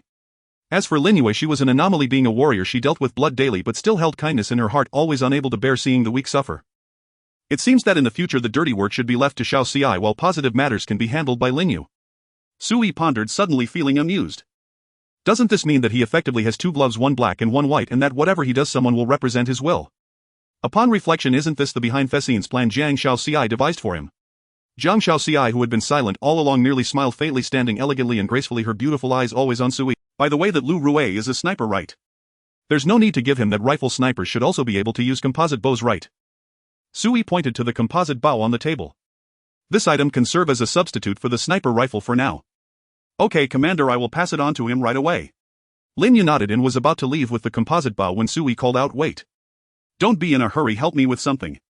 Commander, please instruct. Lin Yu turned around and stood at attention. Sui smiled and waved, come here, don't be so serious. Come sit next to me. Lin Yu's cheeks flushed, but she obediently sat beside Sui. Commander, do you have a new mission? It's not that serious. Remember the last time you helped me use the ticket? I remember. Today there's another one, help me use it. Sui handed the random talent lottery ticket to Lin Yu, looking at her with anticipation. You have good luck, you use it. The talent enhancement ticket and personal skill ticket both directly affect Sui himself, so he certainly couldn't rely on Lin Yu's good fortune for that. Thus the talent lottery had to be Lin Yu. Sui must benefit from her good luck. Good. Lin Yu obediently nodded, shaking the ticket in her hand as she had done last time use. Suddenly a dazzling golden light spread. In an instant the golden light enveloped the entire room like an ocean, and Sui's eyes widened in surprise. This commotion is extraordinary. It must be a top-tier talent. The golden light enveloped the space for only a brief moment, quickly retracting after a few breaths, coalescing into a golden humanoid figure before Sui. Zhang Xiaozi was witnessing this scene for the first time, her beautiful eyes curiously observing. Before long the golden light completely dissipated. A middle-aged man wearing golden-rimmed glasses and a white coat stood before Sui. Congratulations. You have successfully recruited a Blevel talent, Chen Xiuren. Blevel talent. Lin Yu's luck truly burst forth. Hello, boss. The man stood before Sui, bowing respectfully. My name is Chen Xiuren, your personal doctor. His demeanor was cold, with a smile at the corner of his lips, yet his eyes held an unmistakable hint of madness and indifference. Unlike other doctors who exuded warmth and a sense of security, Chen Xiuren emanated a chilling and dangerous aura, causing Lin Yu to involuntarily tense up, staring intently at this perilous individual. Personal doctor. Zhang Xiaozi regarded Chen Xiuren with keen interest, sensing a familiar essence about him.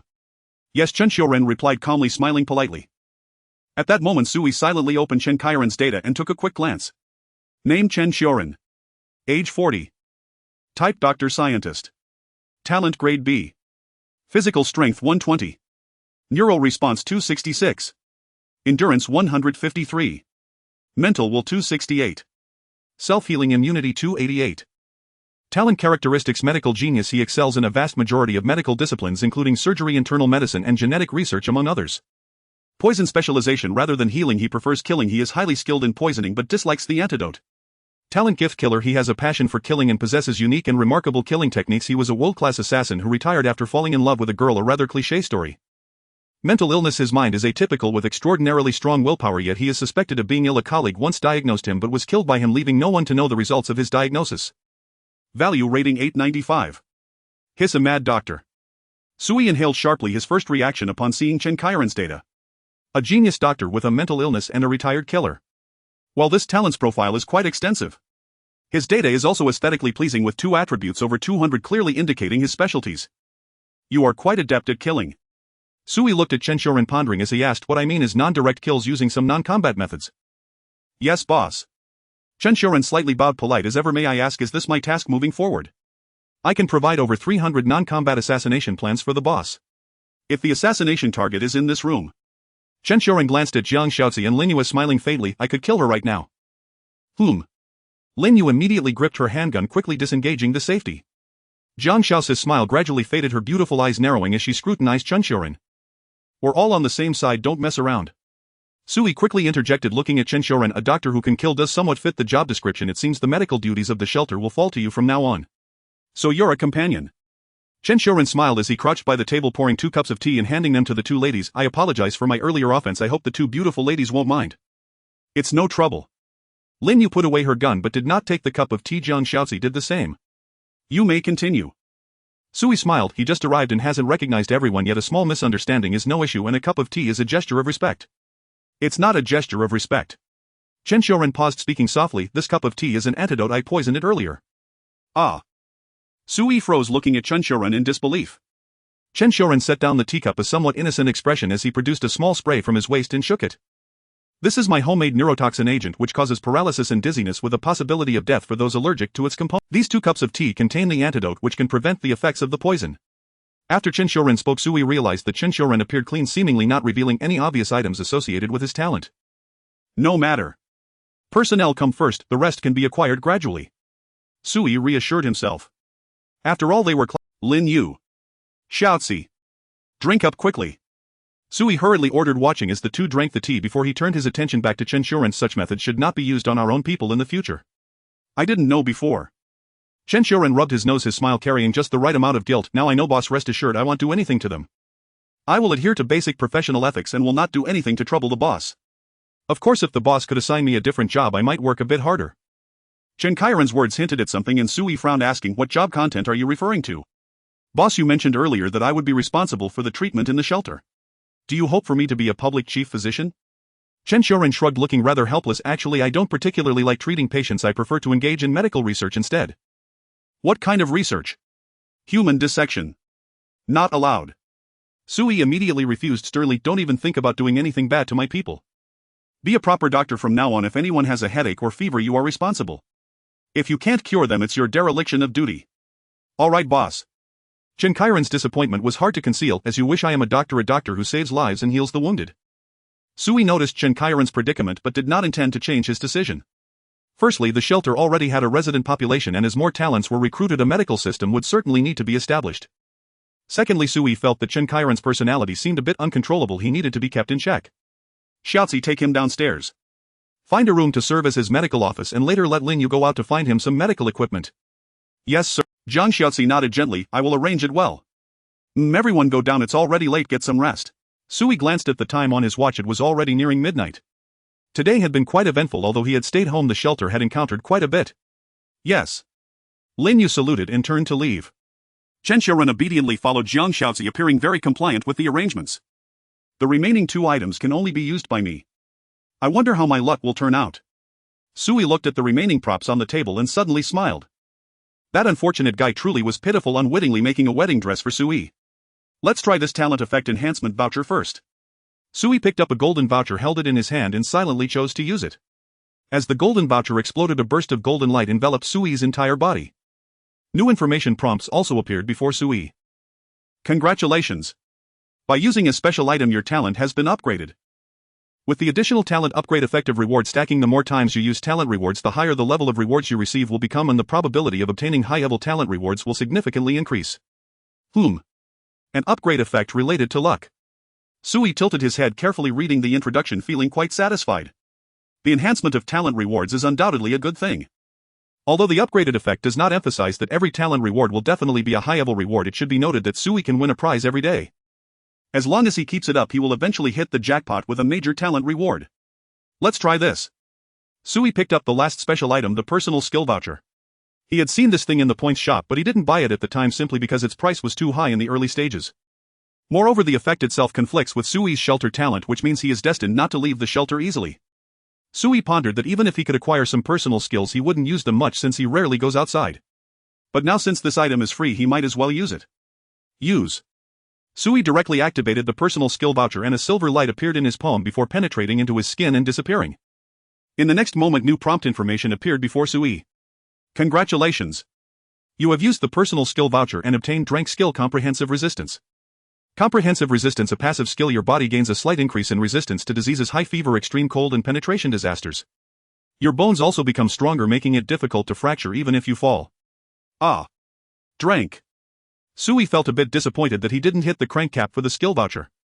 Moreover, it's a passive skill that only enhances his own attributes. From the skill description, this seemed strong, but the term slight increase dulled Sui's mood. How much can a slight increase actually add? For instance, right now Sui felt that the room wasn't as cold as before. He got up and opened the window, allowing the hot air from outside to rush in, enveloping him in warmth. On normal days, if he did this, the hot air outside would make him shiver all over, but today he felt much more at ease. Indeed, there is some effect, but it's not very noticeable. I still feel hot. Sui shook his head, feeling that this item was not worth 2,000 points. Why didn't that unlucky guy use those 2,000 points to upgrade the shelter? An upgraded shelter would be incredibly strong with drastic changes, allowing the purchase of many rooms and essential combat modules for the shelter. Sui stroked his chin, pondering as he opened the shelter's level leaderboard. He found that it was already the 7th day of the apocalypse and he was the only one in the entire city with a level 1 shelter. Everyone else still had level 0 shelters. Strange, how come no one has upgraded their shelter after all this time? Sui frowned. With so many survivors in the city, there must be others besides me who can meet the upgrade requirements, right? Wait, perhaps what they lack is not points but talent or upgrading materials. Sui recalled the 5 upgrading conditions for his shelter. Initially, the required points were a challenge for him. But for the group of murderers and raiders outside, points would certainly not be an issue. The only problems would be talent and upgrading materials. As for upgrading materials, Sui only knew that they could be obtained through dispatch missions. Aside from that, there seemed to be no other means. And as for talent, there were many in Sui's shelter, but most were given by talent rewards. The only exception was Jiang Xiaozi, who was obtained through a national level achievement reward. And the recently acquired Chen Xiuren was also obtained through a special talent lottery item. Thus it can be analyzed that talent units are indeed very precious. Even that unlucky guy seems to have met some special condition to qualify for purchasing this talent item. As for the others, if they don't have a channel, they won't be able to recruit even a single low-level shelter talent unit no matter how hard they try. Sui lowered his head in thought, murmuring, why didn't that guy use the item sooner to recruit talent? Could it be he just recently gained the qualification to purchase the item? Or perhaps he hasn't accumulated enough points yet and has been frantically raiding nearby shelters to gather points in the past few days. Then did he just manage to gather the points tonight? Sui felt that his speculation might hold the truth, but if so, he couldn't help but think that this guy was incredibly unlucky. Just as he was about to reap the rewards of his efforts, the fruit was taken away by Sui. What a wasted effort. The item is gone, the points are gone, and he is dead. So does that mean I'm far ahead? Sui's eyes widened, feeling a bit excited. Even if there are survivors with similar talent rewards who have similar means to acquire talent channels, the number surely won't be too many. After all, in the entire city, only I have managed to do so, and the other unlucky guy who had a chance to upgrade his shelter was killed by me. Even if others want to upgrade, they probably won't be able to do so in the short term, especially since the Apocalypse Game's mechanisms for stabilizing talent unit acquisition haven't been announced. Why do I feel like I'm leading the others by an Apocalypse version? Talent units in the entire city, I am the only one with a whole bunch, while the rest of the survivors don't even have a single talent unit. In fact, they don't even know what means exist to acquire talent. Upon careful reflection, it feels like Sui is playing a beta version of a game while the others are playing the public release version. The beta version allows one to experience more game content first. Once the beta is done, it will be the public release's turn. This talent truly deserves its SSS rank. It has great value. Sui smiled. Initially, he had underestimated it a few times, thinking his talent was a bit late game and the reward seemed lukewarm. It seemed a bit unworthy of the SSS talent rank. Now, after a week of the apocalypse, looking around the city, it turned out that I am the only one ahead in the apocalypse version. While you all are still unable to upgrade the shelter, my number of talent units has already exceeded 10. Feels good. Sui rubbed the back of his neck, grinning as he lay back on the bed. Sleep. Only sleeping can pass the time. I can't wait for tomorrow noon to start the next wave of rewards. I hope tomorrow's talent rewards continue to bring me more talent. Since Sui has realized the scarcity of talent units at this stage, he naturally hopes that every talent reward will give him talent units. After a peaceful night, Sui opened his eyes to find it was already 1130 a.m. As he got out of bed, he saw Jiang Xiaozi preparing delicious dishes at the dining table. She seemed to have noticed Sui's gaze, raised her head to look at the bed and smiled while waving to him. Sir, it's time to get up, come wash up and eat. Her gentle demeanor was like that of a virtuous wife, always giving Sui a faint illusion of having settled down and started a family. What about Chun Xiaoran? Sui got up, dressing under Jiang Xiaozi's assistance while casually inquiring about the newcomer. Sir, he has already gone to work. Gone to work? Yes, he seems to dislike my supervision and has set some rules and a work schedule for himself. Jiang Xiaozi softly said. I looked at it and thought it was reasonable, so I let him be. After all, he is also loyal to you, sir, and I don't want to make it difficult for him. Rules he set for himself. I'm curious, what are they? Sui asked as he sat at the dining table. Tell me what kind of rules. He said he would get up at 8 a.m. every day and work in the medical room until 8 p.m. After 8 p.m. he won't do any medical work unless you personally instruct him to. He wants to take a day off every weekend and not work or treat patients. Additionally, he also wants access to Li Ya's research facility. It seems he wants to do some work there. I guess it's about poison. Jiang Xiaozi spoke in great detail and Sui found it amusing. In this apocalypse, this guy is still setting a work schedule for himself. And he even wants a day off every week. He really thinks he's a doctor. Hospital doctors are much busier than him and have to deal with emergencies. Sui laughed and Jiang Xiaozi asked, Sir, do you allow it? If not, I can have him change it.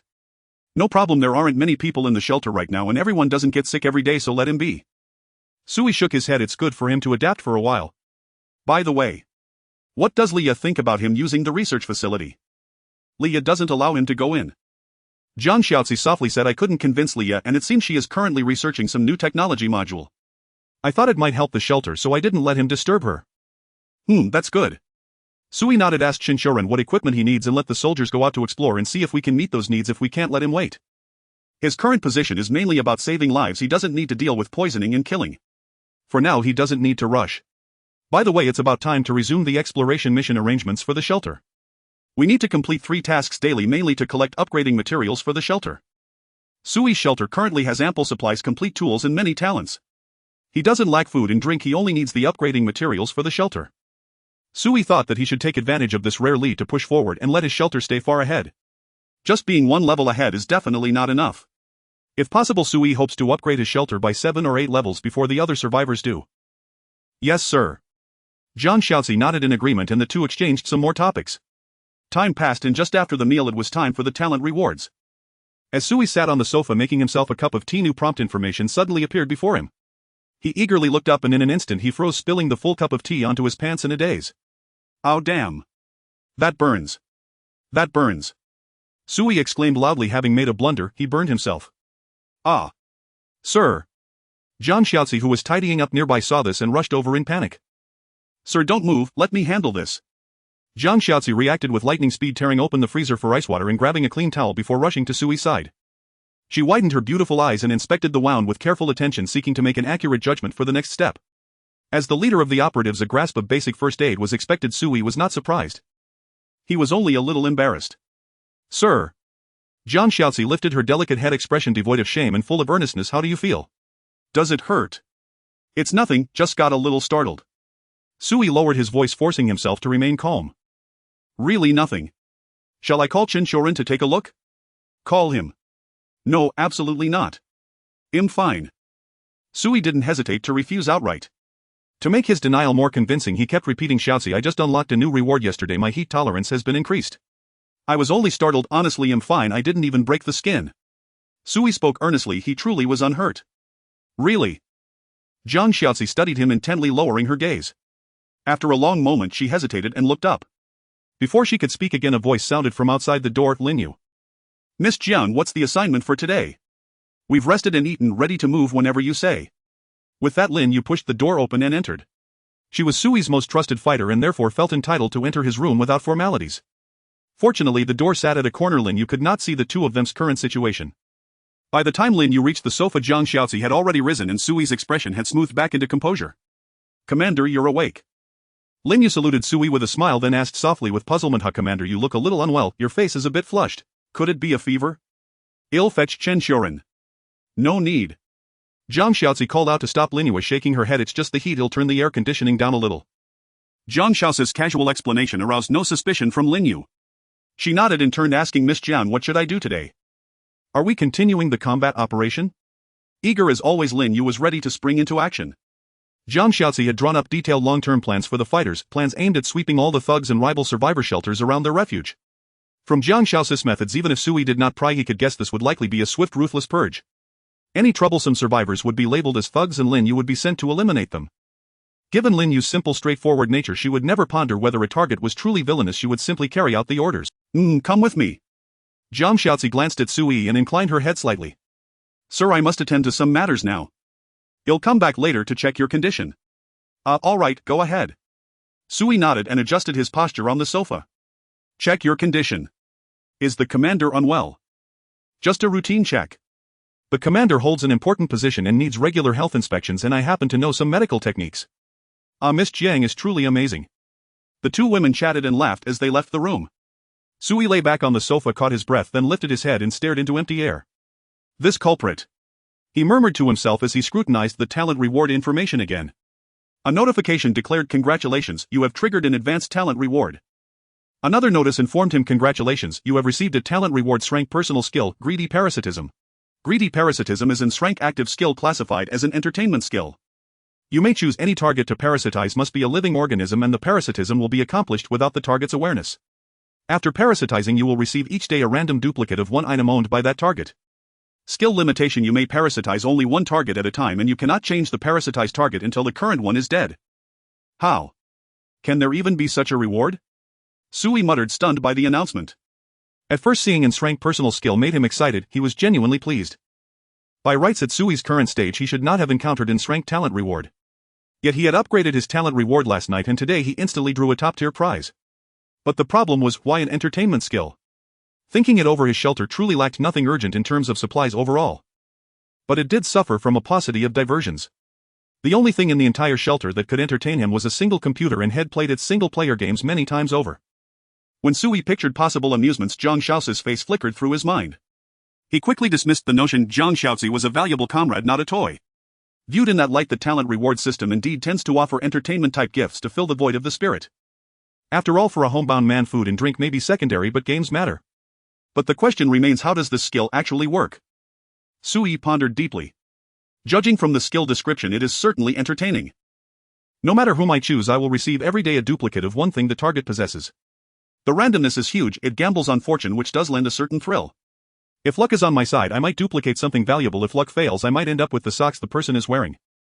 The caveat is severe: I can parasitize only a single target, and I may replace that target only after the previous parasitized individual has died. That limitation is considerable. It hardly seems worthy of SSS-Rank. Wait. The skill description does not seem to restrict the categories of items that can be duplicated. Squinting, Sui thought, if I choose a powerful survivor as my parasitic host, might I have a chance to duplicate that person's talents, their skills, their equipment, even their survival points? His eyes widened as he reread the description, realizing his conjecture might be true. Indeed, the scope of duplication appeared to be unrestricted. It simply duplicated whatever the target owns. The word whatever encompassed an enormous range. Truly anything could be called something that the target possessed. By that logic, I can only parasitize enemies, Sui murmured. After all, if I want to switch targets, I would first have to kill the current one. This is a perverse and exceedingly dangerous entertainment skill. It asks me to treat human lives as playthings. Sui spoke with an unnerving calm. He had grown accustomed to the cruel rules of this apocalypse. Killing no longer stirred him in the way it once might. So then the next problem arises. Who should I choose as my first parasitic target? Aside from humans, Sui seemed to have no other targets to choose from.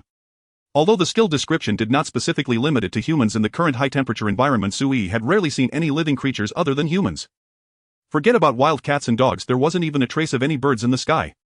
Occasionally he could see a few mosquitoes and insects flying around, but Sui did not approach them to use his parasitic skill. What could a swarm of mosquitoes replicate? Forget it, I might as well give it a try first. Sui was simply bored and could not find a good experimental subject. Should he let the residents at home try? Sui had not yet lost his sanity to the point of harming his own people. These young women were quite diligent and serious in their work, proving to be quite valuable, not worth putting them in danger. After thinking it over, Sui decided to open the window and let in an unknown mosquito. Now the streets were filled with flying insects, and the city had changed dramatically without sanitation workers. Parasitize. Sui focused on the flying insect, silently reciting the command. In the next moment he suddenly felt dizzy and his body uncontrollably fell onto the sofa. When Sui finally managed to calm his discomfort and strive to regain his awareness, he was horrified to discover that his perspective and sensations were somewhat distorted. He could now clearly feel that he had two perspectives. One was the human perspective of looking at the house and the other was the compound eyes perspective of seeing himself with a face full of panic lying on the table. Is this the perspective of an insect?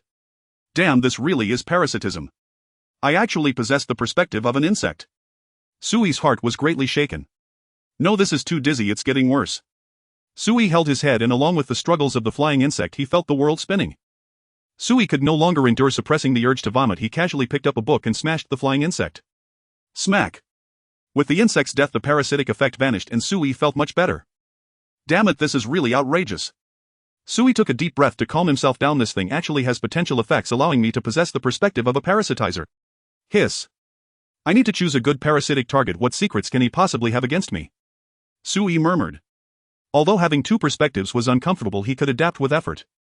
Compared to the uncomfortable side effects, the potential effects of this talent were incredibly immense. Based on the effects of the experiment, I should find a survivor to parasitize, preferably a strong survivor from a shelter. In this way, having an additional human perspective shouldn't be too uncomfortable. I should be able to adapt. Secondly, I might have the luck to replicate more valuable items. If I were to randomly find someone to parasitize resulting in mediocre replicated items, then this skill would truly be nothing more than a simple entertainment skill. Sui frowned and a name immediately surfaced in his mind: Little White Bear Shelter. As far as I know, he is the only powerful survivor available. Sui opened the leaderboard and found that this guy's ranking remained high with a staggering number of destroyed shelters. How exaggerated.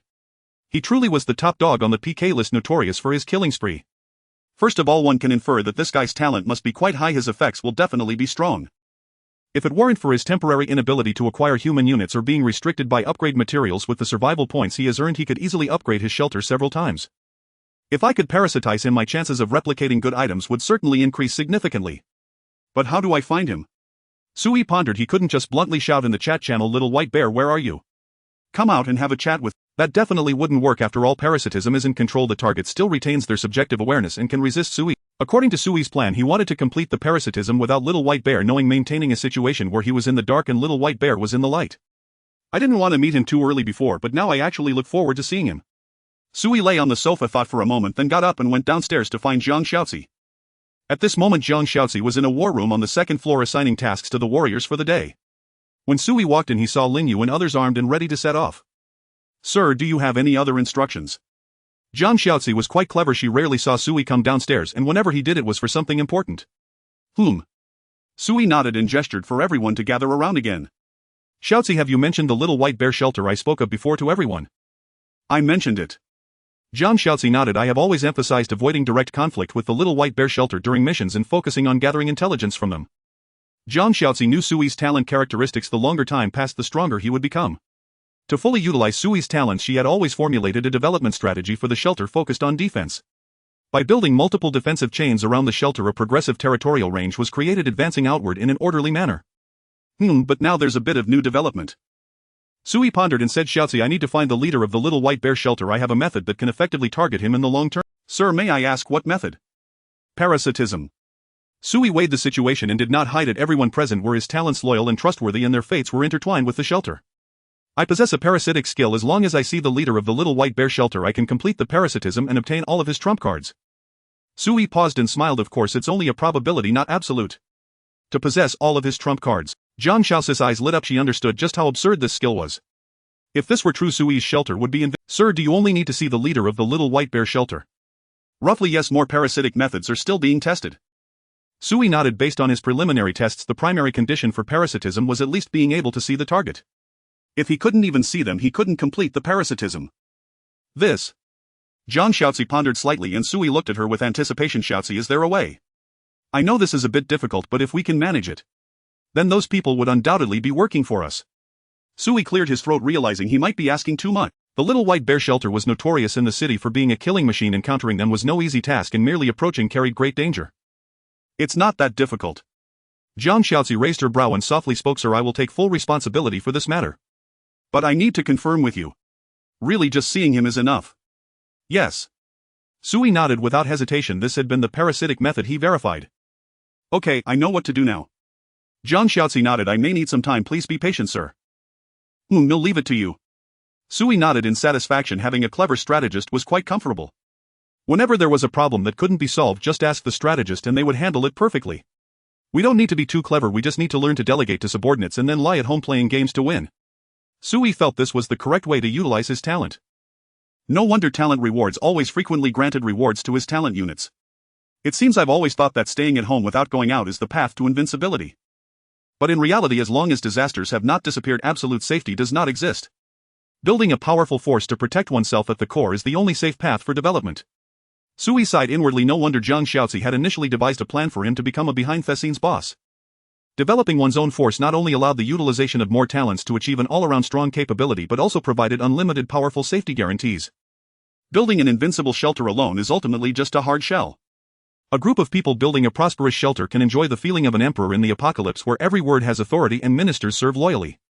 After communicating with Zhang Xiaozi, she did not immediately send the warriors to search for the Little White Bear Shelter's mission but continued to let Lin Yu and the others maintain today's operational tasks unchanged.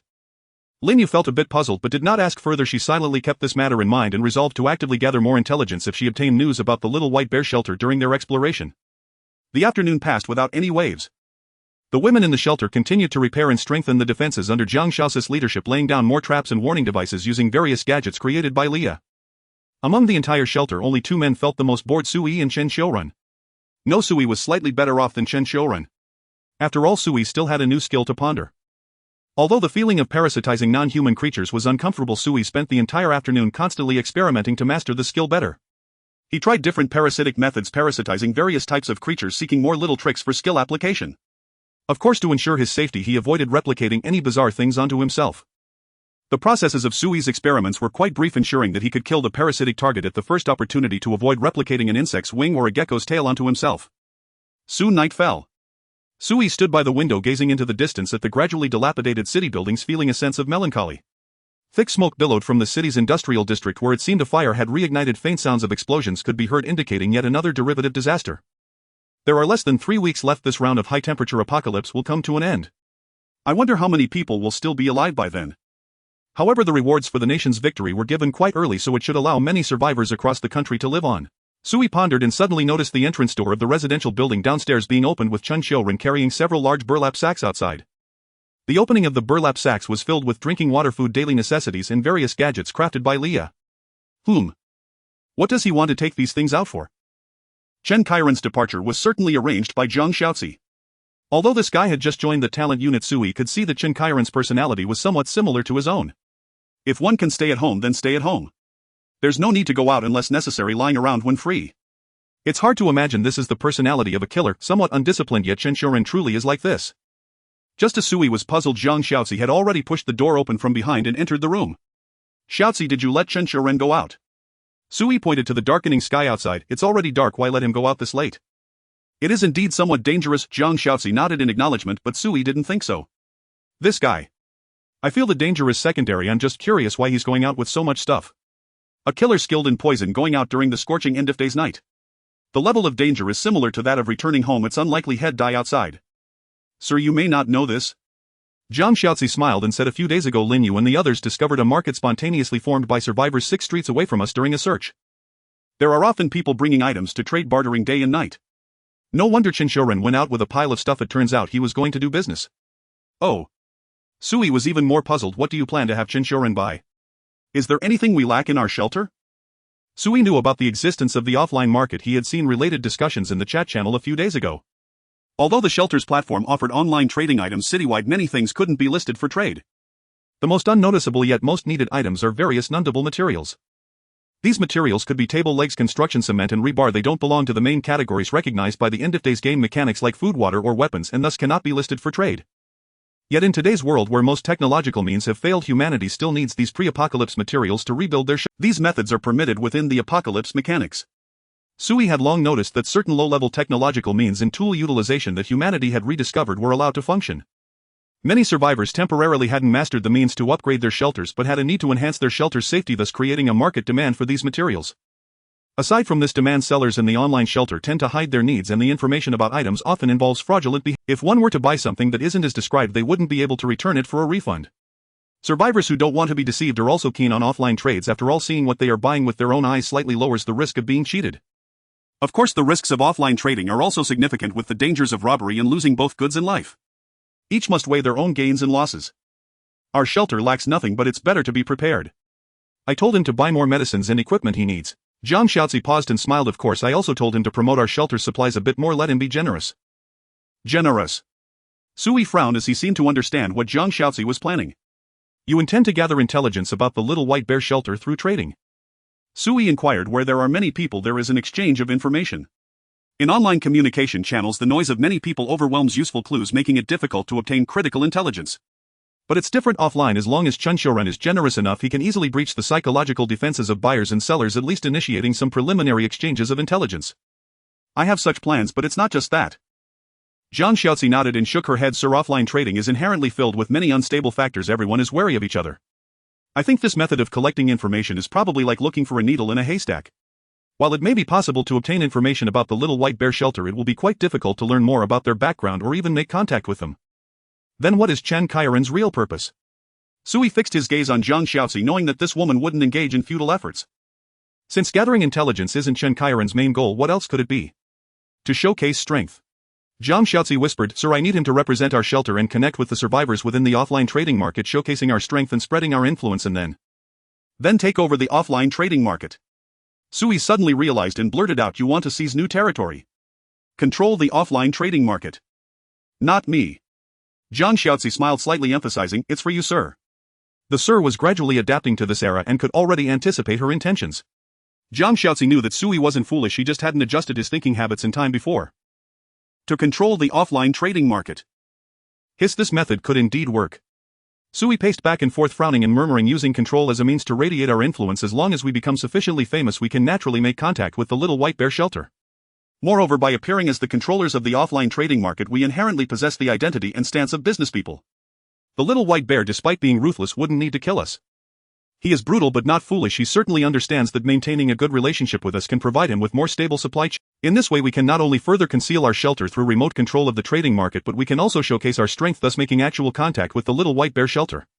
So Xiaozi, do you only plan to use this trading market as a shell to conceal our identity? Sui looked at Zhang Xiaozi, who shook her head. It's certainly not just that. As you bring in more new partners, our pressure to support the family will naturally increase. A single shelter can ultimately not protect more and more people. We need more territory, more voice, and more armed forces to ensure your safety to the greatest extent. Zhang Xiaozi's goal is simple. She wants the territory of the trading market not just to contact the Little White Bear shelter. She also wants to utilize the trading market to strengthen the shelter while forming a dangerous buffer zone. Once the trading market is secured, it can siphon off most of the attention and scrutiny directed at Sui's shelter. If someone tries to turn against Sui, the trading market as the visible territory will certainly be the first to bear the brunt. In this way, the shelter Sui is in may not encounter enemy attacks immediately, thus increasing safety. Without external territory, if the enemy figures out the location of the shelter, Sui would face enemies outside the shelter. Although the safety level of the shelter is improving and strengthening daily, one always fears the worst. If the enemy is too powerful, far exceeding the shelter's capacity to withstand, leading to a breach of the shelter, then everything would be over. If one thinks deeper, once the trading market is taken, it can serve as a new springboard to gather more external survivors around Sui's shelter, uniting together to resist the apocalypse. Under Zhang Xiaozi's management system, these external survivors would not have the chance to meet Sui himself. This is akin to the corporate management system before the apocalypse. Employees at the bottom of the pyramid wouldn't have casual access to the chairman, yet they are constantly working hard for the chairman's wealth. Zhang Xiaozi's decision is twofold. It is forward-looking and intricately connected. The more Sui thinks, the more he feels it is well thought out. Indeed, it's quite good you've thought it through. After a long silence, Sui finally sighed and spoke. Xiaozi, you are truly amazing. This move is beneficial and harmless to us, whether facing danger or developing smoothly. Zhang Xiaozi is creating layers of external protective forces for Sui, providing not just physical protection but comprehensive safeguarding. You are also very impressive, sir. Zhang Xiaozi blinked her beautiful eyes and gently said, whatever Xiaozi thinks cannot escape your notice. You actually know how to flatter. I'm speaking the truth. Zhang Xiaozi's smile became increasingly bright. She truly thought Sui was very clever, a fundamentally kind and principled person, yet not stubborn. In the face of danger, Sui can be decisive and ruthless. When conditions allow, he can also extend a helping hand to the weak. Although he is somewhat lazy at times, he is capable of understanding many matters and trusts his subordinates, greatly daring to delegate authority. Such a leader may not be perfect, but he can provide peace of mind to his subordinates. All right, with you around, I can indeed enjoy being a homebody. Sui comfortably lay on the sofa. Zhang Xiaozi had already begun to plan for the shelter's expansion, yet this still did not affect Sui's plan to lie down and enjoy at home. She expands her territory while I enjoy mine, completely conflict-free. Sir, it's late, shall we sleep? Okay. Sui stood up and suddenly smiled saying, Xiaozi, I suddenly feel like I'm somewhat like Lue Do relying on you for everything. Xiaozi is not on par with Zhuge Liang and Sir is not as mediocre as a Do. Zhang Xiaozi lowered her head and softly said, to Xiaozi it seems that Sir just doesn't love to compete. Sir doesn't love to compete but I can fight for him. This was what Zhang Xiaozi didn't say out loud and Sui didn't ask as he was ready to sleep. However, Zhang Xiaozi reminded him, Sir, it seems you haven't bathed for a long time. The shelter's water resources are already sufficient. Would you like to bathe? That's a good point. It's been several days since the apocalypse and it seems I haven't taken a proper bath. Sui nodded. Let's fill the tub. It's already been prepared just in the room downstairs. Liya modified it yesterday. It's a large bathtub. Zhang Xiaozi gently opened the door leading Sui to a room downstairs. This room had basically undergone a complete transformation with all original facilities cleared out. The room's walls rose up 1/3 high enclosing the clear water within the entire room with neatly arranged outlets visible at the bottom. Isn't this a swimming pool? Sui's eyes widened in astonishment. Did Liya do this? She transformed the entire room into a swimming pool. Yes. Zhang Xiaozi nodded gently introducing, I provided the idea, Liya made the designs and plans and the remaining work was all done by the girls themselves. I was wondering what you all were tinkering with downstairs these days. It turns out there's such a surprise. Sir, this is a surprise prepared by the girls for you. Zhang Xiaozi softly said, you provided protection and the girls feel grateful, wanting to do something to make you more comfortable. Not bad, an indoor swimming pool, I like it. Sui nodded in satisfaction. Although this swimming pool still looked somewhat rudimentary, it was already a good start. With a swimming pool already, what else could be far behind? Sui felt that the quality of life in his shelter as a homebody was gradually improving. Sir, shall we wash now? You go out. Hey. Why are you taking off your clothes? Sir, I have to stay by your side. If you drown, I need to keep an eye on you. That makes sense, but why are you wearing a swimsuit underneath? You had this planned. You prepared in advance. Sir, this is called being prepared. If you don't like this color, I can take it off. Zhang Xiaozi was too straightforward, completely indifferent to anything Sui did to her. In the end, Sui unexpectedly enjoyed a delightful bath. How should I put this process? It was somewhat different from a pair of mandarin ducks playing in the water. At least nothing really happened. However, some physical contact was unavoidable. However, the one making the moves wasn't Sui. After some playful splashing, night gradually deepened. Sui returned to his room, comfortably embracing the beautiful woman as he drifted off to sleep. A night of peaceful and sweet dreams lasted until the next morning. Sui was awakened by the complaints of Qin Shoren outside the door. I need to find the boss. Raise my salary. It must be raised. This is extra work. I stayed up all night and you want me to stay in the infirmary. Even if the capable work harder, it shouldn't be like this.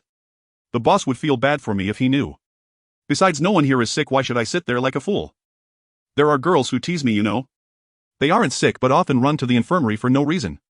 This is a serious matter. I am a doctor. How can I be teased by patients? Chen Kairan's loud voice roused Sui, who looked towards the door. Zhang Xiaozi's voice came calm and unhurried. Lower your voice. If the sir wakes up, I won't let you off. What? Is it wrong to speak out against the exploitation of middle-aged people? The boss is a good person. He definitely wouldn't tolerate your behavior. Chen Shoren wasn't afraid of Zhang Xiaozi at all, his tone rising. I'm 40. Half of me is in the ground. Yet you still exploit me like this.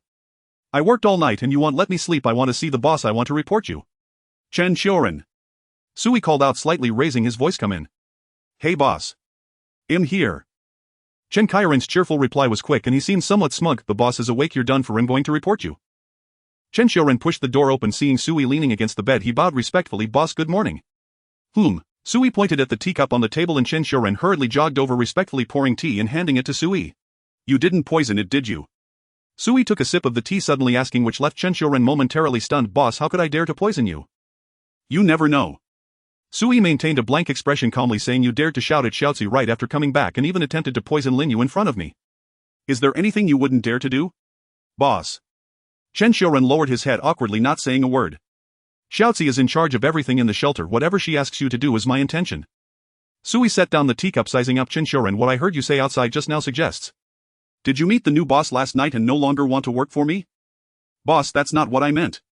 Chen Shoren hurriedly explained. I just feel that things have become a bit too much. This lady, no, I mean Miss Jiang, has assigned me quite a few tasks and I can't handle them all by myself. Should I raise your salary then? Sui nodded and asked, but we don't have a salary system in my shelter. What should we do? Fire you. No, boss. Chen Shoren scratched his head, his smile growing increasingly awkward. Where else can I go? I realize my mistake. I won't dare to do it again next time.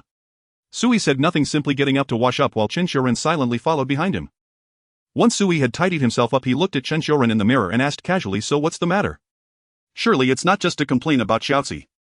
You're quite clever knowing Xiaozi's status in the shelter. Boss. Chen Xiaoran scratched his head, glancing at Zhang Xiaozi standing at the door watching them. He lowered his voice and spoke to Sui. I went out last night. I know, continue. Sui sat at the dining table where breakfast had already been prepared by Zhang Xiaozi. Even if Sui might not wake up at this hour, Zhang Xiaozi still prepared a hearty breakfast every day, ensuring that Sui could eat upon wake. And then I killed some people. Chen Qiren's head lowered even more and Sui paused slightly in his eating. He raised his head to look at Zhang Xiaozi outside the door, then scrutinized the downcast Chen Xiaoran. Chen Xiaoran, I remember Xiaozi sent you out to expand our influence and lay the groundwork for taking over the trading market, right? Yes, boss. You killed people to expand influence, right? Sui tilted his head. Was it to intimidate, or did you encounter danger and were forced to defend yourself? To intimidate. Chen Xiaoran bowed his head and Sui sensed something was off. Why does this middle-aged man look like he did something wrong? First tell me, how many people did you kill? 127. Chen Xiaoran gave the precise number, causing Sui to nearly drop the spoon in his hand.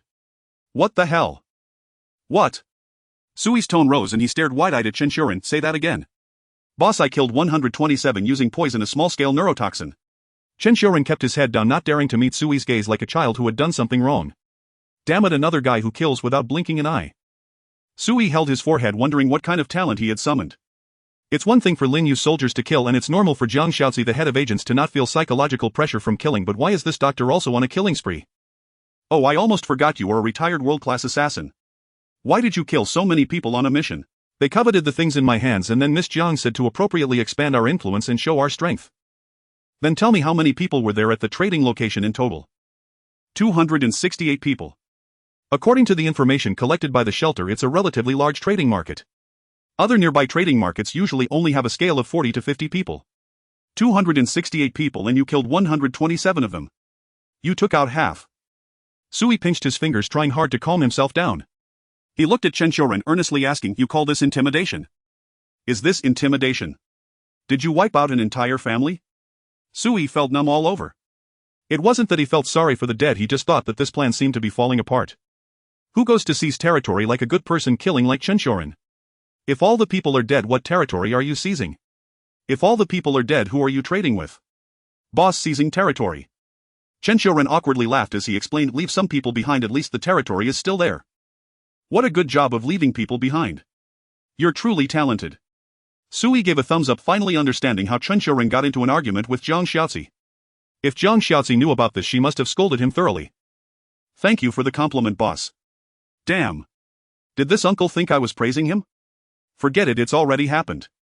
Sui took a deep breath, surprisingly not flying into a rage, which left Chen Xiaoran somewhat taken aback. Boss, aren't you angry? I'm angry, but scolding you is pointless. Sui shook his head, fingers pinching the spoon as he calculated, these people are dead, what a waste. You killed this group of guys for no value. There was no destruction of the shelter, nor did they obtain any inheritance items. The deaths of these people would cause panic, leading to no one daring to come to this trading location again. People want to come to do business, but instead they encounter a madman who would dare to trade in this place. What a pity, it seems we need to change the trading market. I need to send someone else to handle this. But forget it, there aren't enough people. Lin Yu and the others still need to gather materials every day, so you should pay more attention next time. With your method of killing, who would dare to do business? Sui couldn't help but sternly lecture Chen Xiaoran, many things can't just be solved by killing. Our goal is to take territory. Can a place with no people be called territory? The purpose of occupying the trading market is to allow everyone to trade better. Conducting transactions under our protection, making these people follow our arrangements and revolve around us as external forces. But you directly killed half. Sui rolled his eyes, but unexpectedly Chen Xiaoran suddenly looked up and asked in confusion, boss, I have completed the task, haven't I? What have you completed? Spread influence, ensure the trading market is under our control, and make more survivors who come to trade depend on us becoming part of our power. Chen Xiaoran paused, then said quietly, the few survivors who made it out held my hand, crying and telling me they would come back to trade tomorrow night. They insisted I must be there tomorrow night. Whom? Sui was taken aback, suddenly asking, wait, they cried and begged you to go back tomorrow night? Yes, boss. Did you leave something out? Did I? Chen Xiaoran tilted his head, suddenly realizing, oh, I seem to have forgotten to mention the people I killed were said to be from the Tianshan gang, and they seem to have come to seize territory too, arriving 2 days earlier than me. They thought I was also a survivor come to trade, asking me to put out half of the items I brought as a stall fee. I felt it was a loss, so I killed them all. Chen Xiaoren paused, suddenly smiling as he said, as for the other traders, I gave them the antidote, they didn't die while that group of competitors was wiped out by me. So you did a good deed driving away the competitors, providing protection and gaining the trust of the traders then. Doesn't that mean we've already taken over that trading market? Sui suddenly understood that this trading market had already been targeted by someone, it was just that these unfortunate souls had run into the cold-blooded Chen Xiaoren. Yes boss, I completed the task. Chen Xiaoren smiled happily, showing no sign of guilt for having done something wrong earlier. This guy was just pretending. Damn it. Sui became furious, why didn't you say that earlier? Chen Xiaoren raised his head, looking innocent, a smile on his lips. You didn't ask, did you? His smile was filled with the satisfaction of playing a prank. If I don't ask, you won't say it, right? Fine. I almost forgot that this guy is a lunatic.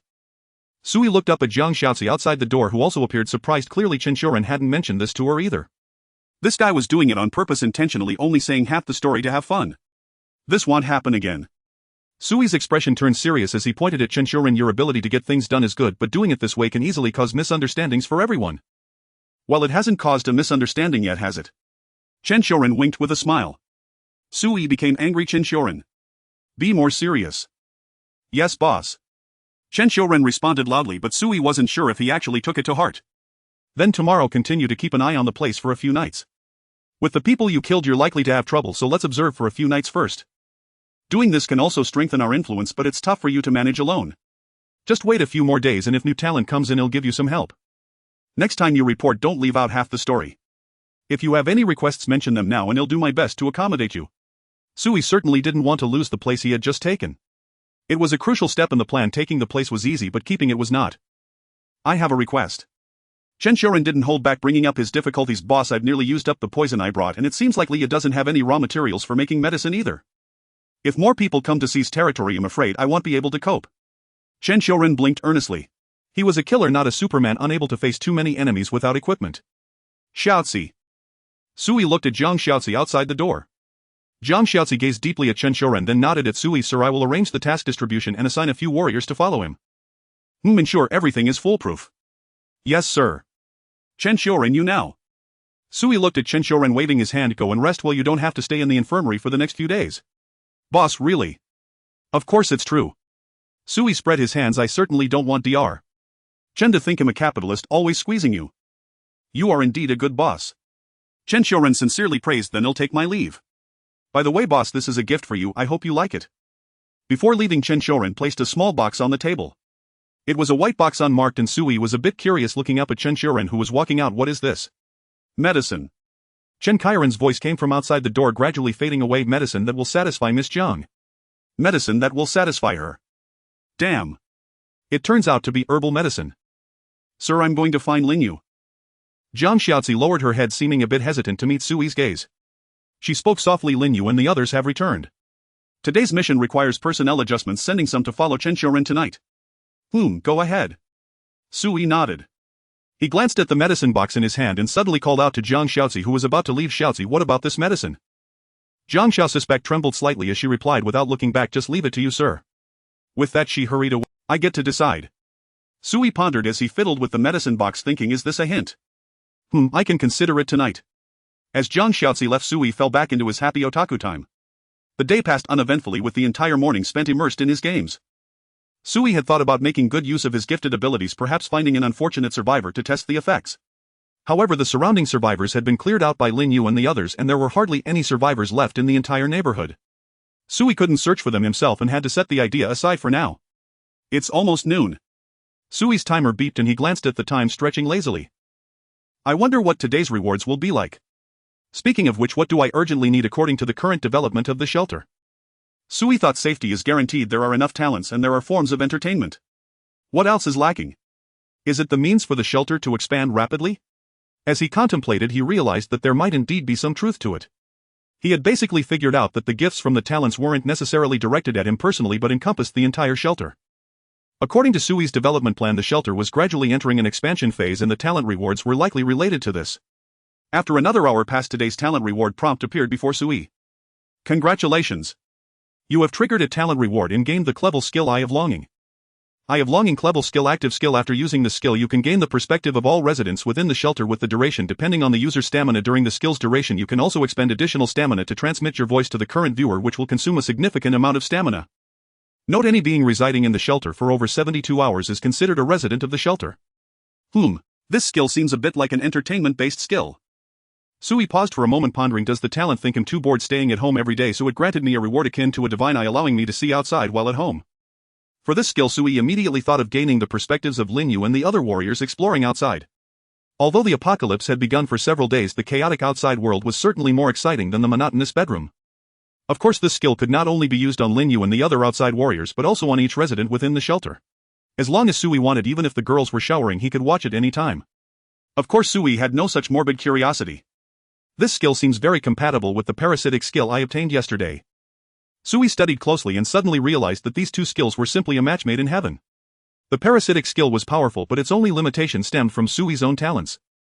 Due to his talents, Sui had to spend a lot of time at home every day, which directly resulted in his difficulty in interacting with outsiders. The only people he could interact with were his core talents who weren't suitable parasitic targets. For instance, right now without good means and targets, Sui's parasitic skill might take a long time to utilize. Without contact with people he couldn't complete the parasitism, and the prerequisite for parasitism was at least to encounter or see the target. But now with this clever skill Eye of Longing, Sui wouldn't need to leave the shelter himself. He could complete the parasitism by borrowing the perspectives of Lin Yu and the others who went outside. This talent reward is great, it's exactly what I urgently need. Sui chuckled. Although I haven't experimented with whether remote perspectives can also achieve parasitism, since this skill appeared, it's likely that it can be used to realize parasitism. Talent rewards never give useless things. Since it was given, Sui would definitely find it useful. Let's try it quickly. Sui shut down his computer, eager to test his new skill. Calculating the time, Lin Yu and the others should have set off for a while. I'll go find Xiaozi to ask about today's task arrangement. Sui quickly went downstairs and found Jiang Xiaozi to get the personnel task arrangement for today. The girls were still continuing to repair and strengthen various facilities in the shelter. Leah was tinkering with her research in the room, creating different new tools for the shelter. Chen Xiuren was sleeping soundly in his room while 3 warriors were each carrying out 3 exploration tasks. The remaining 8 warriors, including Lin Yue, were divided into 3 combat teams of 3 and continued with regular outdoor tasks like exploration, inspections and patrols. Sir, you usually don't show much interest in these things? Why are you so concerned today? After sharing the task arrangements, Jiang Xiaozi asked curiously. I got something good, something fun. Sui smiled mysteriously, then hurried upstairs, silently reciting the skill, using the skill Eye of Longing targeting resident Lin Yu. As Sui activated the skill, he suddenly felt a strange light flickering before his eyes. Soon, sitting on the sofa, Sui felt as if he had gone blind, with everything in front of him swallowed by darkness. After a few breaths he regained his sight. But instead of the bedroom environment, he now saw the constantly shifting perspective of the outside world. From the visuals, it appeared to be Lin Yu's perspective as she vigilantly searched her surroundings, leading the team with pauses. The surroundings looked like the streets within the neighborhood, filled with dilapidated green plants, and the pavement beneath was cracked and raised. Beside her were 2 warriors from the gathering place, the sniper Lu Rui and the communications soldier Li Yang. This feeling was very novel, as Sui felt like he was sitting on the sofa wearing a virtual helmet and playing an ultra-realistic visual exploration game. Sui carefully felt his stamina and found that it hadn't depleted much at all. With a mindset of experimentation, he silently sent a voice to Lin Yu. Lin Yu. Lin Yu. The quickly walking Lin Yu suddenly paused. She searched the surroundings with a sharp gaze, her body tensing up as the muzzle of her gun adjusted direction with her perspective. The 2 warriors also sensed something was off with Lin Yu. The sniper Lu Rui quickly vaulted over the neighborhood's fitness equipment, hiding in the bushes. The communications soldier Li Yang swiftly came behind Lin Yu, forming a defensive posture with no blind spots back to back. Team leader Lin, what's going on? Li Yang held his pistol, cautiously scanning the surroundings as he lowered his voice to ask, is there an enemy? I heard the commander's voice. Lin Yu lowered her voice, squinting. This isn't an auditory hallucination, I really heard it. The commander is at home. Without a communication intercom, how could I hear his voice? I remember the commander said that many survivors have special abilities, which might mean we are being targeted. Someone is impersonating the commander to communicate with me. Ah. Sui was taken aback. He realized that not only could he see from Lin Yu's perspective, but he could also hear the sounds around her. However, Lin Yu seemed too wary. She did not respond to Sui's voice, thinking it was a talent of some survivor. Lin Yu, it's really me. I have acquired a new skill, I can share your perspective. Sui tried to make more sounds, feeling his stamina fading, but it wasn't too much, he could still hold on. Indeed, someone is watching us. Lin Yu became even more alert, her body bristling with tension, ready to fire at any moment. That voice and tone are exactly the same as the commander's. Li Yang, be careful. If you hear any sounds, remember not to trust recklessly. There are many strange abilities among the survivors in this city. I've seen the immortal before. Lin Yu still did not respond, continuously turning in circles, her sharp eyes scanning the surroundings. This little girl is too cautious. Sui sighed, but it was a good thing as a warrior. Venturing out being overly cautious is much better than being overly confident and careless. Lin Yue, it's really me. Watching Lin Yu remain silent, Sui took a deep breath and threw out his trump card. When you were injured before I took care of you. You have 2 moles on your inner thigh. And there's no hair. Commander. Lin Yu was immediately startled, exclaiming, it's really the commander. This secret was known only to Sui and Leah in the entire shelter, as Lin Yu had only been injured that once and only Sui and Leah had seen her body. Now do you believe me? Sui smiled helplessly. I can now share your perspective. It's my new skill, but I can't communicate with you too frequently as it consumes stamina. I can hear what you say and see what you see. I plan to use this perspective to look for suitable parasitic target, Sui explained as briefly as possible. There was a look of astonishment in Lin Yu's beautiful eyes. It felt incredible, but she gradually began to accept it. As long as it is really the commander. Of course she still harbored some caution in her heart, but she silently nodded and said softly, understood, commander. First observe and see, then confirm face-to-face with the commander when we return to the gathering place. Is it really the commander? Li Yang asked beside her. Lin Yu shook her head and nodded. Let's carry out the mission first, we can discuss it when we return. Stand down. Yes. Lu Rui was about to step out of the bushes, but Lin Yu raised her hand to stop him. You stay hidden with us. The goal of our team today is to thoroughly search the community where our shelter is located. There are many buildings here with plenty of cover. Lu Rui's hiding will be even more effective. Lin Yu explained this also for Sui to hear. If this is not really the commander, once it is known that there is a hidden sniper in their team, there would be concerns. Sui said nothing, only quietly observing Lin Yu's orders and arrangements. After giving orders, Lin Yu began walking toward the room on her left, saying, our shelter is in building 6 of the community. It is known that there are a total of 12 buildings in this community, and we will start searching from the first floor. We aim to complete the inspection of all floors before dark. Remember Miss Zhang's orders. Try to expand our influence and ensure the safety around the shelter. Although Miss Zhang allows us to fire freely as long as they are not real evildoers, we shouldn't harm people indiscriminately. Lin Yu's style of doing things was more compassionate than the other 10 warriors. If they were to encounter the old, weak, sick, or disabled, even if they showed hostility, Lin Yu might not be able to bring herself to harm them. This was also the reason why Jiang Shaoxi had Lin Yu execute the task of searching the entire community. Jiang Shaoxi wanted to use Lin Yu's character to send a friendly signal to the potential survivors in the community. Of course, even if the other party misunderstands or targets Lin Yu and Lin Yu does not resolve the enemy quickly, Jiang Shaoxi can naturally arrange for the other warriors to deal with the enemy while also suppressing and reminding Lin Yu of her kindness so that she doesn't make the same mistake again next time. Although the community Sui was in was an old one, it covered a large area with spacious distances between each building. Lin Yu's team did not hide their figures or actions. She cautiously walked straight to the first floor, starting to search each household one by one. Hello. Is anyone in there? We are other survivors from the community. We mean no harm. We just want to gather everyone together to resist the apocalypse. Lin Yu knocked softly on the door with the insulated part of her gunstock while loudly inquiring. Standing a little further behind her was Li Yang, holding his gun at the ready, their positions able to cover each other. I know everyone might be cautious. If anyone wants to contact us, please come to building 6, the one with the wall. We are soldiers. We promise to provide protection, food and water, and we are committed to restoring the original peaceful order of the community. Lin Yu repeated her call several times, but there was no response from the first floor. She turned and continued searching the rest of the floors. Team leader Lin, should we break in and take a look? There's no need. Miss Zhang said not to leave a bad impression on the potential survivors, as it would be detrimental to the reputation of our shelter. Lin Yu shook her head. Miss Zhang said it's sufficient to appropriately reveal our military identity. As for the choice, let the survivors inside decide for themselves. The community search plan formulated by Jiang Shaoxi adopted a relatively mild approach in the initial phase. Of course, based on Lin Yu's understanding of her, Jiang Shaoxi's subsequent methods would surely be quite bloody. This was a strategy of courtesy before force, and Lin Yu hoped to gather the survivors in the community during Jiang Shaoxi's milder phase. Don't anger this woman. She plans to completely cleanse all areas of the community within 2 days. Once the time threshold is exceeded, she will directly pick up the butcher's knife. Fortunately, Lin Yu's worries did not last long. After reaching the second floor, she heard timid and panicked inquiries from one of the households she had just knocked on. You guys. You are really soldiers. Yes. Liars. You are liars. The soldiers have all gone to the Apocalypse War Instance World. There are no regular troops in the country now. We are not the People's Liberation Army, and of course we will not harm you. Lin Yu spoke sincerely. If you need rescue, please open the door. If not, we will leave. Creak. The old wooden door slowly opened, revealing a gap through the security door where a disheveled woman appeared, suspiciously eyeing Lin Yu. Hello. Lin Yu's expression was serious, holding a rifle and standing tall. She wore military camouflage, and her appearance with the gun was exactly what soldiers of the Chinese people looked like. The same righteous aura and determined gaze made it difficult for people not to trust and rely on her. Is it really a soldier? A female soldier? The woman inside mumbled, and faintly a boy's voice could be heard saying, Mom, this is rescue. It really is reinforcements.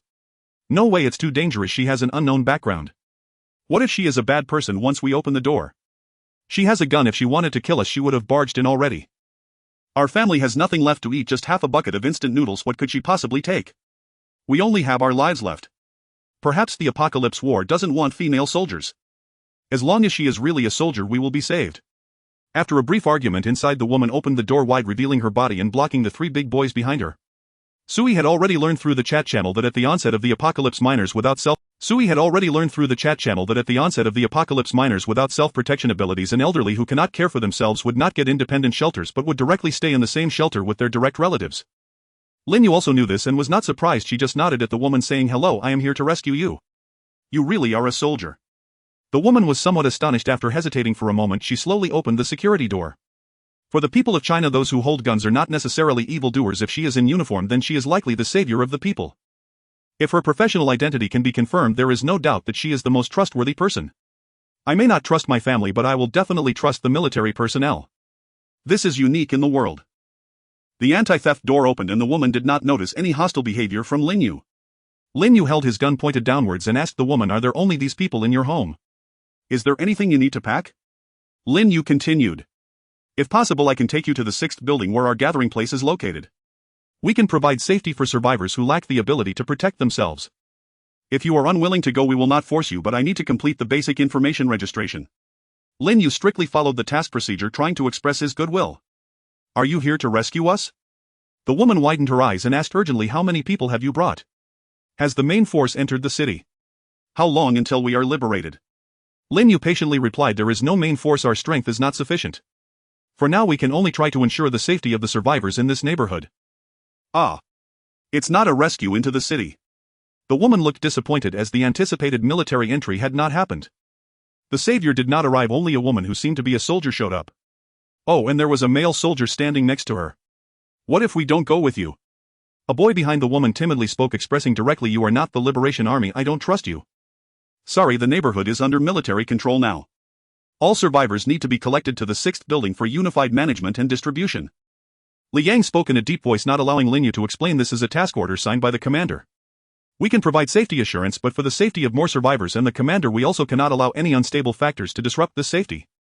Lin Yu remained silent. She knew that Li Yang thought she was being too gentle with this mother and child, somewhat affecting the efficiency of the task. "Are you willing to go with us?" Li Yang asked, and the woman hesitated slightly before biting her lip and nodding. "They are all soldiers. It must be no different."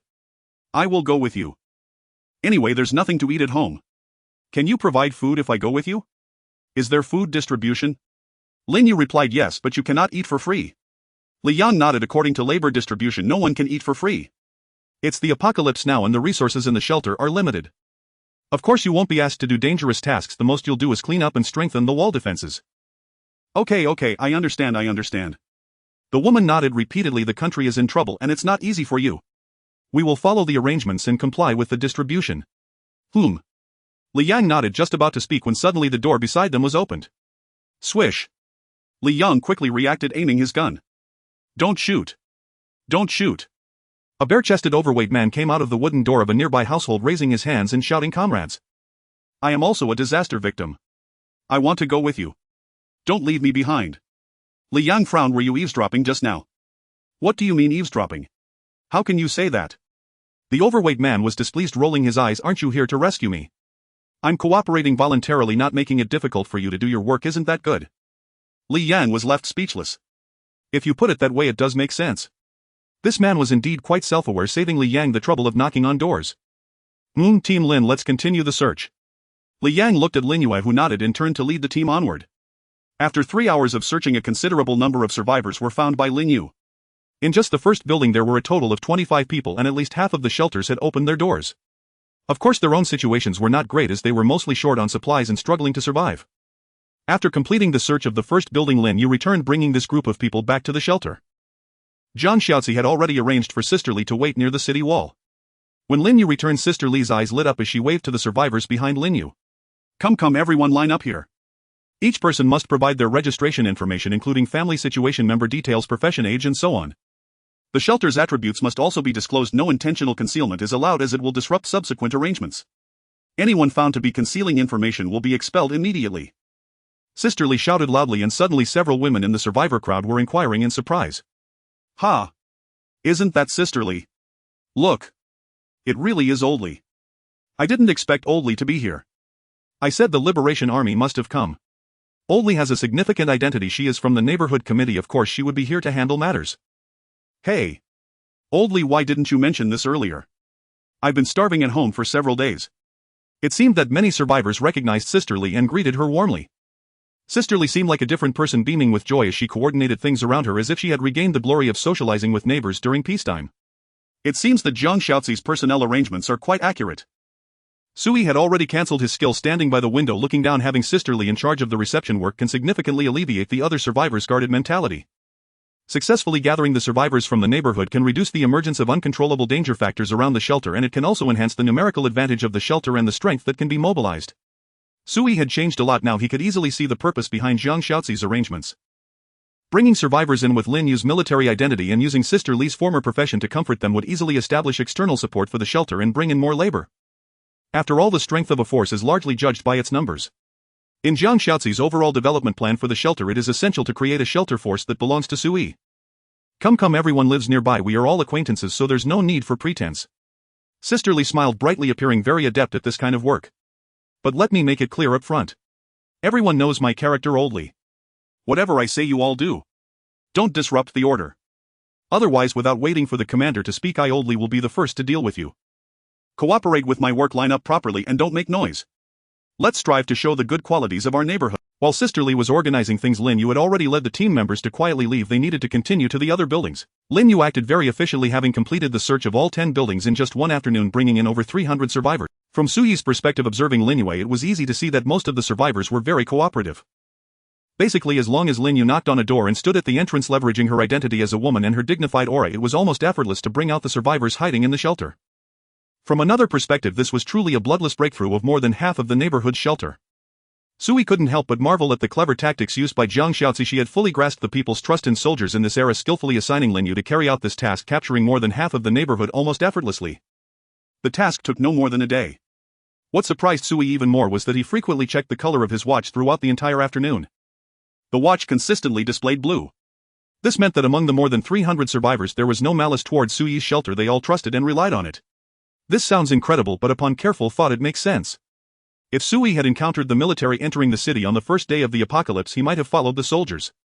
After all, at that time he had not truly experienced the talent reward, and he wouldn't abandon his hope of being rescued because of something that had not yet been realized.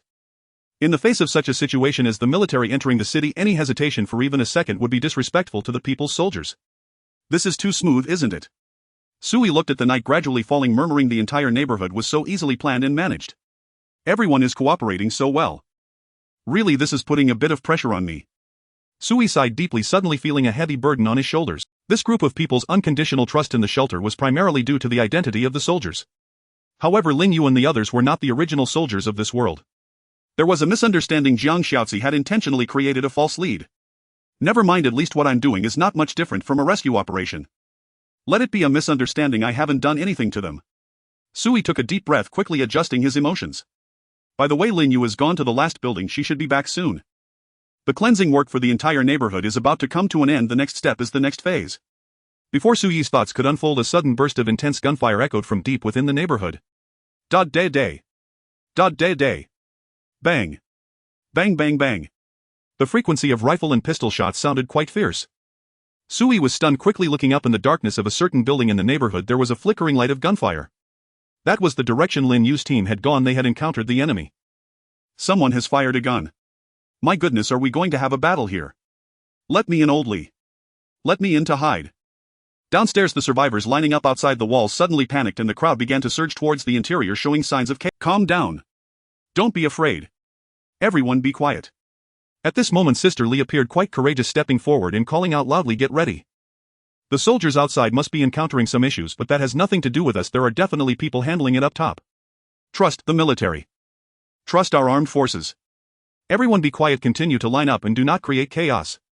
The more critical the situation during a disaster, the more orderly we must be so as not to add to the confusion." Sister Li's few words truly managed to calm the crowd. Of course, this was mainly because she and the girls were blocking the entrances and exits of the city wall, leaving everyone unable to rush in.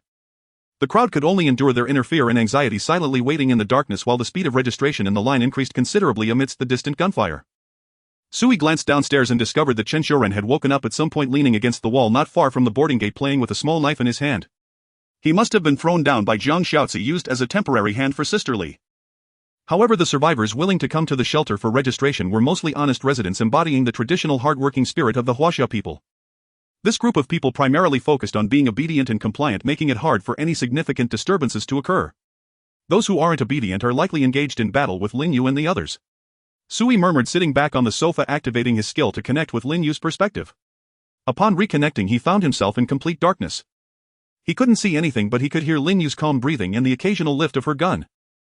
At this moment, Lin Yu was hiding in the corner of the corridor, creating a crossfire angle with Li Yang in the corridor below. Their target was a household on the 5th floor of Building 7. Sui strained to observe, noticing in the dim outline that the door of this household was not made of wood and seemed to have undergone significant changes. They've initially modified the shelter and still have firearms. Sui murmured in analysis, not wanting to disturb Lin Yu in battle, merely observing silently. He trusted Lin Yu. This confrontation posed no significant threat to her. Currently, Lin Yu held a rifle with unlimited bullets. Her skill level had also been upgraded and she had 2 military teammates. Facing the enemy's firepower, Sui judged that it was even less intense than the firepower that Li Gu and the others had back then. Boom! Bang bang bang! Sui listened closely to the gunfire and deduced that the enemy likely had only 3 or 4 handguns without long guns or heavy weapons like grenades. It seems that there is not just one survivor in this household.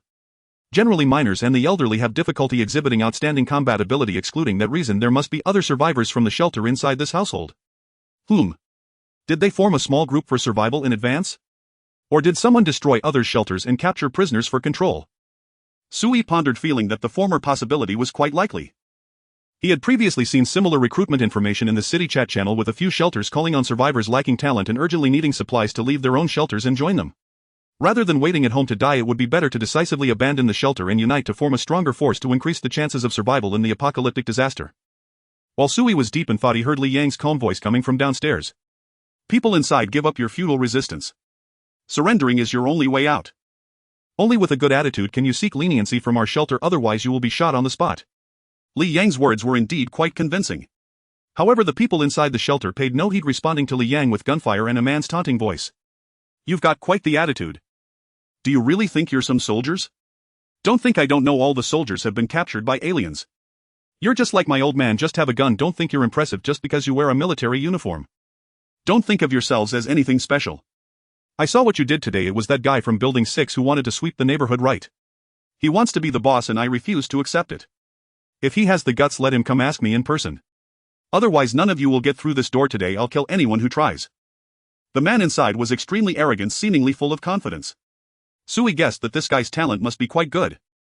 Given his current displayed combat power, if nothing unexpected happened, he was very likely to become the second Li Gu, easily dominating a building.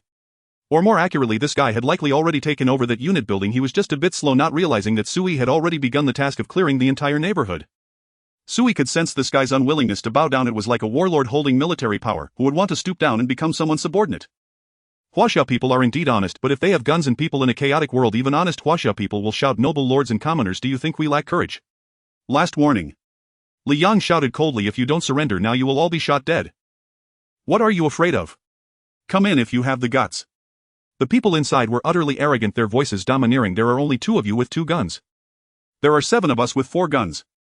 I can kill all of you. If we're talking about the boss, it's that brat from Building 6 who should come bow to me and recognize me as the big brother. Tonight if you dare rush in, I'll bow to you. Damn it. This bastard is too arrogant. Li Yang frowned tightly. He felt an impulse to break down the door and was confident he could do it. Both he and Lin Yu had seen countless battles, and despite the risk of injury they could launch a strong attack on this household, not to mention that outside the sniper Lu Rui was ready with a compound bow. Don't be impulsive. Lin Yu's cold voice came from downstairs. She seemed to sense Li Yang's anger. Lu Rui hasn't shot. This is his signal to us. With Lu Rui's skills he should have aimed by now, but he hasn't shot to provide us with the opportunity for a strong attack. I suspect there must be something unusual inside the door and Lu Rui doesn't dare let us launch a reckless assault. Lin Yu solemnly assessed the situation. In the absence of communication tools, she could only rely on the tactics previously devised to think about what Lu Rui might be seeing inside the house at this moment. She had earlier reminded Lu Rui that when necessary he should use sniper tactics to provide them with offensive cover and also serve as a signal for their attack. If Lu Rui isn't taking action, it must mean there is something peculiar inside this house. Listening to the way the enemy is taunting, it was evident they were quite confident. Lin Yu couldn't help but recall Sui's warning, survivors in this world possess bizarre and peculiar abilities. If you let your guard down you might just capsize in the gutter. So we just wait like this. Li Yang frowned tightly as Lin Yu tapped the wall, producing a rhythmic sound. This was a signal she was asking Li Yang to wait for reinforcements.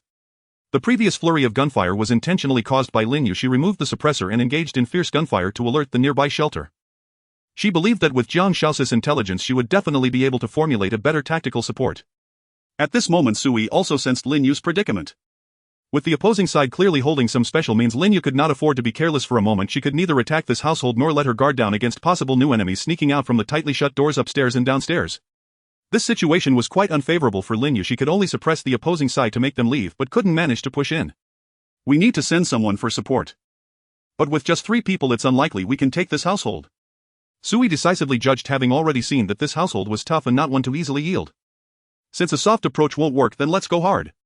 Sui interrupted the skill, preparing to get up and head downstairs, only to see Jiang Shaoxi already standing at the door. Shaoxi, you came at just the right time.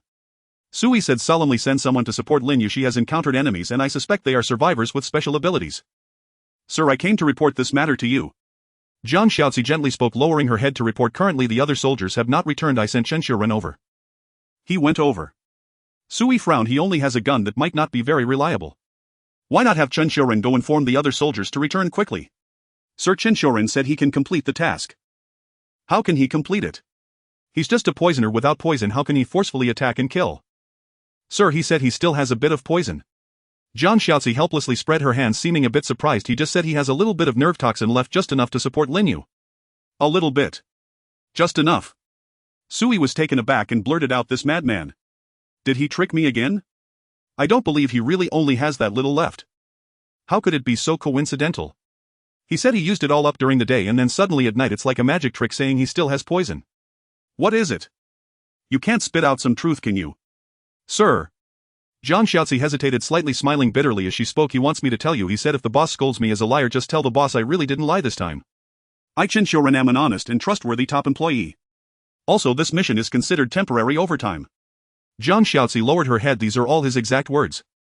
Top 10 good employees. Sui rolled his eyes and said, I can give you face with that statement, but honesty and trust I do not believe.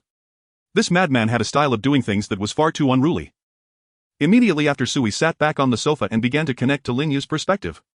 He also wished to connect to Chen Qiren's perspective, but that guy had not spent more than 72 hours in the shelter. Before long, Sui's gaze returned to the darkness of the hallway.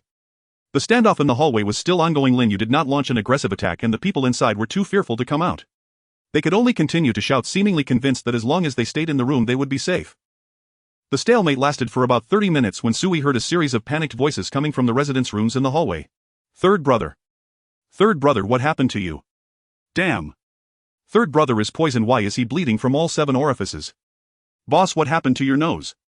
Thud. There's smoke. Where is the smoke coming from? A commotion and screams erupted, followed by the sound of bodies continuously falling. Lin Yu and Li Yang were startled before they could speak. They heard the crisp sound of footsteps coming from the street below, and soon after Chen Qiren's languid voice drifted up. Team Lin, don't be stealthy, the people inside are all dead. As soon as the words fell, Lin Yu shone her tactical flashlight downward, revealing Chen Xiuren leaning against the wall, happily smoking a cigarette. The boss sent me to support you. Once the matter is resolved, I'll head back. Chen Xiuren waved to the hallway, stretched lazily, and turned to leave. End of overtime, time to go home and sleep. Damn, I think I still have to work the night shift tonight. Really annoying. This man complained as he left, seemingly just there to deliver a message. Lin Yu signaled to Li Yang and the two broke through the door in a tactical formation, entering the room. Under the glow of the tactical flashlight, a scene of fallen male and female corpses greeted them, all lying in pools of blood, their faces purple, bleeding from all 7 orifices, clearly dead from poisoning. A faint white smoke still lingered in the air. Lin Yu frowned slightly, covering her mouth and nose before quickly starting to inspect the battlefield. Upon inspection, she found a specially made arrow on the ground, an arrow shot by Lu Rui with a broken small bottle near the tip. He had Lu Rui shoot the poison and then dealt with the people inside the room. Lin Yu murmured as chaotic images from earlier in the room flashed through her mind. In the cramped space, Chen Qiren's poison had been amplified to an extreme degree. Team Lin, there's a robot here. Li Yang suddenly called out, crouching down and rummaging through the bodies to find a complete male robot body. It had the body of an adult, indistinguishable from a human, but its skin was covered in a metallic sheen and several pairs of electronic eyes were growing on its head. Arms, knees, shoulders, weapon components were visible all over its body, with dark cannon barrels and gun muzzles, making it look like a massive killing machine of the Terminator type. Is this what gives them their confidence? Lin Yu frowned as she tried to knock on the robot's body, producing a dull metallic sound. This guy had strong defenses, not seeming like it could be penetrated by ordinary bullets. Strange, if they have such a weapon, why not let it out to eliminate us? Could it be that its weapon attack range is also limited to the shelter's range? Or is it that this thug fears the robot's cannon might collapse the old building? This robot seemed at first glance to be an extraordinary combat asset. With this thing at home, the defensive power would be off the charts as long as it wasn't a natural disaster like an earthquake that directly destroyed the shelter. Ordinary man-made disasters posed no threat to the shelter's owner.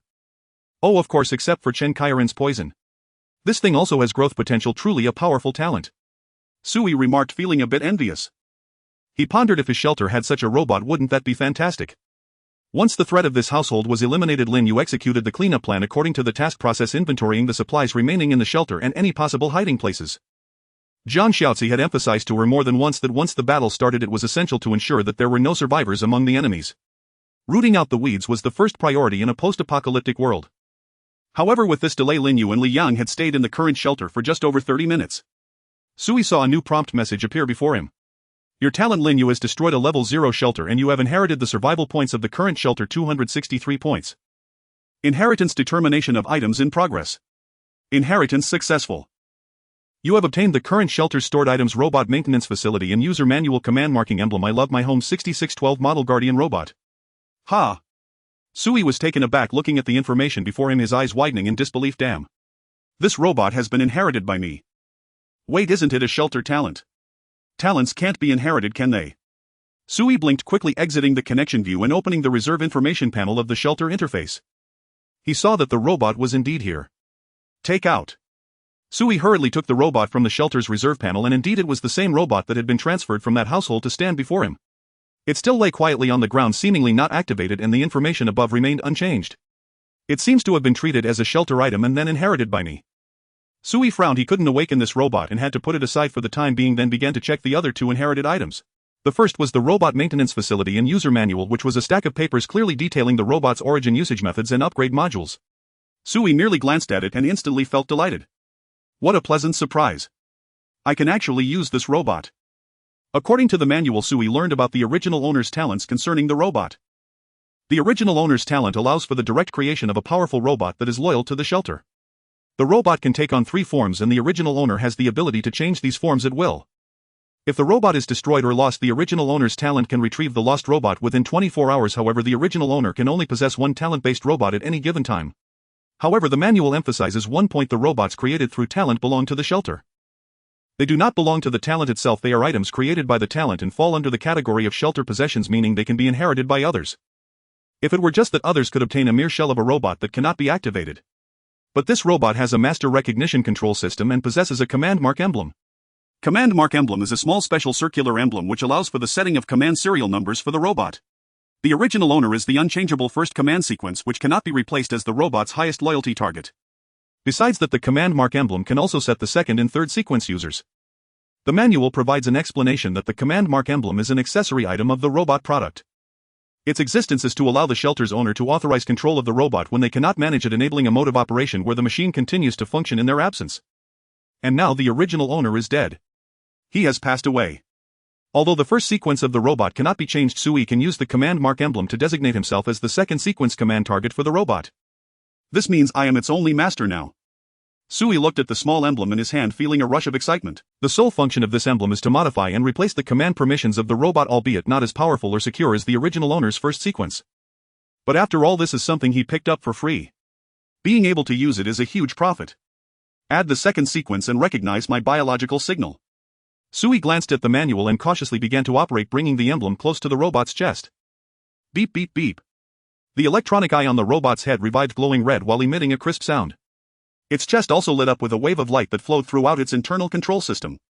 New command sequence detected. Confirming information is correct.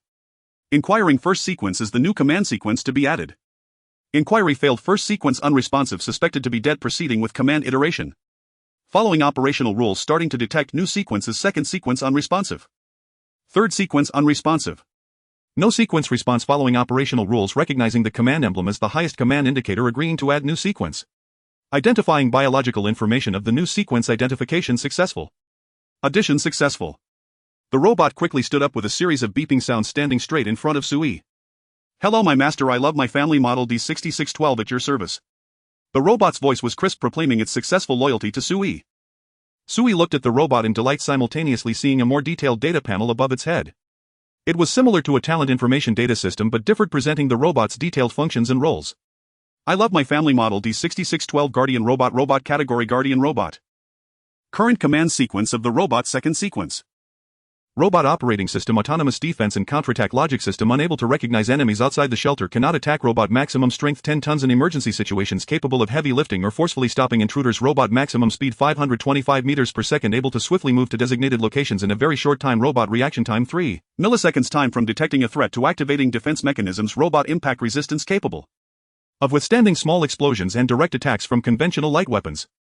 Combat endurance can operate indefinitely within the shelter's range unlimited energy weapon modules built-in weapons dual arms equipped with retractable high-frequency vibration blades for close combat external interface supports rapid replacement modular weapon systems such as energy beam emitters and electric shock sticks retractable machine gun hidden within the robot's arms can be quickly extended and used when needed. Suitable for rapid strikes at medium to close range.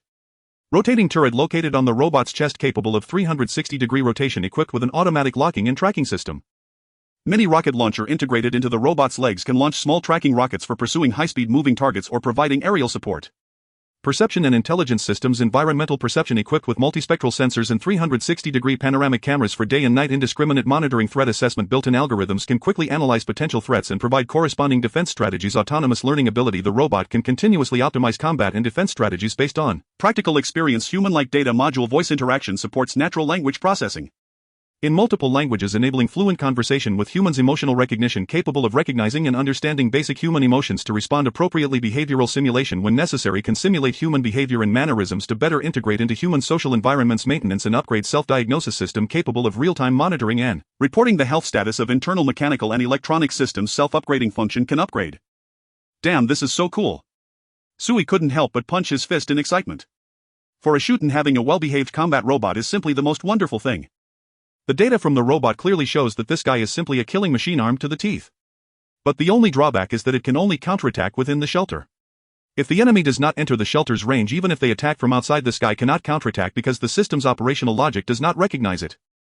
This drawback is indeed quite fatal. Sui sighed slightly dissatisfied. However he thought to himself that this robot was created by the talent of a level 0 shelter. For a level 0 shelter to produce such an impressive robot some fatal flaws are considered normal. If it had no shortcomings at all that would be too absurd. I estimate that the original owner's talent is probably at the S level most likely not of the SSS level. Otherwise this robot might not have this unique fatal limitation. But if that were the case this guy would have found me and killed me long ago and I wouldn't have the chance to develop now. Sui pondered feeling somewhat relieved. Fortunately he hasn't been too unfortunate and he hasn't encountered an excessively powerful shelter in the first few days of the apocalypse, but also thanks to Chinkairen's poison otherwise even if all the soldiers went to assault that household they wouldn't have been able to take it down. Sui examined the robot becoming more and more satisfied. This thing is invincible in my shelter. Now even if all the soldiers go out on missions the safety at home is guaranteed. Sui suddenly recalled the arrogant attitude of the robot's original owner feeling deeply at this moment. Whoever dares to enter will die. After examining the comprehensive data of the robot Sui immediately called for Jiang Shao-ci. By using the command seal he added Jiang Shao-ci as the third command sequence of the robot while informing her of the robot's origin and purpose. Congratulations sir, you have acquired a great treasure.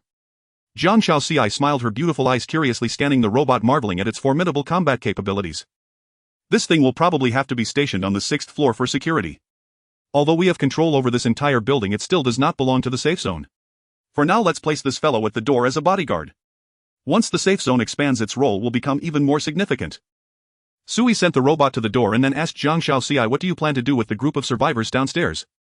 With our current supplies it should be somewhat challenging to sustain these people. Sui could guess Jiang Shao's intentions but not fully so he still needed to hear her detailed plan. Sir, the total number of survivors we have gathered from the entire community is estimated to be over 300. Including our original residents it will be around 400. Jiang Shao had prepared beforehand and gently explained her plan to Sui. Given the current supply reserves of the safe zone we can only provide normal living supplies for all of them for a week. However since I've gathered these people I certainly won't let them waste food for free. According to the current development strategy of the safe zone whether we expand outward through the trading market or deal with the information gathered by Linyu from various supermarkets during her explorations we will need a sufficient population to maintain access to these resources. I plan to let these people rest and adjust for a day after which they will be assigned tasks based on different genders and ages. Among them there will definitely be a group of 20 to 30 men who will be allocated along with 3 warriors to Chun Xiu Run equipped with basic armed forces to maintain order in the trading market. As long as we take care of it the offline trading locations will continuously provide new revenue. At this point Sui suddenly asked, how much stall fee do you plan to charge? Or rather a protection fee. Zhang Xiaoxi's attitude was clear. She would not simply provide a safe offline trading environment for the survivors without compensation. She also wanted to earn profits to cover the costs of the safe zone. Not much, just 1/10. Zhang Xiaoxi, I said with a smile, that's much cheaper than the half-cut taken by those thugs, and since I offered different stall options it shouldn't raise too many objections. As long as we can maintain the successful operation of a trading market and the number of people in the market exceeds 100, we can at least turn back supplies to sustain 20 people every day. This is just the initial plan. If we continue to expand the scale of the trading market or occupy more trading market points, our revenue will only become more substantial. At the same time, the trading market guard team led by Chen Xiu-Run can also provide a deterrent force, bringing more positive influence to our safe zone. In addition to the trading market, I also plan to organize a transport team of about 120 to 150 people specifically responsible for following the other warriors to transport surrounding supplies. Currently, Leia has not yet figured out a way to restart the old cars, so we still need to rely on manpower for the transportation and scheduling of supplies. Zhang Xiaoxi paused for a moment and said softly, at this stage manpower is still the foundation for operating a power. Before we restore more technological strength, the number of people we have at our disposal represents how powerful our safe zone is. Sui understood this very well. I get the general idea. Just go ahead and do it. Sui was not afraid of making mistakes. Even if Zhang Xiaoxi's plan had flaws that could lead to a disruption of the supply chain in the safe zone, he was not worried. After all, this would at most only consume a few days of his talent rewards.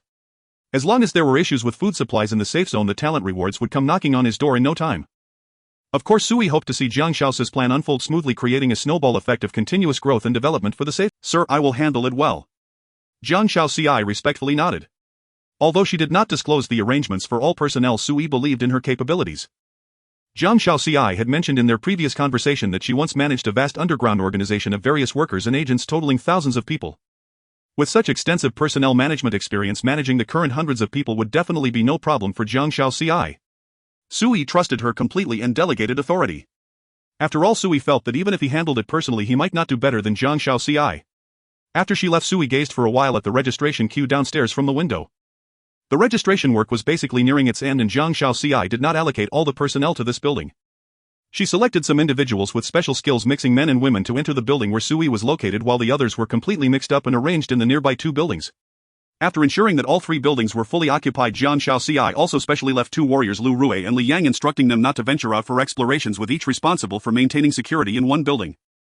They were to manage the building, ensure internal safety, and supervise any potential sources of unrest within. Aren't we just supposed to get some food and leave? Crammed in with several people in one house, I might as well go back to my own safe zone. Listen to the organization, don't complain too much. Is there anyone to protect you if you go back? There were some voices of dissatisfaction in the crowd, but they were few and quickly digested internally. For the citizens' personal safety is the primary condition. As long as they can ensure their safety, any talk of freedom is nothing but trivial. Even the current dissenting voices mostly stemmed from the mechanisms of the safe zone. Everyone has a safe zone, and although most people's safe zones might not be good, they still hold on to a glimmer of hope. What if they could actually develop? Wouldn't that mean they could dominate in the apocalypse? Many had such thoughts, most of them young men. But Zhang Xiaoxi had long prepared a countermeasure for such thoughts. After arranging the personnel, she had sisterly select a few familiar elderly people from the crowd to return to their peacetime jobs. They began to work tirelessly, going door to door to do ideological work, emphasizing the necessity of unity and reiterating the current difficulties faced by the nation and humanity. Zhang Xiaoxi firmly held the banner of righteousness in her hands. While sisterly calmed the residents, Zhang Xiaoxi also instructed Lin Yu and the other idle warriors to immediately return to the community. One person would go into one room, taking turns to dismantle the remaining safe zones within the community. Cut off the escape route. Without their own safe zones, how could they feel at ease working here? Chen Xiu-Ren also wanted to do something like this. He thought the job was easy as long as he stayed in a room for 30. During that time he could do whatever he wanted completely without supervision. However, Zhang Xiaoxi rejected Chen Xiu-Ren's request and assigned him two warriors, instructing him to continue to the trading market tonight to quickly establish rules and regulations for the market while ensuring its safety. Great, why is my job always the most dangerous? Chen Xiu-Ren rolled his eyes, complaining, "I'm a doctor, how can you let a doctor go to the front lines with a gun?" Yet despite his complaints, he still left the safe zone with the two warriors disappearing into the night. The entire safe zone had entered an era of explosive growth in personnel. Even the first batch of female residents were busy following sisterly to continuously comfort the new arrivals. The entire safe zone was like a wound-up clock, operating ceaselessly even as night fell. Even Sui, who was usually the most relaxed, found no time to rest tonight. Because before his eyes, notifications of Lin Yu and others destroying safe zones kept appearing. Even with his eyes closed, he could occasionally see the flashing notifications, preventing him from having a good night's sleep. Until dawn broke, Sui still stared blankly into the void before him. He was very tired. But the notifications of survival points being credited made him chuckle occasionally. Hee hee, this is a real profit. Xiaosis move allowed me to make a windfall just by staying at home. In the entire community excluding Sui's building there are a total of 352 rooms. Considering the abundance of houses in the country, even if the apocalypse breaks out and houses are randomly allocated, there may still be a few rooms that remain unoccupied. Additionally, during the days of the apocalypse, conflicts and destructive behaviors may erupt among neighbors, leading Sui to estimate that around 300 shelters in the entire community could potentially be destroyed. Even with 300 shelters, complete destruction would require 150 hours. The destruction team, including Lin Yue, consists of a total of 8 members. Even if they disperse to destroy the shelters, it would still take at least 18 hours. To completely destroy all the shelters in the community, they would have to wait until the next evening. However, by morning Sui had already earned over 100,000 survival points. A level 0 shelter once destroyed guarantees a minimum of 100 survival points which cannot be weakened. If the owner of the shelter has some extra survival points that would count as an additional income, if there are also items within the shelter, there is a chance that Sui can inherit them. Throughout the entire night, Sui not only earned thousands of points but also acquired some miscellaneous items. Of course, these items are not particularly valuable and only a few are resource-type items. Overall, judging by the situation, if we disregard the influence of talent, individual shelters holding a small amount of these items indeed have no development potential and face immense survival pressure. However, this is also a normal phenomenon. If any shelter had development potential and could withstand the apocalypse, who would step out of their door to pledge allegiance to Sui? What? You mean in the entire community with hundreds of shelters there isn't a single one with potential? Everyone just pledges allegiance to Sui. Of course, there are some exceptions. There are people who want to develop independently. It's just that these people have all disappeared. Last night Lin Yu not only led the team to eliminate the family with robots, but she was also given a cleanup task by Zhang Xiaozi. Zhang Xiaozi instructed the soldiers to ensure that every room was opened while destroying the shelters. Even rooms with tightly shut doors must be breached and then destroyed. If there are survivors inside, they can be given another chance for rescue. But if they refuse, then forceful measures should be taken and they should be executed on the spot. In the late hours of the night, Zhang Xiaozi revealed her cold-blooded and ruthless nature. She simply did not care about human life. What she pursues is for the entire community to be under her control. She does not allow any uncontrolled survivors to exist, even if their threat level is minimal. Under Zhang Xiaozi's full set of attacks, Sui also deduced some new mechanisms of the apocalypse game. These survivors gathered here have not lost their ability to resist. How can Lin Yu and the others successfully destroy the shelters? They have merely lost their freedom. Is the loss of freedom one of the prerequisites for destroying a shelter? In this case, it seems that the owners of the shelters cannot freely leave their own shelters. Sui thought carefully. The 3-word shelter already explained the core mechanism of the apocalypse game. If you've sought refuge but are constantly running outside, aren't you just asking to be robbed? Anyway, I don't care. I stay at home every day. Who can rob me? Sui shrugged. He looked at the robot standing at the door, filled with a sense of security. The data of this robot is truly invincible, simply the apocalyptic version of a Terminator. Any direct attack would be unable to breach the robot's defenses. Following that, Sui opened the leaderboard. He saw that his survival points ranking had rapidly surged to the top position in the entire city. The Little White Bear shelter had dropped to second place, showing over 5,000 points. Of course, Sui knew that if total accumulated survival points were to be counted, he might not necessarily exceed the Little White Bear shelter. Because this guy's survival points fluctuated significantly, it was evident that he was continuously consuming and using survival points to strengthen himself during this time. Even so, the Little White Bear shelter had held the top position for over a week. It was only today, under special circumstances, that Sui's shelter surpassed its ranking. This guy is still a huge threat. Thankfully, he hasn't mastered the method to upgrade shelters, otherwise who in the city could suppress this killer? Sui murmured, glancing at other leaderboard data, confirming that he could stay updated on the information of survivors in the entire city. The changes in the other leaderboards were minimal, especially the shelter-level leaderboard where Sui still leads by a large margin. However, the Apocalypse War leaderboard was somewhat interesting. Half of the first round of Apocalypse time had passed and so far only the name of the Huasha nation remained on the leaderboard. Other countries have not yet completed the first round of the Apocalypse War. What kind of difficulty is this Apocalypse War? Could it be that the citizens and the army are digging pits for each other?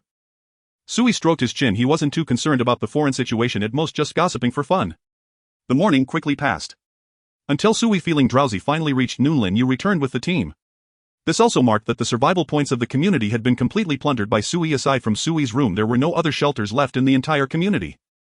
It is worth mentioning that before Lin Yu's return, several buildings experienced small-scale disputes and chaos. Sui's watch also lit up red. Clearly, many survivors who received the notification that their shelters had been destroyed were panicking. But soon this disturbance calmed down. Zhang Xiaozi did not know what means she used. She neither fired a gun nor killed anyone, and the brief chaos just disappeared. Sui even specially looked down at his watch and found that the red had turned blue again. He went to the window to take a look and saw a few people leaving their residential buildings, seemingly returning to their own shelters in the community. After a while, this group returned looking lost. At the bottom of the building, Sisterly had already brought people to wait, greeting every survivor who returned with a smile. "Oh. That house is of no use, just look at me, I didn't have a shelter on the first day and am still doing well. If you have that thing you can't even qualify to settle here, those soldiers, even if they want to protect you, are powerless. Take my advice anyway, there's nothing good there, a place where you can't even fill your stomach is of no use." Sisterly was indeed very skilled in this area, casually glossing over the matter with a few words, making many survivors feel understood. Although some still felt desolate and regretful, no one left. The shelter was gone, everyone could only rely on Sui's shelter. Moreover, many people felt that what Sisterly said was very reasonable. Even if they still had shelters, they were starving every day, lacking the courage to venture out and scavenge for supplies, so it was better to pledge allegiance to a strong force. At least here they could eat normal food, drink clean water, and have guards to ensure safety. Sui didn't pay much attention to this little disturbance. He refocused on counting his survival points. After Lin Yu's return, Sui's total points had reached 39651. This was close to 400,000 survival points, astonishing the survivors in the city's chat channel, and the news spread rapidly.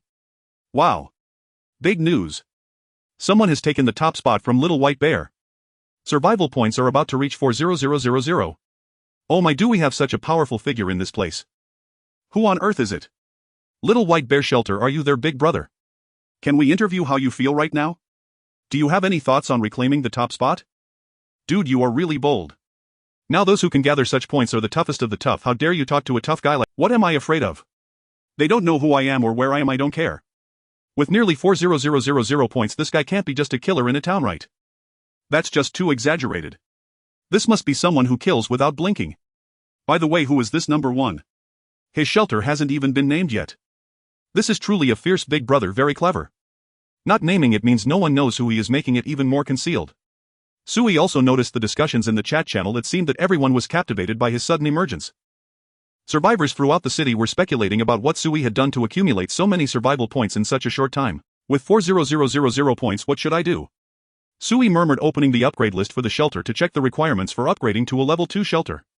The upgrade materials require 1,000 units. Plus another 1,000 survival points. At least 3 personnel units are needed, and there must be 1 clever talent among them. The requirements seem high, but currently I'm just missing one condition.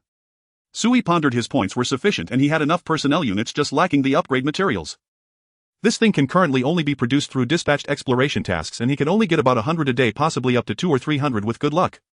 Although Sui had accumulated many upgrade materials due to his shelter choosing a technological type, the upgrade materials he could use were only electronic components. Electronic components had accumulated to over 300, still lacking about 700. At this rate, I estimate I still need to wait about a week. With good luck, it might just take 3 days. Sui calculated in his mind, and this was still under the premise that he had already weighed the increased benefits from exploring technology. If an ordinary survivor were to upgrade to a level 2 shelter, even with sufficient personnel, it would still take at least 10 days. Since I cannot upgrade for the time being, I might as well carry out a major renovation of the shelter. Let's see if I can purchase new shelter rooms. Oh no. My buildable room capacity is already full. Sui was astonished to find that he could only build 4 rooms, 1 for his main bedroom, 1 for research, 1 greenhouse room, and 1 utility room for placing key facilities like water purifiers. These 4 rooms were already completely filled, and there was no space left for Sui to build new shelter rooms. Since I can't build rooms, I can at least upgrade and renovate the existing rooms. Sui opened the detailed interface of the shelter room. Both the greenhouse room and the research room were level 1 rooms, restricted by the level of the level 1 shelter and unable to upgrade. However, Sui's master bedroom and storage room still had room for modification. First, regarding the storage room, this room did not have any special specifications for shelter rooms, but was specifically used to store larger essential supplies and props for the shelter. For example, the operational core of the waste treatment center, water purifiers, and so on. Due to the limited space on the entire 6th floor, Sui was also uneasy about placing these crucial items in other floors outside the shelter area, leaving them temporarily in the storage room. Let's upgrade the defenses of the storage room. Sui pondered, waving his hand to directly purchase 2 room modification upgrade projects. Wall hardening consumes 500 survival points to conduct an overall hardening modification of a specific area within the shelter, enhancing its resistance to damage, burning, freezing, and other properties. Smart defense system consumes 1,000 survival points to construct a comprehensive smart system in a specific area of the shelter, including biometric door locks, weapon defense modules, autonomous alarm systems, etc. It can greatly enhance the safety level of the room. The storage room doesn't need overly good conditions, these 2 are enough. The master bedroom, where I live, that is the most crucial for modification. Sui adjusted the room information and began to seriously modify his master bedroom. This was a place he would be staying long term, and both the safety level and intelligence must be at the highest. Now Sui had enough points, he was not stingy at all. For his safety, he directly set off on the path of creating the strongest safe house, wildly investing points into the major renovations. Smart Laser Full House Lockdown Alert Network consumes 2,000 survival points to construct a full house laser alert network in a specific room of the shelter capable of intelligently recognizing enemy and friendly beings and can enter alert mode based on any command from the room's owner. Once the alert mode is activated, the entire house except for the area where the owner is located will enter a laser grid state. And the power of the laser grid is immense, instantly vaporizing 20 centimeters of alloy steel. The laser network may damage items within the house but will not harm the basic structure of the room. This is a super trump card weapon. Although it is expensive, it is worth buying. Sui was very happy. Who dares to come in? I'll let them have a taste of the laser. Super Defense Shell consumes 2,000 survival points to create an outer shell for the entire room made of super strong alloys capable of resisting any non-nuclear weapon attacks and maintaining the room's structural integrity during severe earthquakes or explosions. Even if the main structure of the room collapses, this room can still remain intact. Omnidirectional Energy Ecology Guard System consumes 3,000 survival points to form an invisible intelligent energy protection system around the room, effectively resisting and dispelling toxic gases, radiation, biological viruses and other threats in the room while automatically adjusting the physical condition of the occupants around the clock by regulating the frequency of air molecules continuously, improving their health and ensuring longevity and pleasant moods. Smart Life Support System consumes 2,000 survival points to install a smart life support system throughout the house which can still provide essential living conditions for survivors in extreme external environments. It provides clean air, suitable temperatures, necessary moisture and food. This system does not require additional resources to maintain but can only provide a maximum of 5 people's worth of relevant survival resources per day.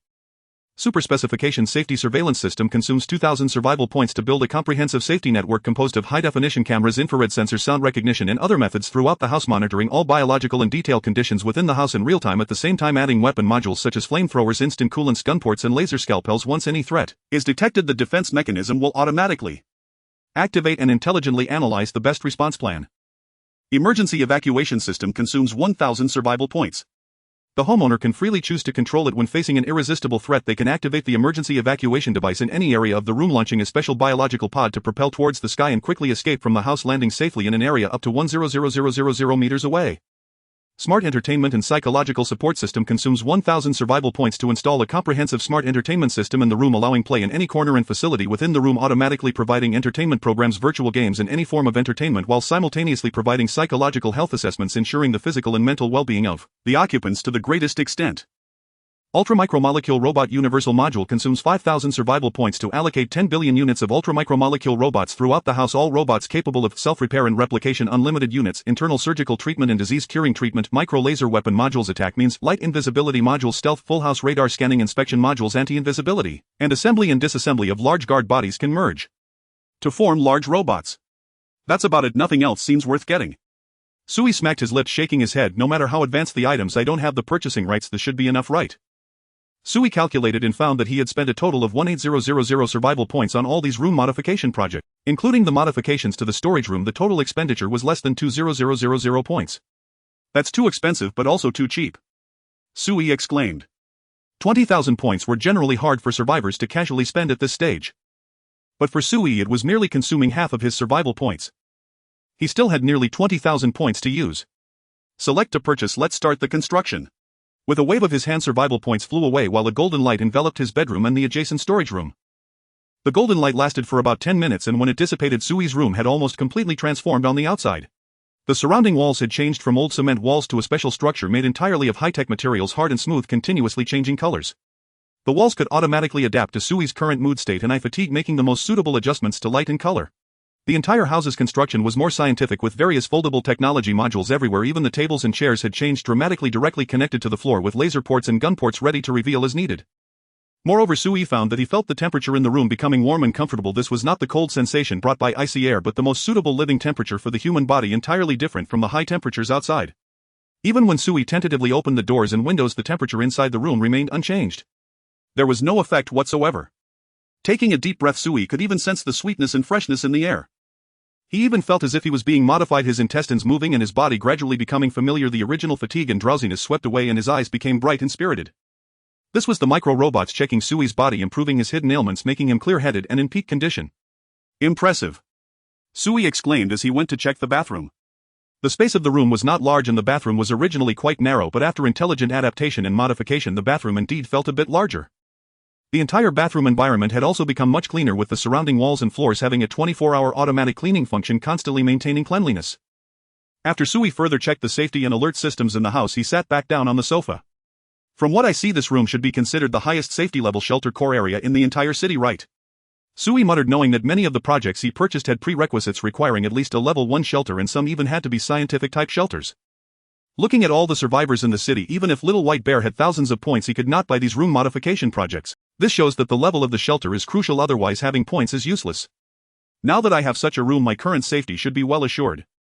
Even when encountering a killer like Chen Shoren who plays by his own rules, as long as I am inside the room I am absolutely safe. Sui calculated in his heart, with less than 20,000 survival points left, how should I spend them? To spend all the points and ensure full investment in personal safety and power enhancement has always been Sui's pursuit. He did not want to become one of those unfortunate souls saving points until they were gone, only to die with points left over, making others rich. Just as Sui was deep in thought, the timer on his watch suddenly rang. It was time for the midday reward. New talent information quickly appeared before Sui's eyes. Congratulations! You have triggered a high-level talent reward. The Upgrade Technological Armed Task Force, a task force composed of 500 members consisting of 3 subteams: Command, Combat, and Support. Team Personnel Configuration: Command Personnel, Team Leader, Deputy Team Leader, Chief of Staff and Staff. Combat Personnel: Combat Squad Leader, Deputy Squad Leader, Combatants, Assault Team and Firepower Team. Support Personnel: Communication Team, Medics and Logistics Personnel. Types of soldiers covered: Infantry, Snipers, Demolition Experts, Communication Soldiers, Medics, Engineers, Logistics Personnel, and Firepower. Equipment of the task force: light weapons, rifles, submachine guns, handguns, etc. Heavy weapons, portable machine guns, individual mortars, etc. Special equipment: sniper rifles, anti-tank missiles, flamethrowers, drones, etc. Defensive equipment: bulletproof vests, helmets, goggles, night combat systems, and some construction materials used to build temporary defensive structures. Overall combat capability assessment of the task force: this is a multifunctional, highly mobile combat unit cluster. It can quickly adjust personnel configuration according to different mission requirements, adapting to the complex and variable battlefield environment of most modern scenarios. The military personnel rank of the task force: the lowest is a level talent unit with at least 10 level talent units. At the moment the prompt appeared, an overwhelming amount of golden light filled Sui's room. Sui widened his eyes, looking at the information prompt content in surprise. Awesome! Another talent jackpot. And a great reward, and it actually grants a minimum of 500 level talent units. Although the talent ratings are mostly not high, the number is too significant. A scale of 500 people is at least the combat power of a reinforced company. In the Doomsday environment where global armies have vanished, controlling a regular army reinforced company armed with combat weapons it is no exaggeration to say that Sui could even conquer the entire city. If it weren't for the bizarre shelter talents of the survivors hindering him, he could directly establish himself as a local emperor. Just as Sui was enjoying his happiness, suddenly a new prompt appeared before him. Warning! The current environment is insufficient to summon all the talents. Please quickly specify a new summoning area. If a new area is not designated within 3 minutes, the current talent reward will be considered forfeited. All will be invalid. Don't mess with me.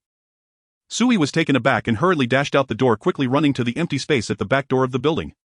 It was deserted with large patches of withered and dilapidated grass. Summon here. Confirm the location. As Sui confirmed, golden light surged from the bedroom, descending upon Sui's surroundings. Immediately after, 500 golden figures appeared, and after the golden light dissipated, 500 fully armed soldiers stood before Sui. Hello, Commander. The soldiers uniformly looked at Sui and shouted in unison with great momentum, respectfully saluting with their rifles. Have you seen the National Day Parade? It has that kind of momentum. That kind of scene. All were dressed in clean Special Forces camouflage uniforms, each holding firearms, feet together, bodies straight, gazes fixed on Sui, and every soldier's expression was extremely solemn. Anyone who sees them would not doubt their combat capability and fighting spirit. Sui nodded excitedly, waving his hand to signal, good comrades, thank you for your hard work. The soldiers quickly shouted, serve the people. Sui laughed heartily. Although these 500 people are just a task force lacking the large equipment of a regular army unit such as tanks and planes. But this is enough. One could even say it is the perfect configuration, the type of troops Sui needs the most. After all, these are light infantry. Chinese light infantry is undoubtedly powerful. Unique in the world. Sui felt that starting today he could stop eating beef. Don't ask, these 500 people are his arrogant confidence. The soldiers' roars were loud, quickly attracting Jiang Shaoxi's attention. She hurriedly brought Lin Yu downstairs. During the descent, Jiang Shaoxi had already seen Sui's figure and immediately dispatched Sister Li and Lin Yu to seal off the back door area of the building, prohibiting others from casually coming out to watch. However, there were basically not many people standing outside. After all, it was much cooler inside the room with electricity, and no one was keen to wander outside. Only a few residents who heard the commotion opened their windows, looking down to catch a glimpse of Sui's back, a young figure. Is that our commander? He looks so young. He must have a particularly strong talent to command such a force at such a young age. Hiss. Is that a new army? Is that a new support force? What the hell? When did they arrive? Is the Doomsday War a scam? Wasn't it said that all global armies were withdrawn? How come there are still a few hundred left? The commander must have an extraordinary background. He might be some kind of second-generation elite to be able to command so many soldiers. The residents upstairs speculated, gazing in shock below. Zhang Xiaozi did not allow them to go up to the 6th floor. Very few people had seen Sui, let alone had direct contact. This was a rare opportunity. Even if they could only see a back view, at least they would know whether their leader was male or female. Sir. Zhang Xiaozi quickly arrived beside Sui, pulling him into the shadow of the corridor. It's sunny outside, don't get sunburned. Am I that fragile? Don't you remember? I have a heat resistance passive skill. Sui replied with a smile. His mood greatly improved and the smile on his face never faded. Still, be careful. Zhang Xiaozi looked up at the eaves blocking the spying view, speaking meaningfully. Xiaozi, are you worried about others seeing me? Sui squinted his eyes and smiled. There's no need to be so cautious. Since I am here, I will eventually be seen in your behind the scenes plan. I can't just disappear from sight all the time, right? Sir, that's not what I meant. Zhang Xiaozi quickly lowered her head to explain. It's just that the hearts of the people in the shelter are currently unstable. I'm still not sure how many harbor ill intentions and need to be treated cautiously. If you're feeling lonely, you can talk to those girls to alleviate your boredom. At least they have pledged allegiance to you and are unlikely to have ulterior motives. As the first batch of residents, the girls have gained Zhang Xiaozi's initial trust and they are being trained by her daily, ensuring their loyalty. Zhang Xiaozi believes that as long as they cannot pass her test, no one should easily approach Sui. It's best if they don't even look. The head of the agents is very suspicious, fearing that some scoundrel might take advantage of her nap to sneakily harm her, sir. I know your loyalty. Let's not discuss this anymore. Sui pointed at the 500 soldiers under the sun. Their cheeks were glistening with sweat, but each stood tall under the sun. Sui's tone was proud. Zhang Xiaozi, how is it? Have you ever seen so many soldiers before? I've seen quite a few soldiers, but I've never seen such a formidable army. Zhang Xiaozi spoke very tactfully, her smile carrying a hint of fondness. During the war-torn period of the Republic of China, she had encountered countless armies interacting with various political figures and high officials. Even Zhang Xiaozi had commanded over 10,000 troops in frontline wars when her faction lacked talent. But she didn't mention it. She didn't want to dampen Sui's current masculine pride. Alright, this 500 belongs to you. Sui waved his hand. You take charge.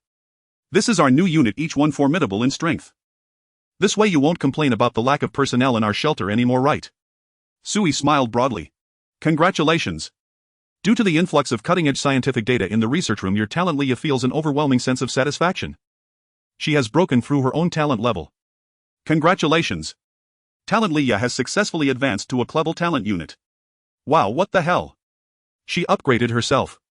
Sui stood at the door of the research room, his expression one of sheer astonishment. She stays cooped up in the research room every day, even more so than I do, and she managed to level up. What a genius. Sui quickly opened Leah's latest data list to check. He found that in addition to her special talents in engineering specialization and wisdom, Leah had also gained a new trait, Scholar. Scholar, she possesses an extraordinary self-motivation and learning ability, showing a strong comprehension of any new knowledge in science and engineering. She can elevate her level through continuous learning. Hiss. A growth trait. Sui's eyes widened in delight. If Leah can keep learning non-stop, won't she constantly level up and become a higher-level talent unit? Could it be due to those technology projects I purchased? Sui pondered. Every time he purchased new technology projects with survival points, corresponding theoretical knowledge and data would automatically fill the research room. Leah spent all her time in the research room continuously absorbing these increasingly abundant new knowledge. From the information hints, it seemed that she was quite satisfied with Sui's purchases of technology projects. She was getting more excited and motivated the more she learned. This isn't just an innate oxhorned body, this is an innate scholar. A pioneer of humanity's frontiers. Sui sighed and then pushed the door into the research room. Sui rarely came to the research room because he wasn't particularly interested in such things, much like the academically challenged who found such topics overwhelming. But Leah was different. She seemed to be born fascinated by all scientific problems. As soon as Sui entered the research room, he saw Leah bent over a lab table. She had changed into a simple white lab coat, already stained with various spots and marks, remnants of countless experiments. Leah didn't notice Sui walking in. She was intently focused on her experiment. Her hands skillfully maneuvered between instruments, adjusting various parameters. Her movements were quick and precise. Even as a layman, Sui could sense that she was pursuing perfection in every experimental detail. Leah was completely absorbed in her work, her expression extremely serious, as if the entire world consisted only of her and her experiment. Sui silently observed from the side without interrupting. He suddenly felt that a woman dedicated to her work had an incredible charm. Leah wasn't exceptionally beautiful, her beauty was understated, yet like stars in the night sky she quietly sparkled in the relatively small silent research room. Her smooth black hair was casually tied into a low ponytail with a few strands gently falling by her ear, swaying with the wind and playfully obscuring her line of sight. Leah raised her hand to brush her hair away and suddenly noticed the man beside her out of the corner of her eye. Hey! Who is it? Ah, it's the boss. Leah snapped back to reality, quickly turning around with a smile. Boss, what brings you here? Her smile was refreshing but clearly conveyed fatigue. Just arrived. I didn't want to disturb you since you were busy. Sui nodded. Have you not rested well? You look very tired. Oh, I'm fine, just haven't slept for 2 nights. Leah smiled and waved her hand. Recently there has been a lot of new data and experimental projects in this room which seem to be related to the structure of the house as well as intelligent information technology and mini-robot technology models. I feel that if I can thoroughly understand them it could bring great benefits to the boss. Have you managed to understand? Sui asked, and Leah paused, shaking her head in disappointment. No, I can't understand it. It seems like I'm missing many prerequisite technology modules, so I can't replicate it for now. No worries, take your time. Sui remained calm. He naturally understood the difference between innovation and direct purchase. As long as he had points he could directly purchase finished products without mastering the technology. However, for Leah to grasp the core technology of the finished products was not an easy task. We can study technology whenever, just take it slow. Sui opened the shopping mall interface and bought some special potions. Universal Recovery Potion, a box of 12 vials consuming 500 survival points after consumption. It automatically repairs bodily ailments and fatigue, ensuring the body remains in peak health. This potion cannot replace food and will not fill your stomach. This item is like a stimulant from the shelter, and it's the kind without side effects, providing healing effects. Take this. Sui bought 10 boxes in one go, spending 5,000 points without blinking. He placed the suitable potion in front of Leah. Drink a little if you're tired, your health is very important, don't overexert yourself. With her new scholar trait, Leah's status was a significant elevation for Sui. As long as she has enough time, Leah could potentially become an A-level or even S-level talent unit through continuous learning. Boss. Leah took the potion box, a glimmer of gratitude flashing in her beautiful eyes. Lowering her head, she suddenly playfully said, Boss, are you being so nice to me because you want to pursue me? Sui was taken aback. Huh? What kind of thinking is that? Leah's beautiful eyes sparkled with cleverness, but she deliberately sighed. Sigh, if that happens, Sister Xiao Ci would be unhappy. I don't want to be her rival, she's quite formidable. This is just normal concern from a boss for a subordinate, it's an extra benefit, don't overthink it. Really? Leah involuntarily leaned closer, her body drawing near Sui, her beautiful eyes narrowing slightly. But if the boss really wanted to rule the roost as a powerless female researcher, I would have no way to resist. I might just have to silently endure and let the boss have his way. Leah lowered her head, her expression one of apparent sadness, seemingly getting into character. Damn. Sui couldn't help but curse. What kind of peculiar preference is this? It sounds like you are looking forward to being ruled by me. Ah. Are we starting now? Does the boss like the atmosphere here? Leah's eyes lit up. Boss, he'll go lock the door right away. Wait, did you misunderstand that curse? It's just a verbal expression. It doesn't imply. Sui quickly grabbed Leah. Don't mess around, let's discuss serious matters. How's the research on the cooling and refrigeration facilities that Xiao Ci discussed with you? I have some clues and I've actually made some. Leah turned and took out a few small vests from a nearby drawer. Look, it's not difficult, but I can't mass produce them, I have to make them by hand myself. We're lacking raw materials in factories. Many technology projects can actually be created but in limited quantities. Ah, that's indeed a problem. Sui was taken aback, his brows furrowing tightly. If there were a few refrigeration devices it would be enough for the original number of people, but now with 500 soldiers added those devices would be insufficient. Leah's questions made Sui realize the challenges of supporting this 500-man army. It wasn't just about the shortage of refrigeration devices. Supporting an army is much harder than supporting civilians.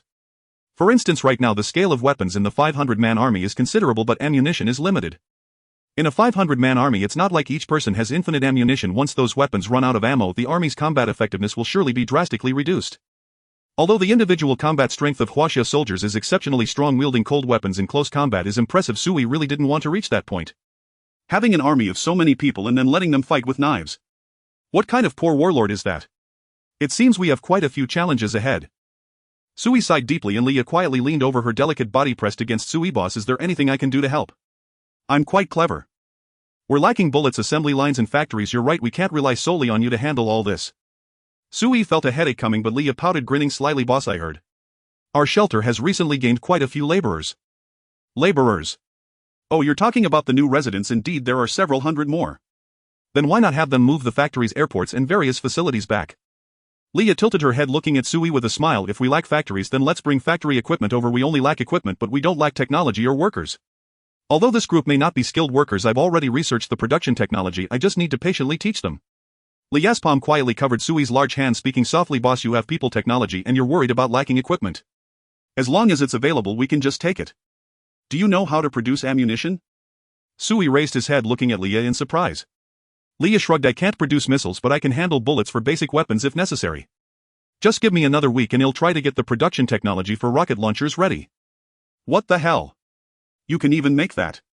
Are you naturally gifted at this? Boss, I'm not a genius, it's just that there is existing scientific data here, a complete set of theories and experimental methods, I just need to try replicating them. Leah didn't take credit for herself, she meant that when Sui obtained these equipment and technology projects the corresponding technical data would automatically appear in the research room. But Sui also knew that although Leah spoke lightly in the entire shelter she was the only one who could understand this technical data. What she said was easy, but without a substantial accumulation of scientific and technological knowledge, even if the design blueprints for Dongfeng missiles were placed in front of an ordinary person they wouldn't understand. A treasure trove of knowledge that cannot be utilized. You're right. Sui nodded, squinting his eyes, feeling a sudden clarity in his thoughts. Leah was right, he commanded an army of 500 currently in an elite combat state with plenty of ammunition. Given this premise, was there anything he couldn't obtain? As long as it's in this city he could get it. I realize my thinking has been limited to peacetime, I should learn from you all. Hee boss, do you want me to give you some extracurricular tutoring? Leah wrapped her arm around Sui's shoulder with a bit of a rogue vibe, looking up at him teasingly. Nighttime tutoring, just you and me, absolutely private, can help the boss grow quickly. I wouldn't mind. Why don't you report to Xiao Ci? Ask her to clear a space for you tonight. Ah. Oh no, my experimental project. I almost forgot, you're so bad boss. I'm not playing with you anymore. Leah exclaimed as she turned around, rushing back to the experiment table, unabashedly exposing her beautiful back to Sui, her posture twisting, seemingly hiding a hint of uniform temptation. This girl is a bit crazy as well. Sui shook his head and turned to leave the research room. He needed to hurry and execute the new plan he had just thought of. Sweep the entire city. Whatever is lacking, go and seize it. After leaving the research room, Sui was about to find Jiang Xiaozi when he discovered her standing at his door. Hey Xiaozi. Sui's eyes brightened, and before he could speak Jiang Xiaozi smiled and opened the door, walking inside. Xiaozi, were you waiting for me? Sui followed closely behind, somewhat surprised, feeling that Jiang Xiaozi had been specifically waiting for him to come out. Yes sir. How are the arrangements for the army going? Sui sat on the sofa, took a sip of cold water and continued. Also, you came to inquire about the refrigeration equipment, right? She has developed it but we have no way to mass produce it. I know. Jiang Xiaozi nodded, standing respectfully in front of Sui. The army has not yet been arranged, they were just told to rest indoors. Why not arrange them? I think that after you meet Leah, sir, you may have new plans. Jiang Xiaozi paused for a moment and spoke with implication. You value Leah highly and her personality does not like to be constrained by rules, so she might provide you with some new insights. I believe that as long as Leah presents a problem you will definitely find a way to solve it for her, for example the lack of production lines in factories and the logistical production issues of weaponry. Jiang Xiaozi lowered her head, articulating the same challenges that Leah had mentioned regarding the current shelter. Xiaozi, did you discuss this with Leah before? Sui raised an eyebrow. Your statements are identical. I haven't had much communication with Miss Li and did not mention these things. Jiang Xiaozi smiled gently. Sir, the appearance of the army has already hinted at the most urgent problem we face now. The greatest difficulty in supporting the army is naturally the logistical issue. Leah suggested that I go out and seize resources. Sui lay back on the sofa and spoke lightly. What do you think I should do? My suggestion is the same. Jiang Xiaozi paused and said softly, there are 2 police stations on nearby streets. According to what you said, the officers have entered the Doomsday War instance. So now the police stations are likely occupied by some refugees who may be committing crimes with their weapons. I think that someone as kind as you, sir, certainly cannot tolerate these violent marauders disrupting the populace. Jiang Xiaozi's words made Sui laugh. You want me to go seize the equipment from the police station? Become a new marauder? We are going to seize territory again. No sir, wielding a gun will only bring more peace. Jiang Xiaozi shook her head. The apocalypse has lasted for some time, but you have never personally killed anyone and have instead accepted many vulnerable individuals.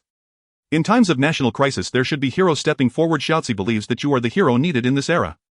We are not acting out of robbery, nor are we acting like warlords, rather we are clearing the chaos for the nation and the people. Jiang Xiaozi's impassioned words left Sui dumbfounded. Xiaozi, this is not like you.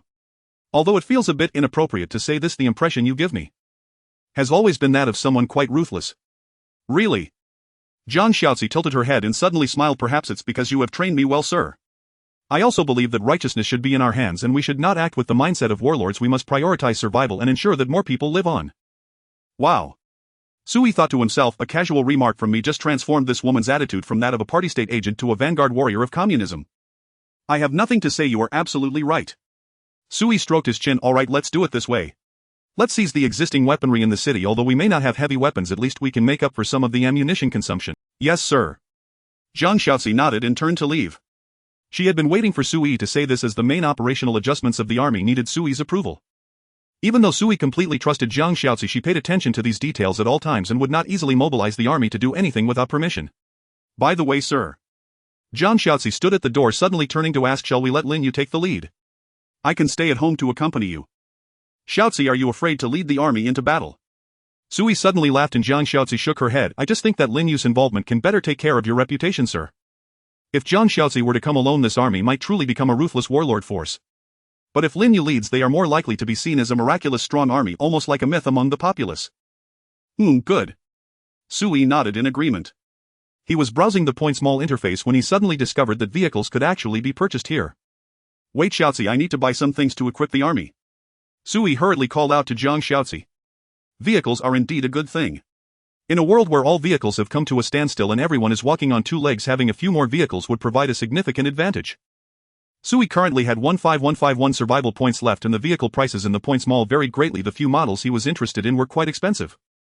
Of course, there were also cheaper options even available for a level 0 shelter. However, Sui thought that since he was going to match his 500-man army, he would definitely need to buy military vehicles, and he had to choose the best performance. Let me see the vehicle with the best cost-performance ratio available for level 1 shelters is. Just these few. Sui waved his hand and selected to purchase. Armored Personnel Carrier APC Model Tiger 3 Type. Capacity: each vehicle can carry a maximum of 50 soldiers. Weapon system equipped with one heavy machine gun on top and one light machine gun on each side. Armor protection: medium, can effectively resist attacks from light weapons and small caliber artillery. Speed: maximum speed of 90 km/h. Purpose: rapidly transport soldiers to the battlefield and provide a certain amount of fire support. Purchase required 1000 survival points. Tactical support vehicle TSV model Thunder X type. Function: provides tactical command communication, relay, battlefield medical support, etc. Weapon system: no direct offensive weapons but equipped with strong electromagnetic interference devices. Equipment includes complete tactical communication gear, battlefield command systems, and mobile medical facilities. Speed: maximum speed of 80 km/h. Purpose: enhance the tactical coordination ability of the task force, ensure smooth communication, and provide battlefield support. Purchase required 1000 survival points. Armored Rescue Vehicle Arm Model Guardian R type. Function: rapid transport of battlefield casualties and repair support. Equipment: equipped with advanced life support systems, emergency surgical tables, and repair tools and equipment. Speed: maximum speed of 70 km/h. Purpose: reduce casualty rates and improve survival capabilities on the battlefield. Purchase required 1000 survival points. Anti-aircraft missile vehicle SAM model Skynet M type. Weapon system: equipped with 8 portable anti-aircraft missiles. Protection: medium, equipped with advanced electronic countermeasure systems. Speed: maximum speed of 85 km/h. Purpose: provide low-altitude defense against enemy drones and helicopters. Purchase required 2000 survival points. Supply vehicle ST model Hercules S-type. Load capacity: each vehicle can carry enough combat supplies for 1000 soldiers for a day, cannot automatically replenish, needs to consume the corresponding resources within the shelter. Speed: maximum speed of 75 km/h. Purpose: ensure that the task force has sufficient supplies while executing missions far from the shelter. Purchase required 1000 survival points. Out of these 5 types of vehicles, apart from purchasing 5 armored personnel carriers, the rest were each bought one. This expenditure directly wiped out 1000 survival points. With just over 500 survival points left, Sui did not hold back and simply bought 10 of the most conventional large trucks. Civilian large truck CT model Titan T500. Load capacity: maximum load of 50 tons including cargo and personnel. Cargo capacity: can carry about 35 tons of various supplies such as food, water, construction materials, etc. Personnel transport capacity: can additionally carry up to 10 passengers including the driver under the premise of ensuring cargo safety. Truck dimensions: length 10 mx, width 2.5 mx, height 3 m, usable internal space. Power system: equipped with a high-powered diesel engine, maximum output power of 350 horsepower. Speed: maximum highway speed of 90 km/h, somewhat reduced under load. Purchase required 500 survival points. The price of civilian large trucks is relatively low, but their cost-performance ratio is clearly not as good as that of armored vehicles. If it weren't for better cargo transport, Sui would have liked to continue purchasing armored personnel carriers. Great, the points are all spent. Only 151 left. Sui clapped his hands, took Jiang Xiaozi out of the room and walked out of the shelter into a larger open area, then retrieved all the purchased vehicles from the shelter's storage space. Accompanied by a flicker of golden light, a row of imposing vehicles appeared before Sui. They surrounded Sui almost like a dragon, reflecting dazzling metallic brilliance under the sunlight. Lin Yu. Sui called out, and Lin Yu, who was organizing the army, immediately responded here. She was as alert as a warning signal and quickly jogged to Sui's side. Temporary commander of the task force Lin Yue reporting for duty. Do you see these vehicles? Today they are all yours. These military vehicles are all yours. Leave the civilian trucks behind and also allocate the combat team of 200 people to stay. These military vehicles can only carry 300 people. You should be fine leading 300 without affecting combat effectiveness, right? Sui inquired, and Lin Yue, looking at the military vehicles with shining eyes, replied without hesitation, absolutely no impact. We will ensure the completion of all tasks. These are not ordinary transportation devices, they are a significant boost to the army's combat power. Just look at these military vehicles, especially the armored transport vehicle. The Dark Barrel is the greatest source of security for the soldiers. Lin Yue had already imagined arranging several machine gunners to sit in and drive the vehicles. Which enemy would dare to get close? A burst from the machine guns would shatter them all. Even a remote attack from regular bullets would not penetrate the armored vehicle's armor, and there were sniper ports inside for snipers to conduct instant remote counterattacks. These things can significantly elevate the combat effectiveness of the task force. Most importantly, Sui's next words were, as it stands, only we have this equipment in the entire city. These are items that can only be bought at level 1 shelters. Of course, we can't rule out the possibility of some military weapons left behind by state armies, but they shouldn't be stronger than our military vehicles, and crucially, they might not be used by the other party. You all are soldiers, you should be better at driving these military vehicles than the enemy. Yes, yes, yes. Lin Yue nodded vigorously, already so excited she didn't know how to speak. Alright then, let's set off. Sui waved his hand for the remaining 200 people. Shouts, you take charge of the arrangements, allocate some to drive the military trucks, and let the residents come out to work. Yes. Jiang Xiaozi lowered her head in acceptance of the order. Today will definitely be a fruitful day. She understood Sui's command. He intended to use the truck's transport capability to bring back all available resources from the surroundings. Whatever factory equipment, shopping center, Chinese and Western pharmacies, and municipal hospitals. Everything that the shelter lacks should be brought back. What if someone obstructs? Sorry, but my civilian truck also has a combat team fully equipped. Strong in force. I declare the large-scale sweep operation officially begins. With Sui's command, all soldiers began to board the vehicles one after another, driving out of the community. Meanwhile, Jiang Xiaozi arranged the remaining military groups and called on Sisterly to turn towards the nearby 3 apartment buildings, getting the residents who had been resting for a day to start the task of transporting supplies. Sui returned to his room, standing at the window looking down at the large truck slowly driving out of the community under the escort of soldiers. His heart was filled with a profound sense of satisfaction. Soon my shelter will welcome an abundance of resources that are more than we can spend. Jiang Xiaozi's arrangements were quite meticulous. She did not deploy all 200 members of the military team for the procurement mission. A special operations team comprised of 50 soldiers was tasked with protecting hundreds of residents during their outing. Simultaneously, the remaining soldiers formed a 10-member team to head to the offline trading location for a handover with Chen Xiuren, ensuring the protection of the trading market during the day and expanding the revenue from stall fees.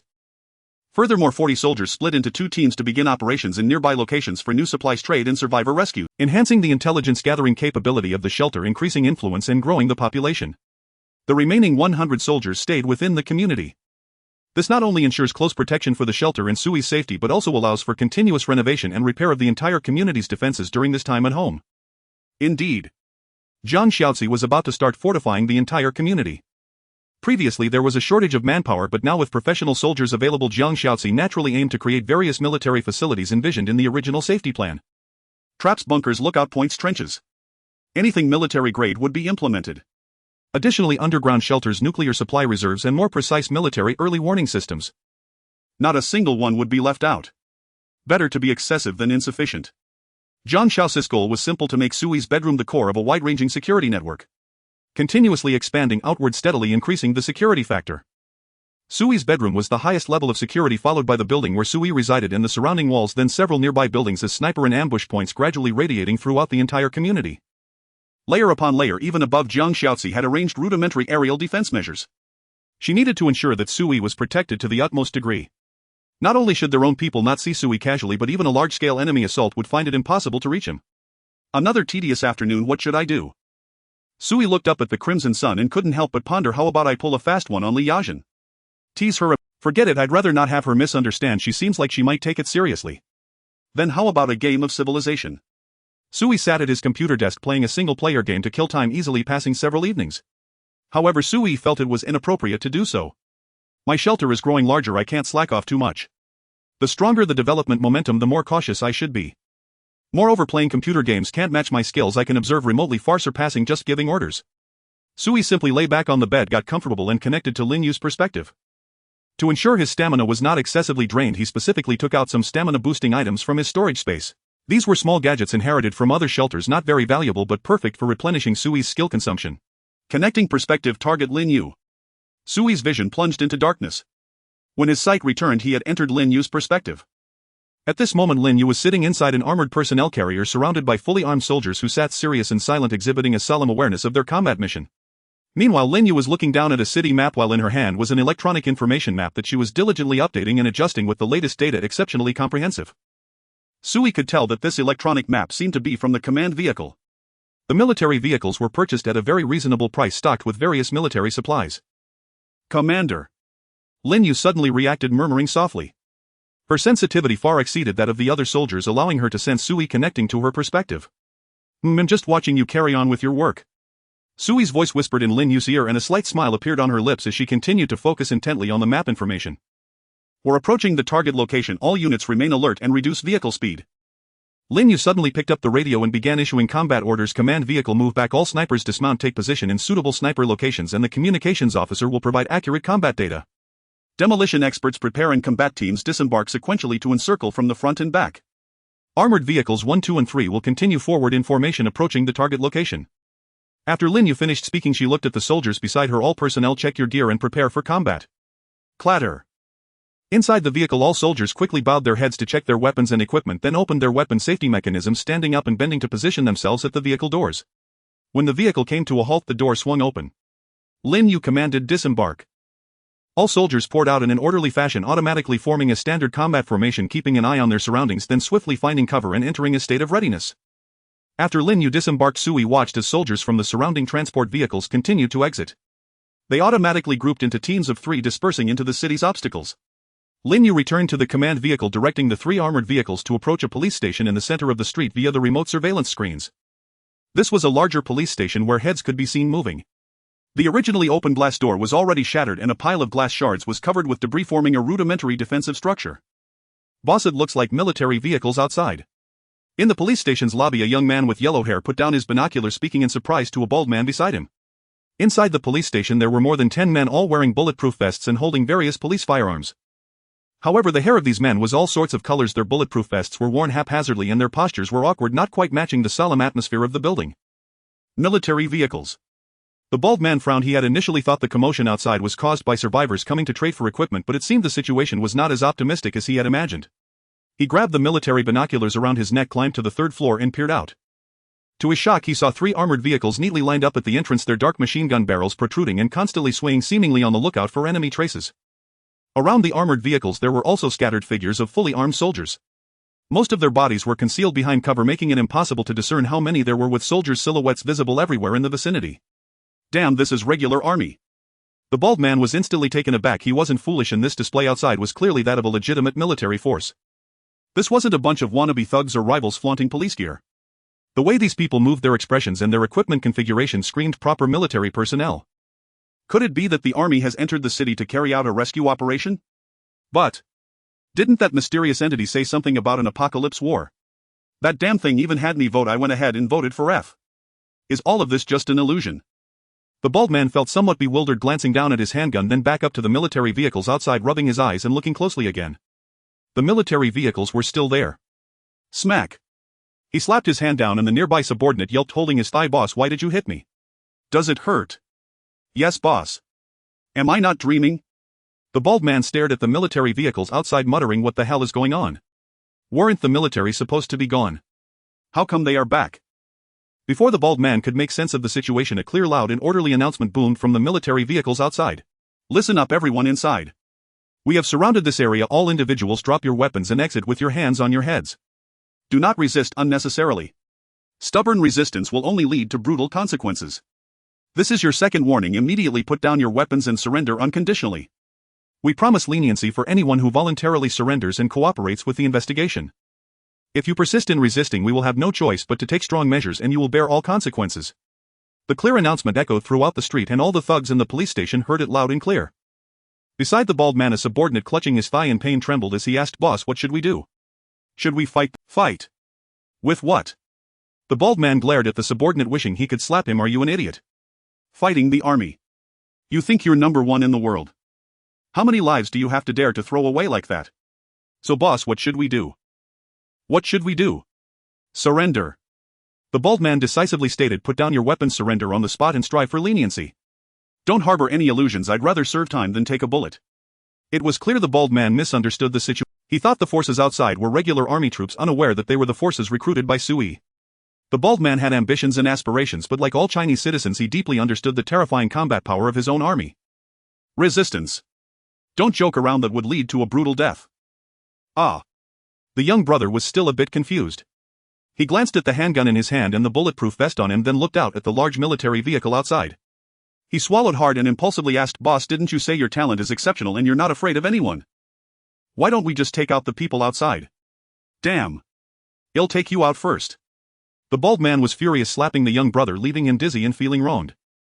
Great, my big brother has no ambition. Just yesterday he was ambitious, dominating the scene, aiming to punch the little polar bear in step on the new top rank. But today, looking at him, he had lost all fighting spirit, completely deflated. Pass on my words, get everything ready and prepare to surrender.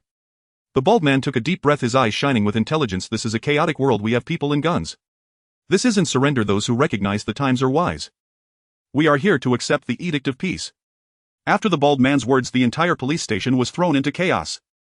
Lin Yue, observing the movements of the police station from outside, also noticed that it seemed there were a lot of people running up and down, but she could confirm they had not entered a combat state. Through the sniper's long-distance observation report, it was clear that although these people were equipped, they had not entered combat positions and were all gathered in the first floor hall. In such a dense formation, a few rounds of gunfire from rooftop machine guns could easily take out more than half of them. Just as Lin Yu was about to take the next step, she saw a bald man accompanied by a few young men who looked like little sticks walking out of the police station, hands raised high. Comrades! Don't shoot, I surrender. Damn it, I'm not surrendering, I'm cooperating with the investigation. Let me state in advance, I haven't done anything bad. Since the disaster struck, I have been protecting the nation's property. The bald man shouted loudly, speaking intelligently and eloquently. Occupying a police station with guns can be a big deal or a small one. But if he emphasizes the crisis of doom and voluntarily clarifies his intentions, as long as his subjective thoughts are correct, the objectively erroneous behavior may be forgiven. Commander, the other side has surrendered. A staff officer spoke solemnly and Lin Yu nodded. Send a few people to make contact and see where they come from. Be cautious and don't be fooled. Also remember, if the other side truly surrenders, do not do anything harsh to them for the time being. Remember to treat the captives well, uphold our army's fine traditions. We are all compatriots and in times of crisis we need not harm each other. Yes. I'll go personally. The chief of staff stepped forward, jumped down from the command car and walked towards the bald man. Comrade.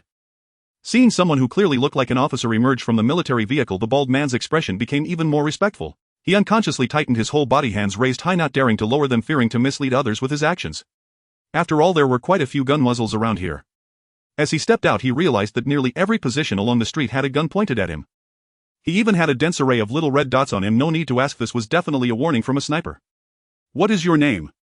The chief of staff stood before the bald man, his expression serious, questioning. Clearly state your background. We'll consider leniency. Yes, comrade, I will tell everything.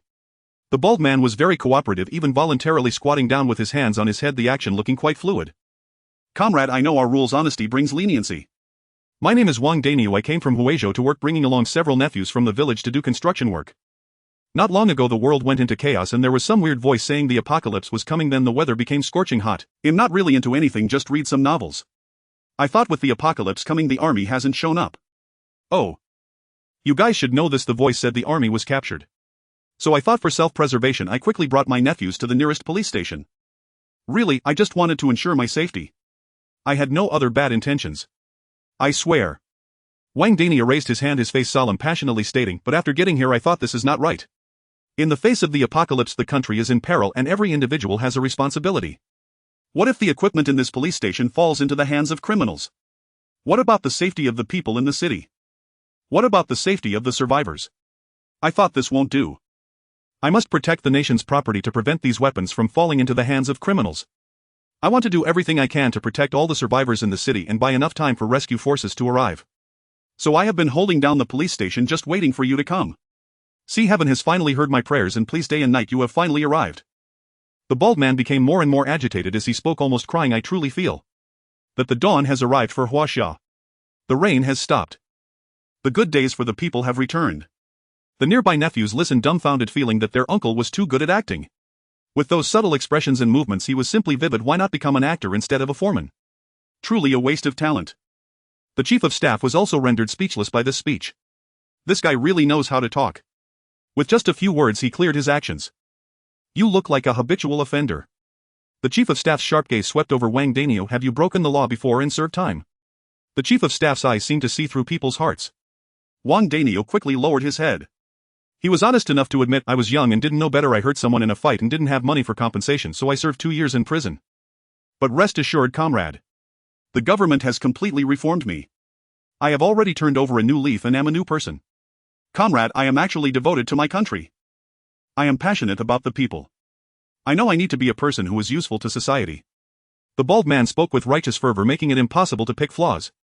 His cooperation left the Chief of Staff with no option to charge him. He could only nod. For now, you do seem to be a good comrade. Since you have your reasons, let's keep you around for now. As long as you cooperate with the investigation, we won't misunderstand you. Now call everyone out and hand over the equipment. The Chief of Staff squinted at Wang Danio. Asking someone to hand over their guns is inherently a sensitive issue. If Wang Danio hesitated even slightly, the Chief of Staff would decide to take immediate action to apprehend him. However, to the Chief of Staff's surprise, after hearing this, Wang Danio actually seemed relieved, quickly removing all his equipment and throwing it on the ground. Pistols, magazines, grenades, bulletproof vests. In the end, he kept urging his nephews and subordinates beside him. Hurry up. Stop dawdling, the comrades are waiting. Big brother, do we really have to? Shut up. Sorry comrade, my family has a lax discipline, I apologize. After Wang Danio apologized, he slapped down hard, causing several nephews to yell and quickly throw their guns on the ground, their faces full of reluctance. Great, now I have nothing. Just a couple of days ago I was dreaming of reigning supreme in the apocalypse. Now in the blink of an eye I've returned to square one. Many young people had already planned their paths to becoming protagonists, but the reality was a bit cruel. You brats inside, get out here. After surrendering his weapons, Wang Danio quickly turned and shouted into the building, get the hell out. Not a single one is allowed to slip away. If anyone dares to run, I won't let them go. Don't be foolish, everyone get out. Under Wang Danio's roar, the people inside lined up in a scattered formation, slowly walking out, dropping their equipment and weapons before the Chief of Staff. In less than 10 minutes this police station was taken without a single injury. Not a shot fired, no bloodshed.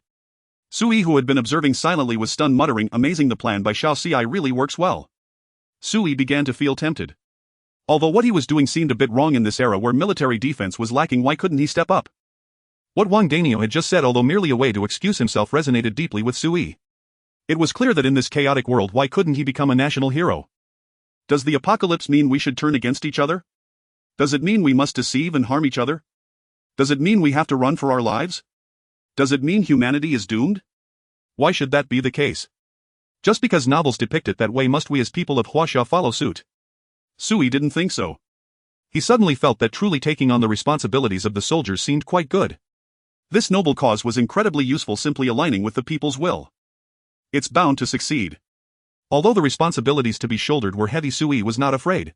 In the command vehicle, Lin Yu also witnessed this scene.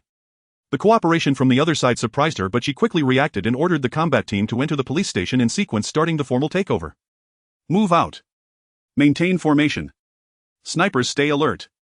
Count the supplies, be wary of hidden enemies, and avoid ambushes. With Lin Yu's command, military squads gradually entered the police station. They not only used the front entrance but also had soldiers nimbly scale the walls to ensure not everyone entered through the front door and got ambushed. Wang Danio trembled. He noticed a large number of soldiers continuously entering the police station, each one fierce and serious, their killing intent palpable, making Wang Danio stand even more submissively before the Chief of Staff. He felt extremely fortunate for his smart decision. If he hadn't surrendered directly, he probably would have been discussing his next reincarnation with the King of Hell by now. Come with me. The Chief of Staff glanced at Wang Danio and turned, leading them to a military vehicle nearby. Comrade, are we going to court for this? Wang Danio felt uneasy. The Chief of Staff looked back, smiling meaningfully. That depends on how well you cooperate with the investigation. Cooperate. I will absolutely cooperate. A light bulb went off in Wang Danio's mind and he hurriedly spoke up, comrade. I know a term called whistleblower merit. I want to report. Report what? Report the criminals in this area. They commit crimes, occupy supplies, seize the police station, abduct women and kill without blinking. After an hour of inspection and inventory, the entire police station was declared fully taken over. The supplies within the police station were also counted and gradually transported back to the military vehicles by the soldiers. Half an hour later, a list appeared before Lin Yu detailing the supplies and weapons stored in the police station. Weapons and equipment: 126 handguns including various conventional police models, 12 rifles mainly automatic rifles like the Type 95, 1 light machine gun, 2 sniper rifles, 12 shotguns. Ammunition 32 police explosive grenades, a total of 52 various specialty grenades such as flashbangs and tear gas grenades, 3,600 pistol rounds, 1,200 rifle rounds, 600 machine gun rounds. Communication equipment, handheld walkie-talkies, satellite phones, signal boosters, etc. All rendered inoperative.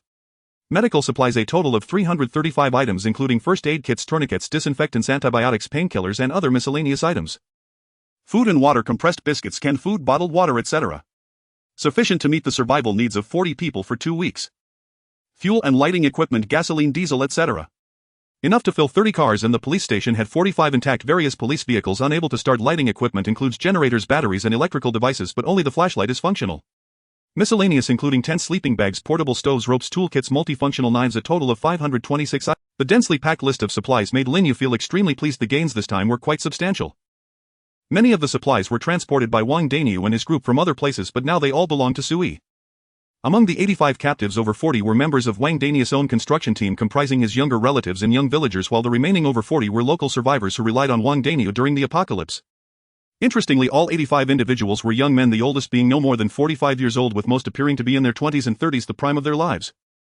Lin Yu had asked the chief of staff about Wang Daniu, who mentioned that there were indeed women and elderly who sought refuge with him, but Wang Daniu had rejected them all.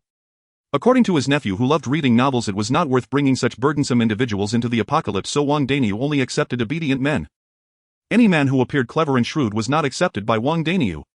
Don't ask, the answer is fear of not being able to control them. While Lin Yu was counting the gains from the supplies, the chief of staff climbed back into the command vehicle. Lin, I'm almost done with my questions. What about those people? Most of them come from construction backgrounds. Some had fantasies of ruling during this chaotic era, but they have mostly given up on those thoughts and are behaving well. The chief of staff nodded and said, there are many strong men, but they lack courage. They haven't dared to act recklessly, and their words seem mostly sincere. The chief of staff found it amusing. Despite being a potentially threatening group of men who wielded violence, they showed no intention of resistance, almost like a flock of sheep perfectly cooperating with the investigation and inquiry. The submissive attitude of Wang Daniu and his men even made the chief of staff feel a bit embarrassed, often questioning whether his tone while asking was too harsh. That's quite normal, Lin Yu said, lowering her head while reviewing the supply list. In this era, in this country, the public's goodwill towards the military is very high, exceeding your imagination. That's a good thing. The chief of staff laughed heartily. That means we can save a lot of trouble. Miss Zhang has said that this is a bad thing. Lin Yu raised her head, looking seriously at the chief of staff. This means that we must also bear the burdens that the military of this era has carried in the past. Trust from the people is never given without reason. We are merely inheriting their identity. Do you understand what I am saying? Lin Yu spoke meaningfully, recalling how Zhang Xiaozi had complained to her more than once that it would be better if the people here did not trust the military so much. At least she could do many things without having to worry too much about Sui's stance and opinions, making things much simpler. Yes, Lin. The chief of staff's expression grew serious as he understood. Lin, how should we handle those people? Let's take them back first. Leave everything to Miss Zhang for her to manage. Lin Yu said without hesitation. We only need to take care of the front lines. As long as someone surrenders, we will ensure their safety and hand them over to Miss Zhang. She is our political commissar, so we need not worry about that. Yes, Lin. The chief of staff nodded and lowered his voice. The leader just reported some things, mentioning several valuable gathering points nearby. What do you mean? Lin Yu raised her head, frowning as she looked at the chief of staff. Do you think what he said is true? There's a good chance it's true considering our mission. I think we should check it out. The chief of staff spread his hands, speaking earnestly. Whether early or late, we need to clear this area, and I believe we can make contact in advance, especially since we still have Wang Daniu, who is familiar with the surrounding area. Lin Yu thought for a moment and nodded in agreement. Send someone to inform Miss Zhang to bring people to transport the supplies and leave a few individuals to guard. Bring Wang Daniu over. I need to ask him something. Yes, Lin. The chief of staff quickly got out of the vehicle and brought Wang Daniu in. Wang Daniu walked into the command vehicle a bit nervously, and at first glance he saw the spirited Lin Yu. She was petite but radiant, her bright eyes exuding a refreshing and elegant demeanor embodying the unique beauty of a female soldier. Wang Daniu found himself captivated at first sight, inwardly exclaiming that she was indeed a military flower. This is Team Leader Lin, our highest commander at the moment. The chief of staff introduced Wang Daniu, whispering, you can say anything to her. If you perform well, she can plead for you to reduce your punishment before the higher-ups. Commander. What higher-ups? Upon hearing these terms, Wang Daniu instantly felt a jolt of excitement. He had indeed made the right bet. The military had truly appeared, and even the higher-ups were present. This is it, he had bet correctly. From the looks of it, this was definitely the rhythm of military control in the city. Apocalypse. Completely disregarded. As long as he followed the military, they would solve all the problems. Wang Daniu even felt that the turning point of his life might be right at this moment. In such chaotic times, achieving merits in front of the military would surely earn him some commendation once order was restored. Whether it would be useful or not was beside the point, at least he had established a connection with the military. Even if this network was not used in peaceful times, it would still be impressive to have. It could bring him countless benefits. If luck were to turn against him and he were to die in the chaotic world according to the military's customs, he could definitely be honored as a martyr. If he were proactive, he might even become a heroic martyr. Damn. He could open a new page in the family genealogy. His name would be recorded in the county's annals from then on. With this thought, Wang Daniel's eyes involuntarily turned red and his expression was filled with overwhelming excitement. Wang Daniel, what's wrong with you? Lin Yu asked with a frown. Your emotions seem a bit agitated. Have you thought of some difficult problem? Go ahead and speak. I will consider making a decision for you. Lin Yu attempted to reassure Wang Daniel as she still needed to leverage his value to gain more benefits for Sui. Of course, during this process Lin Yu also didn't mind using her military power to protect more of the weak appropriately. She was clever. She understood that Sui allowing her to gain military power was in itself an acknowledgement of such actions. Commander. Wang Daniel took a deep breath and spoke urgently, his expression extremely serious with a fierce righteousness in his eyes. I want to report. There are many violent organizations nearby committing heinous acts. I tried to stop them before, but my words were powerless and I couldn't do anything. I could only watch them commit evil acts, lying in bed every day, tossing and turning, unable to sleep. Damn it, a bunch of beasts. They are worse than bastards. It's a good thing you guys came. Truly there is hope for the people of Huaxia. Wait a minute. Lin Yu interrupted, get to the point. Yes, I'm getting to the point. In the days since the apocalypse broke out, many people have come to seek refuge with me at the police station. With the idea of serving the country and the people, I tried my best to take care of the survivors, but some people weren't here to seek refuge, they intended to buy guns and bullets. I thought with the outside world and such chaos, having a gun for self-defense is good, and since these people need food and drink, I made the decision to sell some myself. But I didn't sell much. Just sold handguns and strictly controlled the number of bullets. Wang Daniel patted his chest, emphasizing his patriotic mindset. But everyone knows he was afraid of selling too many rifles and grenades, fearing they might turn against him. Lin Yu nodded, continue speaking. After selling these guns, I realized I had been deceived. Damn it, after this group of dogs got their hands on guns, they started committing crimes. Gunshots are heard nearby every day. Sometimes when I go out with people looking for food, I can see someone assaulting a woman in the street and then they kill her. Blood splattered onto the glass. They are truly beasts. Wang Daniel spoke with righteous indignation. Lin Yu frowned and asked, did you not bring people to stop them? This question left Wang Daniel stunned, mumbling, I didn't dare, I was a bit scared of dying. Wang Daniel had thought that in the apocalypse it was better to avoid trouble, so he didn't care. But such cold-blooded words he didn't dare to say in front of the soldiers. In Wang Daniel's impression, the soldiers were all righteous like celestial beings. If he dared to speak like that, he would definitely lose points in their eyes. Lin Yu didn't press further, just nodded and said, continue speaking. I've seen such scenes a few times and I was pondering. These people want go crazy and come looking for trouble with me, right? I thought about it and brought some people to check the surroundings. Due to the fact that I sold guns earlier, the survivors with a bit of reputation around here still gave me some face and were quite courteous. I had some interactions with them and found out they even had their territories mapped out. Those people occupy certain neighborhoods, acting like local emperors, using their superior abilities to bully those survivors from shelters who had lesser talents. Wang Daniel said suddenly, by the way, Commander, do you know about talents? Whom? Lin Yu nodded, glancing at Wang Daniel. I was just about to ask you, what is your talent? According to the shelter's mechanism, everyone will be randomly assigned to a habitable shelter room and will also randomly develop talent. The police station is not a habitable building. Aren't you afraid that your shelter will be destroyed if you stay in the police station all the time? Once Lin Yu posed the question, Wang Daniel felt anxious but also relieved. The test was effective. The soldiers were truly well informed. Knowing about such things, it seems the soldiers' preparations are quite comprehensive, truly impressive. To be honest, my talent is a bit peculiar. Wang Daniel scratched his head, grinning foolishly. My talent is that the farther I am from home and the longer I stay away, the stronger my body becomes. I haven't eaten or drunk anything for several days and haven't slept yet. I'm completely fine. As long as I don't go back home, I can remain slightly stronger than ordinary people. Such a talent exists. Sui, who was observing from the shadows, was left stunned. This talent sounded somewhat opposite to his homebody's Haven. But from an effectiveness standpoint, it seemed not as powerful as homebody's Haven. Continue asking him. Sui pondered and whispered to Lin Yu, ask him about the specific effects of his talent, let him repeat the content of his talent, and then ask if he's not afraid of his shelter being destroyed. Lin Yu understood and conveyed Sui's words. Wang Daniel immediately recited, my talent is called Wanderer's Aspiration, which is a level talent. Its effect is when a resident leaves the shelter, their physical strength and health continuously increase based on the time spent outside, and they are in a fasting state, not needing to eat or drink or rest. The maximum accumulated physical data from the talent can be 3 times that of my peak state, including strength, speed, and self-healing ability, all of which are physical enhancements. However, if I return to the shelter, these states will disappear, and the next time I come out I will need to accumulate them again. I calculated that it would take about 5 days to reach my maximum state. As for the destruction of the shelter, I'm not afraid. I've asked some knowledgeable people. They said that destroying a shelter requires the resident to be in a special state, such as being restricted in freedom, being bound or captured, or being heavily injured and unconscious. Otherwise, even if I'm not at home, others cannot destroy my shelter. Wang Dania's tone was calm, not sounding like he was lying.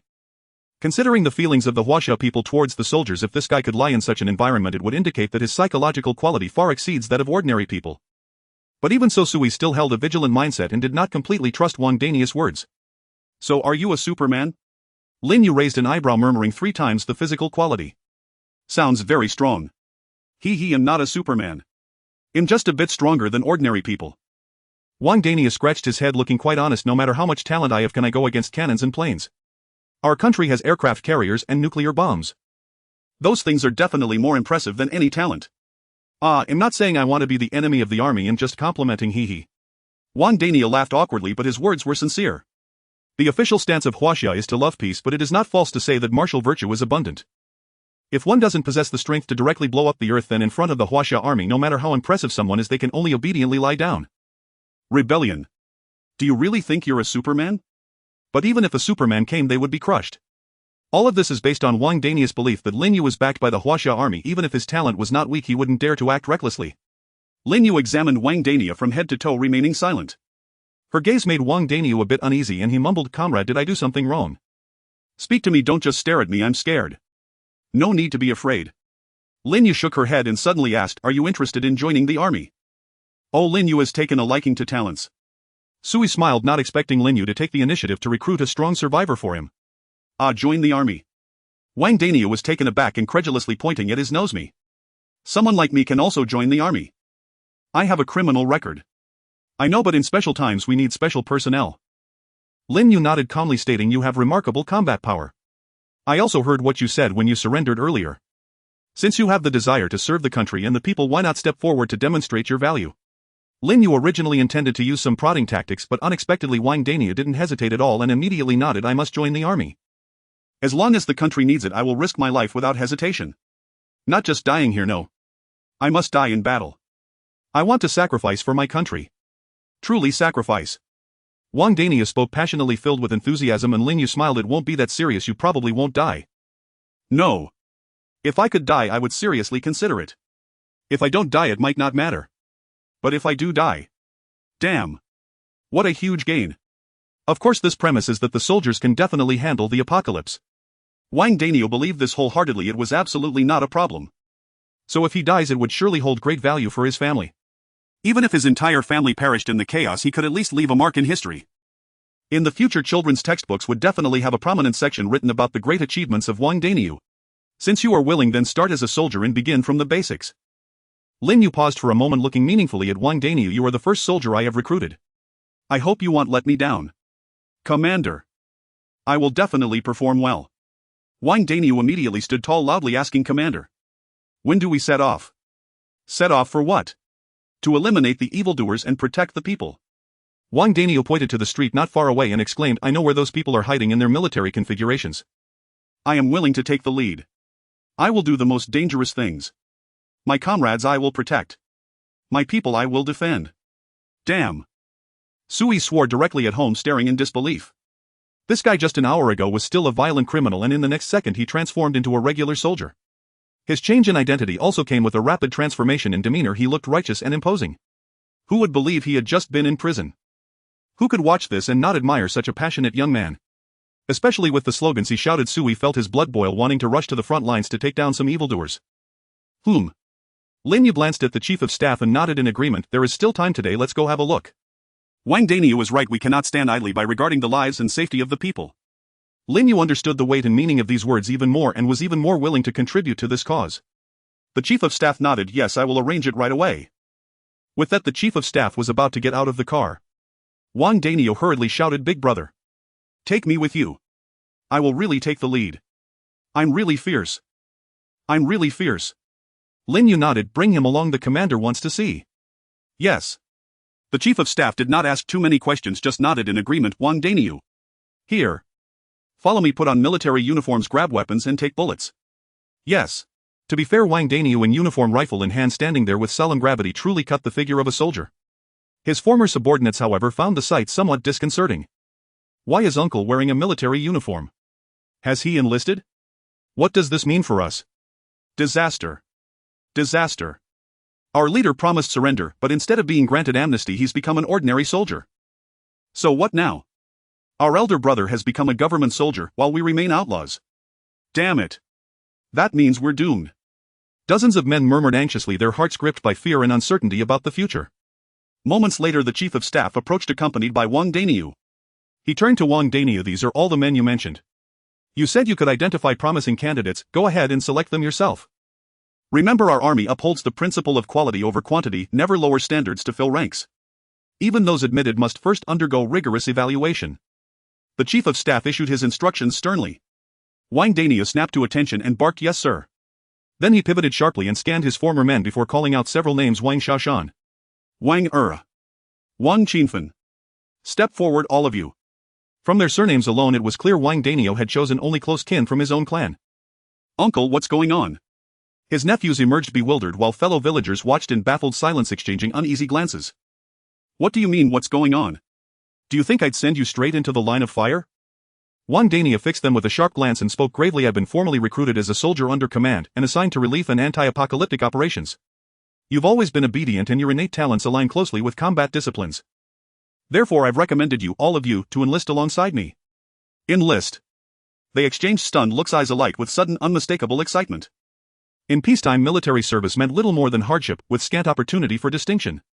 But in times of chaos, bearing arms meant storming fortifications, seizing banners, and seizing the chance to elevate one's entire family across class boundaries. Moreover, their starting point was extraordinary. Others fought desperately merely to survive as bandits, while they were stepping directly into the ranks of the lawful armed forces. Such legitimacy, such stature, utterly incomparable. So, you refuse to enlist? No. We accept. We accept. His nephews nodded eagerly. Rural youths, grounded and resilient, bore no hesitation in shouldering hardship. Their hearts remained simple and sincere, one unshakable conviction that Uncle would never betray them. Take them with you. I'll personally lead this unit. However, military regulations forbid assigning all of you to the same unit. The chief of staff glanced at Wang Daniu. Given the emergency uniforms are scarce, we'll outfit you temporarily in bulletproof vests. Yes, sir. Wang Daniu stood ramrod straight, saluting with solemn precision, a posture that stirred deep envy among the other men. What true son of the soil wouldn't yearn to serve? To join rescue operations would be nothing short of heroic, and to rescue surviving women. That was the very essence of chivalry incarnate. Might they even fall into his arms, moved by gratitude? Truth be told, it was entirely plausible. Among domestic men, soldiers commanded a unique, unrivaled aura of authority and masculine appeal. Consider this: bandits must resort to coercion and threats to compel surviving women. Soldiers need only stand tall. Their mere presence draws admiring glances in such abundance they could feast upon them. Chief, what about us? What's our fate? Brother, I too wish to enlist. Ever since childhood, my dream has been to serve, to earn glory, to achieve greatness. When the nation faces peril, every common man bears responsibility. I vow to lay down my life for the motherland, to shed blood, to sacrifice my head. Don't leave me behind. Let me stand beside you, as a comrade in arms, defending our people with courage and resolve. The remaining men grew frantic, clamoring for inclusion, terrified of being left behind. Wang Daniu shot them a fierce glare. Enough noise. No more big brothers or little brothers, I am now a soldier. Leave your underworld codes behind. I reject them utterly. My words, my conduct, must honor this uniform I wear. Remain where you are, obey the government, and cause no trouble. Or else, before any official arrests you, I'll be the first to hold you accountable, you good-for-nothing brats. His words plunged the crowd into crestfallen silence. Yet the chief of staff swept his gaze across them and suddenly spoke, voice calm and reassuring. Follow instructions. Return to the military assembly zone for screening and resettlement. We will consult senior commanders. Provided your backgrounds are clean and your aptitudes suitable, every qualified individual shall be granted the sacred opportunity to serve the nation. Having delivered these words, the chief of staff departed with Wang Daniu and the selected recruits. After this division, the group of men shrank dramatically, and the remainder, fixated on the newly enlisted, lost all capacity, or will, to contemplate anything else. Soon a squad arrived to escort the remaining men back to the assembly zone and to notify Jiang Shaozi to dispatch personnel for retrieving supplies from the large police station. Lin Yu left a minimal guard contingent behind and pressed onward with her troops. Wang Daniu volunteered as guide, eager to prove himself. Within the hour, the military column advanced into a new district. Chief of Staff, this district lies relatively close to the city center, featuring 2 major supermarkets, 3 hardware stores, and 6 business-oriented karaoke venues. Adjacent lies the snack street, reportedly housing an edible oil and grain wholesale depot along with several small cold storage facilities, Wang Daniu reported meticulously. This entire area is currently divided among 4 factions. All 4 groups are armed. Their innate abilities remain unknown, but judging by their failure to absorb one another, their strength is likely modest. Meanwhile, countless survivors remain hidden within residential buildings, venturing out only when unobserved, scavenging furtively for food and water. Earlier provisions were still obtainable, but recently these 4 factions have fully partitioned available resources. For isolated survivors, finding sustenance has grown increasingly perilous. Thus many have resorted to desperate measures. Wang Daniu sighed heavily, his expression darkening with quiet fear. What kind of desperation? The chief of staff asked, watching him intently. One nephew raised his hand. Sir, I know. While selling bullets, I spoke with a violent thug who boasted openly their 4 factions had once waged fierce, relentless warfare against each other. But ever since a strategist arrived from the city center, hostilities ceased. They divided the territory among themselves and began using surplus supplies to recruit more survivors. Those seeking full bellies must either labor for them or sell family members outright. Women too, to eat they must submit to them. Half a meal for one night's intimacy. A full meal demands ever more degrading performances. Rumors say they plan to slash rations further, intending to withhold most supplies from outsiders altogether. Sui, observing silently from the shadows, blinked slowly and murmured, it's truly come to this, trading a single can of food for a woman. The world has descended into utter chaos. Yet the reality was grimly logical. Under extreme heat most food spoiled rapidly, rendering it inedible. What remained was scarcer, more precious, more fiercely contested. When shelters fail to provide stable sustenance, survival often compels humanity to shatter its own moral thresholds, committing acts beyond imagination. Human trafficking. The chief of staff's instincts flared, he frowned sharply. They can recruit fighters with food alone, why resort to trafficking people? I don't know. The nephew shook his head, confusion etched on his face. I've only heard about it but haven't asked for details. I know a little. Suddenly Wang Daniu spoke up, lowering his voice. I heard there's a big brother in the city center who holds a lot of resources and has been expanding outward. This big brother seems quite formidable and skilled, but he especially lacks manpower, otherwise he wouldn't be sending people to buy others with food. The strategist who made those 4 groups ceasefire is also someone he sent responsible for finding more people to ally with him. This guy even came to the police station to meet me a while back. He's quite a cultured university student and even tried to recruit me, but I didn't agree. However, from what he said, it seems those 4 groups are interested in going to the city center and they have already been persuaded to ally with that big brother. After Wang Daniu finished speaking, the chief of staff suddenly asked the big brother in the city center. Xiao Baixiong. Chief, you even know about Xiao Baixiong? Be serious. Answer the question. Yes. Wang Daniu nodded vigorously, then shook his head, saying, I don't know if it's Xiao Baixiong, but I don't think it is. Currently the most powerful in the city is Xiao Baixiong. Well, a couple of days ago a guy emerged and stole Xiao Baixiong's thunder, but Xiao Baixiong's strength is indeed not weak, everyone basically knows him. If it really is Xiao Baixiong and that big brother is lacking manpower, he will definitely use this reputation for promotion. This world is chaotic, many who can't survive will surely cling to the thigh of a big shot for survival. Even if Xiao Baixiong might be somewhat ruthless, it's still better than starving or dying from heat. Before Wang Daniu could finish, the chief of staff nodded, saying, it seems it's not Xiao Baixiong, it's another group. Sui had been listening in the background. Through Lin Yu's command vehicle surveillance perspective, he could see the entire army's movements and easily hear the conversations between the chief of staff and Wang Daniu. It indeed doesn't seem like Xiao Baixiong. His development strategy is to destroy shelters, and destroying shelters doesn't require that many helpers. Sui stroked his chin and suddenly chuckled. Xiao Baixiong has probably been feeling quite constrained lately, having held the top position for so long only to be suddenly overshadowed by Sui. Although Sui's points have run out and he is no longer at the top, this situation has also served as a wake-up call for the survivors throughout the city. There are still quite a few survivors in the city. Many have managed to get through the most difficult early stages with the help of national rewards. Now many survivors are gradually developing their talents, starting to manifest, and the openly acknowledged top survivor Xiao Baixiong is not necessarily the strongest survivor in the city. He is merely the most popular, but among the lurking crowd beneath the surface there must be survivors stronger than Xiao Baixiong. Moreover, Sui believes that this number is certainly not small. To give a simple example regarding that mysterious big brother in the city center, Sui has not received any relevant intelligence information. It should be noted that Sui is a homebody with nothing to do all day. He checks the city chat channel interface more frequently than anyone else. So many days have passed, yet no survivor in the city chat channel has discussed this matter or revealed even the slightest information about the distribution of survivor forces in the city center. This is quite strange. It indicates that the methods of that mysterious guy are extraordinary. Perhaps it's not just him. Recently, looking at the chat channel, it seems many talented individuals are starting to make their mark. Currently, the only clear advantage I have is in the shelter level. Regarding the rest, it's hard to say. Although a 500-man army has strong combat power, if there's an SS-level combat talent in Jiling, this 500 may not be enough. If there happened to be an SS-level combat talent in Jiling, this 500 may not suffice. Sui pondered deeply. Through his own SS-level talent he could roughly understand that the power of other SS-level talents must not be weak. Homebuddy's Paradise is a typical latest-stage power-up talent. It can only grow stronger but may not stand out in the early stages. If he were to encounter an SS-level talent that is exceptionally strong in the early stages, Sui felt he might not be able to withstand the other party's scrutiny and hostility. This point is not good. Not knowing the talent situation of all the survivors in the city still gives me a strong sense of crisis. Sui sighed deeply. While he was pondering, Wang Danio had already picked up the military loudspeaker standing on top of the military vehicle and began shouting loudly along the street. The army has entered the city. The rescue operation has begun. All armed personnel, lay down your weapons and accept investigation. All living survivors, please contact us actively. To ensure better management and resource security for more survivors, we are about to take over all resource points in this block. If there are any rioters resisting, they will be shot on the spot. Do not say you were not warned. Wang Dania's shouts were stirring and he felt a great sense of exhilaration. Damn, I never expected that I would one day become a soldier. This feeling is truly fantastic. These statements were given to Wang Danio by the Chief of Staff, first outlining the army's bottom line, showcasing the army's strength and intimidating the small fry while providing a potential escape route for enemies. Do not push people to their limits, stating that they are terrorists or armed thugs only forces everyone to fight back.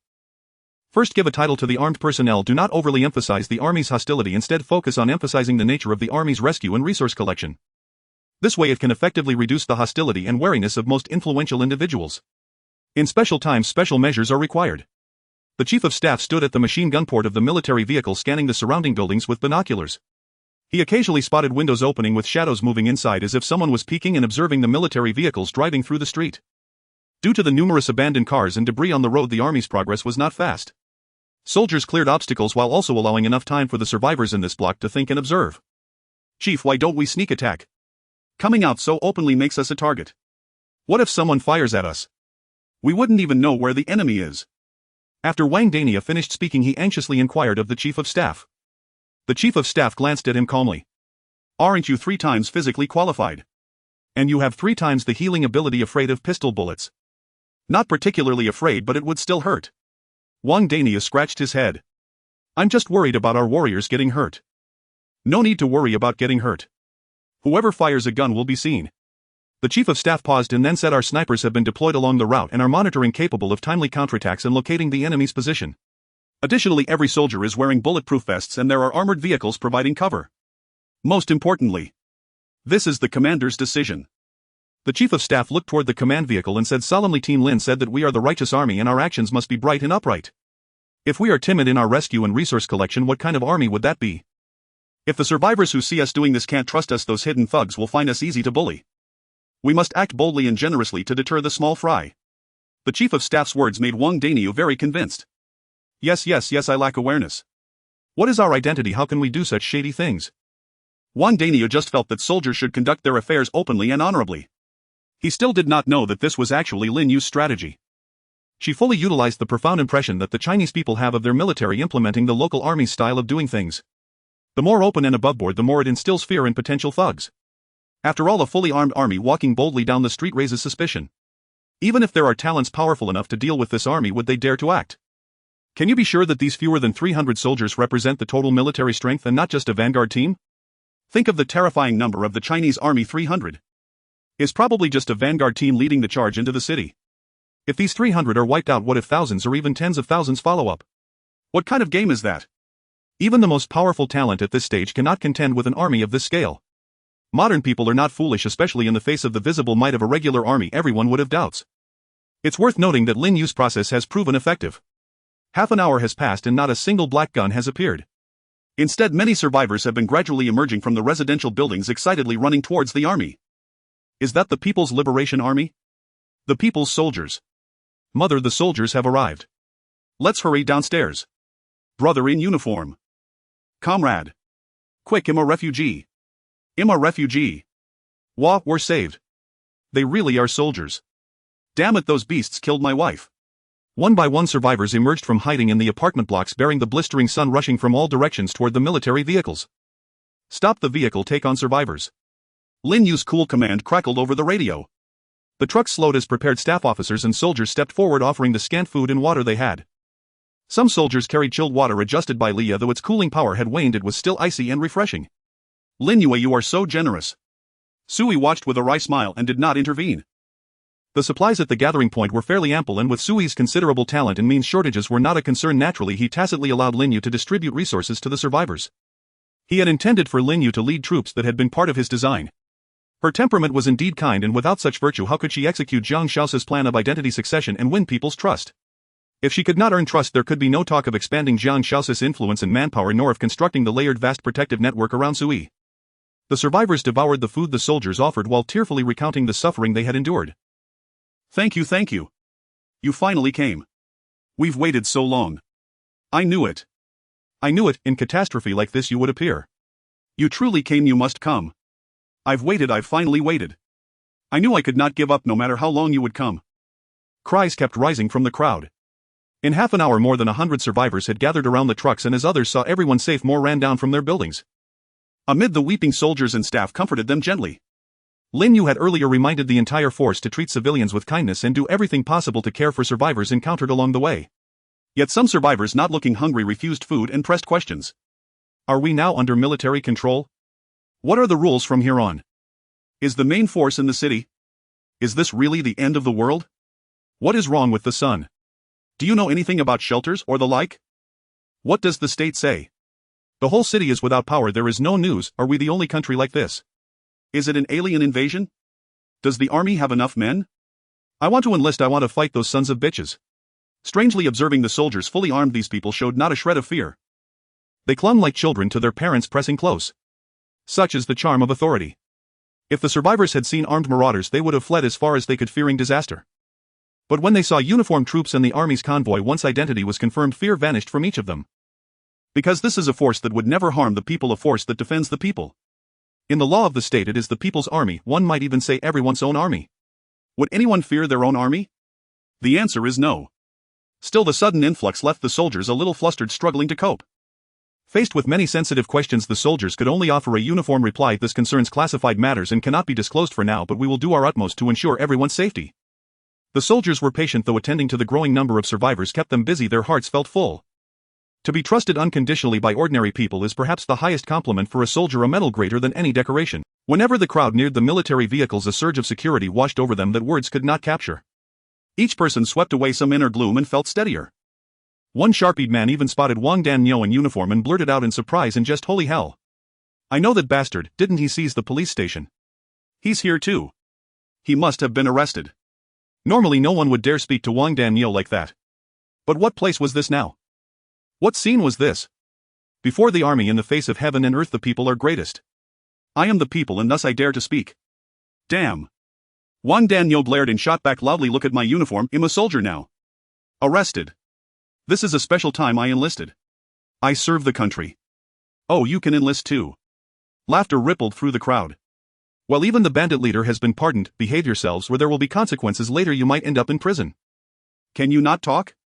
Wang grew anxious. He feared that if peace returned, his misdeeds would not be forgiven and he would be Wang Danyo, the chief of staff, snapped, "Mind your manners.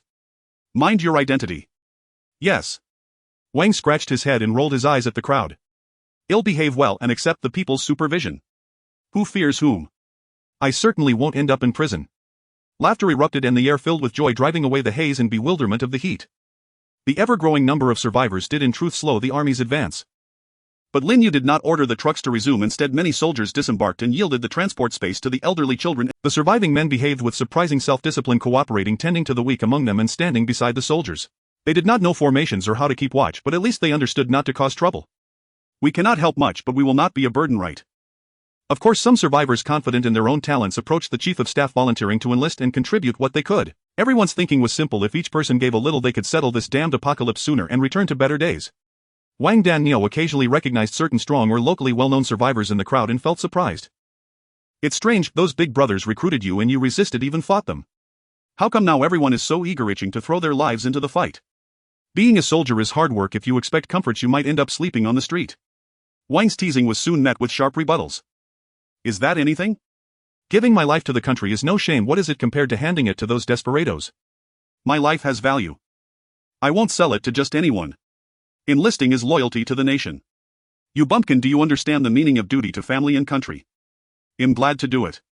The bandits gave me luxury and women and I resented it. I'd rather endure hardship as a soldier and be content." "Don't speak to this fool, he doesn't understand spiritual conviction. Hearing the taunts, Wang bared his teeth in anger. Don't gloat. When you become soldiers, I won't be polite to you. I'm from a respectable family while you are a bandit leader who was pardoned. Are we the same? Damn. Wang rolled his eyes. Can we not bring up the bandit leader? In the face of numerous requests from survivors to enlist Lin Yu did not agree immediately. She had her own concerns. If too many unqualified soldiers were admitted into the army, how could the loyalty and structure of the military be assured? One cannot rely solely on people's self-discipline. Even if one wishes to enlist, they must undergo training and ideological indoctrination to be effective through continuous growth. It takes 1,000 days of training to be useful for a moment. Lin Yu was hesitant to make a decision and could only send people to soothe the crowd's emotions, promising to provide channels and opportunities for enlistment in the future. For now, the most important tasks were to gather supplies, accept survivors, and understand the actual situation in the surrounding blocks. Fortunately, although the number of survivors gradually increased with a trend of thousands seeking the army, they had not yet become a burden. They were very self-disciplined. After properly settling the elderly and vulnerable, the adult men consciously grouped together following the team. They made no noise, sheltered themselves from the sun, and refrained from asking the army for food and drink unless absolutely necessary. At this moment, the resilience inherent in the people of Huaxia was fully displayed. The army has discipline and the people have awareness. During this special time, we certainly need to be self-disciplined and try not to trouble the army. In the next half hour, Lin Yu drove the military convoy directly to the entrance of the snack street.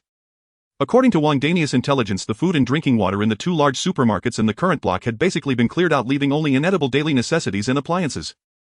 It was still uncertain whether any food remained except for a few small cold storage units. One of the cold storage units was located in a chain restaurant on the snack street, and in the face of so many supplies, Lin Yu naturally had to prioritize food collection. According to Wang Daniu, among the waves of thugs there were people with the ability to generate electricity who ensured that the refrigeration facilities of the cold storage were operational from the very onset of the apocalypse.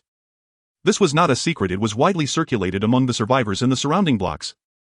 Although the person with the electricity generation ability only controlled one cold storage, the operation of the remaining cold storage also depended on him, and they had to pay him periodically to ensure the power supply. Team Lin. Wang Daniu just said that there might be a group of people near the cold storage who had been occupying it. Lin Yu coldly commanded him first send someone to scout the way. The subsequent combat personnel will advance in urban warfare formation. Earlier, Sui had already informed her that Jiang Xiaozi had taken all the trucks from the gathering place, some going to the police station to take over supplies, while some empty trucks were already en route to catch up with the military vehicles. Lin Yu would not allow herself to return empty-handed, as that would be irresponsible towards the many survivors in the gathering place. Wang Daniu. The chief of staff put down the intercom and called over Wang Daniu, who was sneaking around boasting with the survivors. Here. Wang Daniu responded loudly. The chief of staff ordered, take your people and lead the charge. Enter the snack street. Whether you can redeem yourself depends on your performance. The snipers and follow-up soldiers will support you at any time. If you encounter the enemy, you have the authority to decide whether to kill on the spot. Remember, you are my man, now be bold in your actions. If you get ambushed, it will also be my disgrace. Yes. Wang Daniu was beaming with excitement, turning around to take a few young men from his village and plunging headlong into the snack street. Military merit was right before his eyes. Wang Daniu was more eager than anyone else to encounter the enemy. He was pondering how many thugs he needed to kill to better prove his worth and loyalty. The once bustling snack street was now in a state of devastation and chaos. Everywhere were scattered tables and chairs, greasy stains, foul odors, and swarms of tiny insects. This place had not been cleaned for a long time and had become a stinking area. Wang Daniu even saw scattered human corpses lying by the roadside as he walked. Some of them had starved to death while searching for supplies, while others bore obvious battle wounds. The entire snack street had lost its previous liveliness and now appeared somewhat grim and dreadful under the shining sun. Wang Daniu led the charge, relying on his exceptional physical abilities, and was not afraid of any hidden threats. The soldiers behind Wang Daniu also moved swiftly, employing a two-person tactical formation to continuously check and search the complex terrain of the snack street, examining the buildings and shops on both sides. Strangely, despite the influx of over 100 soldiers into the snack street, they had not discovered any living humans. Not to mention enemies, they had not even found any survivors. It wasn't until Wang Daniu reached the large chain restaurant where the cold storage was located and entered that Lin Yu's intercom crackled with his report. No signs of any human activity have been detected. It seems like the place is deserted. According to previous intelligence, some people were supposed to be stationed here to guard the cold storage, but now there is no one inside or outside the building. I checked thoroughly and confirmed it, but I did find some recently opened canned goods on the table. These people must have just fled. Wang Daniu asked, should we pursue? Lin Yu shook her head and calmly ordered, continue to carefully inspect the area around the cold storage, remain vigilant for ambushes and surprise attacks. Team 1 and Team 2 go inside and open the cold storage. The rest spread out around the street and assume a defensive posture. Snipers keep an eye on the surroundings for information. Lin Yu was very cautious. She did not want to suffer losses at the hands of strange ability users. Since the people had fled and were too timid to face the regular army, there was no need to pursue them. It was crucial to secure the supplies first. Before long, Lin Yu's intercom transmitted the low voice of a sniper. From sniper position 3, I have spotted what seems to be fleeing thugs, about 20 of them approximately 800 meters away from the convoy, armed with pistols, machetes and other weapons, swiftly distancing themselves from the snack street. Lin Yu weighed the intercom in her hand, a faint smile curling her lips. She did not expect that inheriting the military identity would not only gain the survivors' natural trust but also serve to deter the thugs. These people did not dare to confront Lin Yu's troops directly. Upon realizing that the military vehicles were headed for the cold storage, they abandoned it and fled. To be honest, this saved Lin Yu a lot of trouble. In any military operation there must be a military objective. Killing was not the goal, securing key supplies was Lin Yu's main task. Achieving the target supplies and personnel without bloodshed was a scene Lin Yu was delighted to see. Over the next 2 hours, Lin Yu sent soldiers in and out of the cold storage to transport supplies. She did not allow everyone to go inside. The terrain of the snack street was complex and narrow. If the entire army entered and was ambushed by a special ability user, the losses would be too great. She kept at least half of the troops on standby in the open areas outside, both to guard and care for the accompanying survivors and to be ready to support the frontline troops at any time. Due to a shortage of personnel for transportation, the work continued until nightfall. While transporting supplies, the large trucks from the gathering place also slowly arrived, and several soldiers accompanying the convoy collected some new survivors along the way. It is worth mentioning that the supplies in the cold storage exceeded expectations. In addition to the expected refrigerated poultry and frozen foods, there was a large quantity of various drinking water and food that had evidently been transported from the supermarket, all stored in the cold storage. These supplies surpassed Lin Yu's expectations. All kinds of food were present, and there were even quite a few basic medical supplies, making the entire cold storage packed full.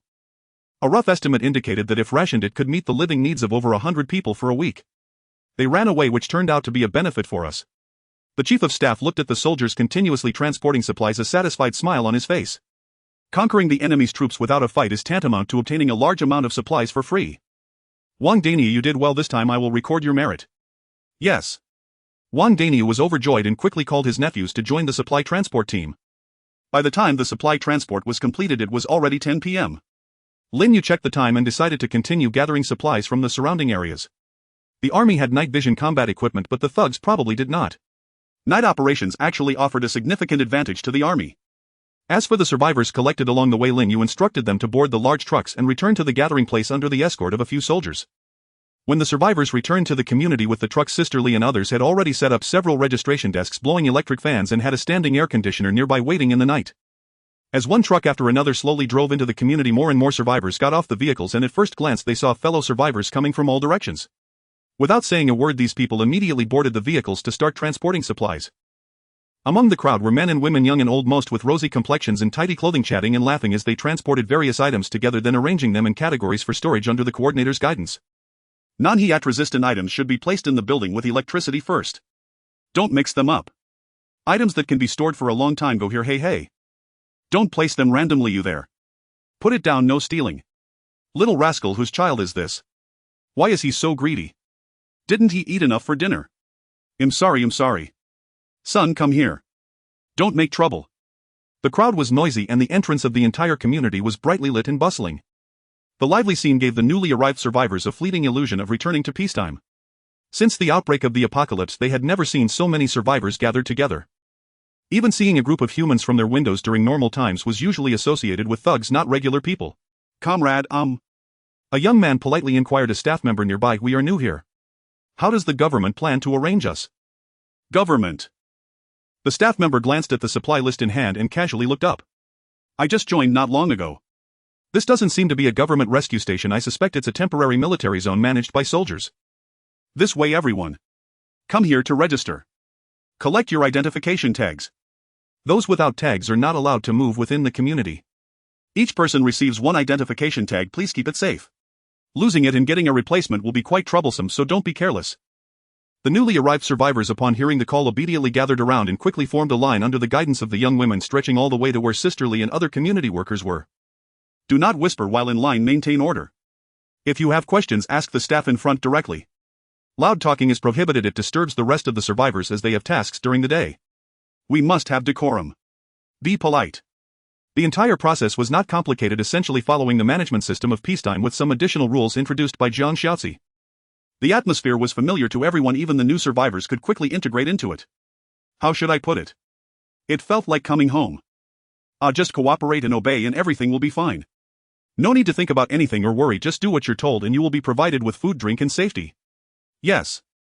This is the familiar and reassuring feeling. Sisterly's face once again bore a warm and welcoming smile as she saw the new survivors, knowing that tonight would be another busy sleepless night. But she did not feel fatigued at all. She could sense that the entire gathering place was gradually improving and life was slowly returning to its peacetime appearance. Although there would still be hardships, fatigue and heat, it was much better than having no assurance of life. Moreover, during the day Miss Jiang had gathered the elderly and outlined the general plans and arrangements for the future. Under Miss Jiang's promise, every original resident could feel the bright future of the gathering place and clearly sensed that the management was tirelessly working for the greater good. In times of crisis, Sisterly felt that someone like her, a former grassroots worker, must take on responsibility and step forward to help the leaders. Come on, comrades. Everyone this way. Please line up and complete your information registration. The content of this registration is similar to what we had in peacetime but now includes additional information about the shelter. Regarding the shelter information, do not be too reserved, just state your talents and abilities. As for the contents of the shelter, you can keep that to yourselves. As long as it's not harmful, the higher-ups won't interfere. However, if there are any contraband items or anything that could assist in rescue efforts, you must voluntarily declare them and comply with arrangements. Sisterly patiently introduced the registration process to each survivor as she worked on the registrations. Overall, this registration process was much more lenient than the last. The last group of registrants consisted of survivors from within the community. According to Jiang Shaoxi's development plan, areas closer to Sui physically had stricter control. Thus, shelters were not allowed within the community and had to be completely destroyed with all resources submitted. This was a strict rule, and Sisterly and others had communicated this to the survivors, ensuring they were calmed and mentally prepared. As for the survivors outside the community, since their gathering place was farther away, even if there was a threat, it was not significant. Moreover, to ease tensions among the many people, the destruction of shelters was temporarily not considered. However, talent registration must be honestly declared. Jiang Shaoxi had already considered that since the leaders emphasized that most survivors had different shelter talents, it could be arranged for long-term planning and organization. Different talent types would serve as criteria for arranging the specific tasks of survivors after they joined the gathering place. To put it simply, combat-type talent holders would be responsible for supporting the military's combat efforts. Support-type talent holders would assist with resource collection and supply tasks within the gathering place. In short, no talent holders were allowed to act recklessly within the gathering place based on their abilities. All use and allocation of talents needed to be unified in management and task distribution. Personal use was not permitted. No threatening the collective. No concealing or failing to report. Sisterly did not emphasize the specific consequences of violating the regulations. She merely highlighted that these military control regulations were to be remembered and not violated by anyone. Because Sisterly knew very well that as long as these points were made clear, most survivors would not violate the military control regulation. Although some of the regulations seemed strict to Jiang Shaoxi and might lead to internal strife, Sisterly did not agree. Who are we? As long as the higher-ups guarantee safety and provide food and shelter, everything can be negotiated. It's just a talent, just declare it. Whatever you need, absolute obedience. This is thanks to the basic education that the country strongly promoted during peacetime. A highly educated populace is easier to communicate with. No one is foolish, everyone understands that in special times they must unite to survive. Moreover, most of the survivors who actively sought out the military had average talents in Sisterly's registration. The majority were of D and C grades with very few grade talents and none at a grade. Survivors with more impressive talents had likely fared well during the early apocalypse and wouldn't consider seeking military protection immediately. However, it cannot be said that these lower-level shelter talents are completely useless. Rather, they cannot independently sustain a shelter's operation, but each talent still has its merits. For example, there is a grade talent called Bread Tree, which creates a small portable bread tree for the talent holder, producing 7 loaves of bread daily, enough to fill one's stomach if one eats one. However, this thing only provides food. Without water, one can still die. Even if bread is traded for water on the trading platform, it only guarantees that one won't go hungry. The shelter's development would still be problematic, as without electricity or refrigeration, disaster could strike. Even if one doesn't encounter problems in such hot weather, if one's body can't take it, one could die at home without anyone knowing. Even if one survives the heat, if encountering raiders trying to seize resources, can one protect oneself? For instance, there is a grade talent called Constant Temperature Aura, which keeps the talent holder's body at a comfortable temperature and adapts the temperature of the surrounding small area. This talent is good, at least you won't die from heat. But there's no food and no water. Also, there's nothing to exchange on the trading platform. At most, one can go out to find supplies without fear of the burning sun, but outside are raiders and most supply points have been emptied or occupied. In such prolonged circumstances, this talent holder would also find it difficult to survive alone. These minor talents have effects that vary by category. Individually, they may not be impressive, but when combined, they can yield entirely different results. Extra bread can be distributed and extra water can be shared, ensuring no one goes hungry. Then let the Constant Temperature Aura act as a patrolling security guard, wandering among the crowd, serving as a walking air conditioner. With this simple arrangement, everyone's life can be made comfortable. Many talent holders understand this issue. They also know that mutual cooperation among their shelters may be the key to survival, but the difficulty lies in the mistrust among people during the apocalypse. What if I give you bread and you don't let me rest in the shade? Once mistrust arises, complete trust cannot be achieved. But with military control it's different. The military's coordination throughout ensures that they act as both managers and intermediaries, establishing trust for mutual support among many small shelters and providing the most needed safety for most talent holders. With this cooperation among talent holders has a solid and feasible foundation. Most survivors can comprehend this logic on their own. It is clearly beneficial to oneself who would be unwilling. Thus, even with thousands of survivors rushing into the community to register, the scene remained orderly and calm, fully showcasing the excellent qualities of the populace in the face of adversity. While Sisterly was registering, Sui stood by the window surveying the crowd while occasionally checking the color of his watch. A faint red, not very prominent. This was also within Sui's expectations. With thousands of survivors flooding into the gathering place, it was unlikely that they would fully trust the place immediately, and there would inevitably be survivors with their own concerns. Xiaozi, how do you plan to arrange them? Without turning his head, Sui asked. Jiang Xiaozi stood gracefully behind him, lowered her head and softly replied, Sir, I plan to allocate based on specialties supplemented by ideological work, striving to have everyone at your service within a week. A week? Isn't that too short? I fear it may lead to instability. Sui's fingers tapped the windowsill as he murmured, Xiaozi, among these people there must be some with ulterior motives. Xiaozi is aware. Jiang Xiaozi nodded, her smile still gentle. Humans are social animals. The influence of the collective is immense. Even if there are those with bad intentions, they can be refined by the collective furnace. And our gathering place's multi-level living system has already begun to show results. The first batch of female residents is closest to your core group. They have been trained day and night by me and will serve as the first managers of the community. Next are the surviving residents of the community, followed by these new survivors. Even if they have ill intentions to pose a threat to the shelter and you, they must navigate numerous obstacles and face military suppression and deterrence, as well as supervision and scrutiny from various shelter talents. Even if someone is lucky enough to come physically close to you, they will still face that robot and your nearly indestructible room. If under these conditions someone can still harm you, I think only a deity could achieve that. Jiang Xiaozi could not conceive that under her meticulous arrangements combined with the military and various technological projects, anyone could still harm Sui. This was nearly impossible in Jiang Xiaozi's view. Sui's level of safety was almost 100%. Moreover, she was continuously enhancing Sui's level of safety while expanding the gathering place's influence, never neglecting Sui's personal safety. Sui nodded. I trust you to handle this. Your approval brings joy to Xiaozi. Jiang Xiaozi paused, then gently spoke. There were originally some issues with food and water shortages, but since this group of survivors has made it this far, their talents must differ somewhat and may help fill some of the material gaps. Regarding food, there's no need to worry too much. Sui looked at the thousands of survivors below and suddenly smiled. Given the scale of tonight's turnout, I should receive some material rewards tomorrow. Just wondering if I might encounter a big prize again. Surely I can't be that lucky every day, hitting a grand prize repeatedly. Sui mused inwardly, recalling how just today he had drawn an extraordinary reward, a fully equipped army of 500 soldiers. Logically, tomorrow's midday reward would most likely be a modest supply-based boon. Even so, Sui felt perfectly content. He realized his innate talent function like the missing plank in a wooden bucket. Whenever a particular facet of his sanctuary proved deficient, his talent instinctively reinforced that very weakness. A little reinforcement today, another tomorrow, the entire vessel gradually grew sturdier, more impervious to breach. Xiaozi, do you have any plans for tonight? No major matters are expected this evening, sir. Jiang Xiaozi reported meticulously. Lin Yu is scheduled to return in the latter half of the night. Chen Xiuren remains stationed at the off-site trading post, and the newly recruited survivors will rest for half a day to a full day before being assigned new duties. Under Jiang Xiaozi's meticulous stewardship, the sanctuary advanced steadily and harmoniously. What then remained for Sui to do? Sleep. Sui turned on his heel, resolute. I'll wait until tomorrow's talent reward arrives. Sir, is it truly time to sleep so early? It's already quite late. Chen Xiuren asked me to deliver this to you. He said it would surely please you. Jiang Xiaozi placed a large black bag upon the table. Sui peered inside. It held stacks of video game discs and accompanying controllers. Ah. Where did Chen Xiuren even procure these? He acquired them at the off-site trading market. Having heard you enjoy gaming, he carefully selected several titles for you. Jiang Xiaozi smiled gently. I confess I know little of games, but Chen Xiuren certainly showed great thoughtfulness. A fine, dependable elder. Sui felt genuinely pleased. Having long grown weary of his computer's library, exploring fresh titles seemed delightful. With that, he approached the table and began sifting through the discs within the black bag. What he saw froze him instantly. Every disc was bare, no artwork, no labels, only bold, stark lettering scrawled across their smooth surfaces. AI Maiden 2 Mod Bundle, The Elder Scrolls Laboratory of Love Latest Edition, Classic Masterpiece, Winter Delirium, Warden Karen Complete Edition, Nadia's Treasure with full save files, Emotionally Resonant Masterpiece, Sister's Diary. Sui stood utterly still, stunned into silence. Sir.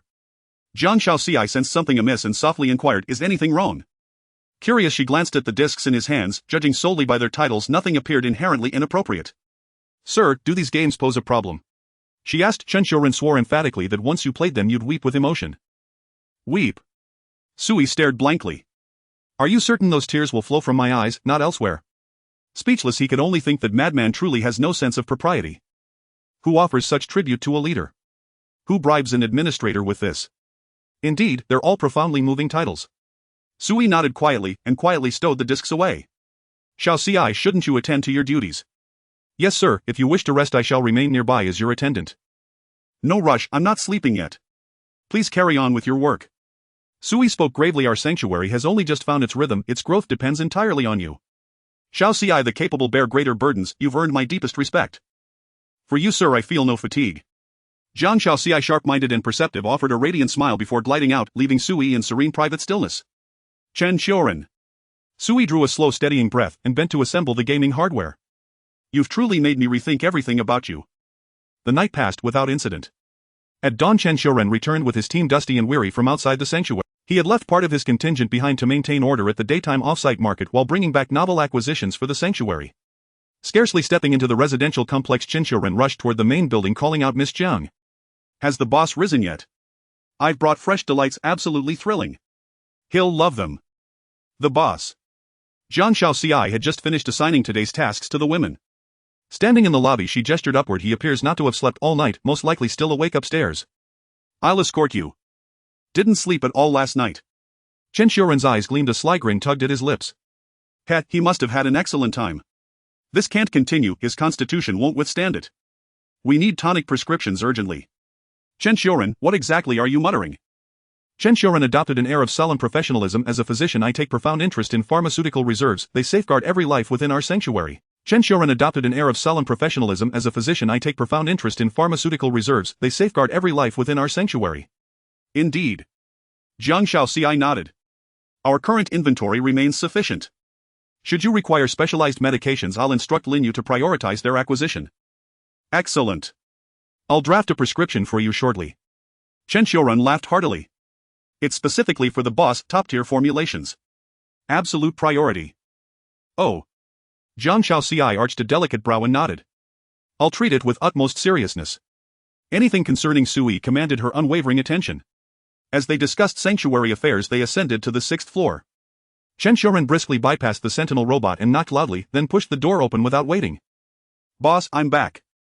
Hey, why leave the door unlocked? Playing games without locking up is terribly unwise. What if someone walks in? Hearing this, Jiang Xiaoci paused, puzzled. Why lock the door merely for gaming? Chen Xiuren strode in, then abruptly fell silent. Boss, are you playing? Wait. What is that look? Alarmed, Chen Xiuren recoiled. Jiang Xiaoci hurried forward and saw Sui seated on the sofa, face stern, gaze dark and unblinking, fixed upon Chen Xiuren with unnerving intensity. Before him lay dozens of scattered discs alongside partially assembled gaming console screens and controllers. Boss. Under Sui's piercing glare, Chen Xiuren tensed, swallowed hard and ventured timidly, did you overindulge?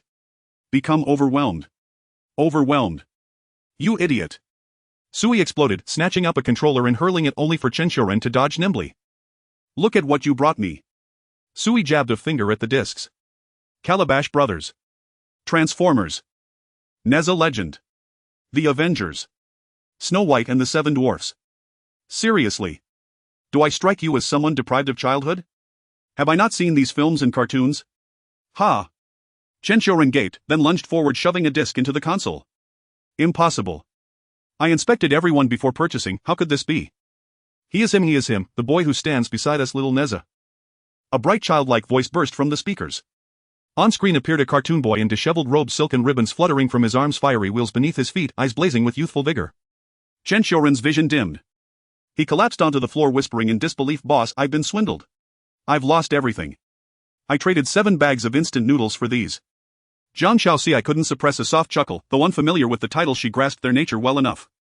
Even Chen Xiuren, the self-assured, effortlessly charismatic assassin physician, could fall prey to deception by ordinary survivors. I bought counterfeits.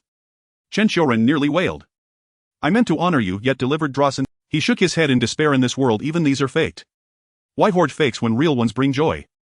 Just hand them over. Chen Xiuren. Sui's voice cut like ice. He pointed toward the doorway.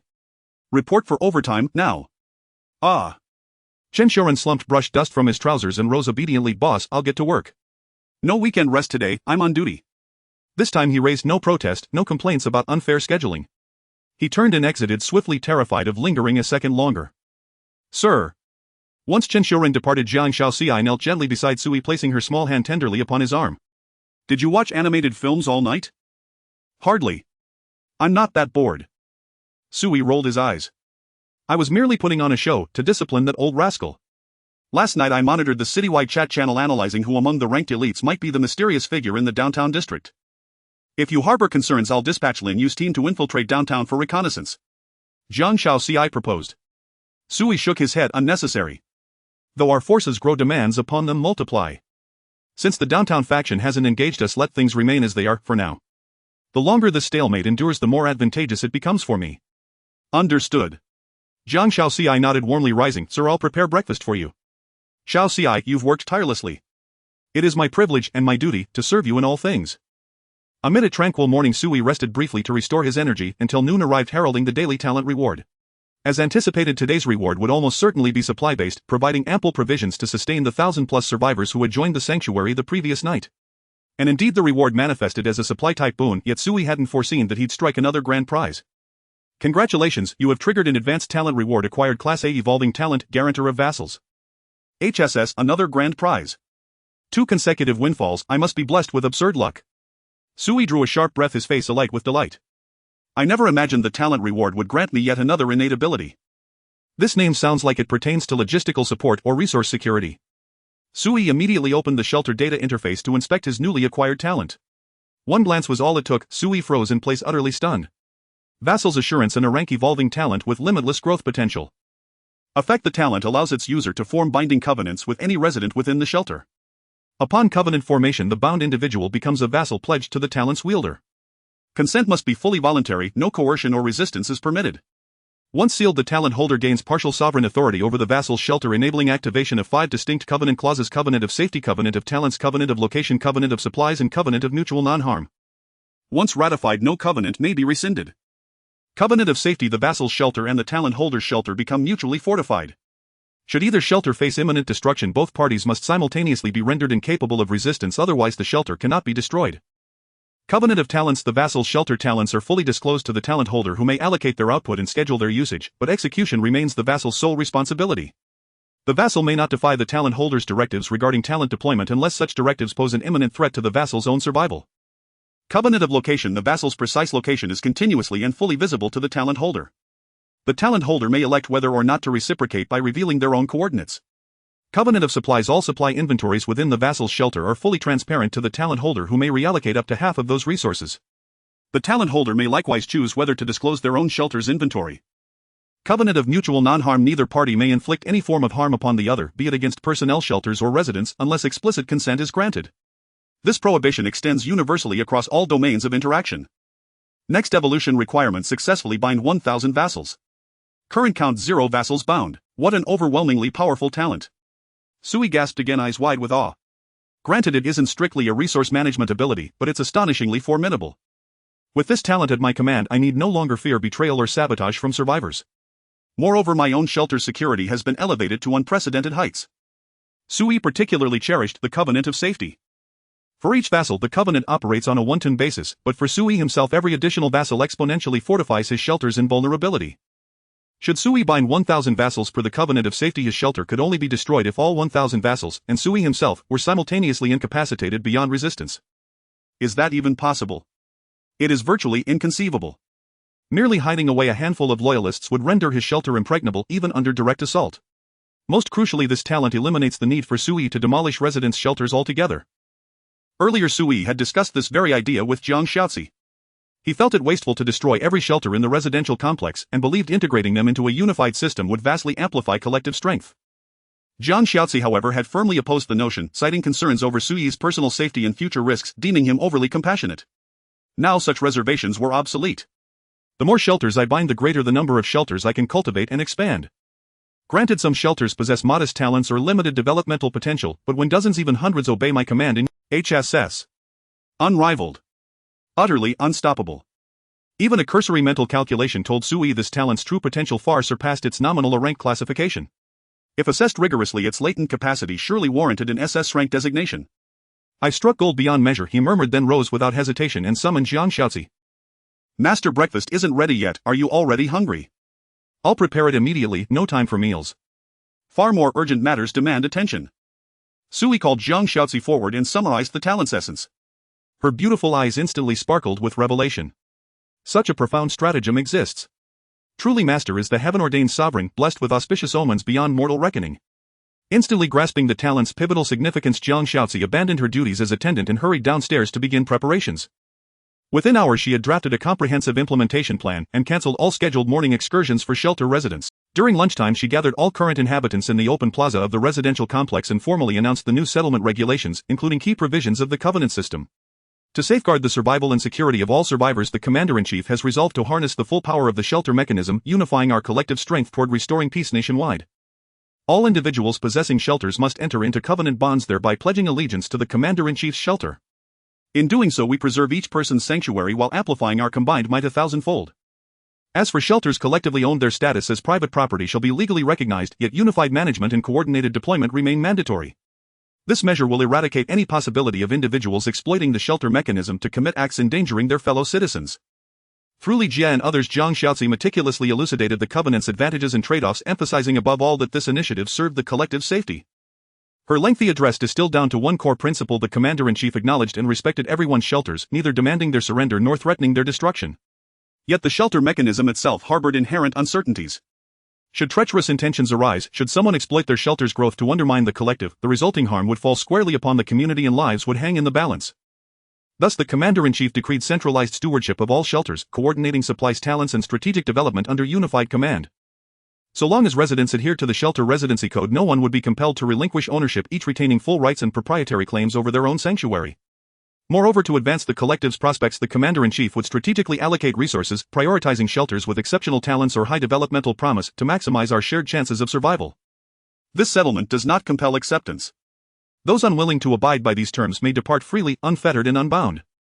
Zhang Xiaozi adopted an unusually magnanimous stance, her methods merciful not ruthless, abandoning any notion of forcibly dismantling dissenters' shelters. She had accurately gauged the group's psychology. Most had already resigned themselves to forfeiting their shelters upon arrival. Now, with the Commander-in-Chief pledging protection and active cultivation of their sanctuaries, the sole condition being submission to collective coordination. How could anyone refuse such an offer? Submission to collective coordination served the common good and ensured communal safety, a principle deeply rooted in the Chinese ethos of unity and shared responsibility.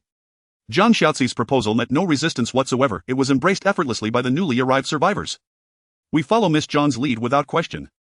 You would never betray us. The Commander-in-Chief protects the people, we understand completely. When the nation faces crisis, unity is paramount. Whatever the Commander-in-Chief requires, we yield it willingly. Whoa, my shelter stays intact.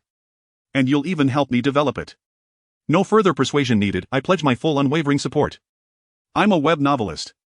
I'll write a novel celebrating the Commander-in-Chief rebirth. The nation cultivates my shelter. Cheers erupted across the crowd, enthusiastic affirmation resounded everywhere. This overwhelming reception stemmed not only from the policy's merits but also from the natural goodwill inspired by Zhang Xiaozi herself, her elegance, poise and unmistakable air of integrity eliciting immediate trust. They remained unaware of her hidden ruthlessness, misjudging her character through superficial impressions. Yet such minor misunderstandings held no sway over the broader course. Smiling serenely, Zhang Xiaozi declared, since no objections remain, let us begin lunch. Rest this afternoon. Beginning later today, under Li Jie's supervision, everyone will proceed sequentially to formalize their covenants and integrate into the unified allocation framework. Should any questions arise, please consult our staff. The Commander-in-Chief pledges prompt resolution of all livelihood and daily life concerns. Having spoken, Zhang Xiaozi gestured lightly, prompting her attendants to clear the lobbies of several buildings, transforming them into temporary dining halls brimming with provisions. Though merely canned goods and biscuits, humble fare indeed, they offered sustenance in abundance, a sublime luxury for survivors who had scarcely tasted full meals since the cataclysm. A well-fed populace proves far more receptive to pledging allegiance. After lunch, Zhang Xiaozi commenced the formal covenant signing process. The procedure proved remarkably simple. Sui merely needed to issue covenant invitations to shelter holders within proximity, not requiring face-to-face presence, only spatial vicinity. To guarantee informed voluntary consent, the full text of all 5 covenants appeared before each prospective vassal, transparent, unredacted and complete. Though the 5 covenants initially appeared restrictive, they provoked no resistance among the assembly. After all, they had spent lifetimes navigating intricate systems of rules and regulations. Such constraints posed negligible burden. They'd arrived prepared to surrender their shelters entirely, yet now retained them and gained the Commander-in-Chief's patronage for cultivation. This was a transaction with guaranteed upside. More importantly, even the most minimal benefit ensured shelter preservation to destroy their sanctuary. One would first have to annihilate the commander-in-chiefs. Just look at the military, could any force accomplish that? So, sign. Within less than 3 hours, before afternoon had even waned, Sui completed covenant binding with every shelter holder in the settlement.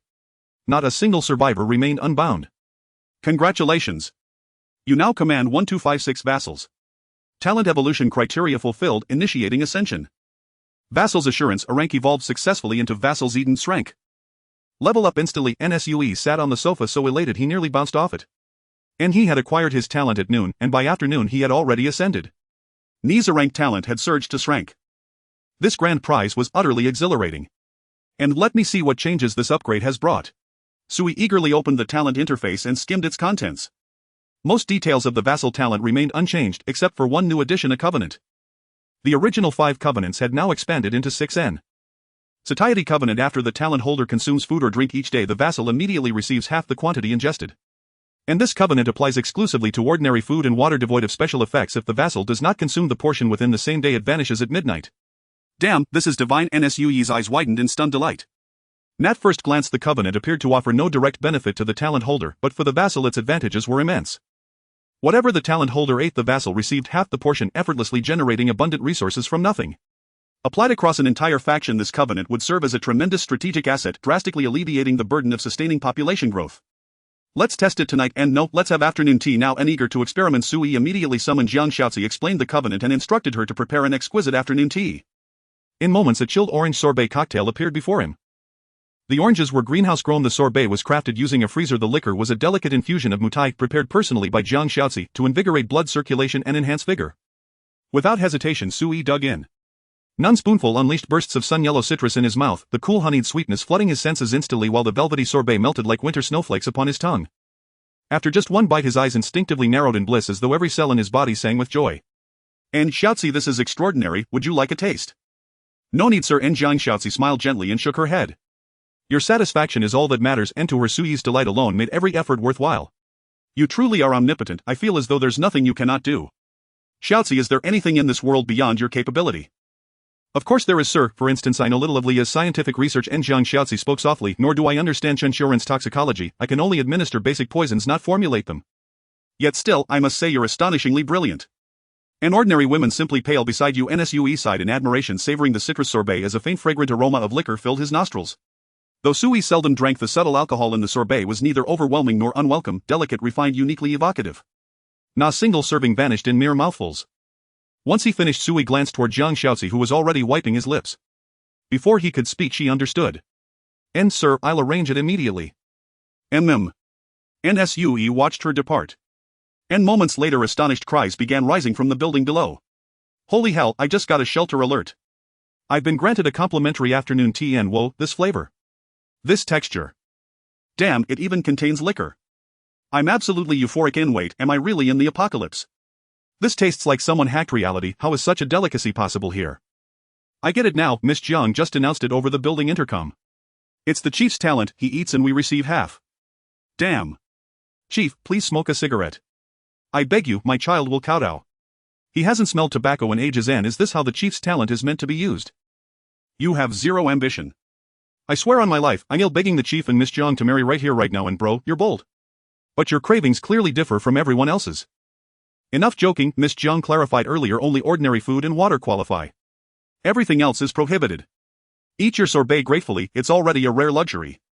Hurry up and eat, then get to work. Sisterly told me earlier we'll soon implement a labor point system. The more you contribute, the higher your shelter ranks for the chief's priority development. Damn, obviously they'll pick me. My constant temperature talent is unmatched. Turn me into central air conditioning, I'll become the sun itself. I shall enlighten all beings. Not a single sorbet had suffused the entire settlement with laughter and joy. New arrivals wore radiant smiles, while survivors who had entered the settlement from the residential complex could only gaze upon the scene with wistful envy. Compared to these newcomers, they occupied an awkward position, deprived of shelters and lacking the binding covenant that governed other survivors. They seemed inherently unpredictable to the settlement. Objectively, they were tragic figures, casualties of rapid societal collapse. Yet Jiang Shaozi had devised a special plan for them. Their numbers were small and none possessed shelters, making them ideal candidates for the same rigorous training regimen administered to the young women, transforming them into specialized personnel within the settlement. Though unbound by the vassal covenant, Jiang Shaozi felt no concern about securing their loyalty. And she knew better than anyone how to train individuals for elite roles. Still, she pondered whether to oversee their training herself or entrust it to Chen Xiuren. And should they become intelligence operatives or assassins? That question warranted several days' reflection. And while Zhang Xiaozi labored tirelessly for the settlement's advancement, Sui reclined comfortably on the sofa, opening the shelter interface to review the next upgrade requirement for his vassal talent. 10,000 signatories needed for the next tier, and at this pace it shouldn't take long, and we should gather 10,000 before the first apocalypse cycle concludes, I suspect. Sui mused aloud. Given this talent's upgrade mechanics, will the next evolution elevate it to S rank? If each upgrade merely adds a single new covenant, even reaching SS rank wouldn't be particularly formidable. 7 or 8 covenants would hardly rank among the pinnacle of SS tier talents, especially compared to the Otaku residence talent. Forget it. Any power increase is pure gain. After all, this talent fell into my lap for free, no complaints. NSUE remained remarkably pragmatic so long as the Otaku residence talent remained his. Each day promised fresh wonders. Each day felt like claiming unearned rewards, utterly delightful. Yet reality rarely conformed to Sui's expectations. Over the following week he sensed himself slipping into a peculiar void, a hollow lull after fortune had run dry. For 7 consecutive days following the Vassal Talent's grand prize, Sui received no exceptional talent rewards, only a string of identical crank grants. 4 were resource production talents yielding food and water, each sufficient for barely 10 people's daily sustenance. 2 conferred security enhancements, 1 an infinite ammo sniper rifle, another an infinite ammo assault rifle. And the final reward, though also crank, possessed striking specificity in absolute defense. Ballistic vest crank equipment artifact grants complete immunity against handgun, submachine gun, and low-yield rifle projectiles. Against all other firearm rounds, defensive efficacy increases by 50%. And does the name sound impressive? NIT is absolute defense after all. Yet it's absolute protection applied solely to bullets, and only low-yield ones at that. And frankly, even combat-talented individuals like Wang Danio, whose physical attributes were enhanced several-fold, barely feared bullets anymore. As Wang Danio himself put it, so long as a bullet doesn't obliterate my skull, I'll regenerate and remain fully combat effective. Yet to dismiss the vest as useless would be premature. Its utility in the current phase was considerable. Nonetheless, its obsolescence loomed inevitable as shelters advanced, soon outclassed even by the infinite ammo assault rifle. Sui kept none for himself, handing the vest directly to Linyu. After all, he never ventured outside, its presence or absence mattered little. Yet this week's precipitous decline in reward quality revealed a stark truth to Sui. And could it be that from the talent's perspective my shelter currently lacks any urgent deficiencies? Hence no grand prizes, no exceptionally useful gifts, and blinking thoughtfully Sui realized this was precisely the case. His shelter had evolved into a full-fledged settlement, robust in population, talent, caliber, military strength, skill, diversity, armaments, and stockpiled supplies, including medicine and provisions. Over this week his forces encountered virtually no danger wherever they deployed. And raiders fled at first sight, refusing direct confrontation. Any resource site targeted by the military was secured without loss, save for rare instances where overconfident talent bearers attempted theft only to fall beneath disciplined gunfire. Even the scorching heatwave posed minimal threat to his settlement. Beyond occasional heatstroke among those venturing outdoors, indoor temperatures remained tolerable, thanks to restored electricity in one building, allowing residents to rotate rest periods in the main tower's cooled zone, safeguarding lives from thermal peril. All things considered, Sui could identify no immediate deficiency. And still, even granting me additional talent holders would help. Even crank talent holders, and he had tasted their value and craved more. And rank holders would be welcome too, the more the better. Yet the talent remained silent. And perhaps the vassal talent's grand prize exhausted my Otaku talent, its spent drained. Sui sighed deeply. And that week delivered not only underwhelming talent rewards but also slower than expected progress in rescuing external shelters. In 7 days the settlement gained barely 2,000 new inhabitants, dwarfed by the first day's surge of over 1,000 survivors following the vassal talent's acquisition. Yet this lag bore no fault of Lin Yu's diligence. And her contingent of soldiers conducted rescue operations with genuine sincerity, eager to save every civilian possible. Moreover, Sui now required more survivors, his vassal talent demanded expansion.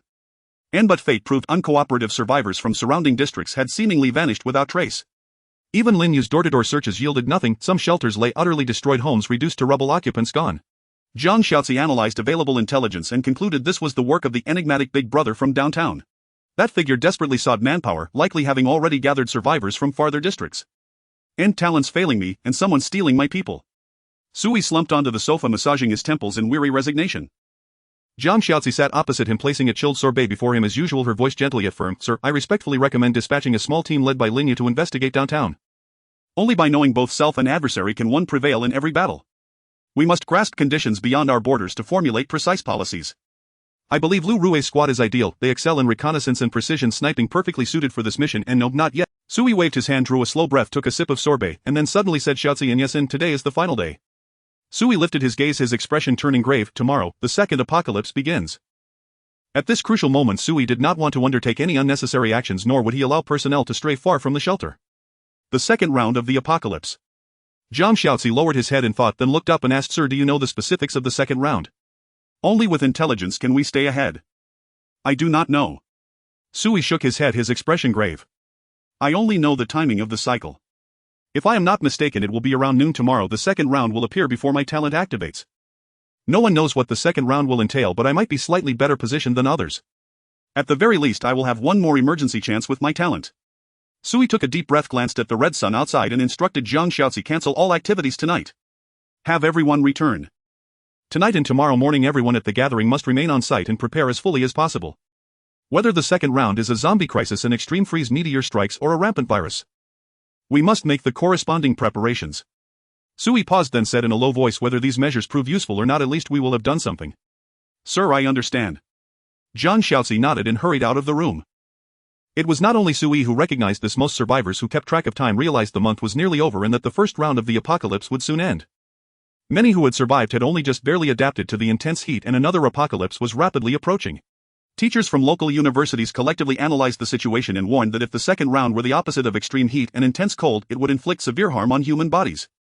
To be dragged from a barely tolerable hot environment into an instant global plunge below freezing could overwhelm ordinary humans, causing many to die on the spot.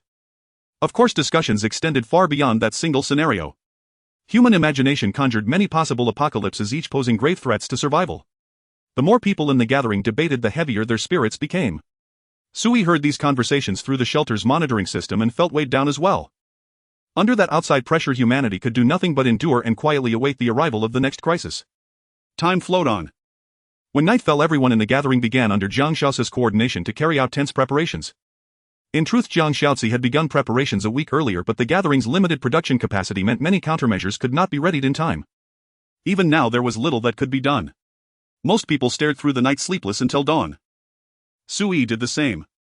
After the red sun reappeared, the time crept toward 11 in the morning. Suddenly a mysterious voice that had been silent for a long time rang in the ears of every survivor across the globe. The voice announced that the first round of the apocalypse extreme heat was coming to an end. It congratulated every survivor and declared that settlement rewards were about to be distributed. After that global bulletin, a fresh prompt appeared before every survivor. Sui saw it as well. System notice, shelter check in progress. You still possess a shelter. Shelter rewards have not been triggered. Shelter reward explanation not triggered. This is the basic reward for surviving an apocalypse. If you lose your shelter but survive, you will be reassigned a nearby vacant room as a new level 0 shelter during the stage settlement and will regain a talent. Checking accumulated survival points. You have accumulated over 10,000 points and have successfully obtained the first tier accumulated survival points reward. First tier survival points reward automatically issued to shelter storage. When opened, it can randomly grant one item of CB tier from any category, including but not limited to people, objects, talents, and skills. Checking leaderboard information. You hold first place in 7 regional rankings: mechanical supplies, number of talents, talent rank, item quantity, talent level, shelter level, and shelter comprehensive combat rating. Some leaderboards remain closed and will be revealed after the second round begins. When holding first place on a leaderboard, other non-first rankings are not counted toward additional rewards. Based on your current leaderboard standings, you have earned 7 regional first place exclusive settlement rewards. Regional first place exclusive reward automatically issued to shelter storage. When opened, it randomly grants one specified item of BA tier. It cannot be a talent. Calculating your overall performance in the first round of the apocalypse. Your final rating S. Comment: you have nearly exceeded expectations in surviving the first round, establishing an initial scale refuge. You did not squander resources and demonstrated a tenacious will to live. Congratulations. Based on your comprehensive score, you have earned an S tier random reward. All rewards have been issued to the shelter storage and may be opened after the second round. A long cascade of settlement information appeared before Sui, dazzling him. The first thing to appear is not even the announcement of the second round. They are settling the previous round first. Sui glanced over his rewards. They were indeed substantial. Yet he had no mood to celebrate, still silently awaiting news of the second round. Compared with Sui's silence, the other survivors in the building were far more jubilant. Cheers rose from time to time, some wept with emotion. I've got a shelter again. Heaven has given me another chance. Wonderful. Praise the system. People only grow to value something after losing it. During the first round, many had voluntarily relinquished their shelters in addition to those who lost them by circumstance. A considerable number had not respected the shelter's importance or had doubted the apocalypse. By the time they realized their shelters were gone, and regret came too late. No one had expected that the most basic survivor reward of the first round would be the reassignment of a shelter. Although those who regained shelters would develop more slowly by a month compared with survivors who never lost theirs, having a shelter was far better than having none. Furthermore, if one were to randomly obtain a superior talent, a dramatic leap in progress would not be impossible. As many in the building rejoiced, the mysterious voice sounded again. Settlement rewards for the first round have been announced. Now commencing the second round of the apocalypse, the man-eating fungus disaster. With the voice's cessation, the world fell quiet once more. After a brief silence, uncertain discussions resumed in the corridors and the hall. Is that it? Where is the second round? How does it begin? Has it already started? I don't know. I've never heard of this. Wasn't the second round supposed to be climate-related? Man-eating fungus, it sounds like something tailored to prey on humans. It's probably some organism that feeds on people. Could this be an infectious disease apocalypse? Damn. How do you defend against that? It's worse than the heat, it could cause global extinction. Many educated survivors discussed the matter with anxiety and panic. Sui upstairs lowered his head and thought carefully. He opened the shelter information, trying to find the slightest clue, but found nothing. The mysterious presence rarely provided detailed explanations about apocalypses. Humanity was left to grope and learn for itself. That had already been clear during the first round of heat. The heat had struck so suddenly that humanity was caught off guard, forced to endure a month of bewildering, relentless global baking. It seems the second round will be similar. What exactly is the man-eating fungus? What threat does it pose? Is it bacterial or a larger fungal organism? Fearfully, that entity will not tell us. Sui frowned, recalling the circumstances of the first round's heat, and warily scanned the room. Judging by the first round, the second outbreak will likely come without warning. It is possible the fungus is already near, airborne, or attached to other objects. What does it even look like? While Sui pondered with heightened vigilance, a sudden piercing scream erupted in the building's main hall. Ah! My hand! It's biting my hand! After the terrified and piercing scream erupted, Sui's nerves immediately tensed, and he rushed to the monitoring equipment in the room to check.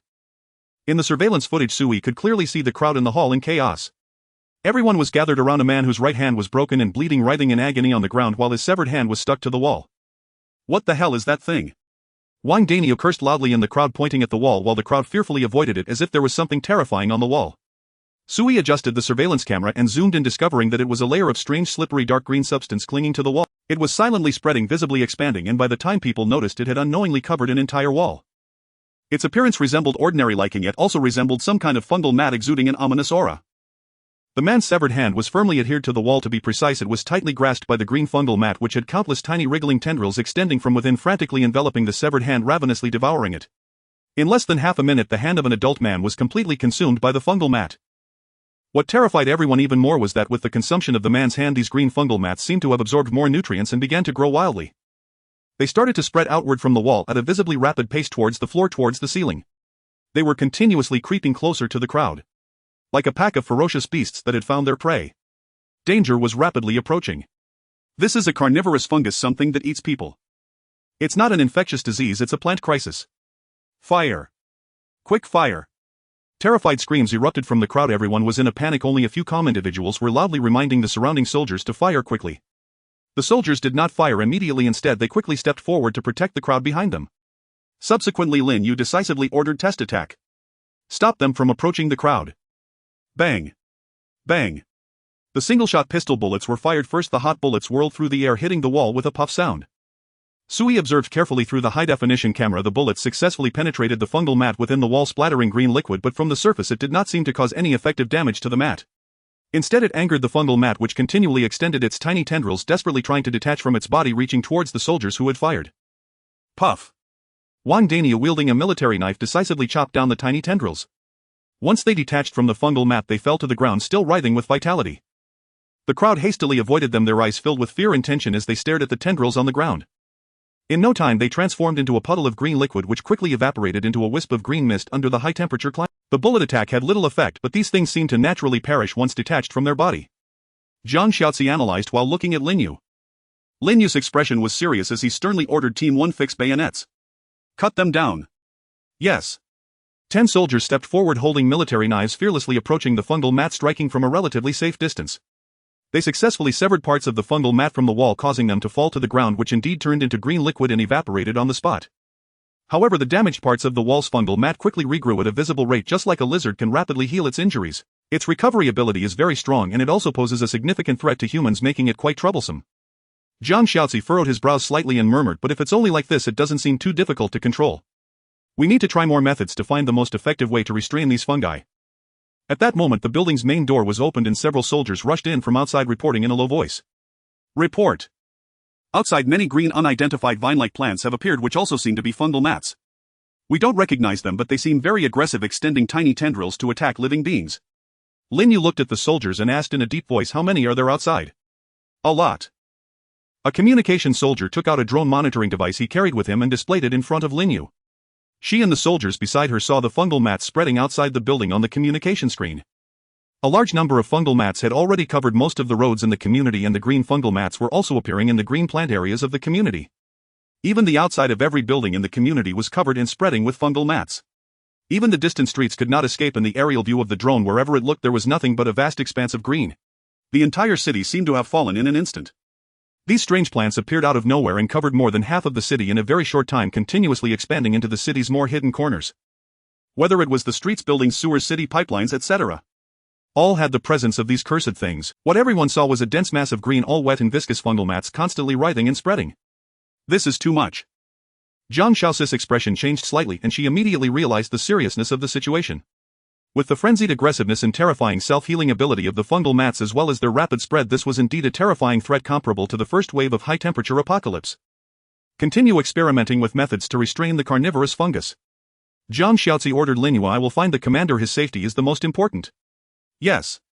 Lin Yu nodded, glancing at the chief of staff beside her. Take 3 teams upstairs. Ensure the commander's safe. Team Lin, there are already 2 teams on standby upstairs. Continue sending people. He is our commander. There can be no negligence regarding safety. Yes.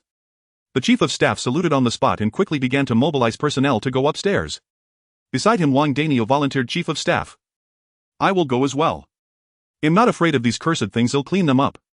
All right then.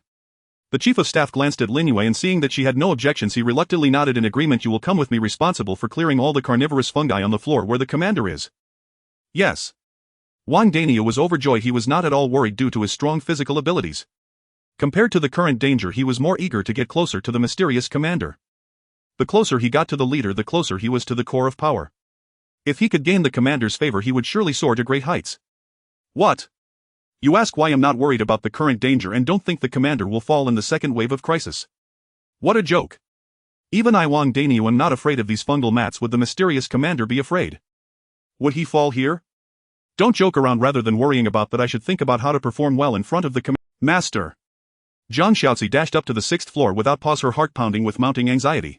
As she ascended, she had already seen the walls of the entire building thickly colonized by those horrifying fungal growths, no longer merely clinging to walls and ceilings. They now spread even across stair railings, and human screams echoed intermittently throughout the building. Anyone who accidentally brushed against or even came too near these fungi would be instantly seized by whip-like tendrils erupting from within. Flesh would be torn from their bodies on the spot. Gazing upon these fungal carpets and hearing the shrieks of the afflicted, Jiang Shaozi's heart tightened with desperate concern for Su Yi's safety. She understood better than anyone that Su Yi's greatest vulnerability lay in his lack of personal combat strength. Compared to survivors like Wang Danio, who possessed innate battle-oriented talents, Su Yi's raw combat capability was scarcely greater than that of an ordinary person. His skills and aptitudes were all effect-based, not combat-oriented. And this second wave of apocalypse, the carnivorous fungus, posed a direct physical threat to the human body, a uniquely perilous entity beyond the endurance of ordinary people. Master. Jiang Shaozi burst onto the 6th floor, then froze mid-stride. Her gaze drifted past the standing robot at the corridor entrance, settling instinctively on the vicinity of Su Yi's apartment. The fungal infestation on the 6th floor was markedly sparser, scattered only faintly along walls and doorframes, far less pervasive than downstairs or outside. And outside Su Yi's master bedroom, across both the doorway and adjacent wall structures, not a single trace of fungal carpet remained. At first glance his room appeared utterly isolated, sharply demarcated from its surroundings. Jiang Shaozi halted, noticing a narrow crack in the door and hearing Lia's voice from within. Boss, based on current data, the shelter's upgrade project proves highly effective at containing the carnivorous fungus's spread. This implies advanced technological interventions can indeed suppress the fungus's uncontrolled proliferation. Though it exhibits extreme aggression and rapid self-regeneration toward humans, it remains far more controllable than bacterial pathogens. I'd say its threat level is roughly comparable to that of zombies. Granted, it poses serious danger, but for now it merely disrupts our shelter operations, not yet threatening total annihilation of our settlement. Given sufficient samples and experimental subjects, I may uncover further biological traits of this carnivorous fungus. That said, my current analysis remains incomplete. We've only just begun encountering this extraordinary organism. Amidst Leah and Suyi's conversation, Zhang Xiaozi quietly pushed the door open and stepped inside. Leah sat before Suyi analyzing footage from the surveillance feeds they just reviewed. Xiaozi's here. Suyi looked up and smiled, patting the seat beside him. Come sit down. How are things outside? The carnivorous fungus has invaded the residential complex, our main building is no exception. Zhang Xiaozi reported solemnly. Master Lin Yu has dispatched personnel to handle the infestation. The results remain uncertain. No rush. Take your time. Suyi nodded. Study it thoroughly, find a reliable method to neutralize it. Also prioritize monitoring the wounded, assign them to Chen Xiuren, he's a trained physician. We still don't know whether injuries may trigger secondary infections. Something tells me, this second apocalypse won't be simple. The second apocalypse surely won't be this straightforward. Suyi drew a slow deep breath, then turned his gaze toward the window where the sky burned an unrelenting crimson. His expression darkened. Have you noticed? The first apocalypse, the heat wave, hasn't ended. Suyi narrowed his eyes slightly, speaking softly. Logically, if apocalypses rotate, the arrival of a new one should displace the old. That's what I assumed. But clearly my assumption was wrong. That enigmatic force shows no intention of withdrawing the first apocalypse. Instead, it layered a new cataclysm atop the old one. Perhaps rotation doesn't mean one replaces another, nor does it imply swift succession. It may refer only to alternating forms of apocalyptic warfare and disaster. Suyi rubbed his temples and sighed deeply. It's truly toying with us. The scorching heat persists, now compounded by swarms of carnivorous fungus. And this is only 2 apocalypses. What if 7, 8, or hundreds overlapped simultaneously? Suyi dared not envision such a scene: meteor showers raining from the sky, hordes of zombies surging through streets, fungal carpets writhing across the land, all beneath an unrelenting furnace of heat. How could humanity survive? Even the most fortified shelter would crumble under the weight of so many converging catastrophes. Master, we must not dwell excessively on distant futures. Staying alive, here and now, is what matters most. Survival today is the sole foundation for any tomorrow.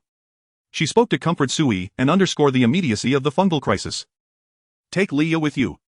After a moment's silence, Suyi exhaled slowly. Have her join Chen Xiuren immediately.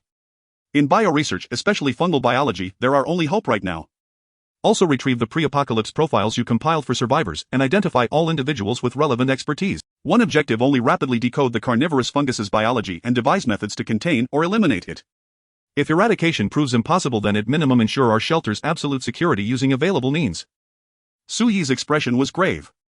Zhang Xiaozi bowed her head. Yes, master. Without delay, she turned and swiftly escorted Leah out of the room. This time Suyi would mobilize the collective strength of human survivors to confront the shelter's crisis in the second apocalypse. Alone he could never have pursued reverse engineering the carnivorous fungus. Yet with a thriving settlement behind him, resources, talent, infrastructure, he now held every condition needed to attempt it. The advantages of commanding a large-scale community were manifesting precisely now. Outside, Wang Danio labored tirelessly, cleaving chunk after chunk of fungal biomass from walls and railings across the 6th floor. Though diligent in motion, his focus wandered. Again and again he angled his gaze surreptitiously toward the barely ajar door. He caught only muffled echoes of intense discussion, no clear view. So this must be the commander's quarters. Probably the only survivor in the entire shelter permitted this close. At the thought he redoubled his effort to stand nearer the commander. That was singular honor. Truly worthy of our commander. Look at his door guard. Others hire human bodyguards, but ours deploys robots. What a towering figure. I wonder how he'd fare against me. Wang Danio glanced briefly at the robot stationed by the door, yet something unsettled him. Its optical sensors remained fixed unblinkingly upon him.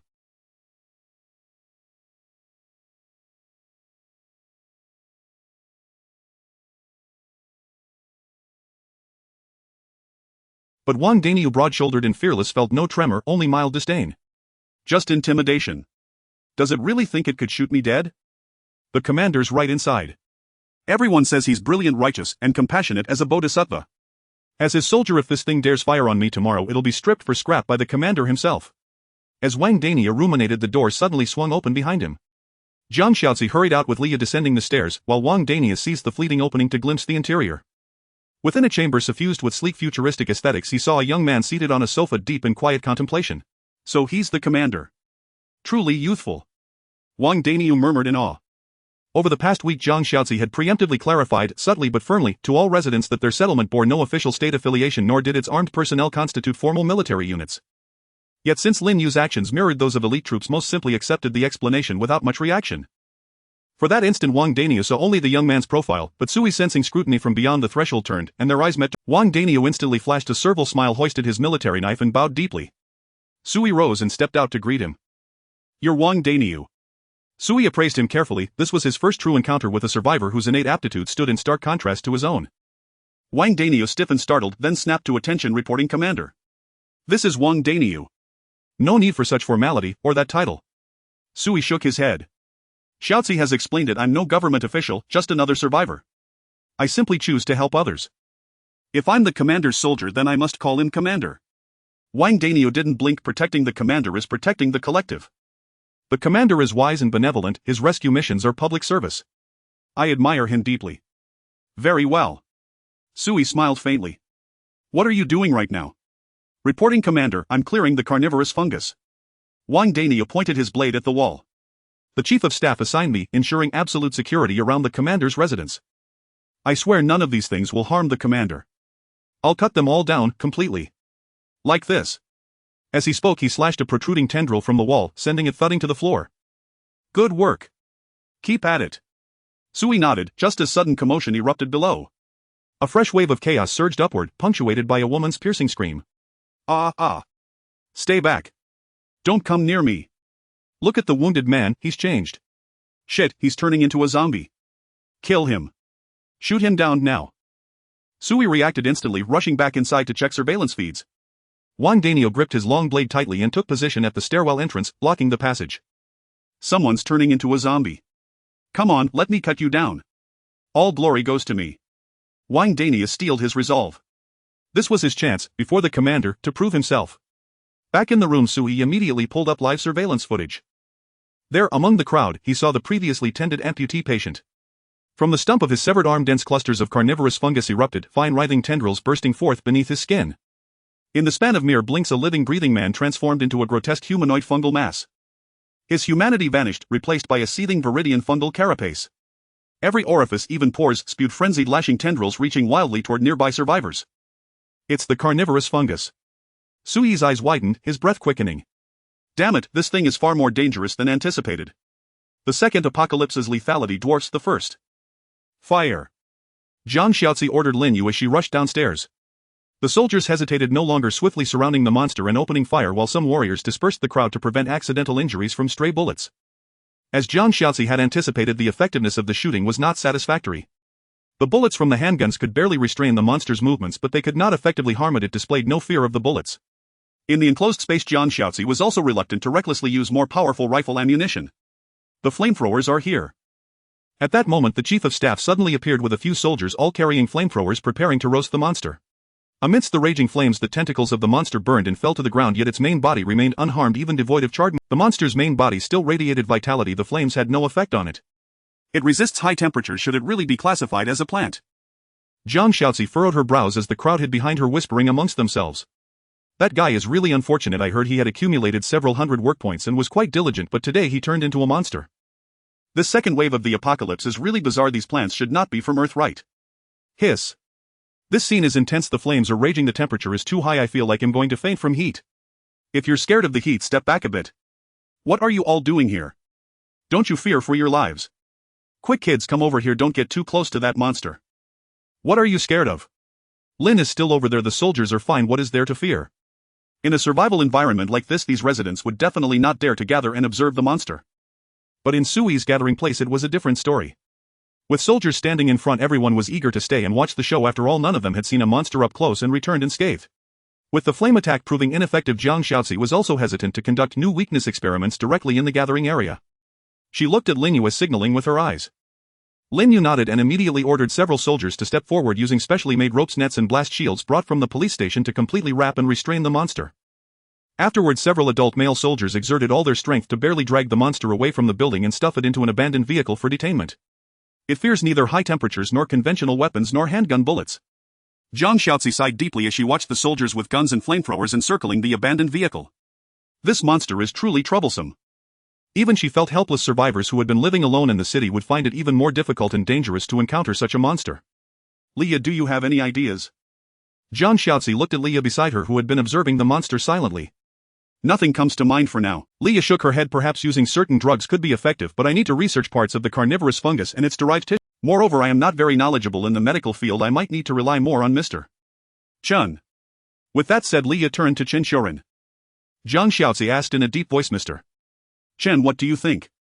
Let's just keep it contained. Chen Xiaoran lazily leaned against the wall. I might have a few ideas, but I need more raw materials. I suggest we first clean up these ghastly things in our gathering area and take the rest slowly. Yes, that is indeed the priority. We must focus on cleaning even if it means using clumsy methods. Jiang Xiaozi suddenly frowned, looking at Chen Xiaoran, silently sizing him up. Why are you looking at me with such a strange gaze? Chen Xiaoran curiously looked back, narcissistically touching his cheek, then suddenly waved his hand. Miss Jiang, I know I'm handsome, but we are not meant to be. You have always held a boss-like position in my heart. There is no. Why can you lean against the wall? Jiang Xiaozi pointed at the wall. The carnivorous fungus is right next to your arm. Are you not afraid of getting infected and turning into the monster we just saw? It's fine. Chen Xiaoran nonchalantly spread his hands, even completely laying his palm against the wall, directly covering part of the carnivorous fungus. Jiang Xiaozi and Leah witnessed the dark green marks of the carnivorous fungus beneath Chen Xiaoran's palm slowly dissipating, as if they were actively avoiding him, no longer spreading towards where he was. Ha! Leah questioned in surprise, suddenly asking, Mr. Chen, is that your poison? Partly, yes. I've been experimenting since just now. Chen Xiaoran removed his hand from the wall, revealing some white powder and crystals on it. This is an antibiotic. Leah frowned and Chen Xiaoran nodded. This is the third type of usable medicine. It has little lethality against these carnivorous fungi, but it seems to make them dislike and avoid it. So specific medicinal methods can be effective. Leah lowered her head in thought, murmuring, so it seems it hasn't completely exited the bacterial framework. It can still be destroyed by directly harming its cellular components. Mr. Chen, what you're doing is a bit too dangerous. Jiang Xiaozi frowned at Chen Xiaoran. Experimenting on your own body. If it fails, you'll be harmed by the carnivorous fungus. Miss Jiang, are you concerned about me? Chen Xiaoran blinked, grinning like a cheeky boy. I wouldn't dare to be a rival to the boss. Chen Xiaoran. Be serious. I really don't care. Chen Xiaoran put away his smile, lazily waved his hand. Life is worthless. If I die, then I die. As long as I can do something for the boss before I go, it's worth it for the food and shelter he provides.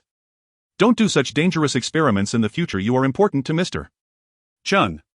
Jiang Xiaozi looked at him deeply, then at Leah, and quietly asked, have you got any leads? From Mr.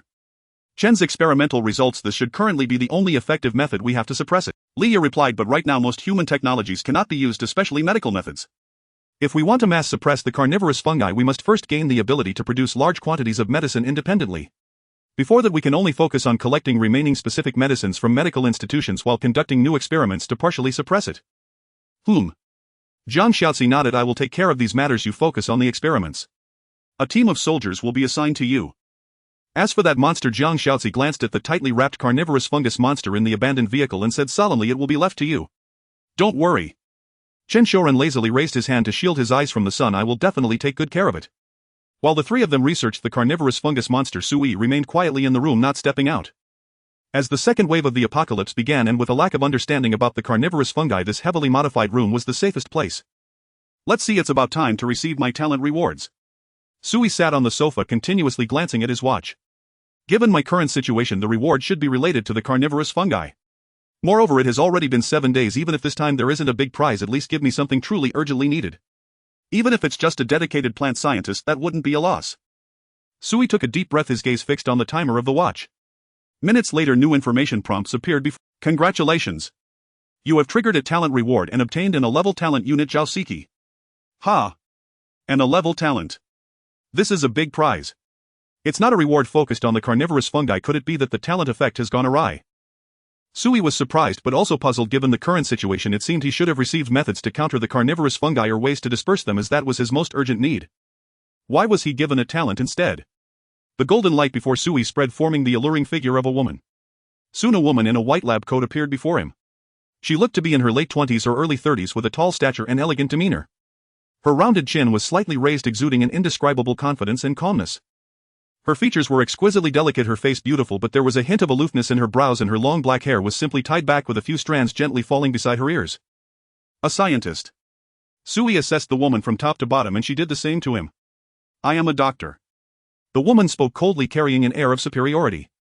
She did not seem as respectful as the other talents summoned. At first glance, she appeared to believe that she was the one summoning Sui. Another Dr. Ha. Sui frowned, noticing that the woman's long hands held a larger cloth bag. The bag had a red cross on it, presumably a medical kit filled with relevant medical tools and medicines. Please take a seat. Sui pointed to the sofa in front of him. The woman slightly nodded and elegantly sat down in front of him, her smooth legs crossed, her voluptuous figure subtly apparent beneath the lab coat. Sui had seen enough beauties by now, so he felt little excitement directly opening the talent data to take a quick look. Name Zhao Siki. Age 35 years. Type doctor scientist geneticist. Talent level A. Physical strength 140. Nerve reaction 280. Endurance 170. Mental will 300. Self-healing immunity 320. Talent traits. Master of medicine, she possesses extraordinary abilities in drug research and production, capable of creating various effective medicines that can not only cure common diseases but also combat various special bacteria and pathogens. Genetic modification, she is proficient in biological genetics research and possesses basic modification ability. She can enhance or weaken the biological skills of the modified target through modification methods. Counteracting poison, she excels at counteracting any toxins and poisons, and her body is quite special, possessing a large resistance to toxins. Talent abilities. Surgical specialization, she is skilled in most surgical and internal medicine procedures and is adept at using surgical instruments for self-defense and attacking enemies. Lone healer, she can overcome the vast majority of difficult environments while practicing medicine independently and possesses special means to continuously produce new medicines even in the absence of medical equipment. Killer's wife, she once fell in love with a killer, learning numerous killer techniques, and is proficient at using drugs to overcome enemies. Value rating 2680. Excellent data and a high value rating. Wait a minute. Sui paused, looking up to assess Zhao Siki again. Were you the wife of a killer? Sui asked tentatively. Zhao Siki elegantly nodded. Yes, boss. Does this relate to my upcoming work? If you need someone dead, I can help with that. Zhao Siki gently flicked her hair, her movements teeming with allure, yet her words and the casual tone gave Sui a strangely familiar feeling.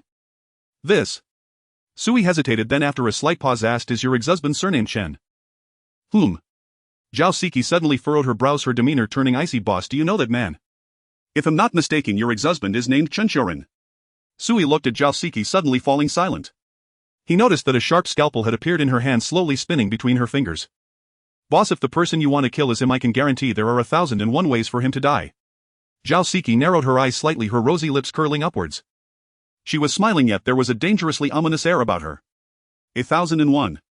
Sui swallowed hard. This mature woman was indeed alluring, but also undeniably perilous. No, I won't kill him. Then may I ask, where is Chen Xiuren? Zhao Siki's eyelashes fluttered lightly, her smile carrying a subtle charm. Since you've mentioned this name, you should know him.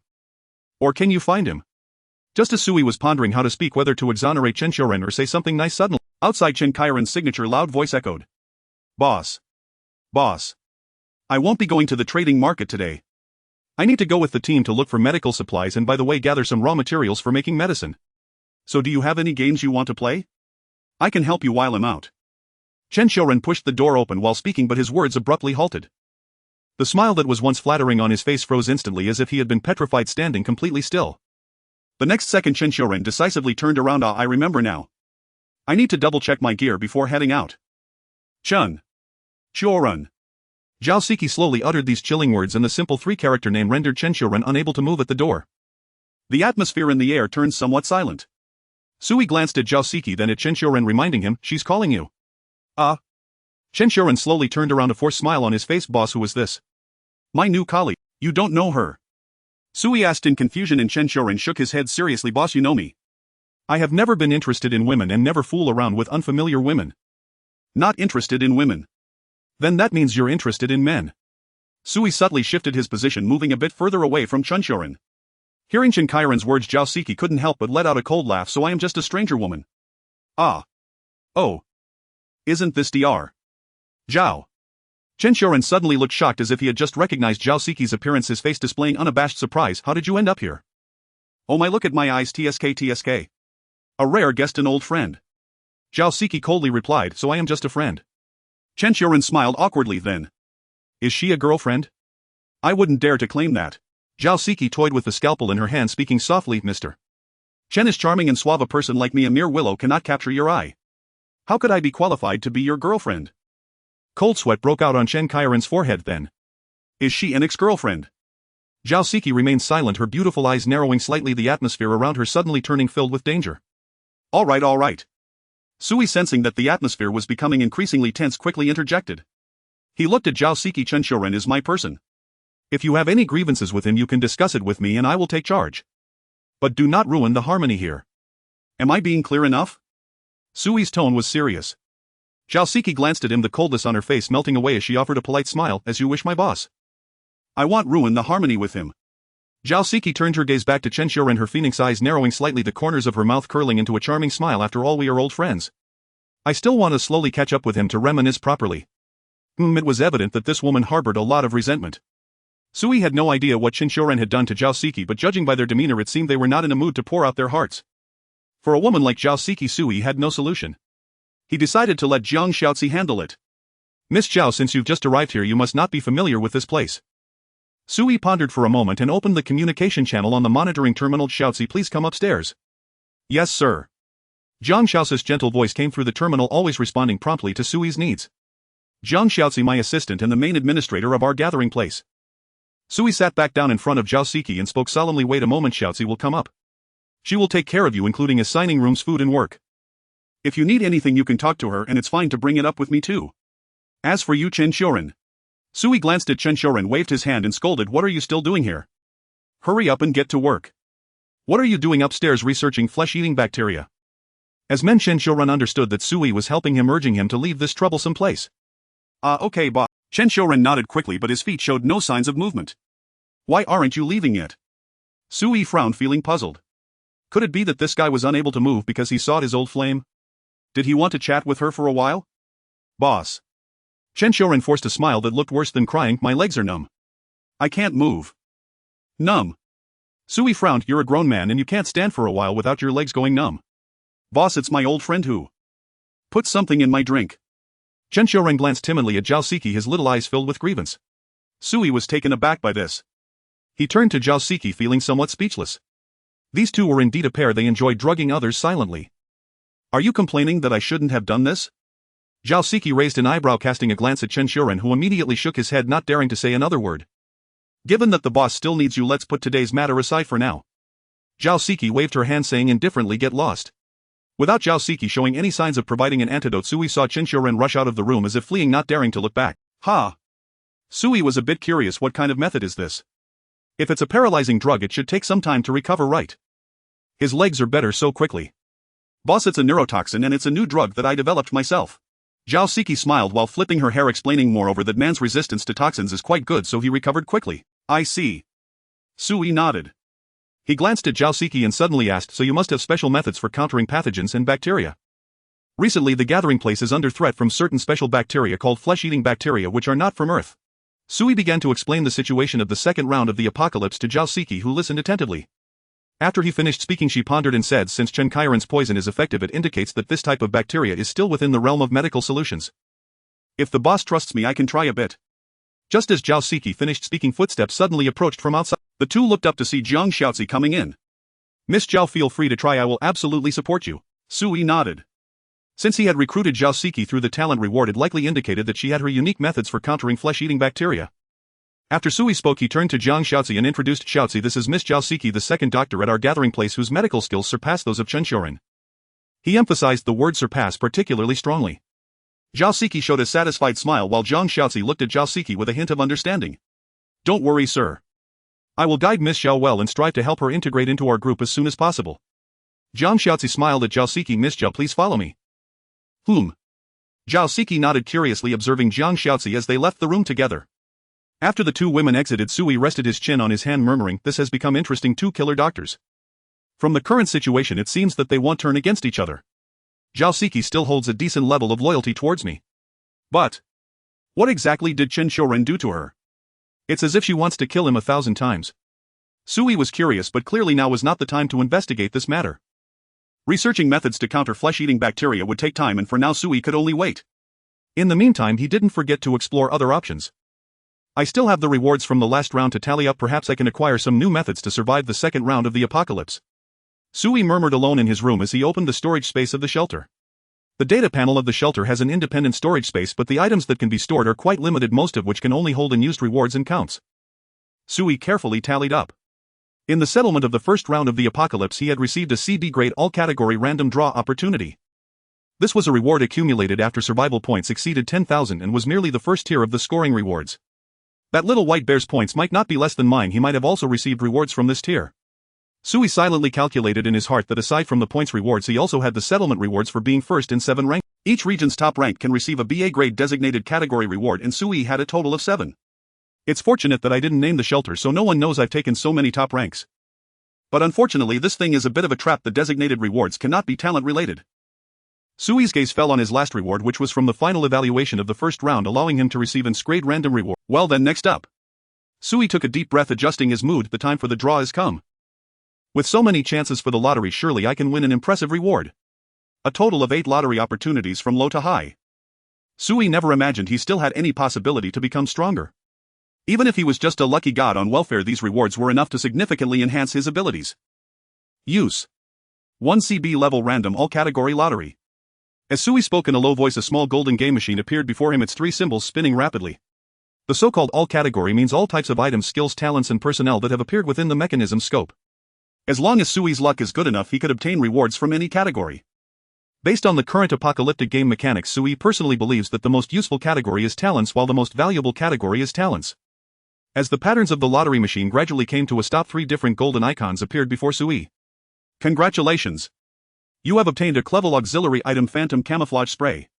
Phantom Camouflage Spray, a Clevel auxiliary item that can be sprayed on clothing or the body to grant a certain degree of invisibility for a short time. The user becomes difficult to detect by most technological means and biological sensors within a certain range. The duration depends on the amount of spray used, lasting no more than half an hour. This item can be used a maximum of 10 times per day, with usage times reset the following day. Ah! Sui looked at the small spray bottle that had appeared in his hand and couldn't help but sigh. Invisibility spray. It is indeed a good means of avoiding danger, but I really have no use for this right now. It seems this can only be used as an exploration tool for soldiers. It seems my luck for the first lottery is not very good. Sui shook his head, feeling somewhat dissatisfied. The first tier points reward lottery actually gave him the lowest level Clevel item. Although the item's effect is decent, this omen is not too good. Let's continue, I still have opportunities. Sui took a deep breath, pondered for a moment and decided to use the next 7 designated category items all at once. Use 7 times BA level designated category rewards with specified categories, 5 skills.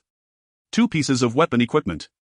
Sui spoke in a low voice and a new golden halo appeared before him. Sui was supposed to specify the most valuable talent rewards, but considering his overall development, he additionally chose 5 skills and 2 pieces of weapon equipment to address his current shortcomings. After all, skills and equipment can directly and effectively influence his current personal strength. In case he encounters an apocalyptic situation that requires relying on his own strength, Sui wouldn't be caught off guard. Congratulations! You have obtained an 11 skill, Good Luck's Favor. Good Luck's Favor, an 11 passive skill. The holder of this skill possesses extraordinary luck, leading to a significantly higher chance of encountering good fortune in any endeavor. Please note that this skill's effect is not guaranteed to activate 100 of the time. Congratulations! You have obtained an 11 skill, Damage Transfer. Damage Transfer, an 11 passive skill. When the skill holder receives any type of damage, 50 of that damage will be transferred to all talent units in the shelter, and the transferred damage will be further reduced by 30. Congratulations! You have obtained an 11 skill, Shadow Overlap. Shadow Overlap, an 11 skill that can be actively used to place the body in a state of high-speed movement for a certain period determined by the user's physical condition, granting astonishing speed, jump height and the ability to phase through walls. Congratulations! You have obtained an 11 skill, Instant Teleportation of Wish Fulfillment. Instant Teleportation of Wish Fulfillment, an 11 skill with unlimited daily usage. The user can freely teleport within areas they have previously visited by consuming a small amount of stamina. When stamina is insufficient, this skill cannot be used. Areas explored by units within the gathering place are considered as areas the user has visited. Congratulations! You have obtained an 11 skill, Mighty Bull. Mighty Bull, an 11 passive skill. The skill holder possesses an extremely powerful stamina recovery ability, automatically restoring full stamina when their stamina is about to be exhausted that day. At the same time, the holder's endurance, self-healing ability and defense will continuously increase over time. Congratulations! You have obtained an 11 equipment, Commander's Longsword.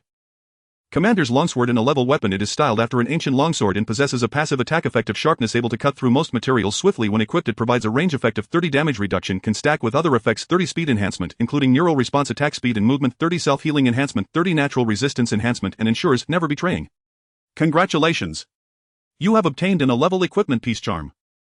Peace Charm, on a level equipment. The wearer is immune to all curses, mental attacks and other mysterious interference, eliminating all threats that do not involve physical force. Threat effects cannot exceed a level where the effect will fail.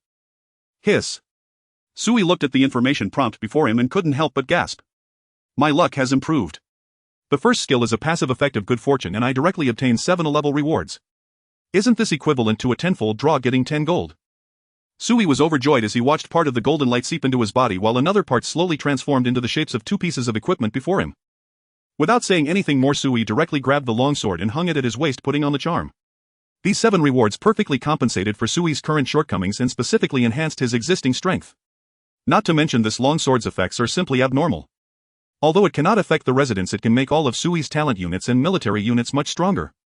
This is a group effect. The more talent Sui has under his command, the greater the value and power of the longsword. As for the charm, while it may seem unremarkable and not particularly useful at the moment, its appearance has served as a reminder for Sui. There must be survivors with mysterious abilities. This charm can help me resist all a level and below mysterious threats, significantly increasing my safety factor. Sui murmured his personal defensive capabilities on a physical level were already among the best at this stage. With his upgraded technological bedroom and the protection of his organized forces and army. On a physical level, it would be difficult for any enemies to approach Sui. However, if they had means such as curses, poison, or long-range mind control, Sui would indeed have no means to resist. This is similar to the effect of Chen Xiuren poisoning the community's rebels back then. At that time, Sui lacked the means for a proper offense to take down that shelter and could not withstand the I love my home robot. But Chen Xiuren knew how to use poison, directly poisoning a room full of people through the door, leading to the death of the robot's owner. The I love my home robot had lost its threat when the self-destruct system and the owner's accidental death were not in play. This charm can effectively prevent enemies from launching assassination attempts against me. Now the next one is the final reward in S-level random reward. Sui touched the charm around his neck, took a deep breath, and adjusted his state. Thinking about everything he possessed, there are not many that can reach the S-level tier. Just one talent from the Homebuddy's Paradise and a newly arrived S-level vassal talent along with an S-level skill of parasitism. Just these three. However, the effects of these three talents and skills are extremely powerful and are the cornerstone of Sui's current forces. And S-level reward will undoubtedly be explosive in value. Whether it's a talent, a skill talent, or even just a weapon or equipment, I won't lose out. Moreover, I still have the luck talent in hand. Even if it doesn't activate 100 of the time, there's still a significant chance for me to receive better S-level rewards. Sui murmured, no longer hesitating, and quickly used it. Congratulations. You have obtained an S-level talent, Wangshi. As the information appeared before Sui, a figure of golden light took shape in front of him. An S-level talent. Damn. I struck it rich.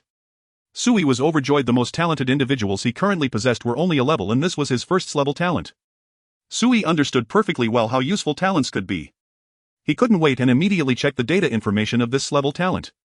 Name Wangshi, age 251 years, appears as a 30-year-old male, type half-mechanical half-human, special warrior asset. Talent grade S-level, physical strength 500, exceeding human limits. A single punch can destroy a small mountain. Neural response 500, instantaneous reactions. Enemy actions appear as slow motion in his eyes. Stamina 500, can fight continuously for days without sleep, remaining in peak condition. Mental will 500, mind is solid as rock. Any mental attack below S-level cannot shake him. Self-healing. Immunity 500, minor injuries heal instantly. Immune to most toxins and diseases. Talent characteristics. Super illusion technology. Body. He has undergone modifications from super futuristic technology, partially mechanizing his internal organization, possessing combat capabilities nearly comparable to the strongest military robots, hailed as the pinnacle of combat units in a level 3 cosmic technological civilization. Self-upgrade. Due to his BOTA's technological characteristics, he possesses a strong independent upgrade structure capable of repairing and upgrading himself under any extreme difficulty conditions. Godly power. Awakening. His technological modification model is labeled as godly power. In any combat state, he can overload the internal energy, gaining extreme ability values that exceed his basic data by 510 times for a short period, allowing him to reach unprecedented heights. Mind control. He can influence the minds of living beings by simulating biological brainwaves and electromagnetic field states, achieving effects similar to mind control. This characteristics effect will be weakened if the target possesses relevant resistances and defenses.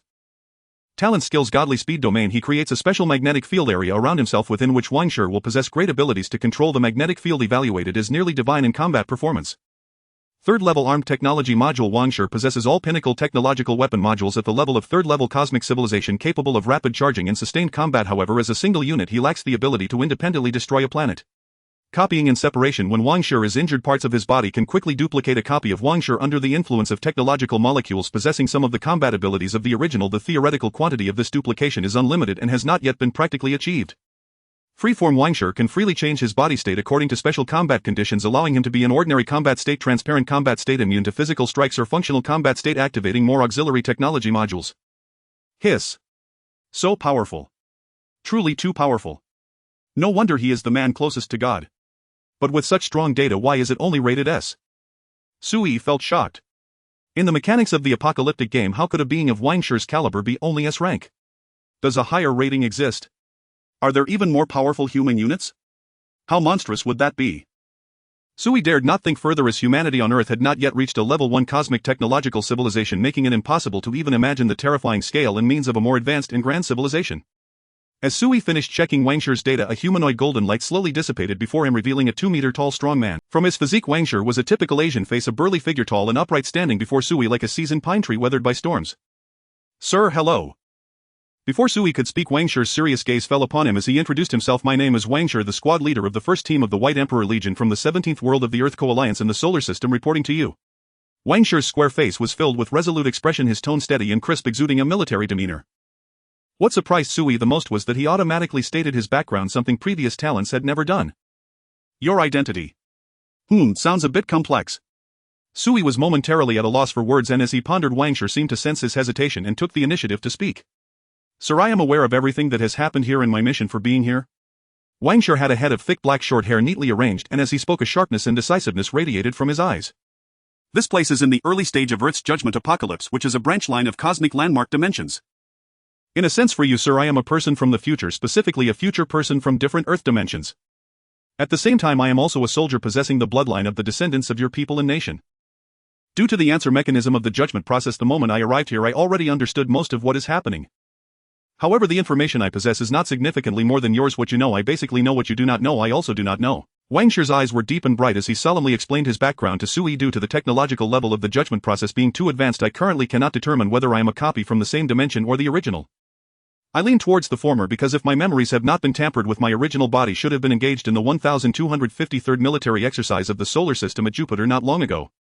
Of course, sir, you need not worry about my loyalty after recruitment. According to the technological infusion of the judgment process, as long as you do not excessively harm or betray me, I am biologically unable to actively betray you or cause you any harm. You can understand it as this is an enhancement of my affinity towards you through biological genetics, which I cannot resist.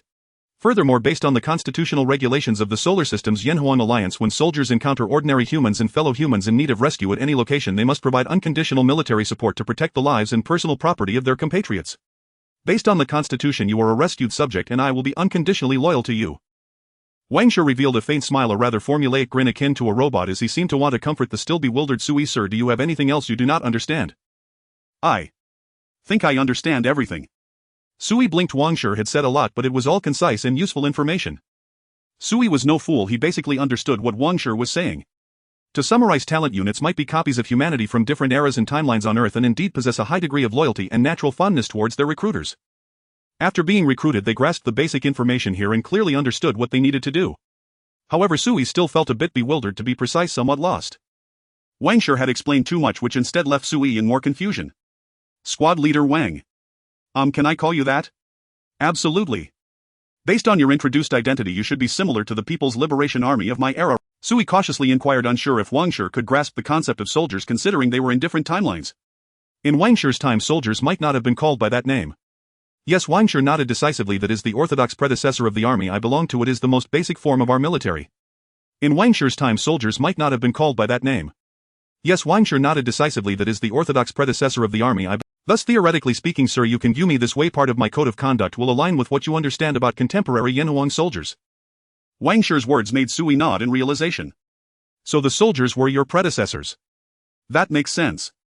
This guy might be an even more severe altruist than Lin Yu. Of course, here altruist is not a derogatory term, but a true hero willing to sacrifice everything to save his compatriots. I just looked at your data and it seems you have undergone modifications. Not purely human. Sui had a strong interest in Wang Shi not only because he actively communicated about matters beyond the current world, but also due to his unique nature.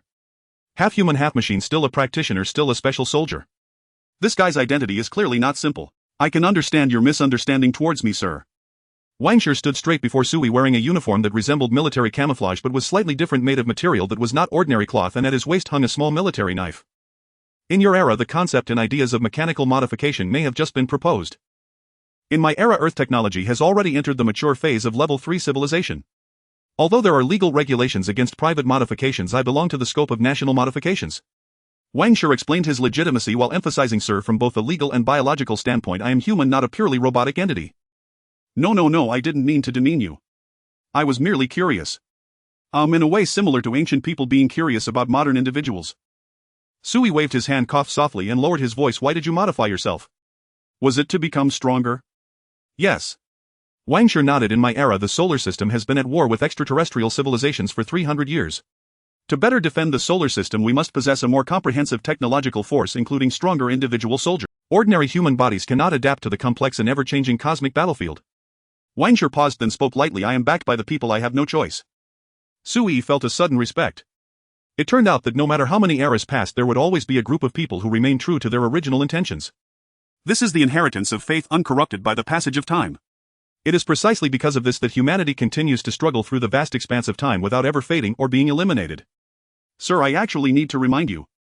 Wang Shi suddenly spoke, his tone serious. I understand your curiosity about the future, but knowing too much about it won't solve your current predicament. I suggest that we should first survive the current Judgment Day, otherwise it will be difficult for Earth in this dimension to survive. You are quite right.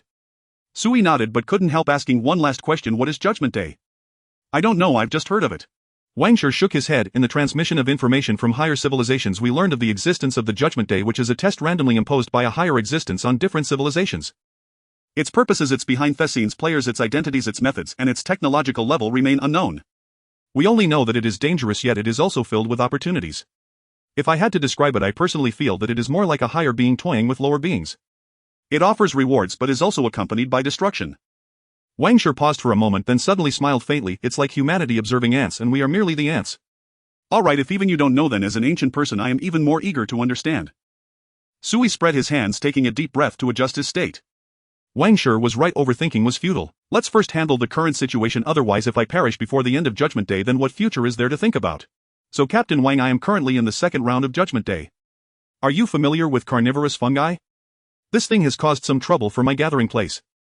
I am familiar. Wang Shi nodded, which made Sui instantly overjoyed. He had only asked casually, fully prepared to introduce carnivorous fungi to Wang Shi and then see if the future warrior could come up with a feasible and more advanced solution. Unexpectedly, it turned out that he already knew about carnivorous fungi. Carnivorous fungi is one of the many aliases of the Lu family's third cosmic fungi, first discovered and named by Dr. Lu Quan of the Earth-Huang Alliance. Carnivorous fungi primarily inhabit the regions of relatively primitive biological planets with a very wide distribution range. Its presence has not been observed within the solar system, but it does have areas of reproduction and spread within the Milky Way. In the later stages of the second solar system, defense war, the enemy widely utilized biological weapons against Earth humans, among which was carnivorous fungi. At that time, a research team led by Dr. Song Tianla overcame the genetic layers of carnivorous fungi through rigorous research over 7 days and nights, creating a new vaccine for humanity that allowed Earth humans to achieve the complete extermination of carnivorous fungi within 3 days. This was a great victory in the Second Solar System Defense War and one of the key turning points towards victory on the battlefield. Wang Shi's introduction was incredibly comprehensive, making Sui feel as though he was listening to a history teacher's lecture. Indeed, that was the feeling. It truly is a glorious history. Sui nodded and then asked, so how do we solve it? Right now. Perhaps you could introduce me to Dr. Lu Quan. Sui's tone was somewhat joking, but he indeed harbored a faint hope. What if the future warrior is truly that amazing? What if he can buy one and get one free? I cannot introduce you to Dr. Lu Quan. I cannot cross dimensions, nor can I bring anyone across. Wang Shi was serious. He shook his head earnestly and then continued, carnivorous fungi belong to ancient microbial entities. Even for your era they are quite ancient, a planetary overlord-level organism, even more troublesome than dinosaurs. However, it still belongs to the biological category, not purely within the realm of bacteria and fungi. It possesses relatively low intelligence, extraordinary reproductive capabilities, and can withstand most of the technological weapons currently available on Earth. But it is very averse to antibiotics and antiviral drugs. At present, the Earth era cannot produce Song's vaccine, but we can start with its basic aversion characteristics. Wang Shi paused, adding apologetically, this is just my calculated deduction and does not represent absolute correctness. My auxiliary system is military combat oriented and does not possess research and experimental deduction capabilities. My research assistance is also limited to basic weapon manufacturing and development. You can build weapons too. Sui's eyes lit up and Wang Shi nodded. Yes sir, I can manufacture basic weaponry.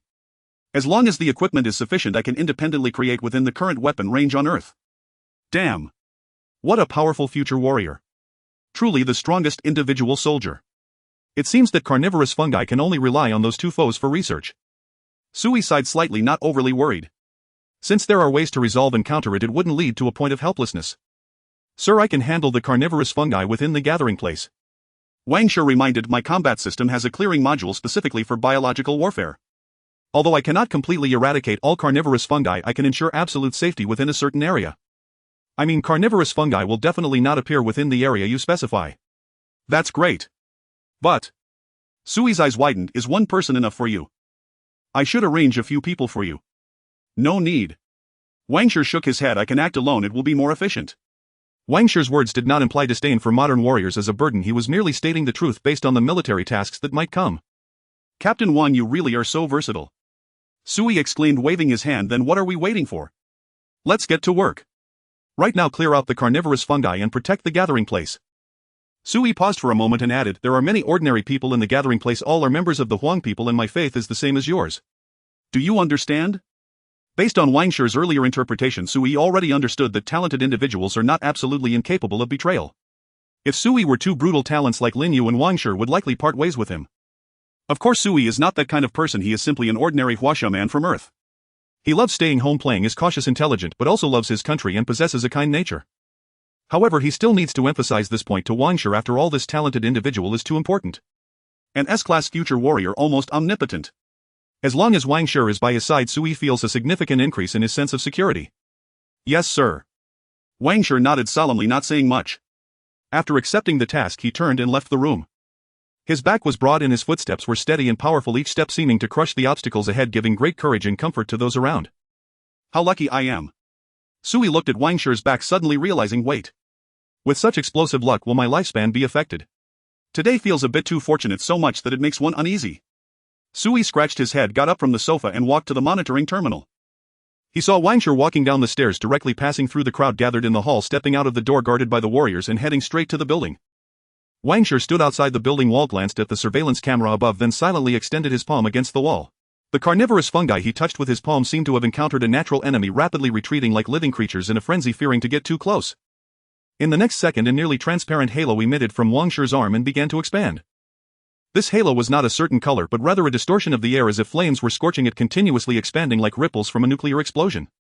The slightly distorted ripples covered the affected areas, causing all carnivorous fungi to frantically retreat. The building, once covered in dark green carnivorous fungi, gradually restored its original brick color. The carnivorous fungi retreated from the building to the ground, gradually disappearing, visibly moving away from the area of Sui's gathering. In just a matter of seconds the entire building was renewed and the calamity of the second round of Judgment Day was completely dispelled by Wang Shi alone.